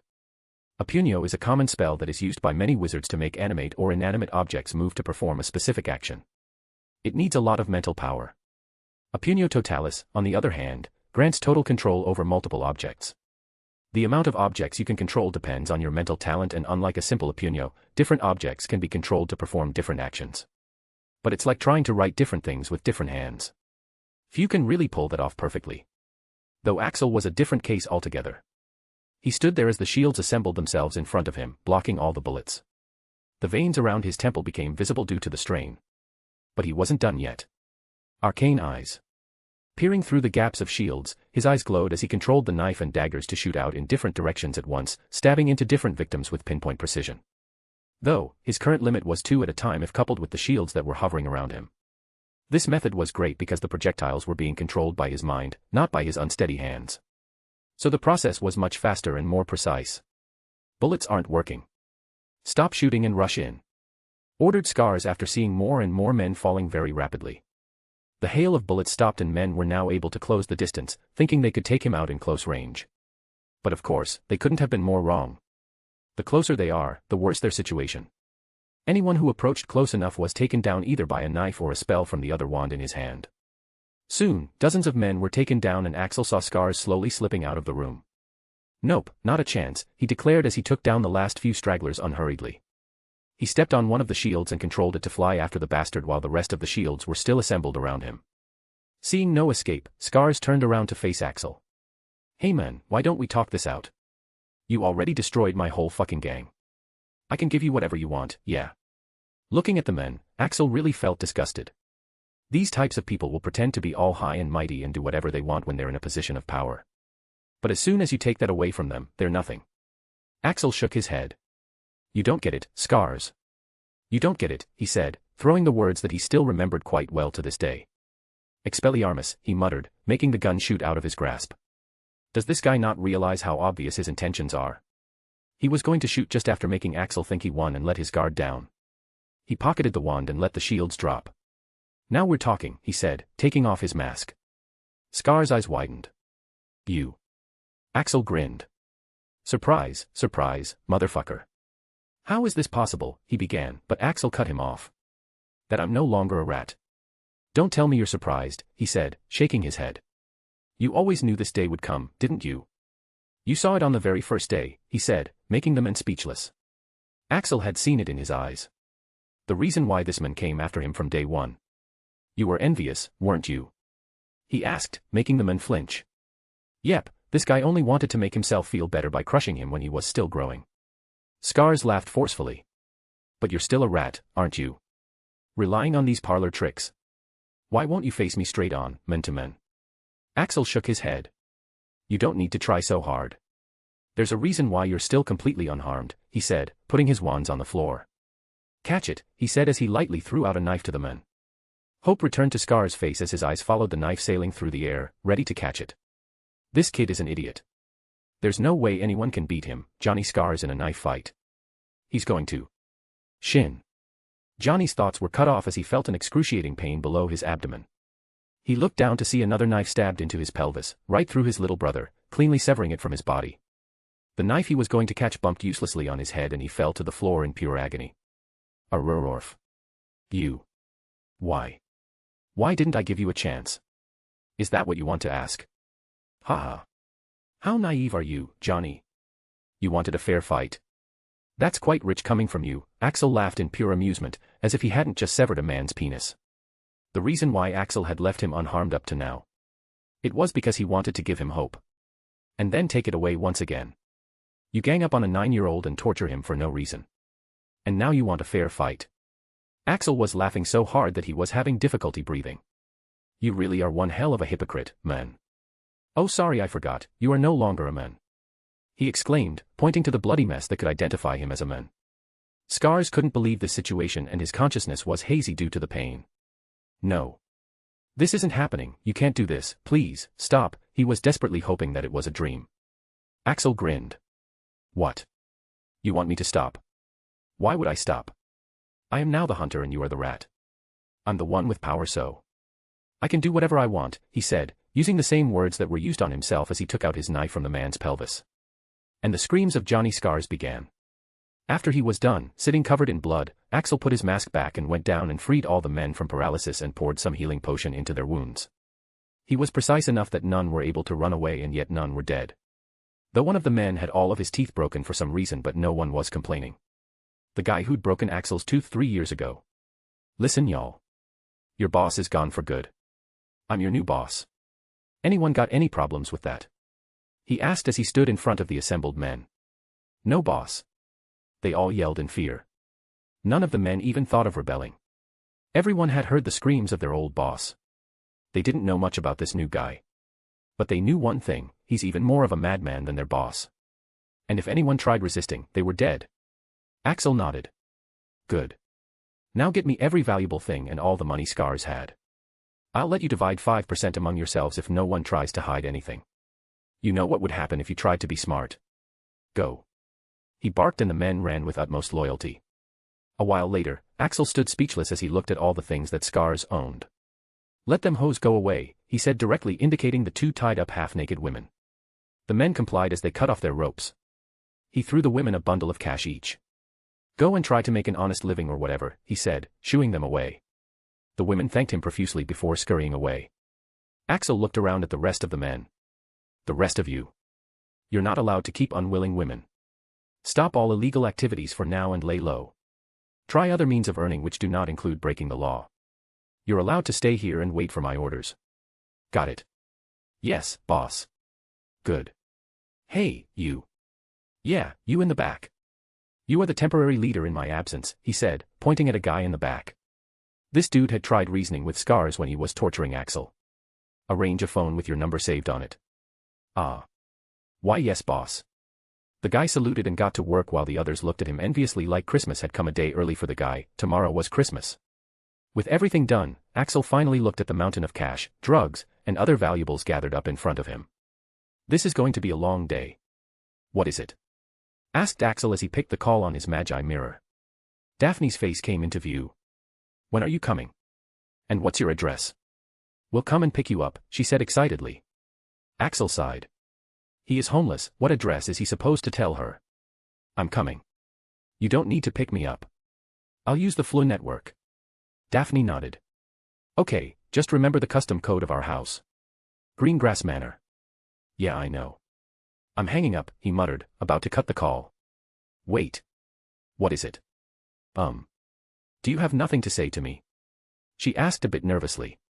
Axel didn't understand what she was saying and he was already half an hour late. So he said. Hey, I'm already coming there. Why are you wasting time talking through this? He asked. Yeah, right. See you soon. She said as she hung up. Axel shook his head as he pocketed the magi mirror. What a waste of time, as if she hadn't already told him 10 times. He was really regretting giving her his contact info. Sigh, the things I have to do to escape homework, he muttered. But what could he do? He was a busy man. He looked at the custom-made set of clothes from Madame Malkin's. They were self-cleaning but he had still washed them since a lot of blood had splashed onto him when dealing with Scars, so he had washed them for his own satisfaction. He had given up rejecting these clothes now since they were bloody convenient and had decided to just send out the money to Andromeda when he has an abundance of it. The same was the case for the magi mirror. He fiddled with the small dial on the inside and set it to another setting. Instantly, the clothes changed into jeans, t-shirt, and a denim jacket. Looking at his outfit, he just shrugged. This should do, right? He thought as he snuck out of the room in Scars's villa using stealth. He had been staying here since yesterday. He'd rather not stay homeless in this cold weather like the previous times in favor of staying in this warm room. Though he had kept the windows which were covered in thick snow sealed shut and completely missed the bunch of presents lying on the window stool. And one of them had a name, Daphne Greengrass, written on it. After getting out, he took a cab to the Diagon Alley and went to the public floor. It's like the men's public toilet. Except there's a fireplace instead of the urinals and it's unisex. There was a stream of people coming and going from the place. He paid the entry fee and got in. It was Axel's first time using the flow network, so he observed carefully as a person called out an address code and stepped into the green fire. Soon after his departure, a small amount of gray powder automatically dropped into the fire from the enchanted container above and the green fire started blazing again as another person stepped into the fire. Is it that simple? He muttered as he did the same and stepped out of the Greengrass Manor gracefully. Hi. Are you my sister's boyfriend? Asked someone as soon as he found his bearings. Chapter 37, Greengrass Manor, she knows. Hi. Are you my sister's boyfriend? Axel heard someone ask as soon as he got his bearings. He turned around to see a cute little girl in a princess dress looking at him curiously. She had brown hair and gray eyes. Axel knitted his eyebrows. No. Why would you ask that? Tori. Don't start speaking nonsense once again. Came Daphne's voice from afar, sounding unnaturally shrill as she hurried down the stairs while holding her dress. She was wearing a green strapless dress that came down to her ankles. I'm sorry if she said anything inappropriate. She likes to create trouble, said Daphne while glaring at Astoria, who stuck out her tongue. Daphne told us a lot about you, said Astoria as if she was telling a secret. Ah, okay, I'll bite. What did she say? She, began Astoria, but Daphne put a hand on Astoria's mouth to stop her from saying more. I'm saying it again, don't believe a word she says, said Daphne in warning. Axel shrugged. Whatever. It's not like it matters. Daphne sighed in relief as she finally smiled. So, welcome to my home. You look really great in that outfit. I've only ever seen you in uniform or training clothes, she said, giving him a once-over. Axel just nodded, but then he saw Daphne looking at him expectantly, making him confused. You look great too. Is that what she wanted to hear? Judging by her smile, that seems to be the case. Though in his honest opinion, her dress was making him feel uncomfortable in his casual clothes. Axel didn't know that nothing fancy meant this fancy. Daphne had said it was just a family dinner. Daphne. At this moment, an elegant woman walked from inside. The woman was beautiful, with brown hair and soft features, but looking into her blue eyes, Axel could see that she had suffered various vicissitudes in her life. The woman seemed to study Axel minutely, and her gaze lingered on his hands. For a moment, Axel saw her clemency mask crack to show some emotions, but it might be his imagination as she smiled politely at him. You must be Axel. I'm Daphne's mother, Evelyn Greengrass. I've been dying to meet you. Axel looked at the woman who was that bastard's ex-wife. Daphne had told him that she had celebrated all night when the men had died. So, instead of resentment, he rather had a good impression of her. Thanks for having me for dinner, he replied politely. Though he actually wanted to say, you shouldn't have invited me. But since he's here, he'd rather be done with this dinner quickly without coming out as an asshole. It's just that he wouldn't be in this situation in the first place if he hadn't been dumping all his work to Daphne for the better part of the semester. Mrs. Greengrass smiled. The dinner will be ready soon. Daphne, you can show him around or play in the meantime, she said, leaving them to their devices. Axel gave Daphne a look. You said dinner was ready half an hour earlier, he said in irritation. Daphne looked away, trying not to show how pleased she was with herself. Oh, did I? I don't remember. Come, I'll show you around, she said, walking ahead. Astoria walked beside him. She lied, she whispered helpfully. Axel shrugged as he followed. At least it's a good thing that he came half an hour late. As expected from the man who kept that much amount of money as chump change in his pouch, the manor looked quite extravagant and well furnished. That's the Christmas tree, she said, pointing at the huge tree decorated with various magical gimmicks. This is our first time decorating one by ourselves. Usually, that man wouldn't allow us. He'll get it done perfectly and then host a ball or have us attend one, she explained. You were going to say that word again, right? Asked Astoria while giggling. You've been using a lot of bad words after coming back. Daphne slapped her forehead and then glared at Axel as if it was his fault, to which Axel only gave her a clueless look. She then brought him outside. Now, let me show you the reason why we're called Greengrass, she said, pointing at the vast expanse outside their gates. We run plantations and greenhouses of potion ingredients. We supply plant-related potion materials to various sellers like Big Owl. Aside from that, we also run potion shops. So, Big Owl, the company he has been ordering his diet ingredients from, got its plant-related potion ingredients from the green grass. This is huge, muttered Axel, looking at the vast expanse. Daphne nodded. That's what everyone says, she said proudly as if he was praising her dick. Tori. Don't go outside. It's not safe outside the wards, she said as she followed Astoria, leaving Axel to look at the view. Axel had some idea about her family business, but he hadn't expected it to be this massive. The plantation seemed to stretch for miles and there were multiple greenhouses with workers working. But her words reminded him of something else as well. Revenge wasn't the only reason he had gone out of Hogwarts this Christmas. He had various other things to handle as well.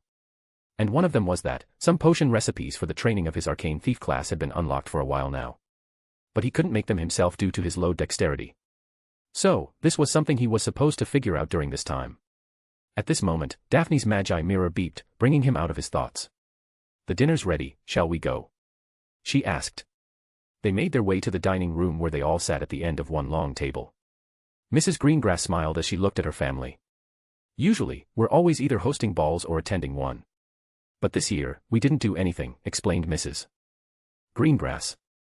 Axel wanted to ask, then why invite me, but he didn't as he looked at all the food piled up on the table. Turkey, cranberry sauce, Brussels sprouts, stuffing, gravy, roast potatoes, braised red cabbage, roast carrots, and the list went on and on. Looking at the tempting meal, he sighed. Well, this looks delicious. But I must follow my diet, he said, taking out his lunchbox. After almost half a year, he had now totally started to follow the diet. X3. Everyone at the dinner table was surprised and confused. Axel looked at everyone. Ah. I'm sorry. I've been on a strict diet since I've been trying to recover from my injuries, he said, opening up the lunchbox. Daphne had warned her family about his injuries, but not about this. Evelyn looked at Daphne. Daphne, why didn't you tell us he's been following a special diet? I would have arranged it for him, she said in a chiding tone. Daphne looked like she had been slapped. I didn't know. He never sits at the Great Hall. I haven't ever seen what he's eating, she said in realization. Everyone looked at what Axel was eating. What is that? Asked Evelyn as she looked at the bizarre lunch from beside him. Axel shrugged. Some moon seeds, boiled dragon meat, boiled alchemy eggs, boiled wig entree roots, fluxweed, etc. Why do you ask? He asked as he began to eat. Evelyn was shocked. Those are some expensive ingredients, she commented. Daphne picked some up and tasted. Bleh, she spat it out on her plate. Have you really been eating that the whole time? She asked in shock. No, it's different ingredients every day. It's a weekly schedule, he informed.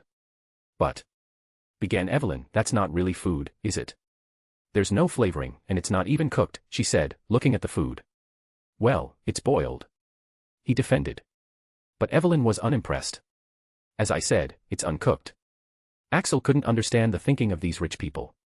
Is it not good enough that he's getting food? Furthermore, it's edible, not harmful but beneficial, and it's bloody expensive. Why does the taste matter so much? Evelyn clapped her hands, calling an elf. She pointed at his plate. Tali, make a nice dish out of this using healthy cooking methods, she said, pointing at his dinner. Yes, mistress, the elf left and his plate vanished. That wasn't necessary, said Axel helplessly. Evelyn shook her head. There's no way you are eating such bland food on Christmas Eve, she said firmly. Daphne gave him a look that he couldn't quite decipher. Is that why you've always rejected every time I've offered you snacks? You can't eat anything else?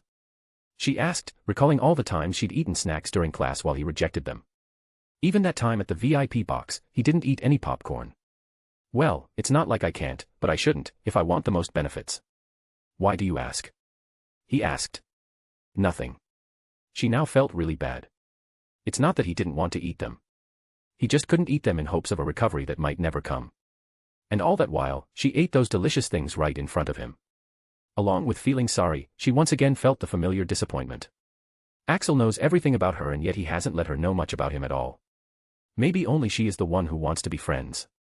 He still hasn't said anything about the gift she had sent him this Christmas after all. It made her recall the time when she had prepared a Christmas present for her dad with so much effort and yet, he hadn't even bothered acknowledging it. No. Let's not think about it. Axel and the asshole are worlds apart, she said to herself as she looked at him enjoying his food. Maybe just didn't like the gift. Astoria looked at Axel in a new light. Right now, she wasn't smiling like she always does and wasn't as talkative. Axel's dinner came soon and he was surprised to taste it. "It's delicious," he muttered, his eyes closing involuntarily for tasting good food after so long. Click.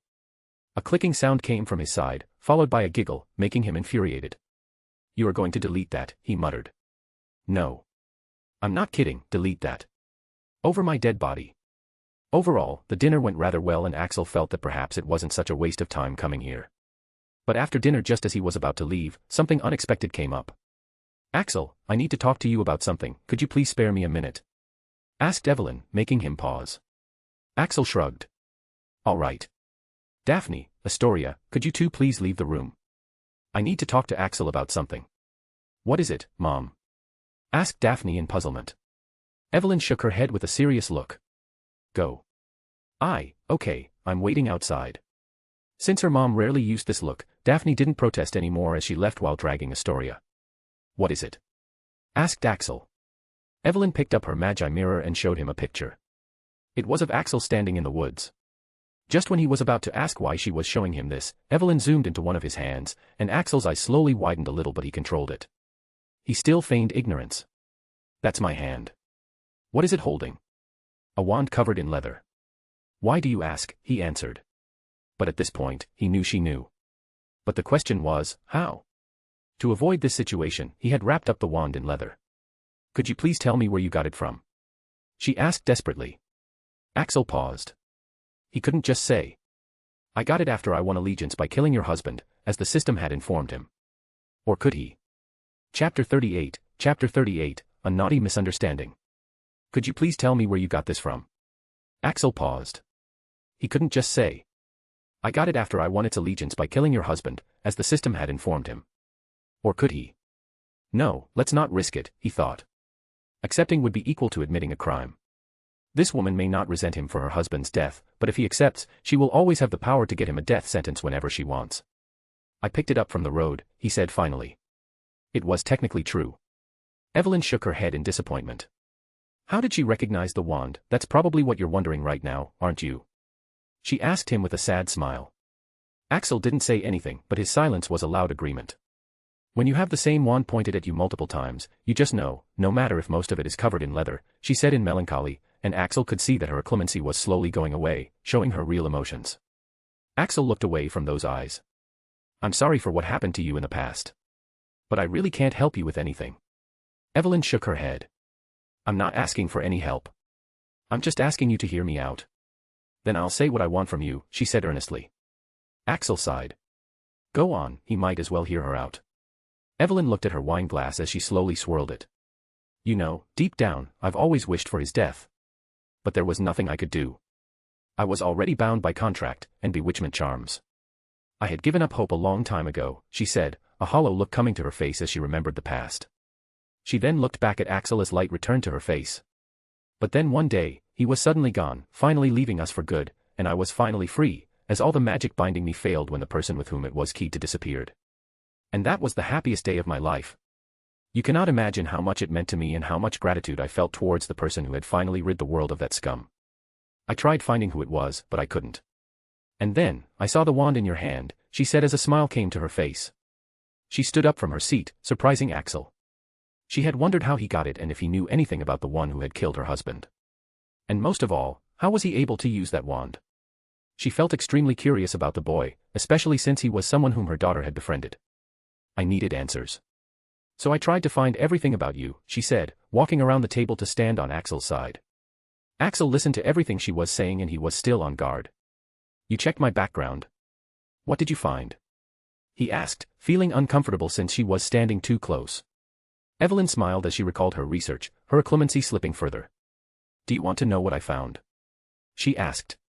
She already knew that Axel was injured. Finding out more about his injuries led her to know a shocking fact.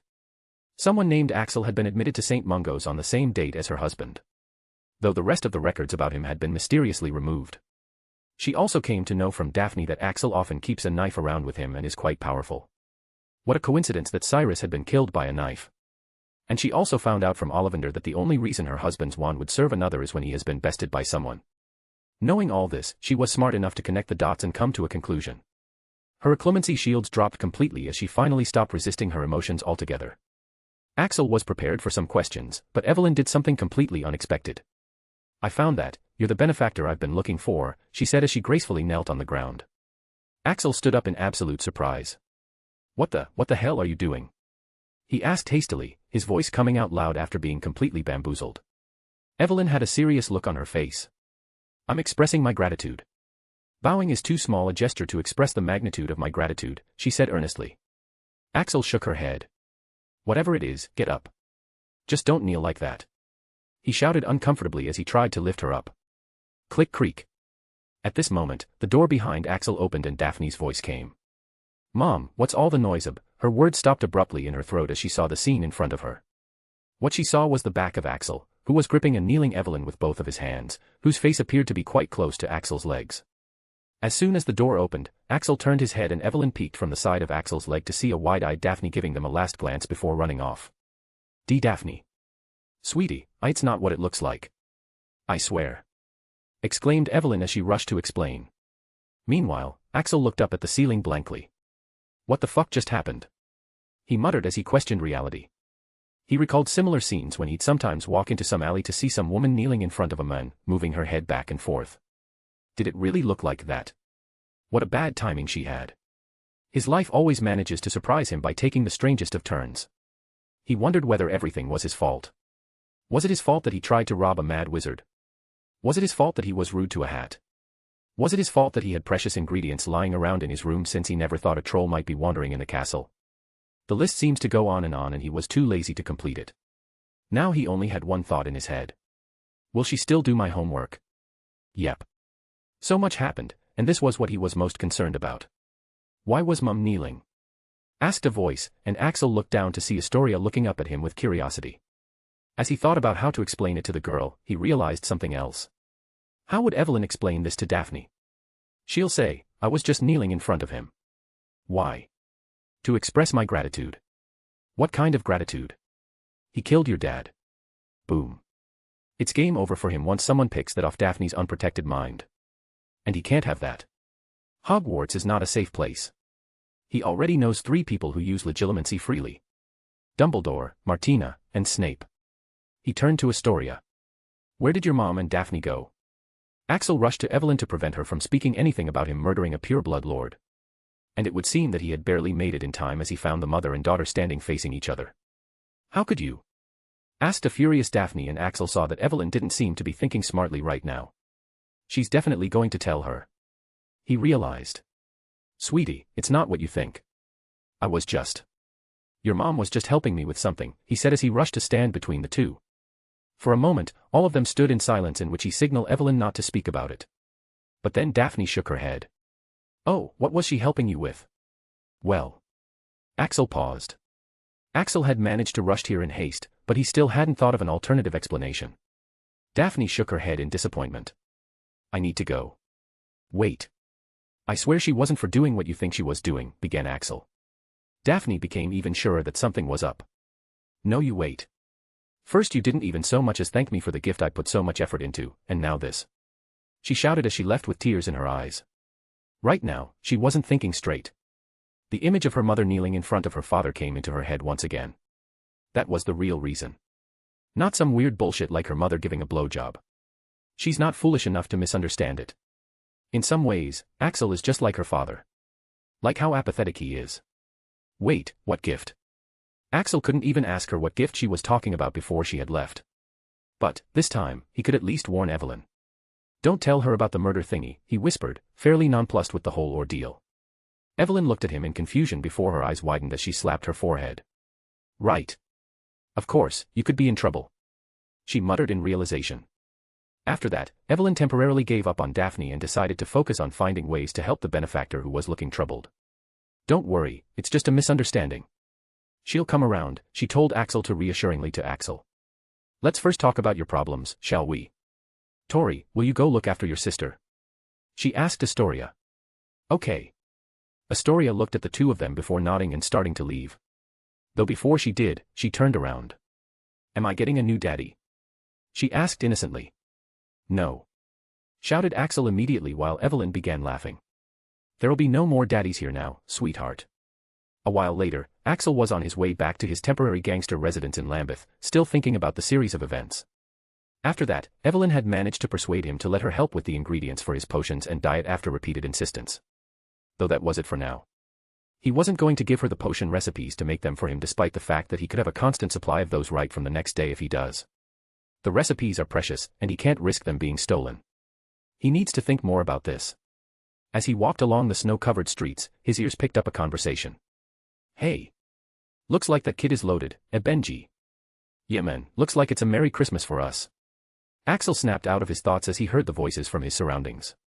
The taxi driver had dropped him off earlier than the destination due to the dangers of this neighborhood. And he realized that he had been walking in this dangerous place with expensive clothes on his back. This was just asking for trouble. The disdain he felt towards these people made him ashamed as he realized that Cyrus must have also felt similar disdain when he saw Axel. Hey, where did he go? What the fuck? He was right there. Axel just walked by the gang without doing anything. He wanted to avoid any similarities between him and Cyrus, and he couldn't be bothered with these pitiful people right now. He wanted to think more about what happened today. He went into the room in Johnny Scar's villa that he had been staying in and laid down on the bed. As he recalled the events, Daphne's words came to mind. "First you didn't even so much as thank me for the gift I put so much effort into, and now this. What the fuck was she talking about?" Frowning, he looked at the window to see it completely covered with snow. He got up and opened the window that was completely covered in snow, and voila, he found a pile of things wrapped in different types of wrappings lying on the snow-covered window stool. "Are these Christmas gifts?" he muttered in disbelief. He had never received a Christmas before this year. This day was getting more and more bizarre. There were actually people who'd bother sending him gifts. So, he did get Daphne's gift, huh? But what about the other gifts lying here?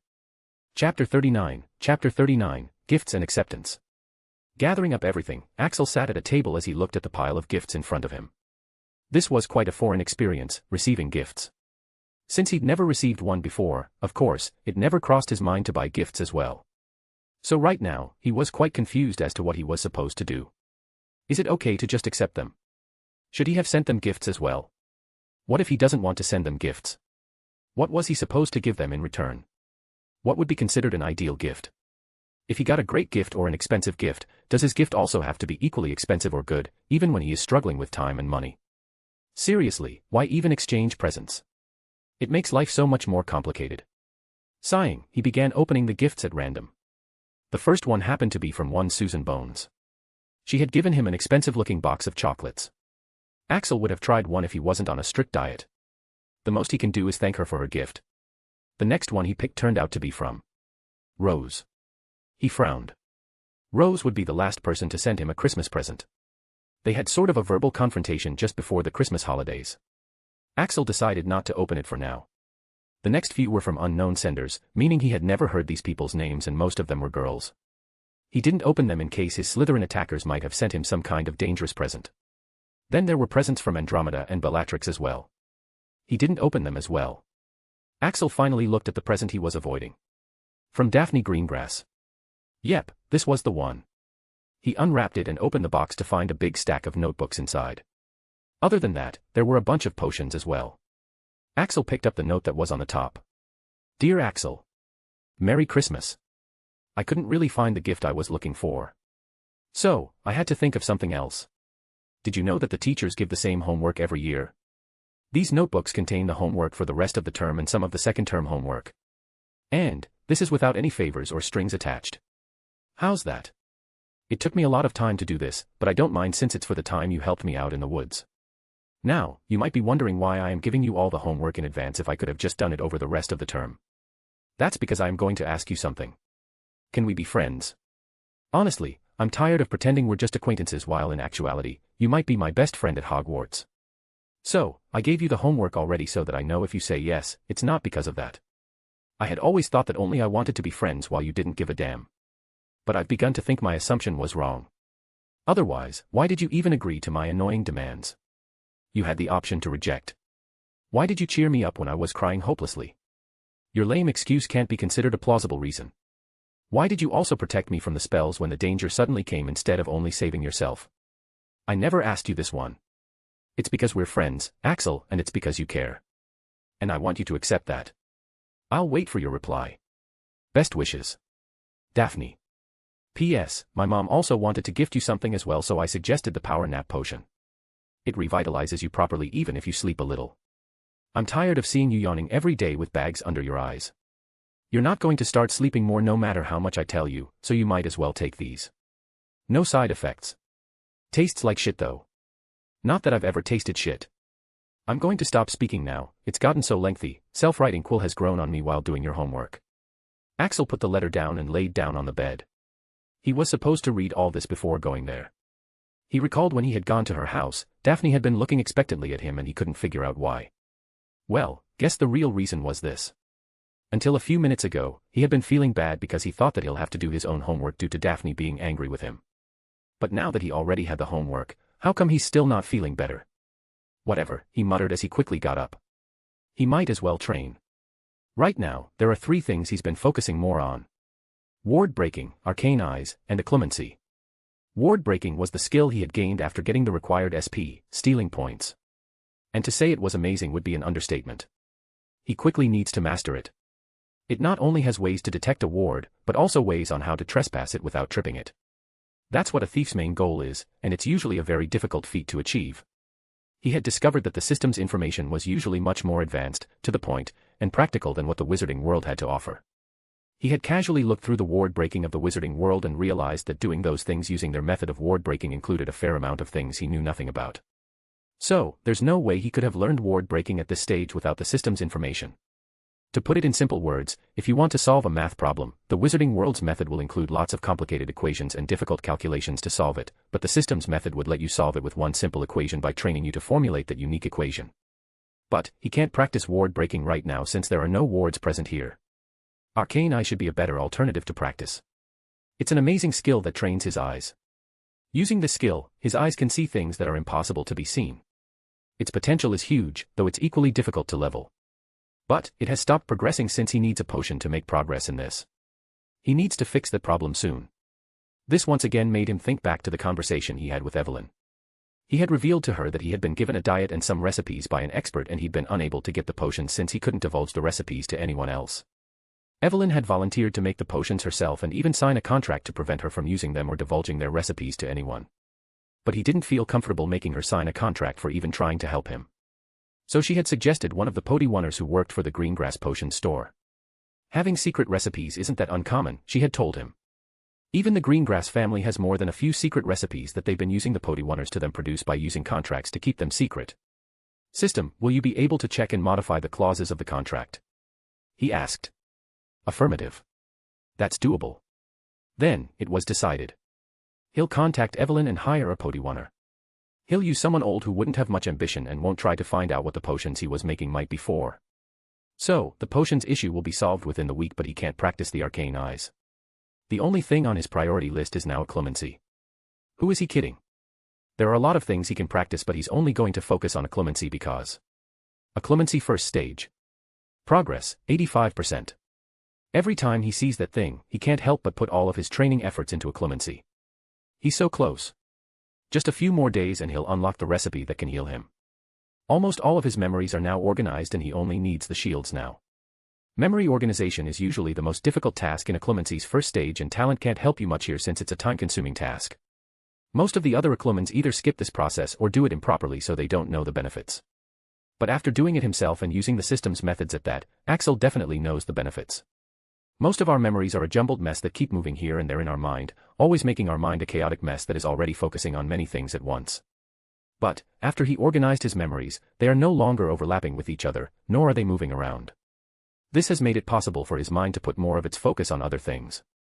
Now he's able to use more of his mind than in previous times and that is the reason why he was able to go so far with the Impunio Totalis spell without much practice aside from his mental talent.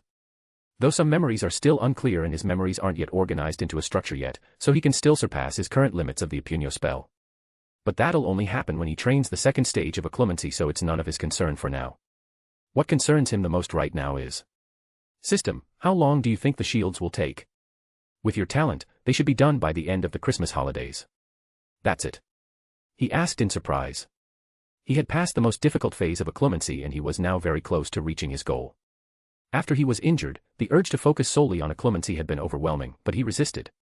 Because if he hadn't, sure he would have been able to achieve the first stage a little sooner, but he wouldn't have become so proficient in his stealth skills that he was able to evade being seen every day and hence evade all the troubles that came along with it. When no one sees you, they tend to forget about you. Aside from this, he wouldn't have been able to deal with the troll and wouldn't have been good at magic, and his movements would have been still slow and stiff as before. So, when any trouble came, he wouldn't have been able to fight, nor evade, nor hide. But now, after training, he has mastered some things he wouldn't have with a fit body, and he was even going to get the recipe soon. Axel's trembling hands started trembling even more. Though this time, it was due to excitement and anticipation. As the 2-week break of Christmas ended, the unwilling students returned to Hogwarts riding the train on the new year. For Britain, this year was supposed to be similar to any other year of the past decade, progressive. And it was. But, there was one cause for concern emerging after so many years of peace. The crime rates this year had increased and lots of wizards were reported to have used powerful magic they shouldn't normally be able to wield. But of course, on a broad scale, it was being ignored or gone unnoticed by the lower levels of ministry, not even reaching the upper echelons. Gradually, a change was coming. And up to now, only one person had noticed it and tried to make his voice known. And the name of that person was Xenophilius Lovegood, the editor and director of Quibbler. But of course, his voice had gone unheard, ignored and mocked by those who read his conspiracy theories. People were too busy with their own life's issues to pay attention to such absurd possibilities. It was the same with Axel, who alighted the train at Hogsmeade Station with bloodshot eyes as he made his way to the carriages along with the other students. He had failed. Progress, 98%. He couldn't do it by the end of the Christmas holidays like the system had estimated, despite putting in more time in it than the system had anticipated he would. He had even foregone his revenges on other people and small gangs who had given him a hard time during the previous years, including the family of the young master boy who'd gotten him kicked out from the Muggle school. All in favor of making his shields. Then why? System, why was I not able to do something that I should have been able to do a few days early? He asked the system after giving up thinking about it. The reason is that your mental state is not in perfect order. Axel frowned. Why? You already know the reason. Axel cursed as he kicked a stone on his way. Of course, he knew. He just refused to accept it. It was Daphne. As far as he knew, she didn't befriend him to gain something and had tried her utmost to be his friend. He, on the other hand, had refused to accept it since he thought it was too much of a bother. Only after she had stopped being his friend and after not talking to her for a week did he realize that whether he believed it or not, he had come to value the one friendship he had secured in his lifetime. And he didn't want it to change. So yes, he finally accepted the fact that they were friends. Though the key word here is were. It wouldn't have bothered him at all if she was the one at fault or if he was the one at fault. He'd have embraced the change as a part of life and moved on without thinking much. What bothered him was the fact that no one was at fault here, and it was all just a stupid misunderstanding that was difficult to clear.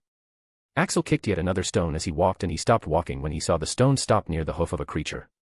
His gaze climbed up to see a bizarre winged horse-like creature standing there, attached to a carriage. Cute, he muttered. System, tell me, he ordered. That is a thestral. They are a species that originated from Netherworld. They can only be seen by those who have seen death. You'd be the only person who'd call it cute, said a voice from behind him. Axel turned around to see Martina standing there. Axel was still happy about the knife she had given him as a Christmas gift, so he tolerated being seen with her in public without showing his annoyance. Why am I not surprised that you can see them? She muttered, looking at him empathetically. She had seen of his bad memories, and witnessing death wouldn't seem too far-fetched considering his circumstances. I do find them cute. And why am I not surprised that you can see them too? He countered, referring to her family's reputation.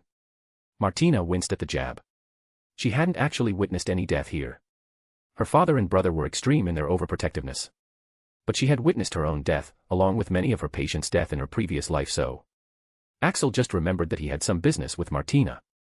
Hey, I have, he began but paused when he saw Daphne pass by them, not even giving him a glance. A vein popped up on Axel's forehead. This was more annoying than he had thought. It was even affecting his training. All right, you won, he muttered finally as he made up his mind. He had had it now. He was going to clear this misunderstanding. She won. They were officially friends now. He shelved his business with Martina later and as he went after Daphne. Chapter 40, A Friend and a Recipe. Daphne sighed as she sat in the compartment of the train back to Hogwarts. This was probably the worst Christmas and New Year she had ever had. And that is saying something, considering who her dad was. And that was all because of one person, Axel Hunt. Daphne had never been an ordinary girl. Being raised by her father, along with her mental maturity, had made it such that she couldn't quite connect with any of the children her age. The thing is, if she really bared even some of her thoughts to those kids, they'll probably start thinking she's some sort of dark lady in making. The only exception was Axel. He was a big mystery to her. But from the very first time she had seen him, she could see at least some similarities between the two of them. Both didn't have a good childhood and both had to mature early. In his company, she could be herself. Thus, over the months, she had come to really enjoy their friendship. But, being in his company could also be so frustrating sometimes. She didn't know much about him and couldn't understand his actions. And, the problem was, he wouldn't even tell her anything. Every time she'd ask something, he'll either evade the topic or give a perfunctory response with a stop-being-nosy look.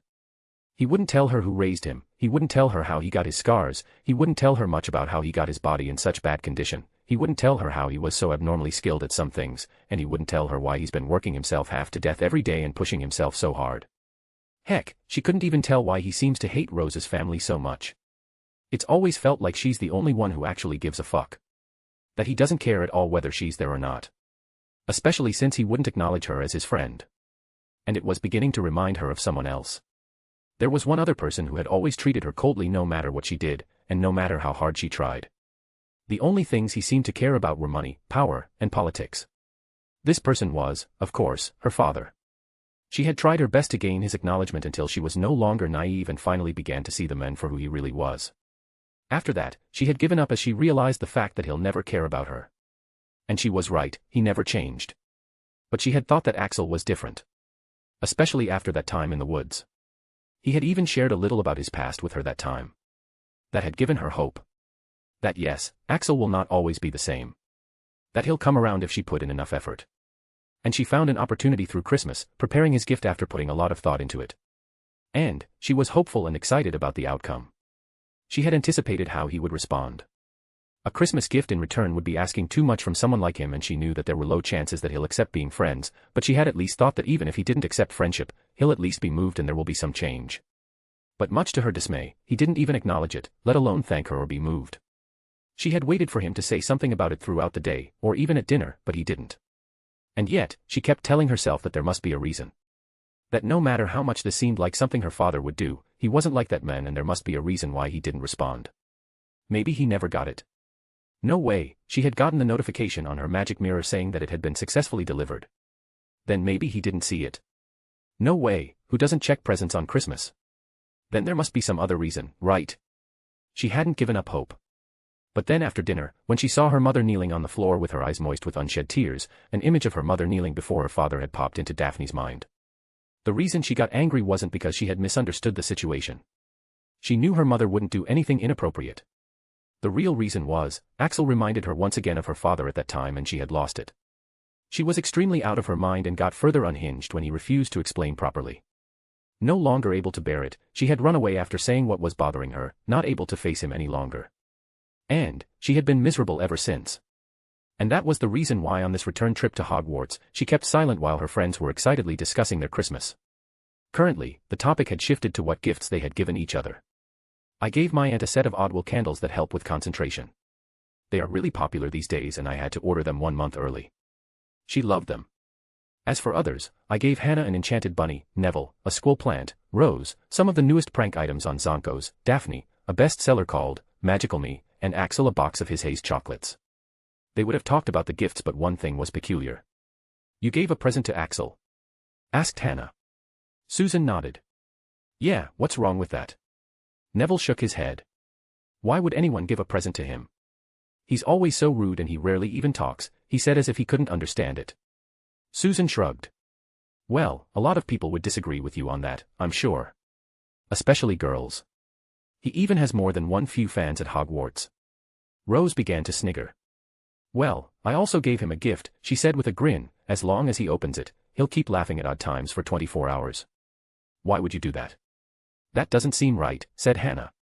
Rose looked away with a pout. I was so pissed that I couldn't help it. Besides, you have to admit, it's quite funny to imagine him laughing, she said as a smirk came to her face with just a thought of it. Susan giggled as she found it a bit intriguing as well. She looked at Daphne. Oh right, you had invited him for Christmas, right?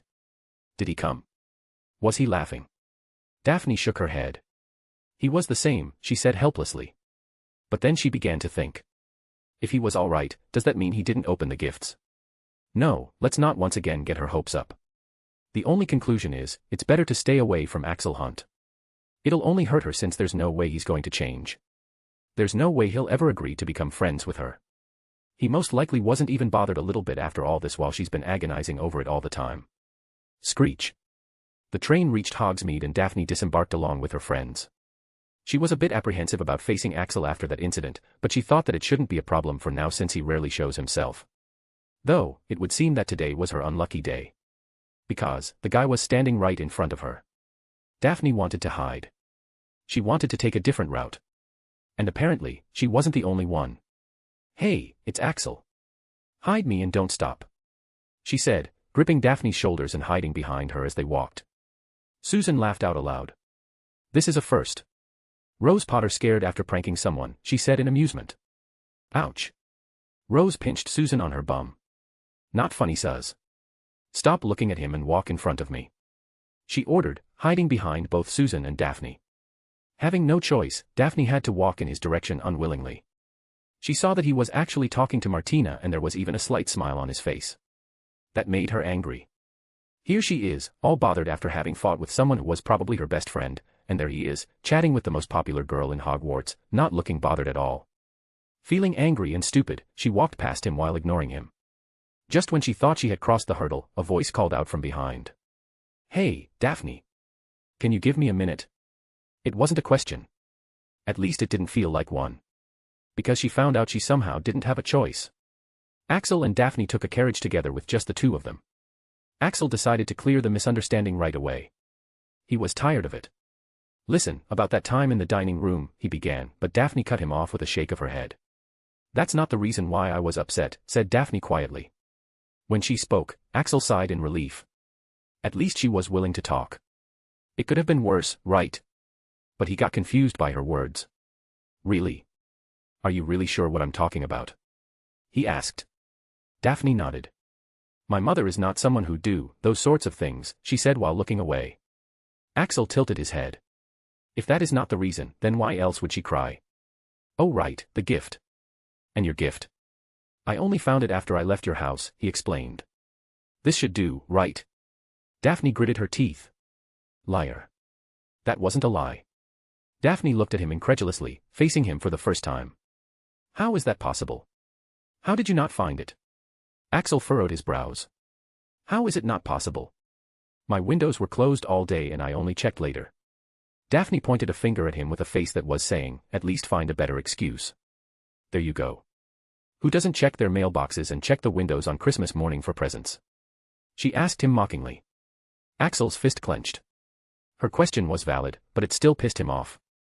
"Only those who haven't gotten a Christmas present before in their whole fucking life," he said rigidly. That was true. The first Christmas present he got was the knife from Martina, who had given it to him a day before the holidays started. Daphne, who had just thought that she had exposed his lie, went blank after hearing his response. "Never got a present," she muttered insensibly before she looked back at him in shock. "Yeah. Is it so hard to believe? It's not that rare. Why are you so surprised?" "This is the problem," she said, glaring at him with teary eyes. "I don't know anything about you," she complained in a muffled voice. "And now I feel horrible." Axel heaved an exasperated breath. What's the deal with her? If everything is already clear, then why is he still not forgiven? "Look, I called you here to clear the misunderstanding and reply to your question in that letter. You had finally convinced me of being friends, but," he began saying but paused when he saw her head snap back in his direction so fast that it startled him. What did you say? You were actually going?" she asked, her eyes wide with disbelief. Axel rolled his eyes. "Yeah. But you are now making me reconsider my decision by being so annoying and confusing. Geez, the misunderstanding is cleared, why the hell are you still?" We're friends," she asked, interrupting. A vein popped on Axel's forehead. "Yeah, you can say so." He couldn't finish his sentence before Daphne had hugged him tightly, surprising him a ton. Friends hug, right?" she asked, her voice out muffled due to his uniform. Grit. Axel gritted his teeth. "Yeah. But. Also, I want to know everything about you." Daphne asked, pulling her off. "Yeah?" she asked, smiling like a goof. "Don't push it." "As you wish, my friend." That night, Axel frowned in concentration as he solidified the last of his shields. He was almost done. 99.5%. 99.6%. 99.7%. The progress bar was flowing steadily. Looks like his mind was working well now. In fact, it was working better than ever. Looks like he had made the right decision, even if Daphne is a little more annoying now. 99.8%. 99.9%. Yes. Almost there. This is it. The final moment. 100%. Congratulations. You have achieved the first stage of occlumency. Beginner stage occlumency, reached. Rewards. Dash potion recipe to cure the side effects of your injury. Dash plus 5% approval. Total 25%. Let's fucking go. Axel shouted in a rare moment of joy as he checked the interface to show the recipe. Chapter 41, Chapter 41, Special Quest and System Shop. Potion recipe to cure your injuries. Name, Sonny Tatum Potion. Effects, can heal anything if one is not dead along with other benefits. Ingredients. Elixir of Life. Phoenix Tears. Dragon Heart. Essence of Dittany. Essence of Murtlap. Axel looked at the list of ingredients with a bit of puzzlement. There were around 20 different ingredients and he hadn't heard about many of them. The ones on the bottom were simple enough. But Phoenix Tears. Dragon Heart. How is he going to get these things? Okay, he'll still manage somehow. But, Elixir of Life? He's never heard of it. And if it's at the top of the list, it must be something rare, huh? System, the fuck is Elixir of Life? And how do I get it? He asked excitedly. As soon as he gets the ingredients, he'll have either his contracted Potiwaner or Evelyn make it for him and boom. He'll be ready to take on anyone. But instead of an answer, the system first gave him something else. Ding. Special quest activated. Get the Elixir of Life. Elixir of Life, also known as the Elixir of Immortality, is a substance that can extend a person's life indefinitely as long as they keep consuming it regularly. It can only be created through a Philosopher's Stone.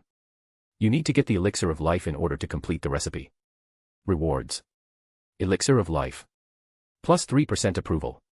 Special skill. Further information of Nether Dimension. But, the system wasn't even done yet. The notifications hadn't stopped yet. Total approval rate, 25%. Congratulations. You have gained enough approval rate to unlock the shop feature. The skills you can gain from your SP are no longer random. The shop feature. Yeah. Axel cheered. But then he frowned. Hey. Don't try to distract me with this shop feature. Yelled Axel after pushing down his excitement. The shop feature was good, but the information about Elixir of Life had already ruined his mood. It can only be produced by a Philosopher's Stone and that thing can literally grant you immortality. How is he supposed to get it? System, how can this be so difficult? Phoenix Tears. Elixir of Life. Isn't this overkill? Are you trying to make things difficult for me? I think even when used individually, they'd be able to heal me, he protested. He just had a simple injury, damn it. Why does this have to be so difficult? Negative. The system isn't trying to make it difficult. The solution is completely reasonable. Your nerves have been terribly damaged by massive amounts of dark magic from the Cruciatus Curse. There are some other methods that can cure you, but this is the most viable option. The procedure of the recipe is not complicated and no complicated magics or rituals need to be performed. And you are wrong. The ingredients can't heal you individually. Phoenix Tears aren't all-powerful, especially against excessive dark magic, and if they could really heal everything there'd be no permanently disabled people in the wizarding world. Elixir of Life can extend your life, but it can't heal you. Granted that there are other ways to heal you, but this is the most convenient one for you in the current circumstances. Axel laughed sardonically. Convenient? You call this convenient? Look at the ingredients, damn it. How am I supposed to get them? Phoenix Tears. He'd seen this being sold on auctions on Big Owl. Ain't no way he had that kind of money. And let's not even mention the Philosopher's Stone. Gold and immortality. Are you fucking kidding? How is he supposed to get that thing? The system, however, was unfazed by his outburst. It is indeed the most convenient method. You already have most of the ingredients. And Dumbledore currently has the possession of Philosopher's Stone, so you can obtain the Elixir of Life as well. Axel had the longest pause before he blinked his eyes. Back up for a moment, Miss Robotic Voice. Could you fucking explain? He asked, still trying to process that. He already had most of the ingredients. What was the system saying? There were only 2 ingredients that actually matched with the diet he had, but currently, he didn't even have those. So what did the system mean he had most of it? And that jolly old man had currently had the fucking Philosopher's Stone. And so, the system explained. Check the contents of your bag once again. What? A few moments later. Axel sat on the floor with a variety of things spread out all around him. His eyes were empty and his appearance looked quite lifeless. He already knew that the most powerful woman in Britain had sent him gifts. On 2 occasions. Once with the apology letter and once for Christmas. Of course, he hadn't even bothered opening those extended space pouches. But, he had no idea that they would all turn out to be like this. And even Andromeda had sent what she could. So. Right now, around him were piles of coins, a lot of potions related to healing and health, and various ingredients and supplements as well. Somewhere in that pile, there was also a small vial of Phoenix tears. Suffice it to say, he was damn near scared to death right now. If they are willing to give him this much, there's only one thing they could want out of this, his life. Or more correctly, something that'll be equivalent to giving up his life. Why else would they bother? Of course, he isn't going to use any of this. This is useless. I ain't using these, he declared. Then you can ask Evelyn. In hopes of curing Astoria, she has collected a wide variety of healing materials. None of which actually worked. Axel thought about it. That was more doable. He can return the favor later. Making a decision, Axel crossed the ingredients from the list. Now, the only problem will be the elixir of life. System, you still haven't told me about the elixir of life. How do I get it? It is a given that something as important as the Philosopher's Stone has to be kept under maximum security. How is he supposed to get it? And, where should he look? Under Dumbledore's bed? In his locker?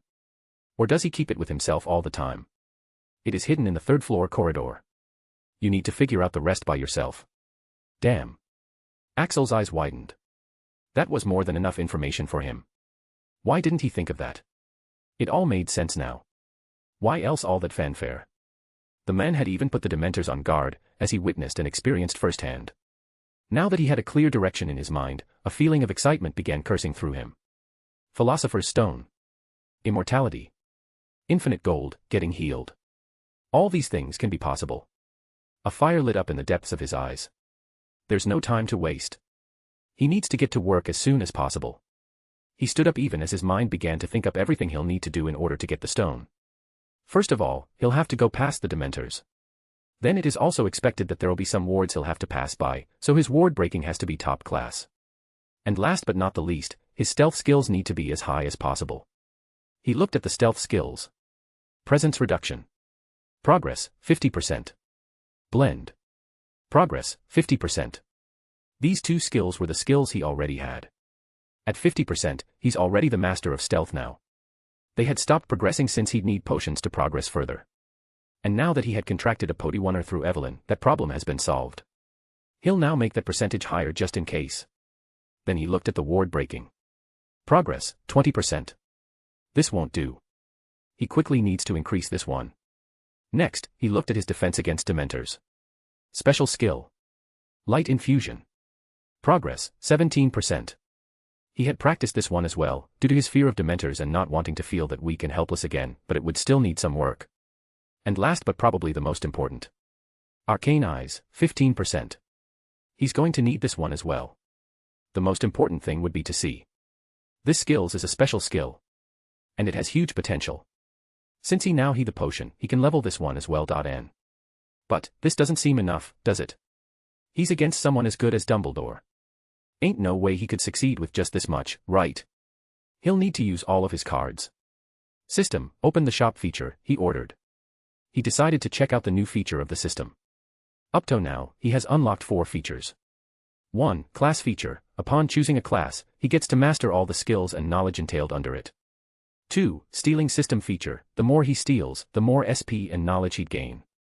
Once the SP has reached a certain amount, he'll get a skill. 3. Arcane speech. He broke free some laws of this world and gained the ability to use the arcane language. 4. Shop. Yet to find out. Upon giving the order to open the shop feature, a list of skills along with their SP price appeared in front of him along with the description of the shop. Shop feature. Buy the available things like skills, rituals, information, etc. in exchange for SP. Currently, only skills can be bought from the shop. Skill list. Your SP can now be used to buy the skill you want and you can afford. There is no end to the skills available, so the skills displayed will only be a fraction of those. You can either choose from these, or search a skill of your preference by giving its description. Axel looked at the list available in front of him. Knife Strike, 100 SP. Dash, 2000 SP. Dodge, 5000 SP. Camouflage, 2000 SP. The list went on, but he couldn't really find the satisfying ones here. All seemed mediocre. It looks like he'll have to describe the skills he wants in order to get them. But that wouldn't be a problem, would it? After all, the second feature had helped him a lot. Stealing system feature, the more he steals, the more SP and knowledge he'd gain. He had gotten 2 things from the second feature. SP and knowledge. And between those two, the more valuable one isn't the SP. It's knowledge. There are some things about stealing that he wouldn't have known without a lot of experience and research that he could just get into his head easily. For example, he wouldn't have known that there are ways he can be tracked through his blood, DNA, or even fingerprints. He also didn't know that he had been leaving behind so many clues and traces that a skilled detective would have caught at least some of them. That's the kind of knowledge system gives. And due to all that knowledge, he knows exactly what he needs. And he'll damn well make sure he has it. Because this time, the one he's stealing from is Albus Dumbledore. The person who reportedly has the highest amount of magical power among the people he has encountered until now. The man who is called the greatest wizard of the century. Thus began Axel's preparations for his biggest heist until now. And there were a lot of things he needed to do. And the thing on his list was, to get more SP. After he had unlocked his ward breaking, the next skill he was supposed to get was, Arcane Runes. And it was fucking expensive, 20,000 SP. The deal didn't seem worth it to Axel, considering the fact that he can't even draw runes. So, he hadn't worked hard enough to reach that objective. Thus, he had around 9k SP on him at the moment, most of which was spent on buying a skill he'd need for his heist. Traceless Thief. A true thief never leaves any traces behind. This skill is going to help you in hiding everything that can give away your identity. Yep, he had needed something like this for a long time. And he wasn't much surprised that a skill like this already existed. After all, it's the most crucial part of being a magical thief. But, after buying the skill, he was in a dire need of SP to buy more skills that were going to be necessary for the heist. And he needed it quickly, since he also has to learn and practice those skills as well after buying them. So, to get the SP as quickly as possible, he went for the desperate measures, the Slytherin dorms, and the girls' side of the dorms. Up until now, he hadn't tried Slytherin or Ravenclaw dorms and any girls' dorms yet due to obvious reasons, but now was not the time to be hesitating. Slytherin dorms have the most number of rich students, so the SP he gains will be higher, even though the risk is high. And most of them are assholes anyways, so he can even take something precious from some of them without remorse. The girls' dorms, well, the things stolen from there gave much more SP, but he still had put his dignity first in the past and not gone there. But, now is not the time for that. There's a chance for him to heal, to get rid of all this pain and everyday struggle. And the lengths he's willing to go to get rid of this miserable status will surprise anyone. Chapter 42, First Attempt. 1 month passed by while he trained only and did some side thieving on the nights. And things were going pretty well as he had made various preparations and plans by now. He was a bit hopeful that he'd be able to get this thing over soon and heal himself. So, he decided to give it a trial run. To just go ahead and scout out what exactly he was dealing with here. Who knows? Maybe he was already ready and didn't need to make more preparations. With such hopes, he went to the 3rd floor corridor after elaborate preparations. But, it soon became very clear to him that things weren't going to go as he had envisioned. After a month of training, after getting all the potions, with his upgraded skills and newly bought skills, Axel thought he was ready. He went to the 3rd floor corridor expecting Dementors. But to his surprise, there were none. Relieved by the unexpected boon, he had continued down the corridor, step by step as he used his skill. Ward breaking. He used his skill to check out if there were any wards. And to his surprise, there really were none. But, as he went closer to the door, he started to feel like not going further anymore. What would he even do? Isn't it dangerous? Let's not do this. Wait. Axel quickly snapped out of it. The fuck? Why didn't my skill detect that, he muttered. Whatever that was, it would have worked on anyone else, but since Axel was on a whole different level in terms of mental strength, it couldn't affect him. System, I already dodged that one, can you at least tell me what it is now? He asked. The system wasn't supposed to help him in his missions. Otherwise, the rewards and approval rate he was supposed to get wouldn't be allowed by the world laws since he didn't earn them. You have successfully resisted it, so the system can inform you about it. It was a cleverly hidden repellent ward. It will try to repel all those who try to approach the door save for a few individuals. Axel frowned. If so, then why couldn't his skill detect it? Well, considering that he had made around 30% progress in ward breaking, it can be assumed that Dumbledore has a much higher mastery over the subject than that. Well, just to be sure. He muttered as he closed his eyes for a moment. Arcane eyes. Arterortus, he muttered. When he raised his head once again, his irises were glowing and so were the veins on his face that were close to the eyes. Looking ahead, at first, he saw no other ward other than the repellent ward, but, if he looked carefully, there was a very thin line of magic hidden ahead. Fuck, he muttered as he cancelled the skill and clutched at his head. This was the new ability he had gotten from his arcane eyes. It lets him see the magic for a brief moment. From the pain he was experiencing, it was clear that he was not ready to use that skill yet.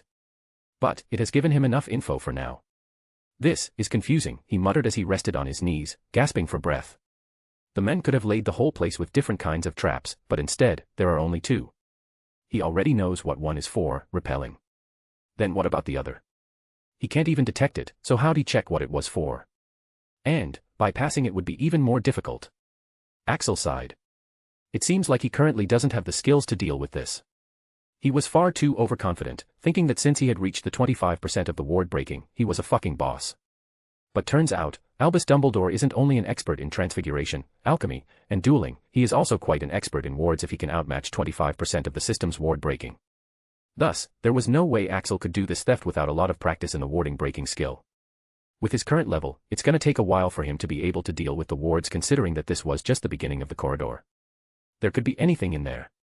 Fuck you, Dumbledore, he muttered as he began to leave, but before leaving, he suddenly turned around as he got an idea. He took out a paper from his pouch, made an airplane, and let it fly toward the second ward. The paper belonged to someone he didn't mind using as a scapegoat. Then, he turned on his arcane eyes once again and observed the process. As the airplane flew past the second ward, the ward got triggered as the thin line of magic snapped. But still, the airplane was unharmed. And as Axel saw the magic moving, he realized what the second ward was for. Fuck. He muttered as he began to run. He now knew what both wards were for. One is a repellent ward. It's so powerful that very few might be able to resist it if they aren't on the list of people who are exempted by the caster. The other one is a few steps ahead. And Axel can't detect this one either, or rather, it's even more cleverly hidden. What was its function? It's some sort of alarm or notification ward. As soon as he passes by this one, it means that he has resisted the repellent ward enough to reach that point. And anyone able to do that isn't just some curious student, but the real deal, and the old men will be informed. It was simple but brilliant. What is a best protection for the Philosopher's Stone than Albus fucking Dumbledore himself? And the thing is, the second one was hidden even more carefully, so Dumbledore could even amuse himself watching the trespassers attempt to go further and stop him whenever he wants. He had failed. Calm down, muttered Axel as he returned back to his hideout after his failure. His fist clenched as he faced the reality, he might not be able to steal it within this year. How could he, when the difference in skill was so overwhelming? And what else was he expecting anyway? It's the Philosopher's Stone, something that can grant the owner immortality and infinite gold. There's no way it could have been protected by obstacles that a person with only 1 year of magical training could pass, right? But, he had the system. If only he can take his time, he can really do it. Accepting the reality, Axel lay down on the floor, letting the disappointment settle. It's going to take time, but at least he now knows exactly what he's up against. And, he has time. Plus, the rewards are going to be huge. So, his situation isn't that bad, right? It could have been worse. It became worse. Fucking flag.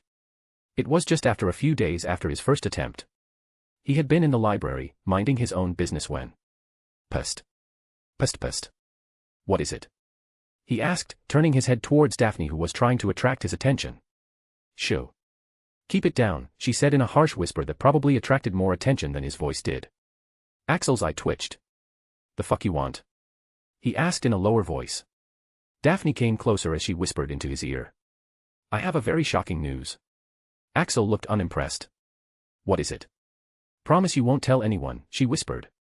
Axel just stared at her like she was an idiot. Yeah right, like I usually gossip with a lot of people, he muttered. Daphne pouted but still didn't back down. There's still Martina. She said grudgingly. There were indeed very few people Axel would even give the time of day in these busy days. Axel shook his head. This was taking too much time. I don't want to hear it, he said as he went back to his work. Daphne slumped. Fine, it was about the third-floor corridor. She said in lamentation. She was. looking forward to seeing his reaction to the shocking piece of news, but it was no use now. Because she knew that once Axel has lost interest, there's no chance he'll least. I promise, came Axel's voice, surprising Daphne as a sudden pressure descended on her, making it a bit difficult to breathe properly. Daphne turned her head to see Axel looking at her intensely. What? She asked. I said, I promise to not tell anyone. Now tell me the secret already, he said seriously. Oh okay, said Daphne, a bit flustered as she sang like a bird under the pressure. Apparently, the third-floor corridor has the Philosopher's Stone, guarded by a three-headed dog. And, someone's trying to steal it, she said, and was rewarded by the sight of Axel's eyes widening as his mouth fell open. It had to be noted that for someone else, it might be a normal expression, but in Axel's case, it was an equivalent of an ordinary person shrieking in horror and passing out. Snap. Giggle. Axel didn't even pay attention to Daphne snapping his picture as he processed that information. Daphne, he said to her, his eyes still unfocused as his mind raced. He needed more information. Yeah. Asked Daphne, looking at the picture she had taken. Would you come to the broom closet with me? He asked. There were too many people who could hear their conversation here in this quiet place. They needed to go somewhere private since the information was too sensitive. Daphne almost had a heart attack hearing those words. Inside a broom closet. So, only Rose, Neville, Hermione, Susan, Hannah and you know about this. Are you sure? He asked, standing with his wand lit up with lumos. Daphne nodded, still not quite believing that she was currently in a B-broom closet. She certainly didn't expect her first time to be like this. But Axel was too focused to pay her any heed. How did you guys find out? He asked. It took a moment for Daphne to come to her senses. Oh, Rose, Hermione, and Neville found out about most of it. They just asked me about the Philosopher's Stone, said Daphne as she then explained how Rose found out about it. Apparently, the three of them stumbled into the third-floor corridor and then went into the room at the end which had a three-headed dog on the other side, guarding a trapdoor. It started from there. But Axel was frowning the whole time. How were they not stopped by the repellent ward? He wondered. They shouldn't have been able to go with their mental power. Maybe the repellent ward was only installed later when the alarm was being tripped repeatedly by bumbling and curious students. So, they most likely also tripped the alarm, meaning that there's a high chance that Dumbledore knows about this. But, more importantly, someone was trying to steal it. How do you know someone's trying to steal it? He asked. Daphne sighed. It's someone between that Umbridge and Greasy Git. But there's a chance that it could be anyone else, she said, showing her disgust at both Umbridge and Snape. Both were thoroughly hated individuals. She then explained the whole situation about how Rose and friends came to know about it. Apparently, it all started with Halloween, which was actually a diversion. By the end of her explanation, Axel clenched his fists. Things just couldn't go as he expected them to go. Time, the only thing he thought he possessed, had been taken away from him as now he had to steal the stone before this competitor of his stole it first or made the situation even more difficult. It's decided. He's going to go for it this year. There's no time to prepare. He's just going to wait for the right opportunity. Umbridge looked at the huge stacks of parchments in her office. A small student with a bloody hand quietly added another page to the pile as he looked at her with pleading eyes. Umbridge smiled. You can leave for the day, dear, she said, offering the boy a healing potion so that he doesn't need to go to Pomfrey. That would raise too many questions. Umbridge relaxed in her chair as she looked across the name of another mudblood from her list. Throughout the year, she had been enacting justice by punishing the mudbloods. Though she had had to be discreet about it on her lord's orders, it was satisfying nonetheless. Looking at the list of names in her hands, she found that there was only one student left, though she hadn't been able to confirm his blood status yet. What to do? Oh well, looks like she'll have to make him sleep in the class. Once he's given a detention, she can figure out the rest later. Chapter 43, the most hated character. Days went by as Axel trained, planned, plotted, and brainstormed. In one of the rooms in the noble suite he had been staying in, the walls were covered with sheets of messily drawn diagrams, plans, and charts, all connected by lines. Most were of the third-floor corridor, but many were also different houses' dorms. This was his planning room, the place where he plans all his thefts. Why do all this? Well, these are here to help him visualize. Hogwarts is his battlefield. And it's best to know every nook and cranny of it. Things don't always go according to his plans, so it's best to be prepared and have all the escape routes, obstacles, and props memorized. In his one hand, he had a hand gripper which he was continuously compressing and relaxing, training his weak-ass grip strength. While he held a coffee in the other hand as he looked over at the plans. These days, he has been just too busy. So busy that he's been neglecting sleep. Right now, he was feeling so tired that he felt like passing out. I should sleep now, he murmured, putting down everything. He really couldn't skip it anymore. He can feel it. He really needs to sleep or his body wouldn't be able to take it. But just as he lay down on the floor, a clock sounded, signifying that it was time for class. The fuck? It's morning already. He muttered with a frown. The time flew so quickly. It seems like he'll have to sleep in the classes today instead of training. As Axel stood up, he felt a bit dizzy for a moment. Shaking his head, he ate his breakfast and went for classes. The first class turned out to be of Dada, which is held with the Ravenclaws. Wake me up if Umbridge comes, he told Daphne as he slept with his head resting on his hand. His elbows were propped up on the table and his eyes were obscured by his hair. It truly looked like he was just reading the book on the table and he would have easily gotten away with it as well. But, for some reason, after some time, his hands gave away as his head fell down on the table with an audible thunk. And, despite being the lightest of sleepers, he didn't wake up even after that. Axel woke up to someone violently shoving him like crazy. The fuck, he yelled out in surprise, before he became aware of the situation he was in when he saw a toad staring at him. Correction, it was a toad-like woman staring at him with a creepy smile. Detention, Mr. Hunt. I expect you to be in my office, Friday at 5 p.m. sharp. No excuses, she said cheerfully, as if she was really anticipating it. Meanwhile, all Axel could think was, am I having a nightmare? After class, Axel cursed repeatedly due to the predicament he found himself in. Usually, he's a very light sleeper and he should have woken up just by the distinct sound of Umbridge's heels sound approaching, let alone his head falling on the desk like that.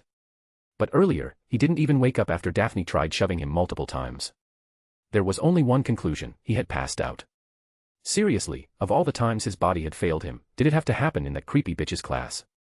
Damn it, he usually would never even sleep in her class, to begin with. But today he straight up passed out, damn it. And that has earned him detention now, meaning more time waste. What the hell was wrong with you?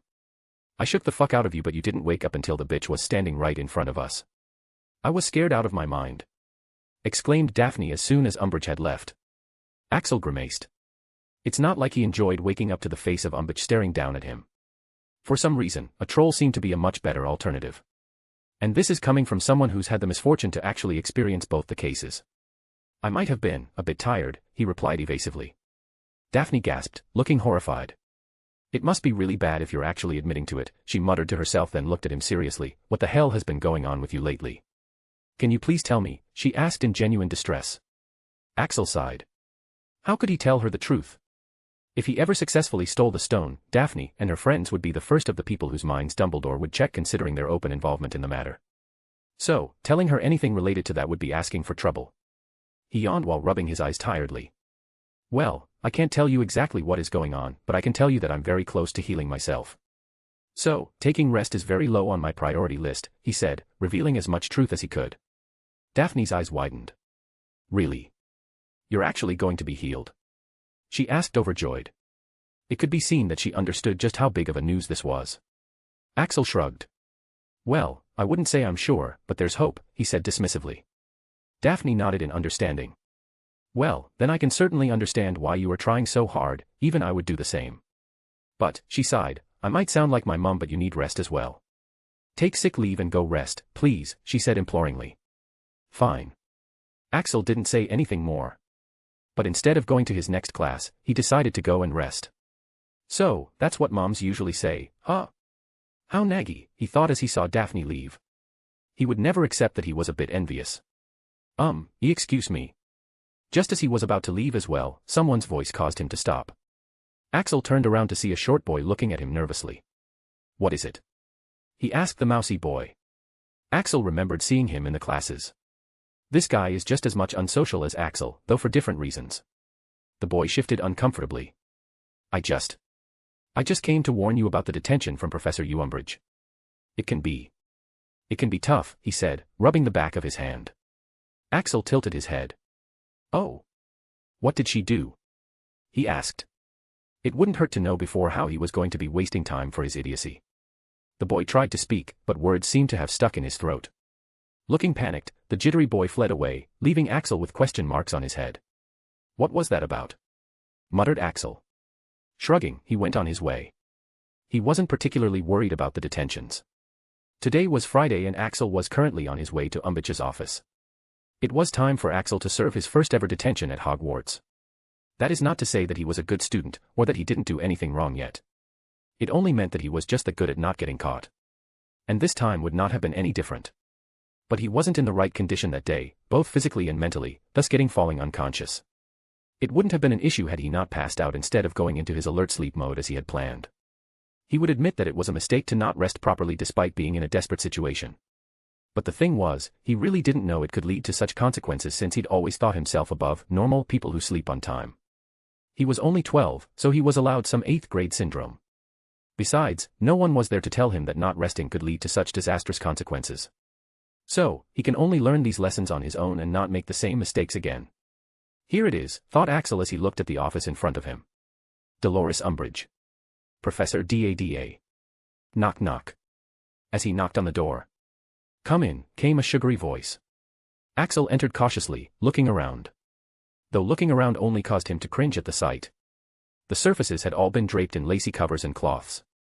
There were several vases full of dried flowers, each residing on its own doily, and on one of the walls was a collection of ornamental plates, each decorated with a large technicolored kitten wearing a different bow around its neck. These were so foul that Axel had to make an effort to not look disgusted. And on one end of the room, there were piles of papers stacked up together neatly. Good evening, Mr. Hunt, spoke Umbridge, causing Axel to look back at her. Evening, replied Axel expressionlessly, inwardly thinking if it would be a good idea to ask her to make it quick. Can he just bribe her to let him leave quickly? Umbridge smiled. You know, Mr. Hunt, I've been rather keen to talk to you, she said, making Axel have a bad feeling about this detention.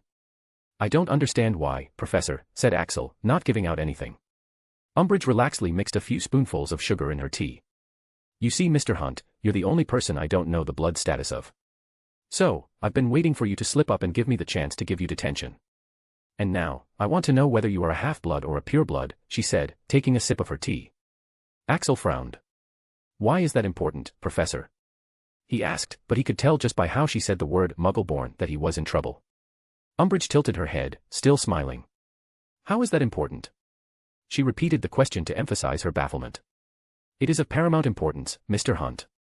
I only give harsh detentions to Muggle-borns.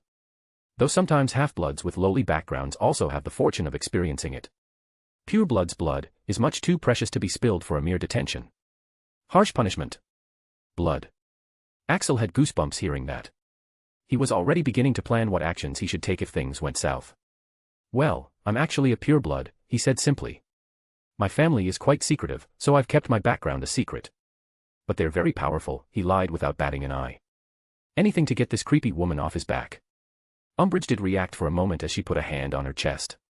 Though after that the smile came back on her face with full force, giving off a sinister vibe as she looked at him. You lied. Hee, tut-tut, that can only mean one thing, right dear? She asked, looking as though her favorite moment had come. How did she know? Axel couldn't understand. Professor, what I said was the truth. How can you accuse me of lying? He asked heatedly, still not giving up the act. But Umbridge seemed to just ignore him. Whatever you say, Mr. Hunt. Your punishment is to write lines. Now sit over there and start writing, she said jubilantly as she fished out a few pieces of parchment and a quill from her desk drawer. Professor, I can't really write. My hands don't work very well, he said, showing her his trembling hands. The toad's smile widened. Then that's even better, isn't it? After all, this is supposed to be a punishment, right? She asked with her unusually wide smile. Axel sighed. He was now having difficulty keeping up his polite facade any longer. His hands were very sensitive ever since the torture incident, and doing anything with them hurts like a bitch. Punishment for what? Sleeping in a class where you weren't even teaching anything. I already know everything about first-year defense against the dark arts, he said, his politeness slipping away. Seriously, what the fuck was wrong with this woman? He was just minding his own business, sleeping peacefully, and she comes and gives him detention. Okay, he didn't mind and even came to the detention on time as any polite person should. But she gives him such a difficult punishment for just sleeping in the class. Tut-tut. That's no way to talk to your teacher, Mr. Hunt. Your detention has been extended by 2 days. Now, do your lines, she said, still maintaining that damned smile. Axel was about to call her exactly what she was being right now. Increasing the duration while he is struggling to even sleep in his busy schedule. A clemency. But, he stopped himself using a clemency as he breathed in deeply. Okay, to force him to use a clemency, this woman had some real skill in getting under people's skin. It's just lines, right? Let's just get this over with, he thought. What am I supposed to write? He asked, picking up the parchment and quill and sitting down. Let's see. How about, I must know my place? She asked pleasantly, it would certainly help you in your future. Grit. Acclemency. His acclemency worked overtime as he gritted his teeth. This annoying bitch. How long do I have to write them for? Umbridge looked at him and smiled. As long as take to stick. Acclemency. He thought as he tried acclemency once again. He was incredibly pissed. And if it had not been for acclemency, he would have given this woman a piece of his mind by now. How can someone be this annoying? In fact, he actually had no problem writing lines as punishment. If it had been McGonagall, Flitwick, or any other professor who had given him this punishment, he wouldn't have minded so much. Because those professors actually teach something in their class and he was wrong to sleep during it. But this bitch, she doesn't teach anything in the class. Just passes time. And he had seen many other students who were purebloods sleeping peacefully in her class on multiple occasions. So why only him? Not to mention she's so infuriating. I must know my place. Seriously. Does he need to remind this bitch of her place? Alright, it was decided. Bitch, you are officially on the shit list now, thought Axel as he picked up the pen with much difficulty. This was so humiliating. Don't forget to write your name on the column first. We don't want to get the papers mixed up, do we? She said, pointing at the long piles of paper at the far end of the room. And Axel realized what those piles of papers actually were, other students' detentions. Whatever, he thought as he made to write his name. Axel, don't write your name on it. Came the system's prompt in red. Axel frowned. Why? He asked. Every paper is a binding contract that says you won't knowingly or unknowingly reveal any information on what happened in this office along with some other clauses. The fuck? Axel actually knew how to check whether a paper is a contract or not. You just have to cut a corner and if even a small amount of light is generated, it would be a contract. To his horror, he found out that it was true. Cursing himself for not checking, Axel decided not to write his name completely and only wrote Axe Hut. His handwriting was so messy that no one other than him would be able to tell the difference anyway. After this, he began to write the line he had been given as quickly as possible. But, as soon as he was finished with one line, the quill dropped out of his hand as a huge amount of pain exploded from the back of his hand. As explained, his hands were so sensitive that even doing normal work with them hurt. Whenever he moves them, the damaged nerves still corrupted with dark magic still get stimulated and reproduce the pain from cruciatus based on the amount of movement and strain his hand has been put under. Now imagine it being stabbed into by a sharp but insufficiently sharp object and then the object is dragged along all those overly damaged nerves filled with the residual dark magic of the cruciatus. What the fuck, he thought as he tried not to yell out, feeling a pain that reminded him of that day. What is this thing? The quill in your hand is called blood quill. It is an object of torture that is a type of quill that does not require ink, as it writes with the blood of the person using it. What the user writes will be carved onto the back of his or her hand, and the blood from the words sliced into the hand will be magically siphoned and be used as ink on the parchment. This bitch. He muttered as he looked at the piles of papers stacked against the wall. He also recalled how that mousy boy had tried to warn him of something while he was rubbing the back of his hand. He then looked at the smiling appearance of the bitch and realized. The bitch has been torturing children for her entertainment. With red-hot rage bubbling inside him, Axel looked down at the words inscribed in the back of his hand, I must know my place. They were etched into his skin in a very messy, barely recognizable writing. Looking at them increased his anger further as he felt something rising inside him. Killing intent. One similarly powerful compared to the one he felt for the men who had tortured him with cruciatus. This bitch, she is going to die. It has been decided. But ironically, those words were also the ones to bring some rationality to his mind. I must know my place. That's right, he must know his place. He was a student with no background. Everyone knows that he is currently the only other person in her office. Once he kills or even assaults a professor, he was doomed to be expelled from the school. Which would mean he wouldn't be able to steal the stone and heal himself. Slowly, the desire to kill and take revenge was overpowered by the desire to be healed. To not ruin the plans he had already formed. With everything thought through, Axel finally looked at Umbridge. Shatter. Umbridge flinched as her teacup fell out of her hand, which had suddenly gone weak just by looking into those glowing pair of amber eyes. Axel promised the woman her death with his eyes. Whether it is a year later or 100. If she dies by his hands, he'll make sure it is painful. Then, he left without saying a word, and Umbridge, who had peed herself in fear, couldn't say or do anything to stop him. Though even as he left, he couldn't help but wonder. How the hell did she know I was lying earlier? Chapter 44, the final day. Ever since that night, Umbridge loathed Axel with a passion, and she wasn't as afraid to show it as she was the night she pissed herself. Maybe because she refused to believe that her life was actually in danger for a moment that night, and it wasn't a coincidence that she ended up pissing herself. And how would she know better? After all, she was but a toad living in a well. In her world, a mudblood kid can't possibly be dangerous to her, right? Thus, she tried to pick on Axel at every opportunity she got. She even tried to give him another detention, though Axel never came and there was nothing she could do about it. What could she do? Deduct points. Not from her beloved Slytherin house. And if she brings attention to her detentions by complaining to other teachers or something, many questions will be raised and her detention techniques and torture would be exposed. So basically, she could do nothing except for only annoying Axel further.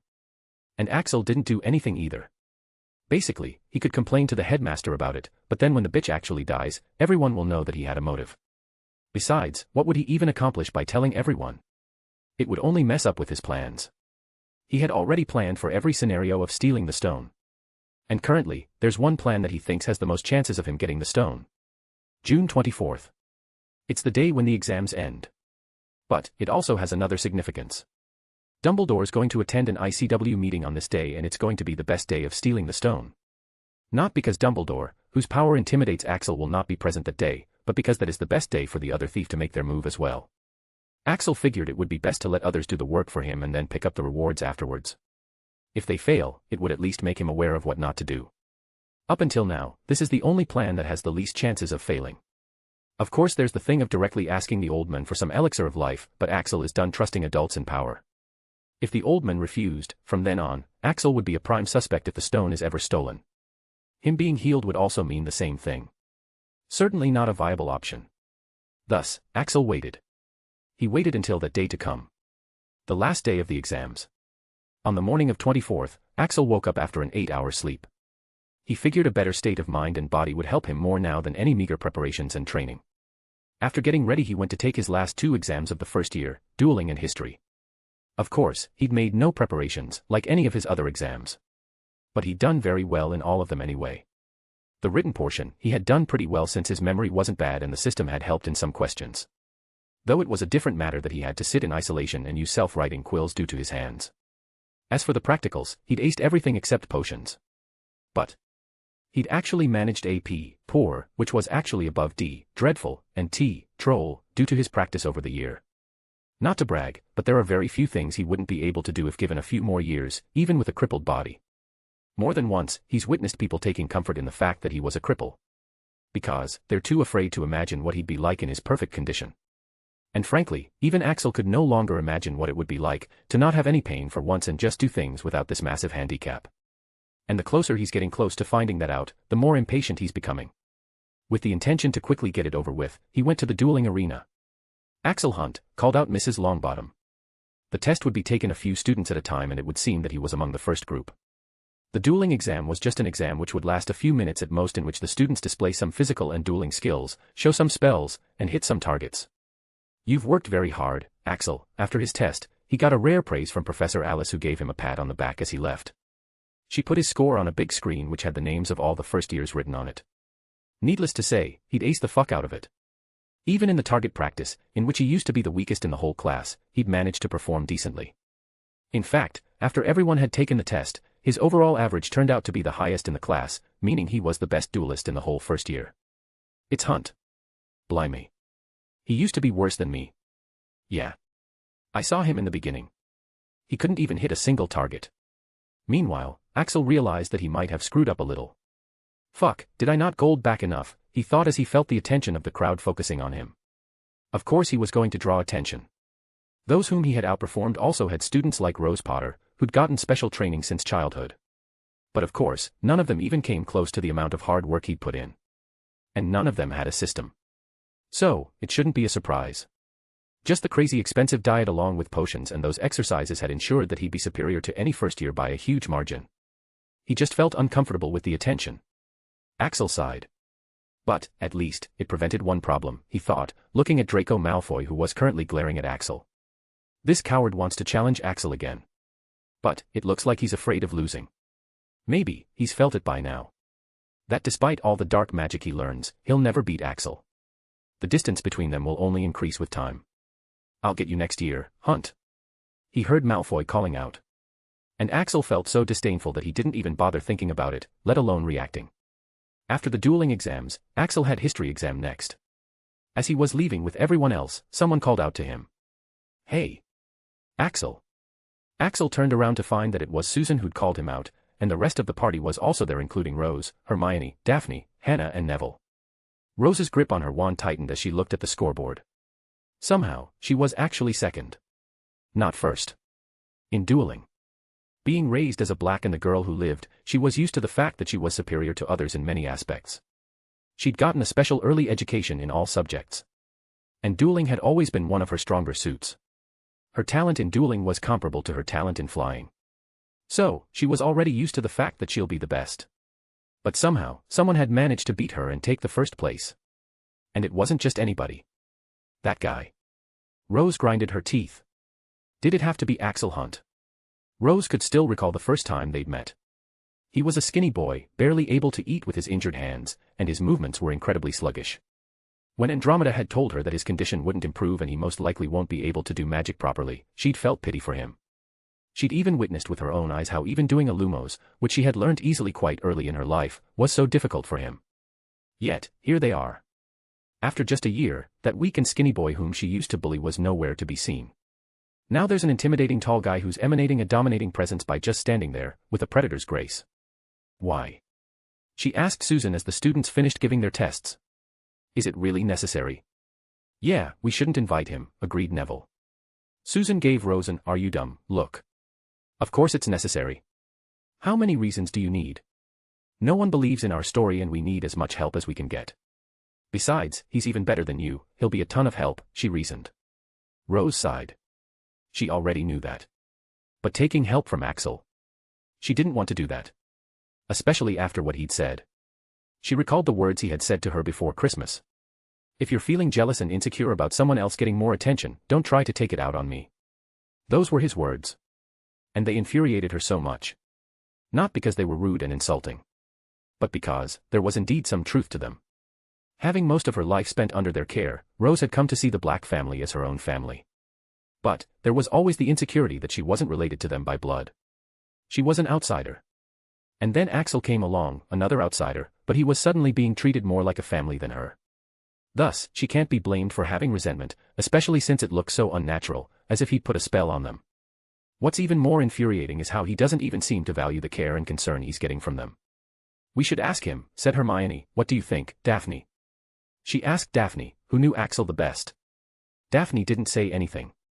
She didn't want Axel to be dragged into this, but she also didn't want to hide it from him.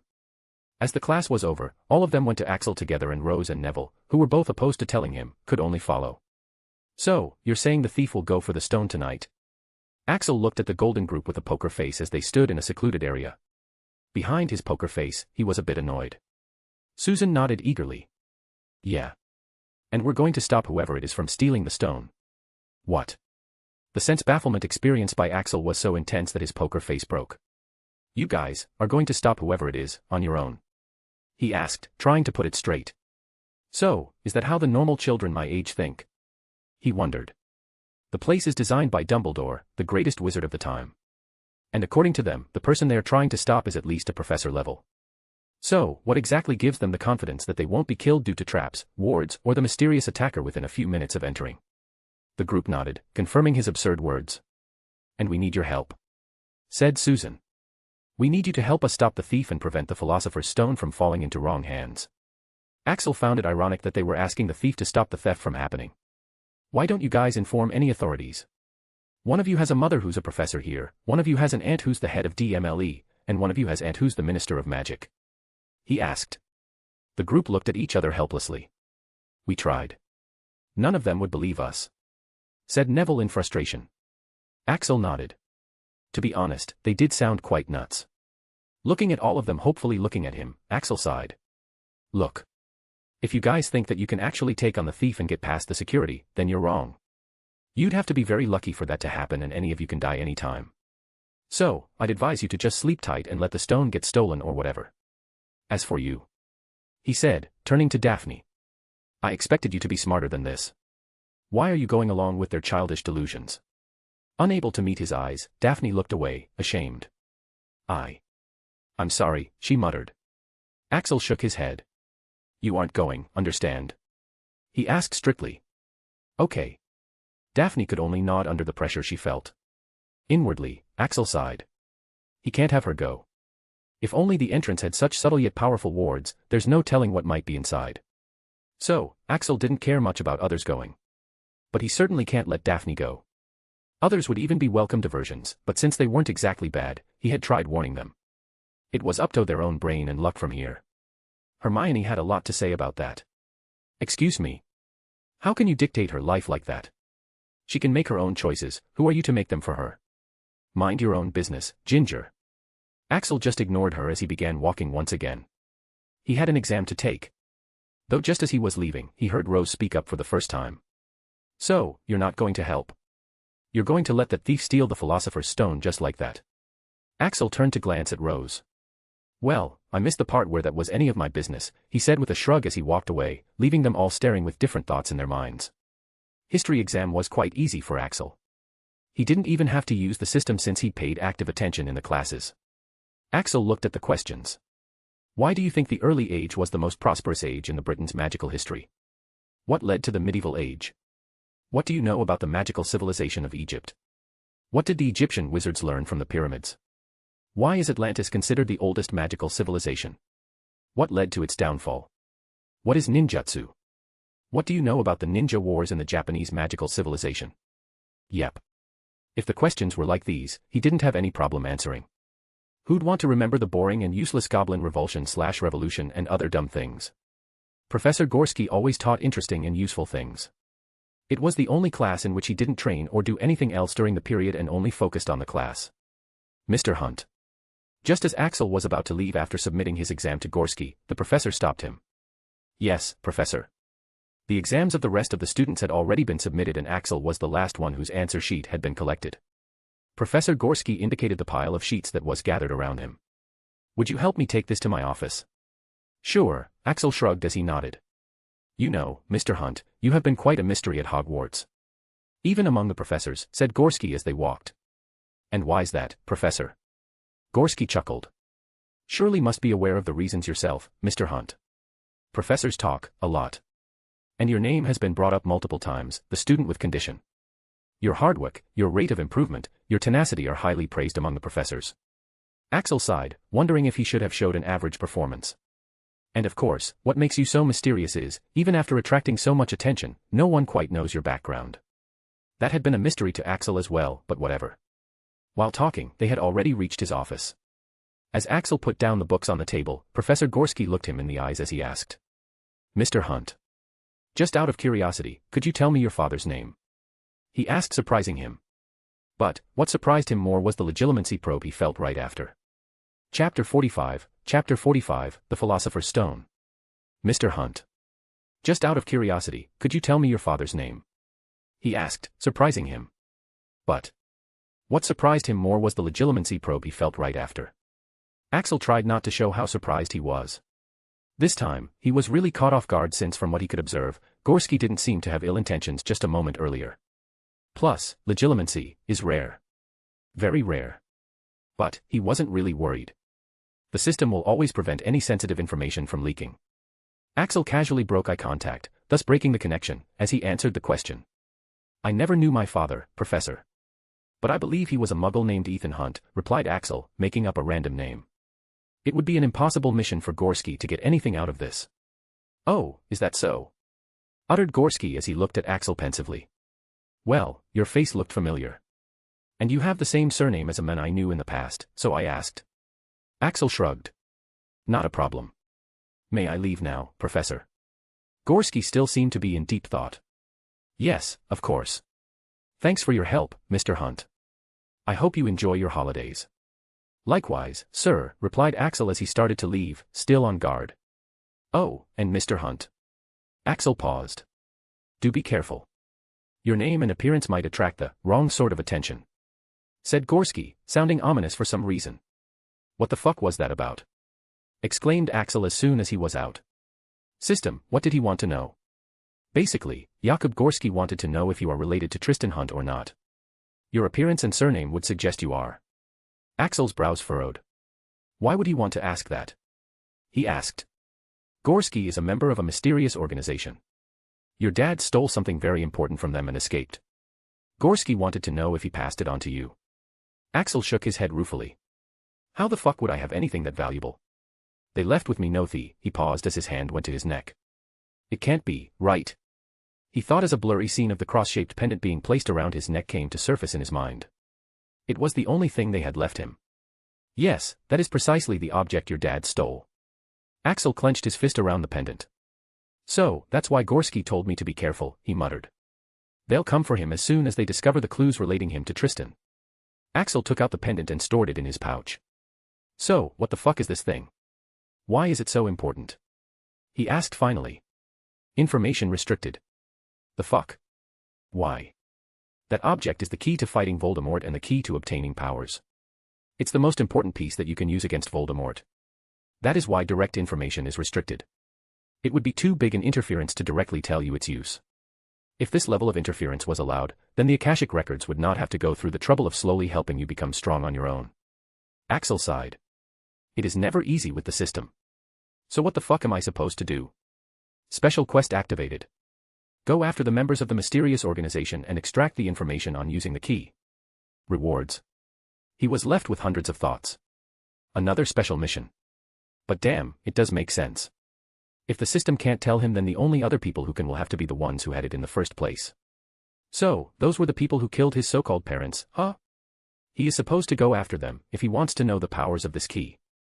And, even if he doesn't go after them, they are going to come after him anyway as soon as they notice the obvious clues. Whatever the case, there's one thing that's absolutely clear now. He has to get healed as soon as possible. At night, Axel opened his eyes as soon as he felt the disturbance. He was currently on the third-floor corridor, waiting for the right opportunity. He had assessed Dumbledore's skill level and his final decision was, stealing the stone from Dumbledore would be too difficult and tricky with only 1 year of learning magic. That's why he has a different plan. This other person, whoever it is, clearly has much more preparation, experience, and resources than him. So, Axel has decided to hitch a ride, so to speak. And right now, it seems that the person is here. Well, let's go fishing, he thought as got ready. With the SP he had gained from his stealing spree from Slytherin dorms and girls' dorms, he had bought some more important skills aside from the Traceless Thief. True invisibility gives the ability to be invisible. You can also make anything with your physical contact invisible. You can also cast it on others with their consent. Soundless nullifies sound. You can even chant spells soundlessly. You can also cast it on others with their consent. Erase scent, once mastered, not even the best of predators can detect your scent. These skills could also be performed using the normal spells given in books, but not to the extent he could do with the system's method. Plus, they weren't that expensive. And they were faster to learn using the system's method. So, Axel would say that it was a good bargain. As waited, the outline of the person became clearer as they became visible to Axel. So, it is you, he muttered, still under, soundless, and other stealth skills, his grip on his wand tightening as he saw who the thief was. It was Umbridge. Axel had high suspicions from the start that it was her. That was one of the reasons why he didn't take revenge on her yet. If he killed her, then who would steal the stone for him? Today, Umbridge was wrapped in a heavy dark cloak and to his surprise, she was actually floating. He watched in surprise as the flying bitch suddenly sped up as she flew right past the notification and alarm wards that Dumbledore had installed. Fuck! Exclaimed Axel in irritation as he realized what she was doing. He had expected her to subtly avoid or disarm the notification ward, but the bitch bulldozed right past it. It would seem that even she didn't have a solution to that ward. She either didn't detect it or just didn't care. Umbridge was going to speedrun the entire thing so that she can escape before Dumbledore arrives. Wait for me, you bitch!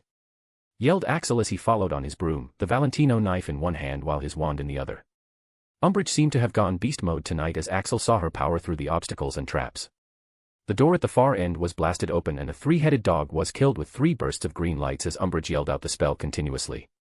She then proceeded to roughly navigate through all the obstacles, making things very easy for Axel, who only had to follow. Damn, is it going to be so easy? He muttered as he saw her take down 2 trolls one after another. He had already gotten past a lot of obstacles without having to do anything. Umbridge was doing great but something didn't add up. These obstacles. He muttered. Why does it feel like they've been designed for kids? They certainly weren't what he was expecting after looking at the level of wards placed at the entrance. Axel felt like he could get past them on his own easily. The next room had a piece of paper and some potions, and the room was surrounded by black flames. He thought that Umbridge would check out the paper and potions. But, to his surprise, she didn't even glance at those things as her cloak wrapped around her completely and she plunged directly through the fire. No. Axel didn't have the time to think much. His ride is leaving him stranded here. Arcane eyes. Having no choice, he activated his arcane eyes to look around the room. This fire couldn't burn endlessly without any source. And sure enough, he found the fuel buried in the ground. Axel cut off the source and the fire suddenly vanished. It really is child's play, he muttered as he rushed into the next chamber. Thank God she's still here, he thought as he found Umbridge standing in front of a mirror. To his surprise, she wasn't rushing through this one. Is this it? He thought. It would seem that this was the place where the stone was hidden. It's inside, he heard an eerie voice say. And Axel got goosebumps on his arms. He saw a dark silhouette emerging from Umbridge's chest. Umbridge went down to her knees.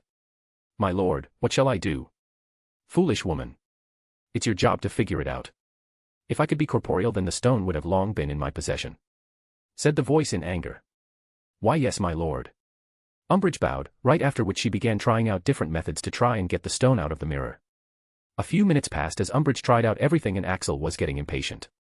Dumbledore. I knew that Oldman wouldn't make it so easy. Axel heard the silhouette rage as time started to pass. We're taking the mirror with us, he said, making Axel move. It seems that this was his cue to take action.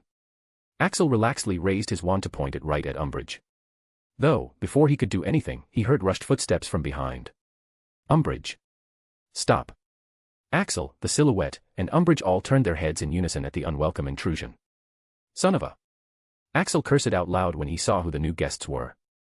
One of them was Rose Potter. But, there wasn't much of a problem with her presence. He had already warned her earlier.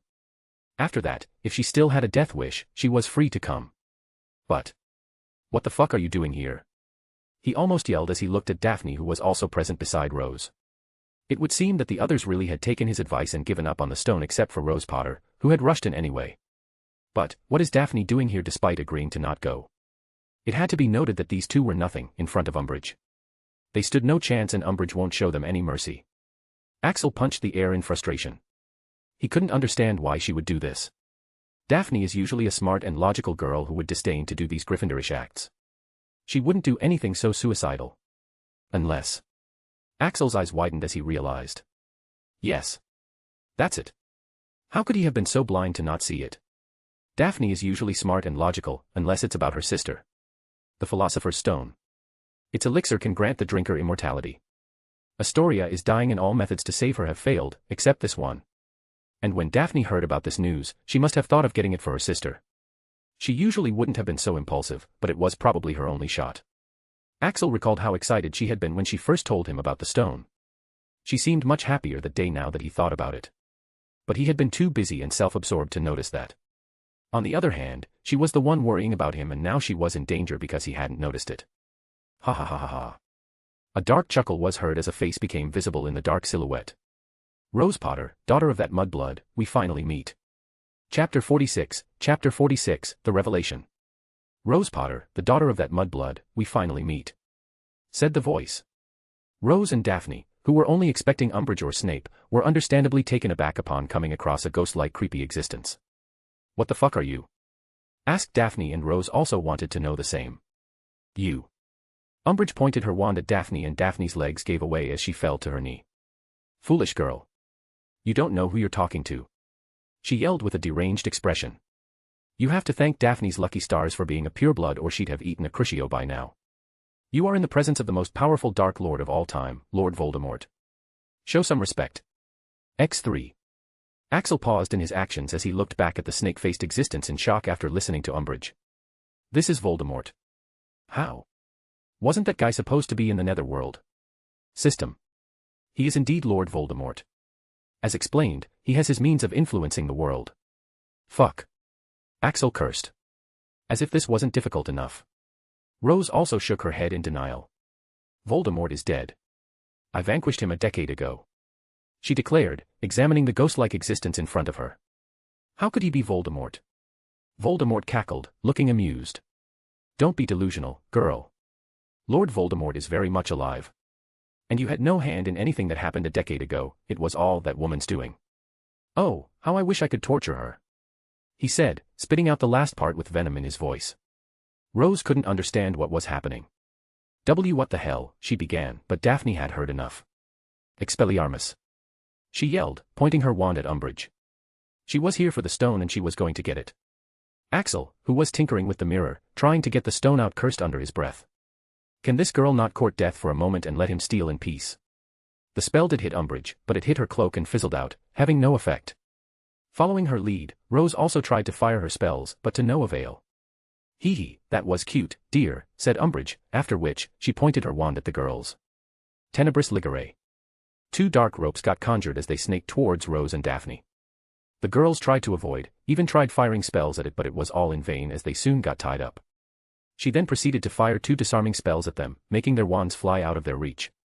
"That should do for now," she said before turning her attention to the mirror. She came to stand in front of it and tried moving it in order to store it, but it wouldn't budge.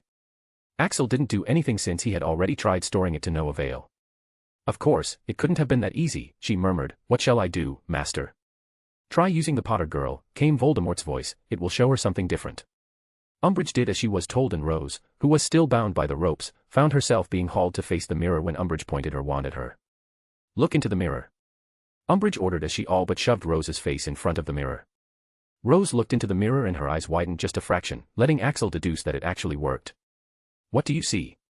demanded Umbridge, not quite sure if Rose got anything. But Axel already could tell by noticing Rose's minute reactions that something was up. Arcane eyes.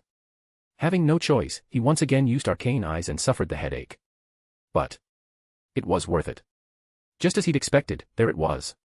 A glowing mass of energy, bright enough to make him close his due to glare, just lying in the pocket of her robes. But even after getting the stone, Rose feigned ignorance. I see that I'm the Quidditch captain.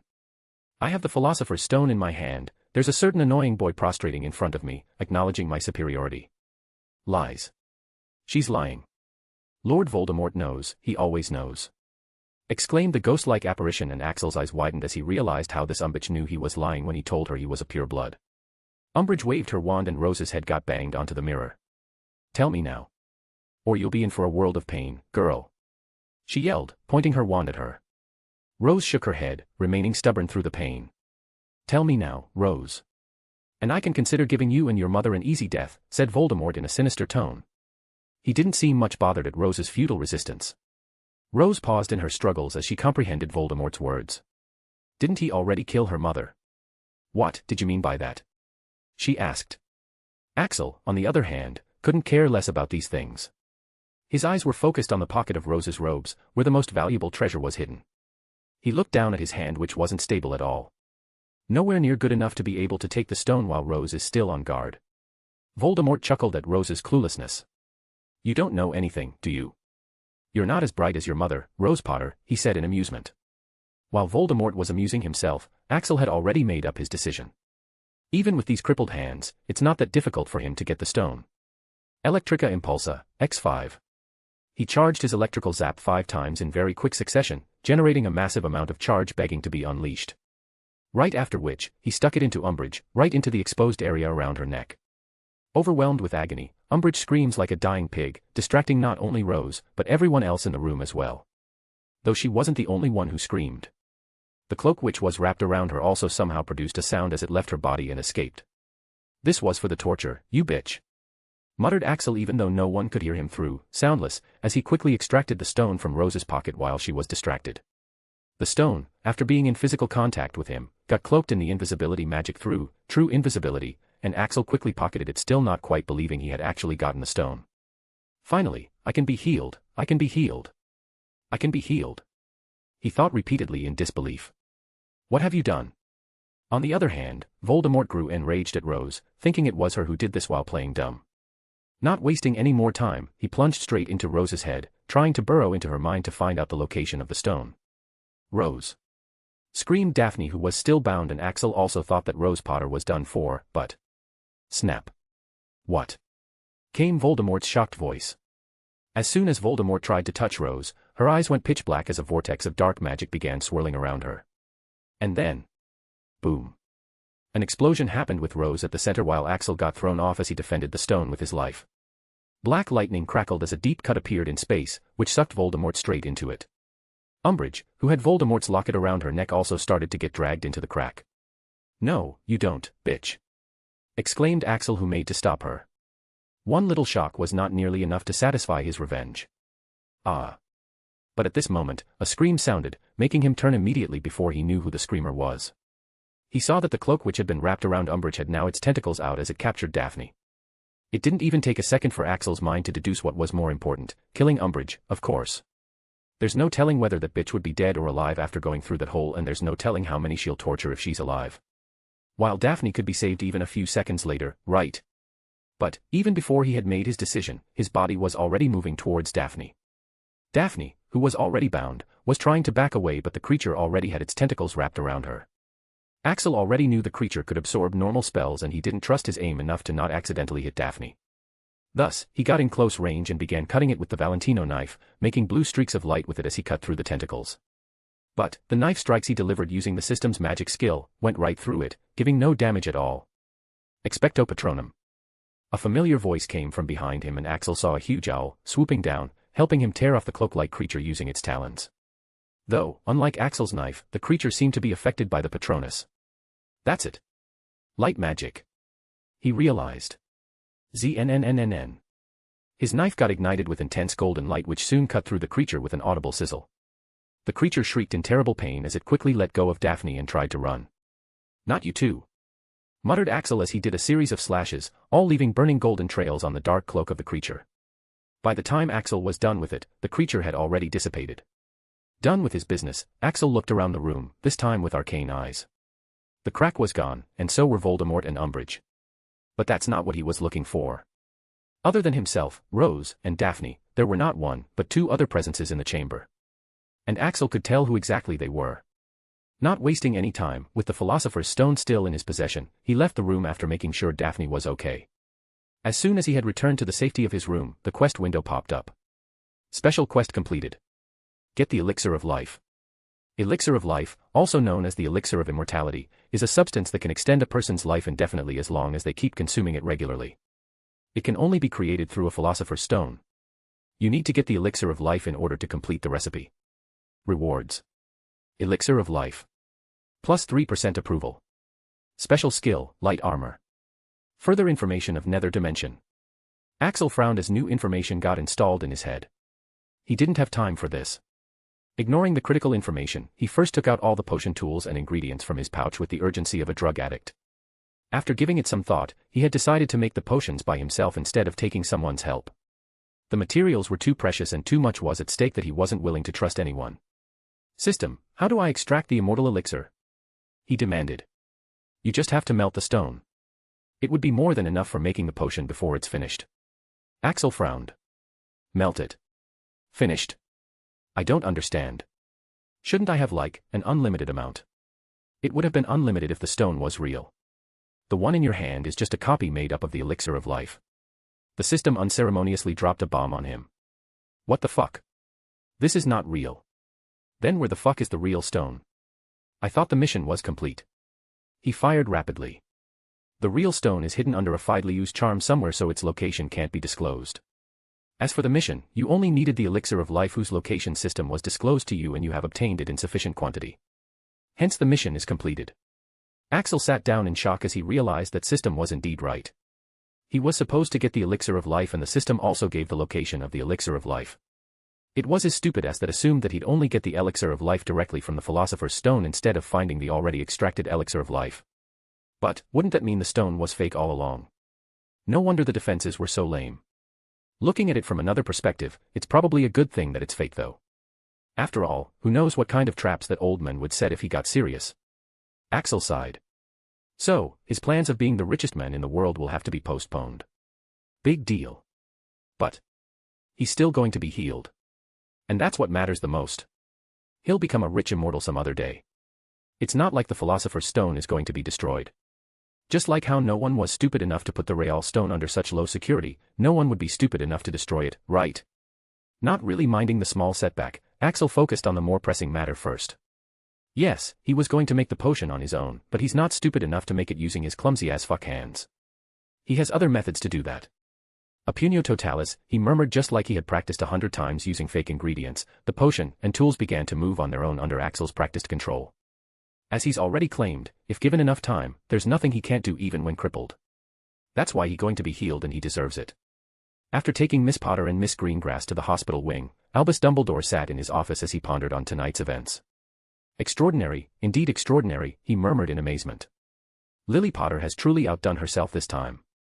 To think she actually succeeded in anchoring the protection magic to the Dark Realm. But, that means his suspicions had been correct and his fears have come true.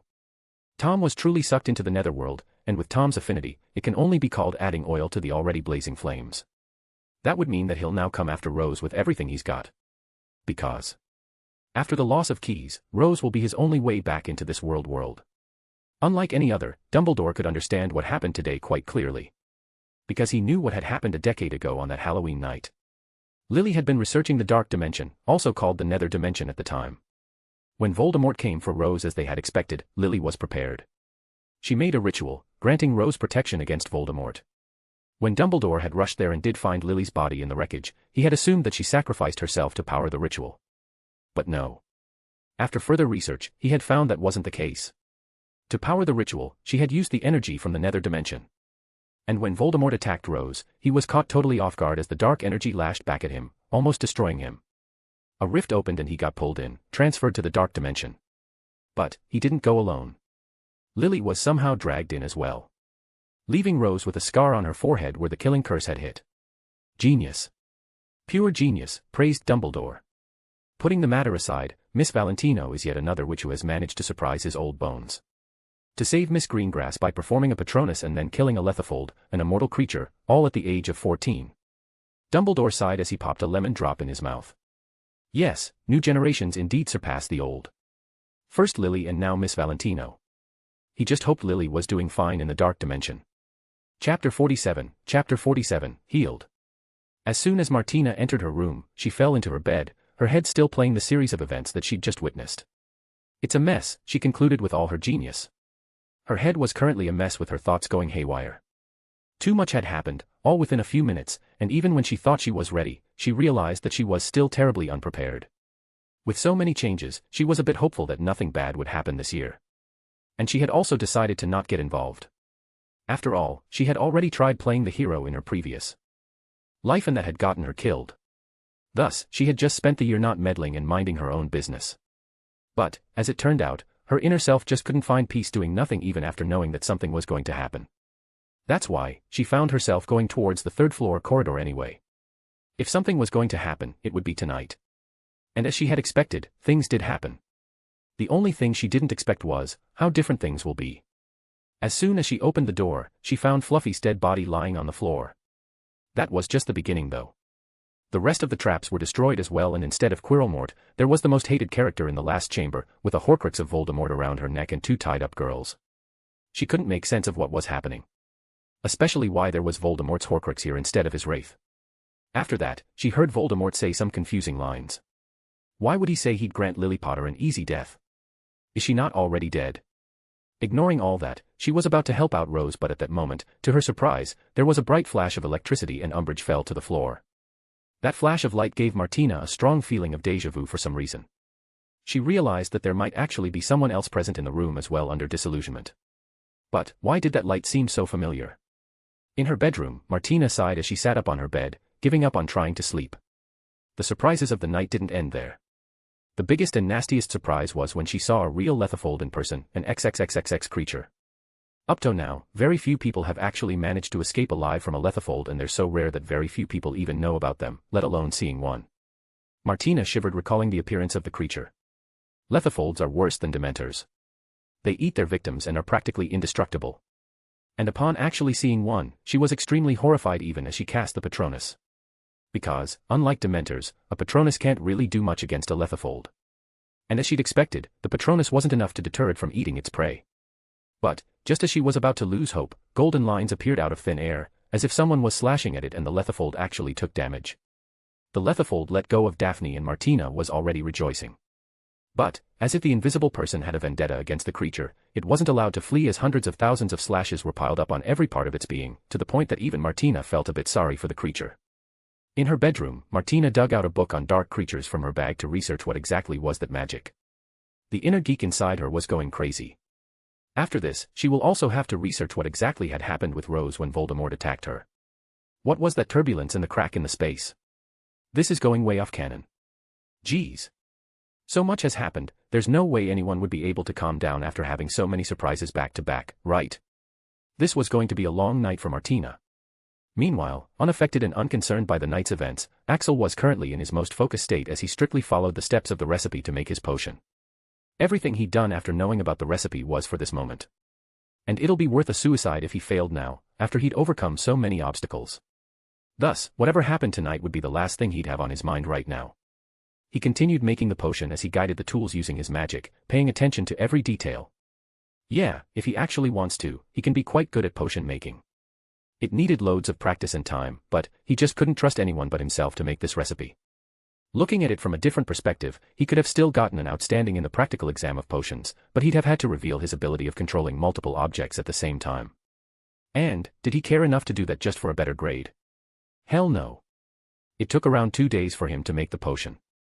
During this time, at times when he had nothing to do but wait, he'd also check out the information in his head that he got from the system. The information on the Netherworld. Contrary to his expectations, turns out that the Netherworld isn't just some lawless land filled with savage animals. In fact, it's quite similar to Earth in some ways. Like Earth had humans as its ruling intelligent species, the Netherworld has a race called the Dark Elves who rule the world. Or at least, they used to. After Voldemort appeared, the man somehow found a way to fix himself, and then, his rise to power began. He recruited creatures from all the races, corrupted Dark Elves, and managed to build himself an army that began conquering everything. When it looked like the Dark Elves were going to lose, the Queen of Dark Elves, Isatra G. Dendros gathered all the remaining Dark Elves who were still loyal to her and went into hiding. That's all he got from the system. But, he can't understand one thing: why would the system give him all this information? Though he didn't spend too much time thinking about it since he mostly focused on making the potion. So, this is it, huh? Axel murmured as he held a potion vial containing a dense silver liquid. He'd done it. After so much hard work and waiting, it was finally time. And now that he was on the verge of being healed, he was beginning to have some last-minute thoughts that hadn't occurred to him until now. System, if this is a very powerful healing potion, will it heal my scars as well? He asked with uncertainty. His whole body, unsurprisingly, was filled with a number of scars of all kinds that he'd gotten through various injuries throughout the years. No, the area of the scars are considered healed. There's nothing to heal there. If you want to remove the scars, then just cut open those areas. This time they'll heal cleanly. Axel sighed. No thanks, I think I'll just keep the scars. Contrary to what one might expect, he didn't actually want to lose them. They are a necessary reminder of what happens to the weak. They remind him of the times when he got them and what led to him getting them. They remind him of his mistakes. And if possible, he wanted to keep it that way. Do they look bad? Maybe, maybe not. But does he give a fuck? Hell no. Axel clenched and unclenched his fist several times, jumped up and down lightly on his toe, and performed several different light exercises in succession. Yup, I hate this, he muttered as he uncorked the bottle. Now that he had the cure ready in his hand, he could freely admit just how unbearable being this weak and crippled had been to him. And frankly, he wasn't willing to stay like this a moment longer. Before taking the potion, he first took a painkiller potion, then he took out his knife and peeled off the skin of the back of his hand with difficulty, erasing the scar he got from Umbridge. This one, he didn't want to keep. This had better work now, he muttered as he downed the contents of the bottle in one go. Cough. Guh, cough. He started coughing immediately and saw heat coming out of his mouth. The potion was so strong that it left a burning sensation as it went down his throat. Soon after, he fell unconscious. Ding. When he finally did wake up, Axel felt as if he was in a dream. Why does it feel like he's in heaven? How can he feel so relaxed?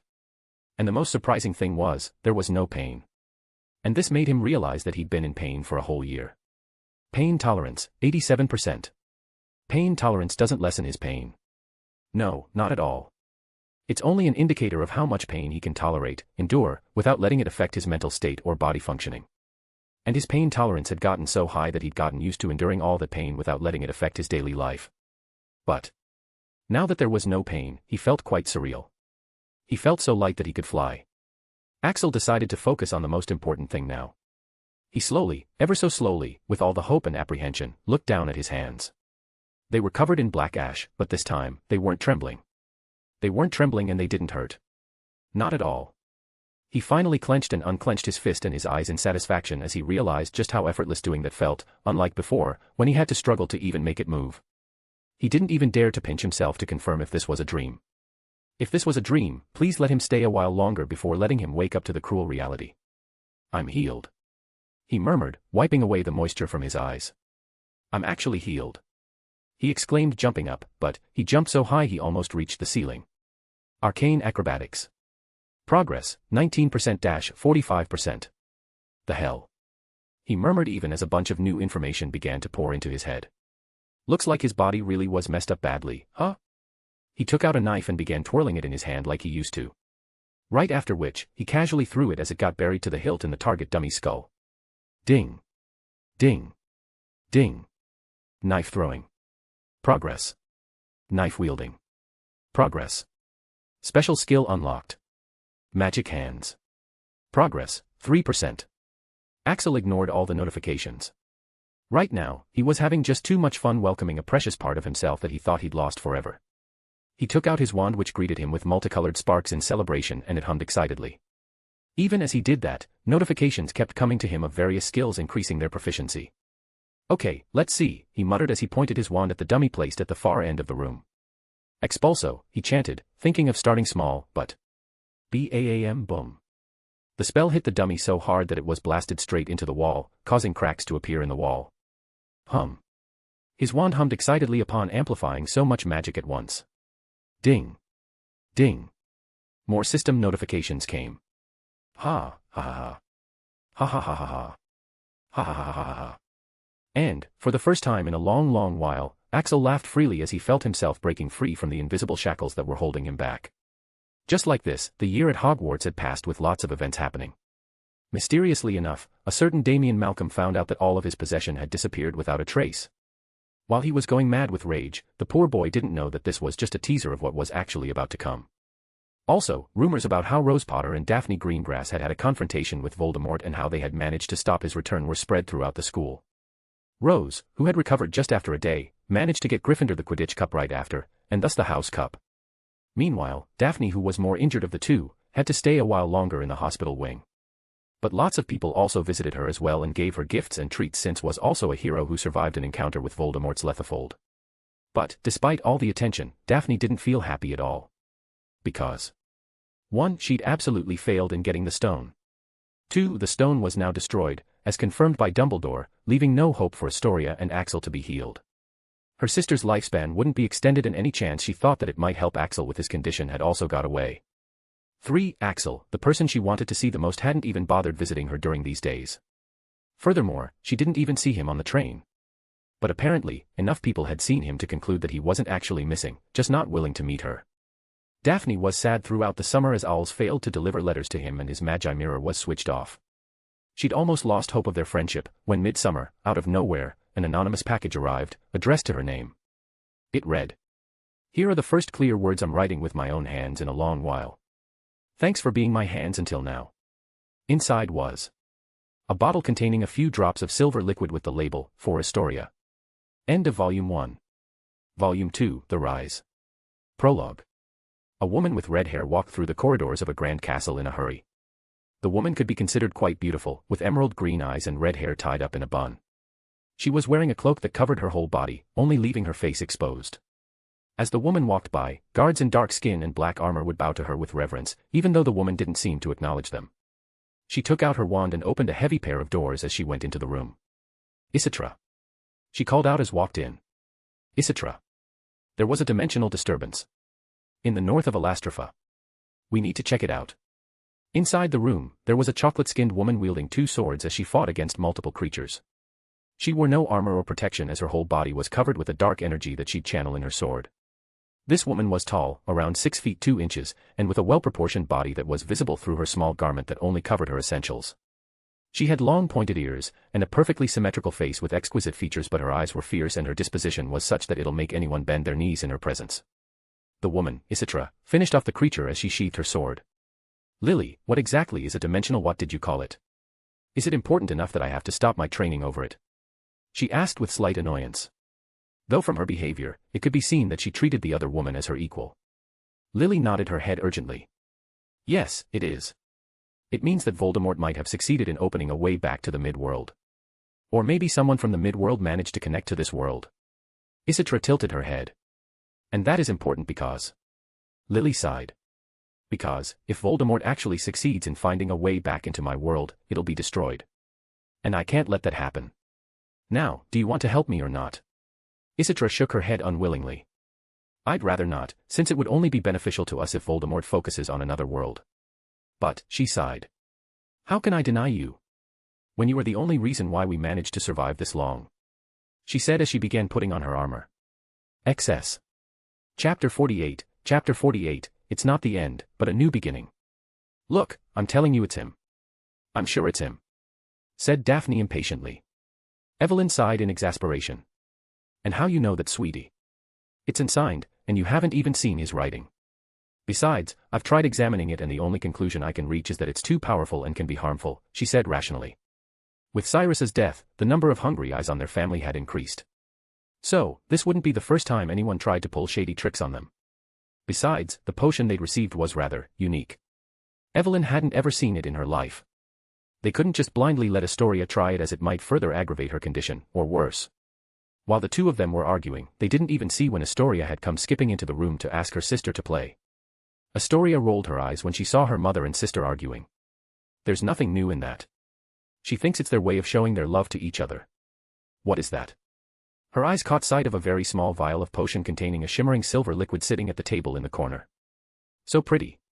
Looking at the potion, she saw her name written on it. So, it's this pretty potion today, she thought.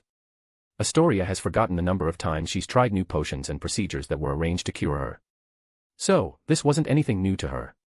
Quite habitually, she uncorked the bottle and drank it down with one gulp. Cough cough. Cough. As soon as she drank the potion, Astoria coughed violently as the vial slipped out of her hands and fell to the floor. While arguing, Daphne and Evelyn were alarmed to see Astoria coughing and the empty potion vial. Astoria. Tori. By the time they reached her, Astoria was already unconscious. Daphne began panicking. No. Tori. Evelyn quickly diagnosed Astoria. Call the healer. Now. Daphne tried not to panic as she quickly fished out her magi mirror and called the healer. At this moment, they heard a screeching sound from Astoria's chest, alarming both the ladies further. In the next moment, dark fumes began to rise out of Astoria, as if being forcefully expelled. The screeching slowly died down as the effects of the potion subsided, leaving Astoria covered in ashes. Tori. Tori. Called out Daphne as she tried shaking the unconscious Astoria. A few minutes later, Evelyn and Daphne waited anxiously as the healer, Mrs. Cattleberg, diagnosed Astoria. The old witch with thick glasses gasped as soon as she began running her diagnosis. What in the world? She muttered, looking shocked. Her surprise only seemed to intensify as the seconds passed and she ran different tests. How is it? Is she fine? What happened to her? Asked Evelyn anxiously while Daphne sobbed uncontrollably.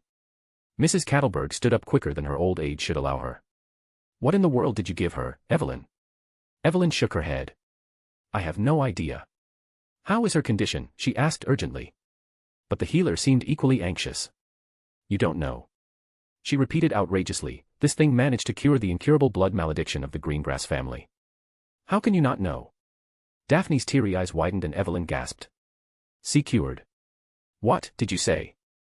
Both the ladies couldn't believe what they heard. Mrs. Cattleberg realized that her duty ought to come first, no matter how groundbreaking this could be for the medical history. She patted the sleeping Astoria. This little missy here is completely healed. Her blood and organs are as good as new and the curse is nowhere to be found. She revealed. Plus. Daphne's brain stopped working for a moment as she tried to make sure she didn't hear it wrong. Her mom was in a similar state. All these years, all those times they'd cried when Astoria would smile through her pain. All that time they'd try to be happy while knowing that she wouldn't live long. All that can actually go away now. Evelyn tightly gripped the hands of the old lady. Is that true? Mrs. Cattleberg, this matter, she began, but her old healer cut her off. Merlin's beard, Evelyn, of course it's true. I know how important this is, so I'm not cruel enough to lie about it. Not only your daughter is cured, but she's bursting with vitality.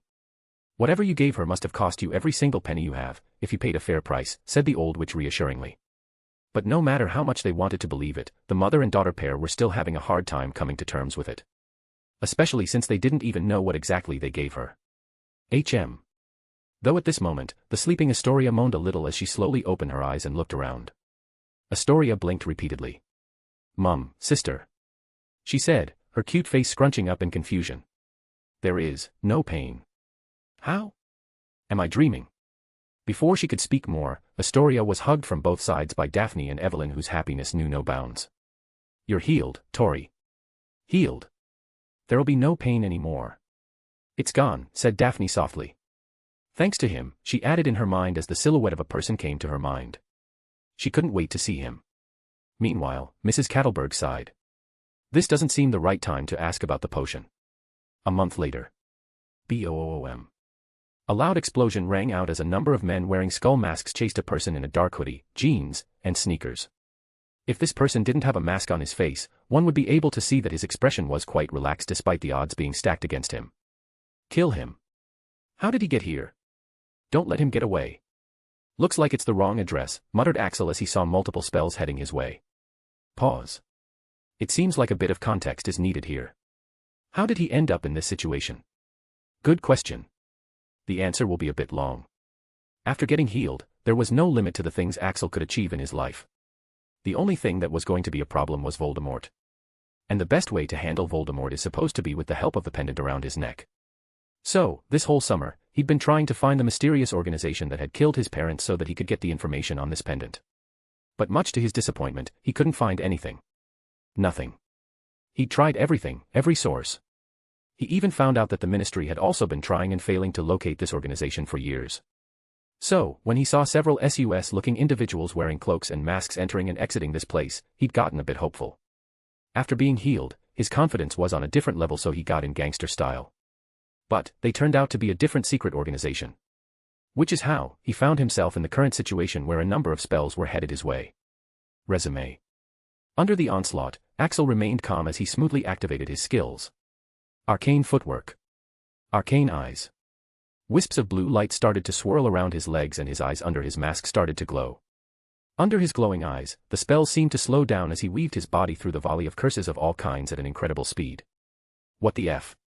How is he so fast? No way. The men were understandably surprised when the person they all attacked together had miraculously survived the attacks. But they were in for more surprises. "My turn," muttered Axel as he pointed his wand at the ground in front of the men. Erase trace. Bombarda. Magic shot out of his wand with such a rush that the spell was shot like a bullet. Kaboom. The result was a loud explosion, the shock waves of which swept him back a few feet. Cold sweat ran down his back as he looked at the damage. Damn it.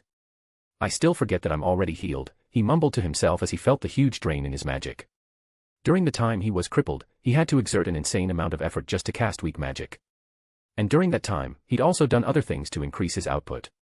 If an ordinary person has to exert X effort to cast a spell, then he'd have to exert 100x effort to cast the same spell. And reaching that 100x amount would be considered impossible if the caster wasn't a freak like him. That's why he was told he wouldn't be able to cast magic when he got those injuries. And now that he's healed, it's like the limiters on his magic have been removed. And the result is the destruction spread out in front of him. Looking at the chaos he'd created, Axel shrugged his shoulders. That's what you get for trying to kill me. Snap. Just as he was about to leave the place, a snap sounded as a person appeared at the far end of the room. Axel paused as he looked at the new figure. This person's skull mask was golden, unlike the silver masks of the other members. And, he also gave off different vibes than the few men who were chasing him just now. A boss, huh? Muttered Axel as he saw the other members relaxing as if their savior had arrived. Just as Axel was wondering if this guy would know anything about the other organization. Axel, run. Out of nowhere, a red alert came from the system. That managed to surprise the hell out of Axel. The last time the system had given him a warning against a potential enemy, it was against Martina. And say what you will about her dorkiness, but she was one hell of a dangerous witch if she could casually blow off a magic-resistant troll's head. Axel hadn't thought that this group would actually turn out to have such a member. The person studied the situation as the coward members all hid behind him while reporting the situation. The man nodded as he fixed his gaze on Axel. You can die now, he declared calmly, his voice coming distorted through the mask as he raised his wand. Fuck. Suddenly, goosebumps rose on Axel's skin and he took the system's warning seriously. Light armor. He activated his newly learned skill just in time to be surrounded by darkness which had emerged from the ground. This cheater, thought Axel in outrage as he saw the layer of flimsy golden light was going to be destroyed. The skill proficiency was too low. Activating all his stealth skills, he disappeared from the area, already appearing several meters away. He looked back, only to see that the area he was standing was covered in darkness.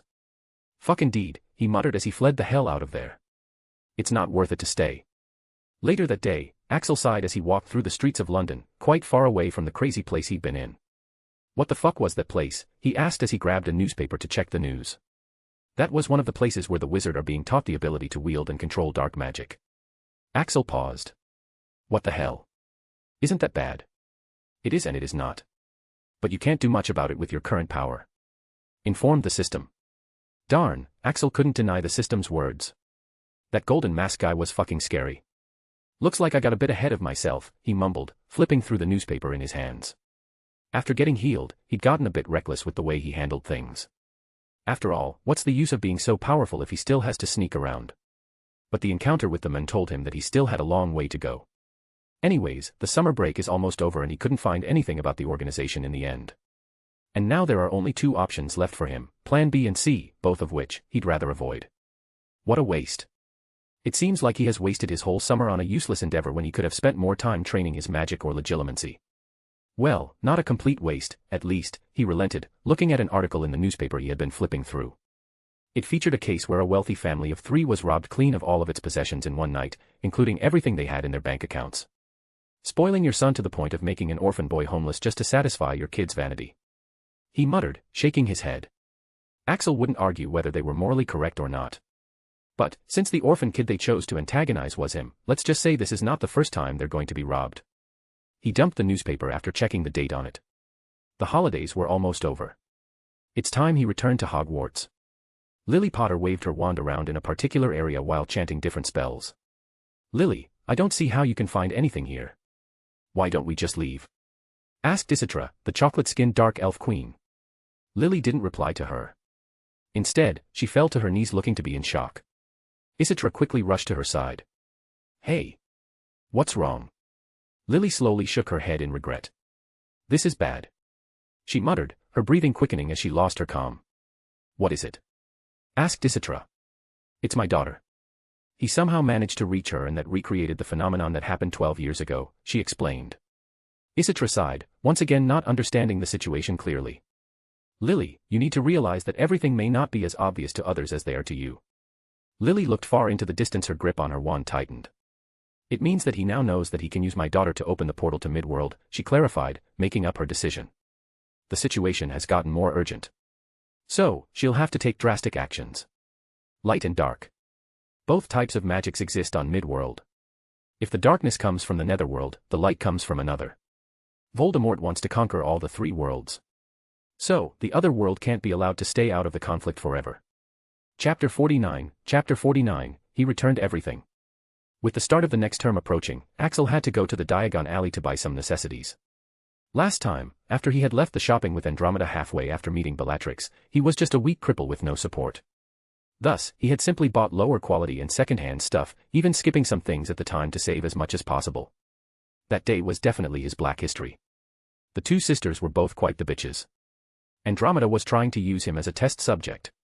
Axel wasn't particularly angry at her, but he definitely didn't want anything to do with her.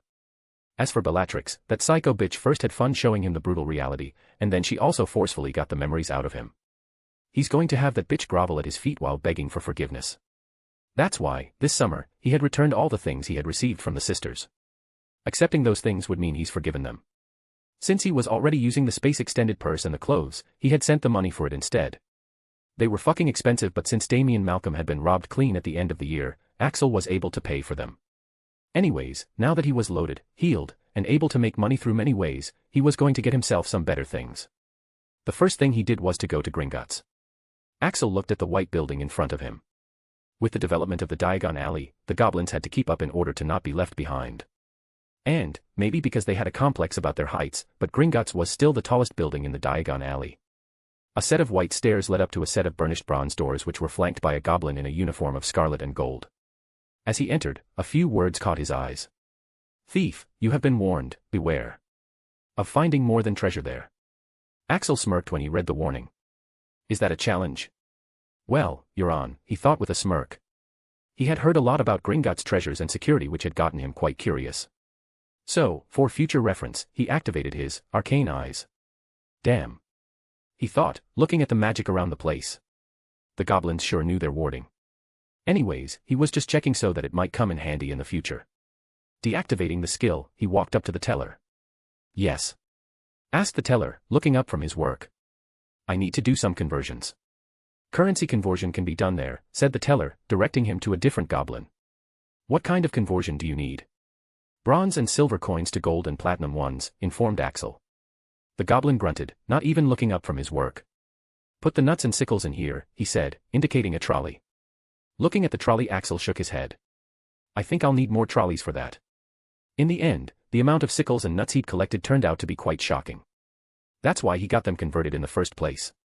After everything was counted, he found that he had around 6,000 galleon worth of coins, which is quite a lot, but not too much of his ingredients' expenses are taken into account. Still better than being broke, he muttered with a shrug. With his skills, he could have gotten a lot more than that. But he only swiped little to negligent amounts from the students so that they don't even notice that there was a thief. To be honest, money is not really the problem now. The Slytherins were a bunch of fat cows waiting to be butchered. He could butcher them when he really needs money.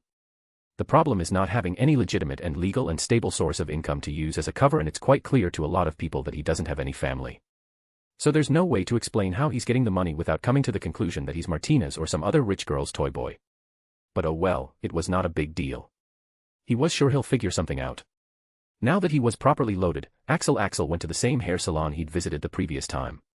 After a year, he obviously needed a haircut, especially since he now has much better ways of hiding his face. Sorry sir, but you need a reservation to enter this place. The hairstylist, Paul was his name, didn't recognize Axel at first. But then his eyes widened as he rubbed his eyes, looking at Axel in disbelief. Merlin's goatee. Axel. Look at you, young man. He exclaimed.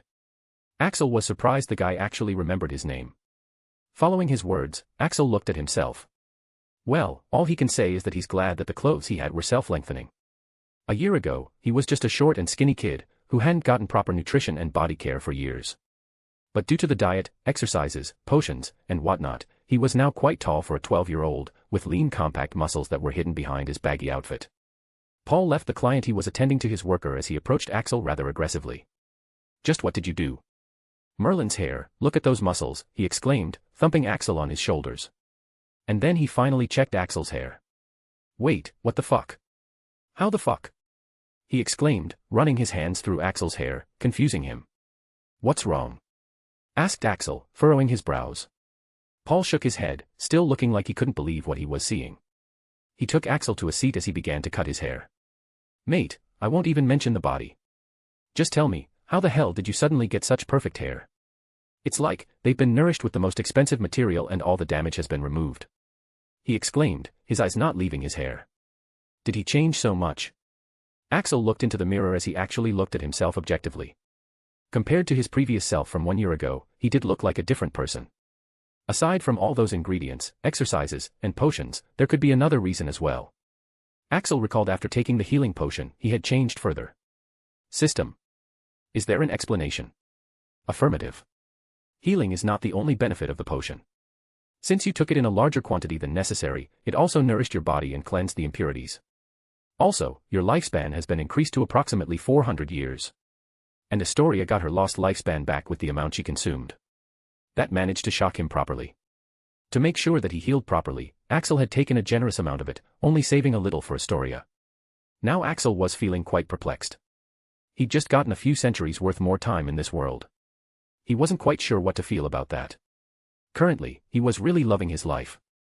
But he didn't know how he'd feel after that long. Whatever, I'll figure it out when the time comes, he decided. Currently, his only problem seems to be the fact that his appearance might attract more attention. But that's not a big deal, is it? After the haircut, Axel went on a shopping spree as he quickly bought all the things he needed for the next year along with ordering some new clothes. In the end, the only thing that was left were books. But the fuck is happening here? The bookstore had a freaking huge line in front of it, with hundreds of women jostling around, trying to get in. Apparently, Axel wasn't the only one who found this situation odd, since he could hear other people talking about it as well. Did you hear about the students' exchange program this year? Yeah, I wonder what school it'll be. What's all the fuss about in this store? Seriously, mate, do you live in a cave? Gilderoy Lockhart is signing the copies of his new book. Lockhart. That pansy guy who's famous on Magi Hive. Yep, that's him. He's got a crazy huge fan following on Hooter and Magebook. Whatever, most of them are witches anyway. That's all Axel could hear before he had moved on due to his serious lack of disinterest. Presence reduction. True invisibility. With his skills activated, he casually cut the line and entered the bookstore. Outside seemed quite peaceful compared to the situation inside though. Witches and photographers were jostling each other to get a better view of Lockhart, while two men were fighting on the side as Fred and George Weasley cheered from the side. Yep, a mess. Axel had to shake his head at the situation. It doesn't seem like he can civilly get his books anytime soon. So, he decided to simply steal the books he needed. He was just about to leave when another commotion attracted his attention. Ladies and gentlemen. May I present you, Rose Potter, said a man with wavy blonde hair who must be Gilderoy Lockhart, forcefully dragging a very annoyed Rose Potter to the front of the cameras. A smirk appeared on Axel's face. Well, this could be interesting. When young Rose here stepped into Flourish and Blots today, she only wanted to buy my autobiography. Crack. And just as Axel had expected, in the next moment, a knee was delivered to Lockhart's balls, viciously, making the man collapse to the floor in a moaning heap. Oh. And thus, the place became even more of a mess. Everyone was clicking pictures and recording while the fangirls rushed to help Lockhart. What a creep, Rose muttered before storming off, making the crowd part way for her. Looking at the scene, Axel nodded to himself. That's Rose all right, he muttered, getting out of the bookstore as he went to finish the rest of his shopping. He could already guess tomorrow's headlines: the girl who lived breaks Lockhart's snitches. Fangirls expressing concern about the functioning of Lockhart's broomstick. Though thinking about it, Rose can't really be faulted for her actions. After all, only a spineless or clueless person would let someone like Lockhart leech on your fame like that. September 1, 1993. Axel stood alone at the barrier of platform 9 3/4. It was time for the start of his next year at Hogwarts. And this year is bound to be completely different from his previous one. Last time, he was here as a weak cripple, filled with bitterness. But this time, he's here as a powerful wizard, with enough abilities to handle himself. Just whoever they are, how many they are, they can come at him anytime. But still, let's avoid trouble this year, he decided as he walked through the barrier, entering the platform. Too bad he wasn't aware of the phenomenon called raising a flag. What the? As soon as he had crossed the barrier, he was literally jumped by someone. His body instinctively reacted as he sidestepped and tripped the person. By this time, his brain had long realized who it was, so he caught the person right before she hit the floor. Daphne, what the hell? He questioned as he quickly put away the knife which he had almost stabbed her with. He let go of her, letting her fall to the floor. Sitting up, Daphne turned around to look up at him to say something, but her words seemed to have gotten stuck in her throat as she looked at him, her pupils dilating. At this moment, another girl jumped him. Since he already knew who it was, he couldn't trip or dodge and let her fall. Astoria hugged him tightly like a little koala. Thank you, thank you, thank you, thank you. Axel sighed. What a way to begin a year. Bonus scene, Black Sisters. It was a fine Sunday morning and both the sisters were discussing some new program that was being organized this year. Do you think it'll work? The schools are too different in their culture and magical arts. Asked Andromeda. Bellatrix shrugged. Well, it had better work. The supportive hit wizards of that country can be of great help. Andromeda looked at her sister for a moment. But, why would we need support? Bella, what are you not telling me? Bellatrix looked at her sister innocently but didn't say anything. After all, going against Atlantis, the most powerful magical country, isn't a small matter at all. While she was still debating whether to tell her not, an owl post arrived, addressed to the two sisters. Andromeda looked at the package that they'd just received. It's from Axel. Bellatrix, who was completely disinterested moments ago, was suddenly beside Andromeda, already opening up the package. What did he send us? Exclaimed Bella, looking quite excited. Andromeda hadn't seen her this happy in a long while. With childlike enthusiasm, Bella opened the box, only to find that the box was a space extension charm and it was filled with all the things they'd ever given to him. The smile immediately vanished from her face as she looked back at Andromeda. He sent everything back. Chapter 50, like father, like son. Not far away from the barrier between the stations, two women stood on platform 9 3/4 under disillusionment, awaiting the arrival of a particular individual. One of them was Bellatrix Black, the Minister of Magic, who currently had a gaunt face as she waited for Axel. Magic power would burst out of her from time to time, almost blowing their cover. After knowing that Axel hadn't used a single one of the precious herbs, potions and medicines she'd sent with meticulous instructions of Andromeda on their use, Bellatrix could no longer stop herself from interfering. Up to now, while they couldn't find a proper cure, she and Andromeda had sent many things that could have at least helped him with his pain and alleviate the trembling enough to a certain extent. So, it could be imagined how devastated she had been to find that he'd been suffering from a horrible amount of pain and difficulties every single day for this whole time just because of his hate for her. That's why Bellatrix and Andromeda had decided to come here against Axel's strong wishes in an attempt to apologize once again and convince him to accept their help. "Who are the green grasses waiting for?" muttered Andromeda, looking at the three witches who seemed to be waiting in anticipation. Their bright and cheerful moods were a stark contrast compared to the nervous and despondent atmosphere around the sisters. Bellatrix shrugged. "Couldn't care less," she muttered, her eyes not leaving the barrier. She appreciated her sister's attempt at distracting her from her self-blame and self-loathing, but she'd rather stay like this for now. Andromeda didn't give up. "I heard Sissy got a new job." Bellatrix frowned. "Don't bring up the bitch." Andromeda sighed, seemingly giving up as she turned back to wait for Axel. "I'm surprised he managed to achieve so much without using any of the potions and medicines I'd sent him. Did you see his exam reports?" Bellatrix knew that this was yet another attempt by Andromeda to distract her, but she still couldn't stop a small proud smile to appear on her face. "An outstanding in everything, even flying and dueling," she muttered, the magic around her calming down a little. "Even with such a massive handicap." "Except for potions," added Andromeda. "Snape needs to be fired," said Bellatrix, her mood souring as she recalled that acceptable. "The man is making Axel do practicals with his crippled hands. It would seem that she'll have to cripple the bat's hands and make him do potions so that he understands his mistake." "I don't understand why Dumbledore would even keep the men," Bellatrix was saying, but she paused in her steps as she saw a familiar face appear from the partition. As soon as she saw him, her jaw dropped. "Tristan," she murmured, squinting her eyes. For a moment, she almost mistook him for Tristan. But of course, she knew it wasn't him, it was Axel. The more you compare the two, the more different the two faces look. How did he change so much in just a year? She thought. This was her first time seeing him in person after a whole year. And she'd never expected him to have changed this much. Andromeda also had similar thoughts. They had been expecting the same skinny and small boy who would hide his trembling hands in his pockets as he tried not to attract attention. They were expecting a lonely boy who was in need of their help. But imagine their surprise when instead of that boy, they found a handsome and confident young man built like a warrior. In the next moment, they saw the two Greengrass daughters rushing the boy, surprising the two women. Bellatrix frowned as she heard the conversation. Why would they thank him? She murmured, finding the scene much too familiar. Andromeda, however, being a master healer, had different priorities. His hands. "Bella, look at his hands," she said in a shaky whisper. "Thank you, thank you, thank you, thank you, thank you." Looking at the girl hanging onto him like a koala, Axel sighed as he gently pulled her off and set her down. "It was no big deal," he shrugged. "It was just annoying seeing you putting up a facade all the time," he told the little girl honestly. Aside from the gratitude to Daphne and Evelyn, another reason for Axel to help out Astoria was because of this.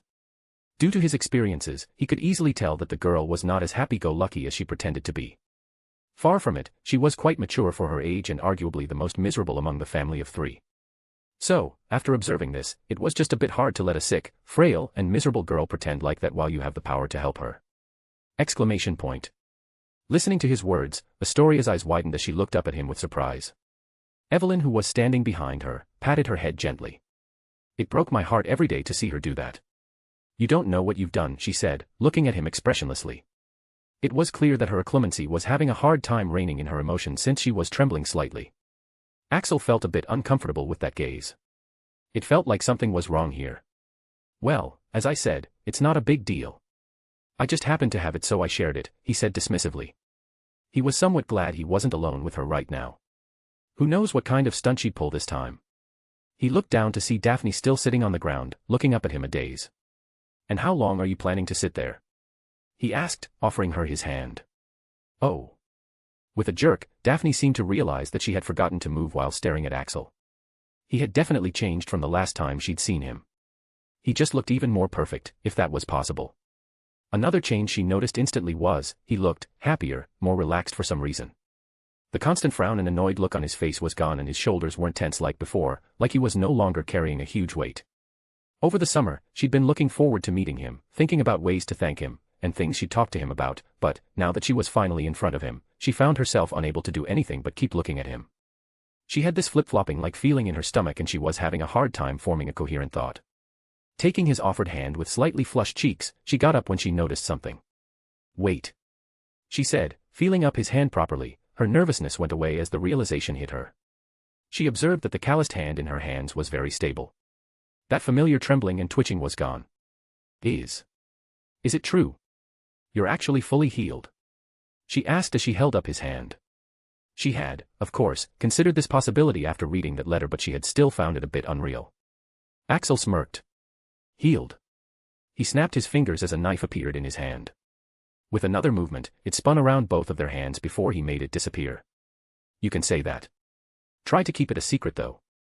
I'm still having you do my homework if that's okay with you," he said, trying to retract his hand, but, in the next moment, Daphne had thrown her arms around him, making him freeze. "I'm so happy for you," she said, her voice coming a bit muffled. Even if he didn't show it, she was well aware just how much he hated being in that state. She had seen how he'd tense up every time someone would mention the word cripple. She had also seen how he'd sometimes just stare down at his trembling hands, as if willing them to become stable.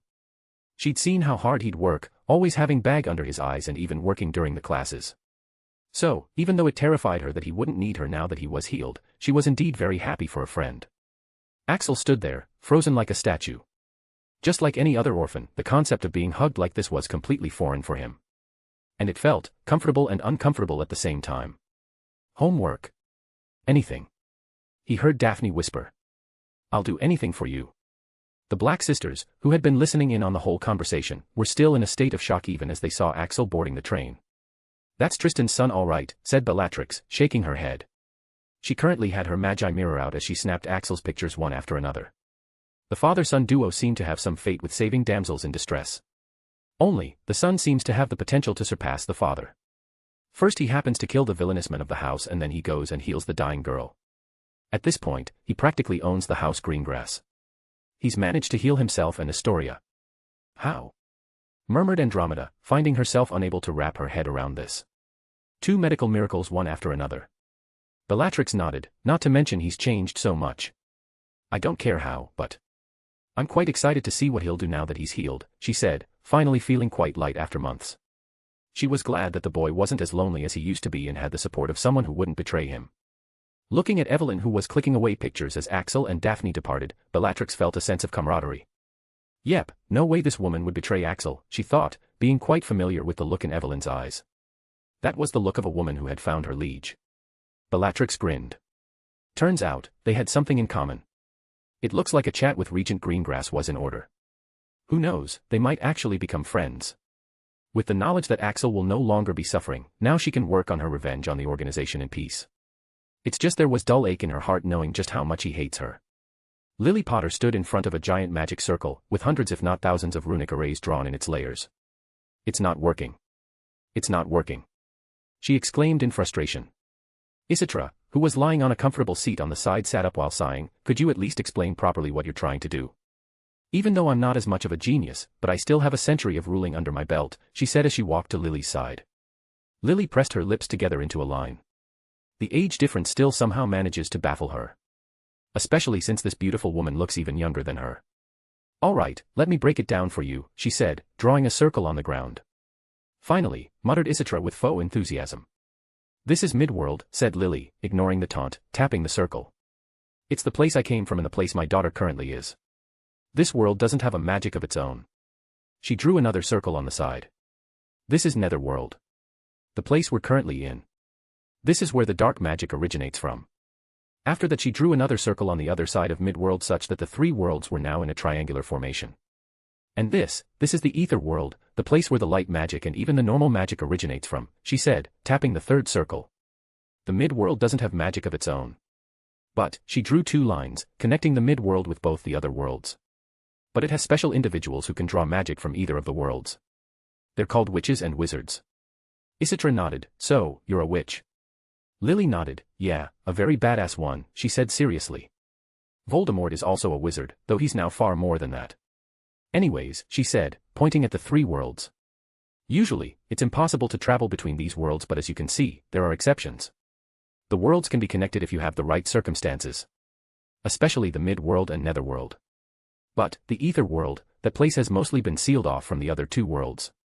Not much about it is known except for the fact that a wizard named Merlin from the mid-world had managed to get there, and when he returned, he was the greatest in the mid-world. Isitra nodded. So, what are you trying to do? Lily nodded. I'm getting there. You see, Voldemort is a conqueror. He won't settle until he has all 3 worlds under his rule. She pointed at the connecting line between the netherworld and mid-world. He is soon going to be able to succeed in traveling between these 2 worlds. Once he does that, he will also be able to succeed in traveling from mid-world to ether-world, since it's not that different. So, Lily slowly connected the 2 circles which signified the netherworld and ether-world. I'm trying to directly connect ether-world and nether-world for him, so that he stops paying attention to the mid-world. Then we'll be able to buy us some time in which we can ally ourselves with the ether-world and figure out a way to take down Voldemort. Or if we're lucky, the ether-world might just crush him for us, she said, and Isitra had a guarded expression as she looked at Lily. How do you know all this? And, are you not able to succeed? She asked. Lily shrugged. My late husband once had a friend.